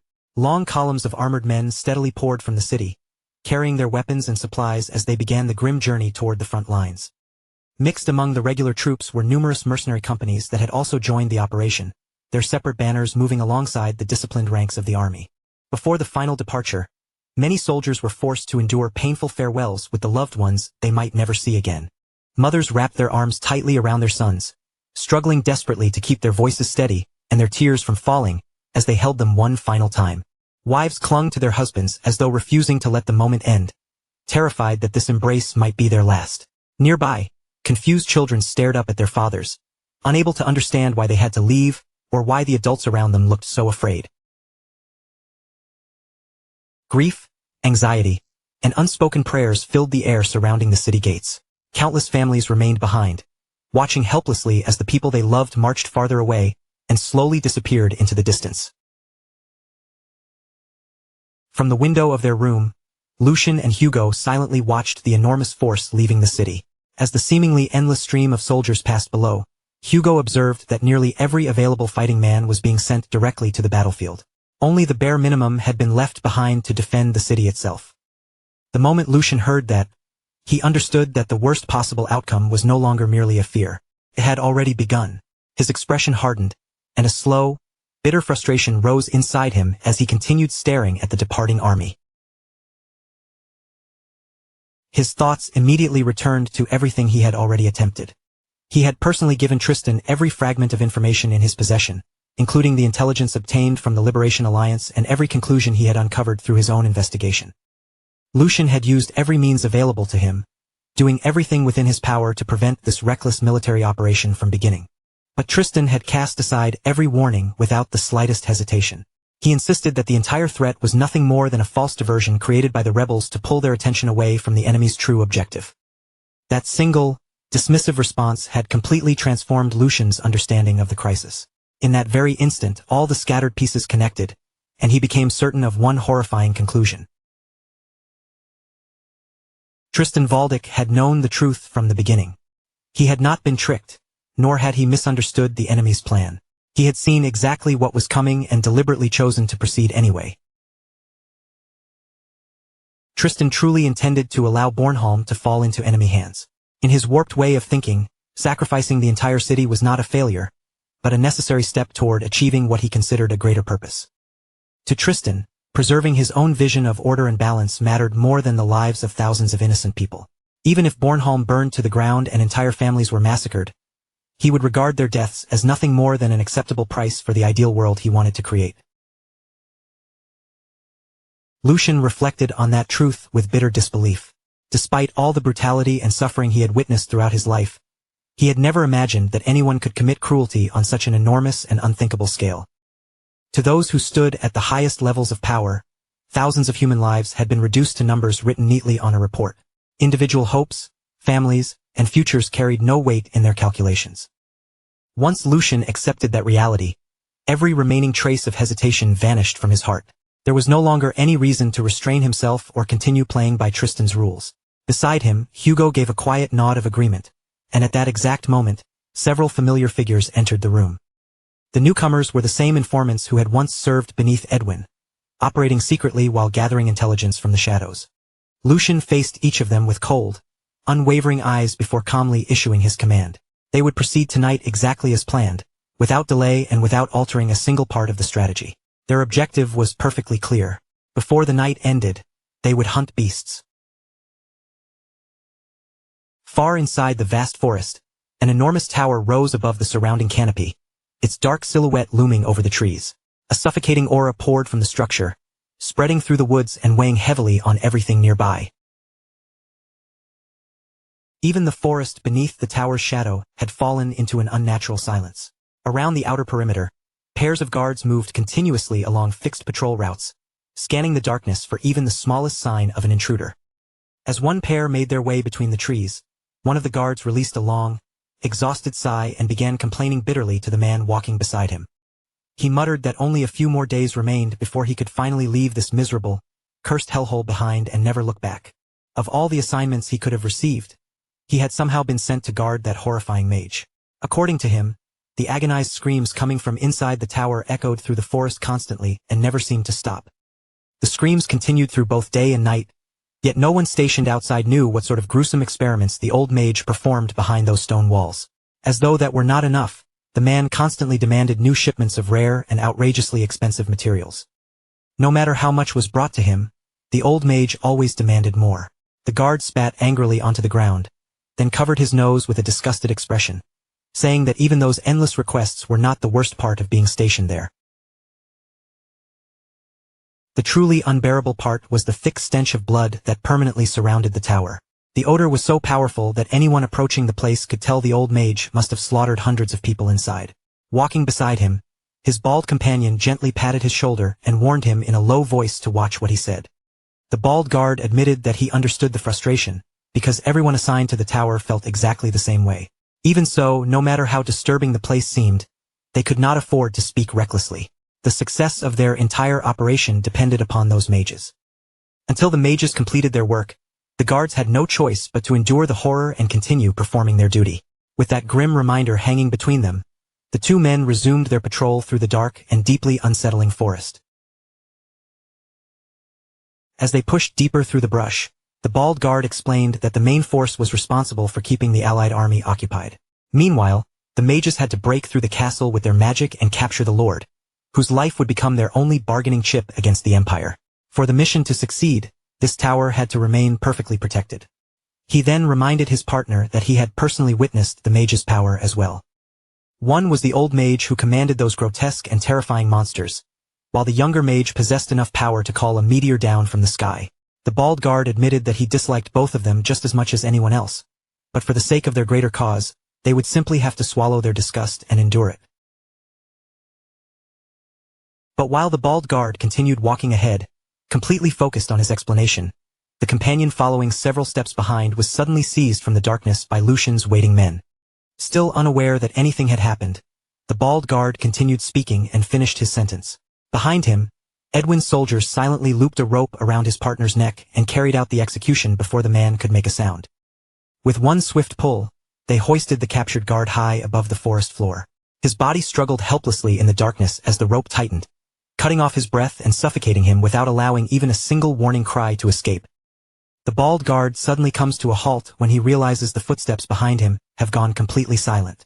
Unease creeping across his face, he turns over his shoulder and demands to know what that strange noise was. Before the bald man can even understand what has happened, one of Edwin's soldiers silently emerges from the darkness behind him. In a single practiced motion, the soldier presses the cold, razor-sharp edge of a dagger firmly against his exposed throat. Panic flashes across the bald guard's face as his hand desperately reaches for the sword at his waist. But he is already too late. Edwin's soldier draws the blade cleanly across his throat, cutting him down before he can pull his weapon free. The sudden burst of violence sends a flock of nearby crows exploding from the branches. Their black wings beat wildly through the air as their harsh cries fill the forest with a loud and chaotic racket. Not far away, another pair of guards continues making their rounds, still completely unaware of the silent bloodshed unfolding around them. One of the guards glances toward the treetops and complains that those damned crows are making far more noise than usual today. His companion agrees, suggesting that they quickly inspect the perimeter before heading back down together. However, the instant those words leave his lips, a blade flashes through the air. Before either man can react, both of their severed heads are sent spinning away from their bodies. As blood stains the ground beneath the shrieking crows, the two headless guards collapse lifelessly into the undergrowth.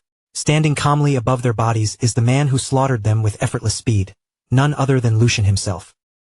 At the front lines, the Liberation Alliance's main army remains trapped in a tense standoff against the combined forces of Valdic and Bornholm. Their objective may sound simple on the surface, but carrying it out would be unbelievably dangerous. Their first move is to draw the kingdom's strongest troops away from the castle, forcing every soldier and commander to concentrate on the battle directly before them. Once the fortress is weakened and left exposed, the Alliance's mages will unleash enough destructive magic to bring the castle itself crashing down. Tristan understands exactly what the Liberation Alliance is attempting. He has already seen through every part of their strategy, yet he makes no effort to stop them outright. Instead, he deliberately allows the operation to continue because their actions happen to serve his own hidden purpose as well. The result is a strange and dangerously fragile balance, with both sides quietly exploiting one another while carefully hiding the true intentions behind their actions. Even so, whether Tristan has discovered the plan or remains unaware of it changes nothing about one crucial reality.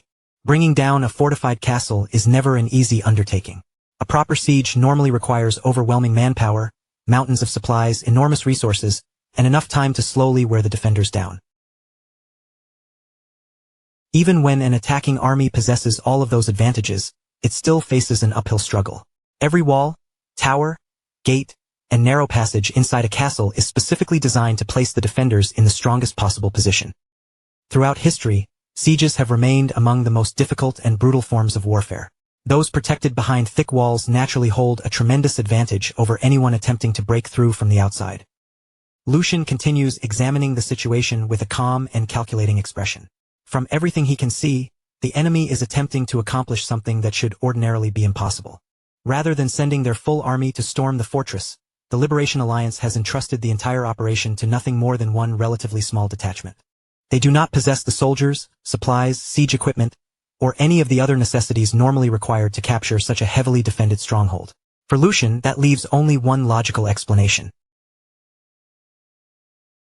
The mages accompanying the Liberation Alliance must possess enough overwhelming destructive power to completely reverse the otherwise impossible odds of the siege. Those mages are far more than an ordinary division within the Alliance's forces. They are the beating heart of the entire strategy, the organization's greatest weapon, and the only reason this reckless operation has any possibility of succeeding. Once Lucian reaches that conclusion, he recognizes the perfect opening before them. While every eye remains fixed on Tristan and the battle raging across the front lines, Lucian's group will avoid confronting the enemy army directly. Instead, they will move unseen through the shadows and eliminate the mages themselves. If those mages are taken down, the Liberation Alliance's entire strategy will crumble instantly, stopping the war before it can truly begin. Lucian is not merely planning to win a single clash. He intends to overturn the entire board with one swift and decisive move. Somewhere nearby, hidden from the battlefield, a narrow cave lies buried beneath the darkness. Only the faint glow radiating from a magical artifact provides any light inside its cold and isolated depths. Within the cave, a young man paces back and forth in utter panic, unable to remain still for even a moment. He repeatedly runs both hands through his disheveled hair, bites anxiously at his nails, and mutters that this whole situation is complete madness, that none of it makes the slightest bit of sense. In his mind, the person who devised this plan can only be a complete psychopath, someone who has thrown every trace of common sense aside. As his thoughts spiral out of control, he desperately tries to identify the exact moment everything went wrong. Was it when the Liberation Alliance claimed they had rescued him from the Imperial Army? Or had he doomed himself the moment he accepted their irresistible offer without stopping to question it? The more he remembers, the more bitterly he curses the old man named Jude for manipulating him so easily. That cunning old fox had been playing him from the very beginning. Jude had deceived him from the start without displaying even the slightest hesitation. The old man promised that all he needed to do was cast one lightning spell at precisely the right moment, and in exchange, he would receive his full reward. Trusting that promise, the young mage accepted without realizing he was walking directly into a trap. Even worse, he signed a magically binding contract carrying a terrifying curse. If he ever violated the agreement, half of his mana would vanish forever. Now that he finally understands how completely he was fooled, he can only blame himself for being foolish enough to fall for such an obvious scheme. His breathing becomes heavier and more uneven as despair closes in around him. He had always suspected that the assignment would involve something questionable, but this goes far beyond anything he imagined. Only now, when there is no time left to flee, has Jude finally revealed the horrifying truth. They expect the young mage to release enough lightning magic to blast the castle gates completely off the map, leaving nothing behind but shattered stone and scorched earth. Burning with rage, he curses Jude yet again and demands to know why the old man concealed the true mission until the very last moment, waiting until every possible chance of escape had already disappeared. He grabs fistfuls of his own hair as the terrifying reality settles over him. Because of the binding contract, he has no freedom left at all. No matter what he wants, he must follow every order exactly as Jude instructed. Jude has spent several months preparing this operation, carefully arranging every person and every detail like pieces on a board. After so much planning, victory now appears to be practically guaranteed. The magical power assembled for the assault is already more than sufficient to erase the castle gates in a single instant. The moment those defenses disappear, the soldiers inside will be left completely exposed. What follows will no longer resemble a battle, it will become a merciless, one-sided massacre. Yet the horrifying consequences of the attack would not end with the destruction of the castle or the deaths of its defenders. If he helps bring this disaster about, the young mage will lose far more than his position at the academy. People across the entire world will place the blame on mages, viewing every one of them as a threat. Before long, They will be hunted relentlessly until their kind is driven toward complete extinction. Fear, guilt, and bitter regret crush down on him all at once. He desperately searches his mind for even the smallest path out of this nightmare, but every possible escape has already been closed. The guards surrounding him have been watching far too carefully. They have tracked every movement he makes so closely that he cannot take so much as a single step without being noticed. Just as the last of his hope begins to disappear, however, something in the cave suddenly feels different. The atmosphere around him shifts so subtly that he almost misses it. He freezes in place, every instinct warning him that something is wrong. Only then does he realize that while his mind was consumed by Jude and the impossible situation trapping him, he had failed to notice something unbelievable. The guards who had been breathing down his neck only moments earlier have somehow disappeared. Confused and increasingly suspicious, he slowly scans the cave, wondering how men who refused to leave his side could vanish without producing a single sound. Realizing that something serious must have happened outside, the young mage immediately activates his magic. A faint surge of magical energy spreads outward from his body as he extends his awareness beyond the cave, using his power to investigate the surrounding area. As his magical senses sweep across the terrain outside, a shocking sight enters his awareness. The guards who had watched his every breath are now lying dead one after another, silently eliminated by Lucian and his companions before any of them had the chance to react. Stunned by what he has discovered, the young mage pushes his magic even farther, widening the reach of his senses beyond the fallen guards. Following the faint traces of movement beyond the cave, he begins tracking the intruders through the surrounding darkness. His senses soon locate Lucian's squad, moving with flawless precision and unwavering purpose toward one specific destination. The instant the young mage understands what they are targeting, the suffocating despair that had overwhelmed him finally begins to loosen its grip. A tiny spark of hope returns to his frightened eyes. Barely daring to believe it himself, he lowers his voice and quietly mutters that perhaps he is not going to die today after all. Far from the cave, the Mad Mage's tower rises beneath an eerie and oppressive aura, its very presence seeming to suffocate everything unfortunate enough to stand nearby. The farther anyone descends into the tower's hidden depths, the heavier and darker the surrounding atmosphere becomes. The underground staircase is drenched in blood, each stained step offering a horrifying warning of what lies below long before anyone reaches the laboratory. At the bottom, concealed deep within the tower, waits a hidden chamber. From somewhere inside that chamber, a broken and desperate voice echoes through the room, pleading again and again for only one thing: death. On an examination table, someone lies completely helpless, unable to escape whatever horror has been inflicted upon them.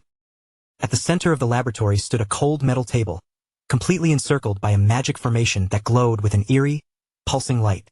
Bound upon that table, a broken man stared desperately at the Mad Mage and pleaded with him to finally bring his torment to an end. He had already abandoned every hope of rescue.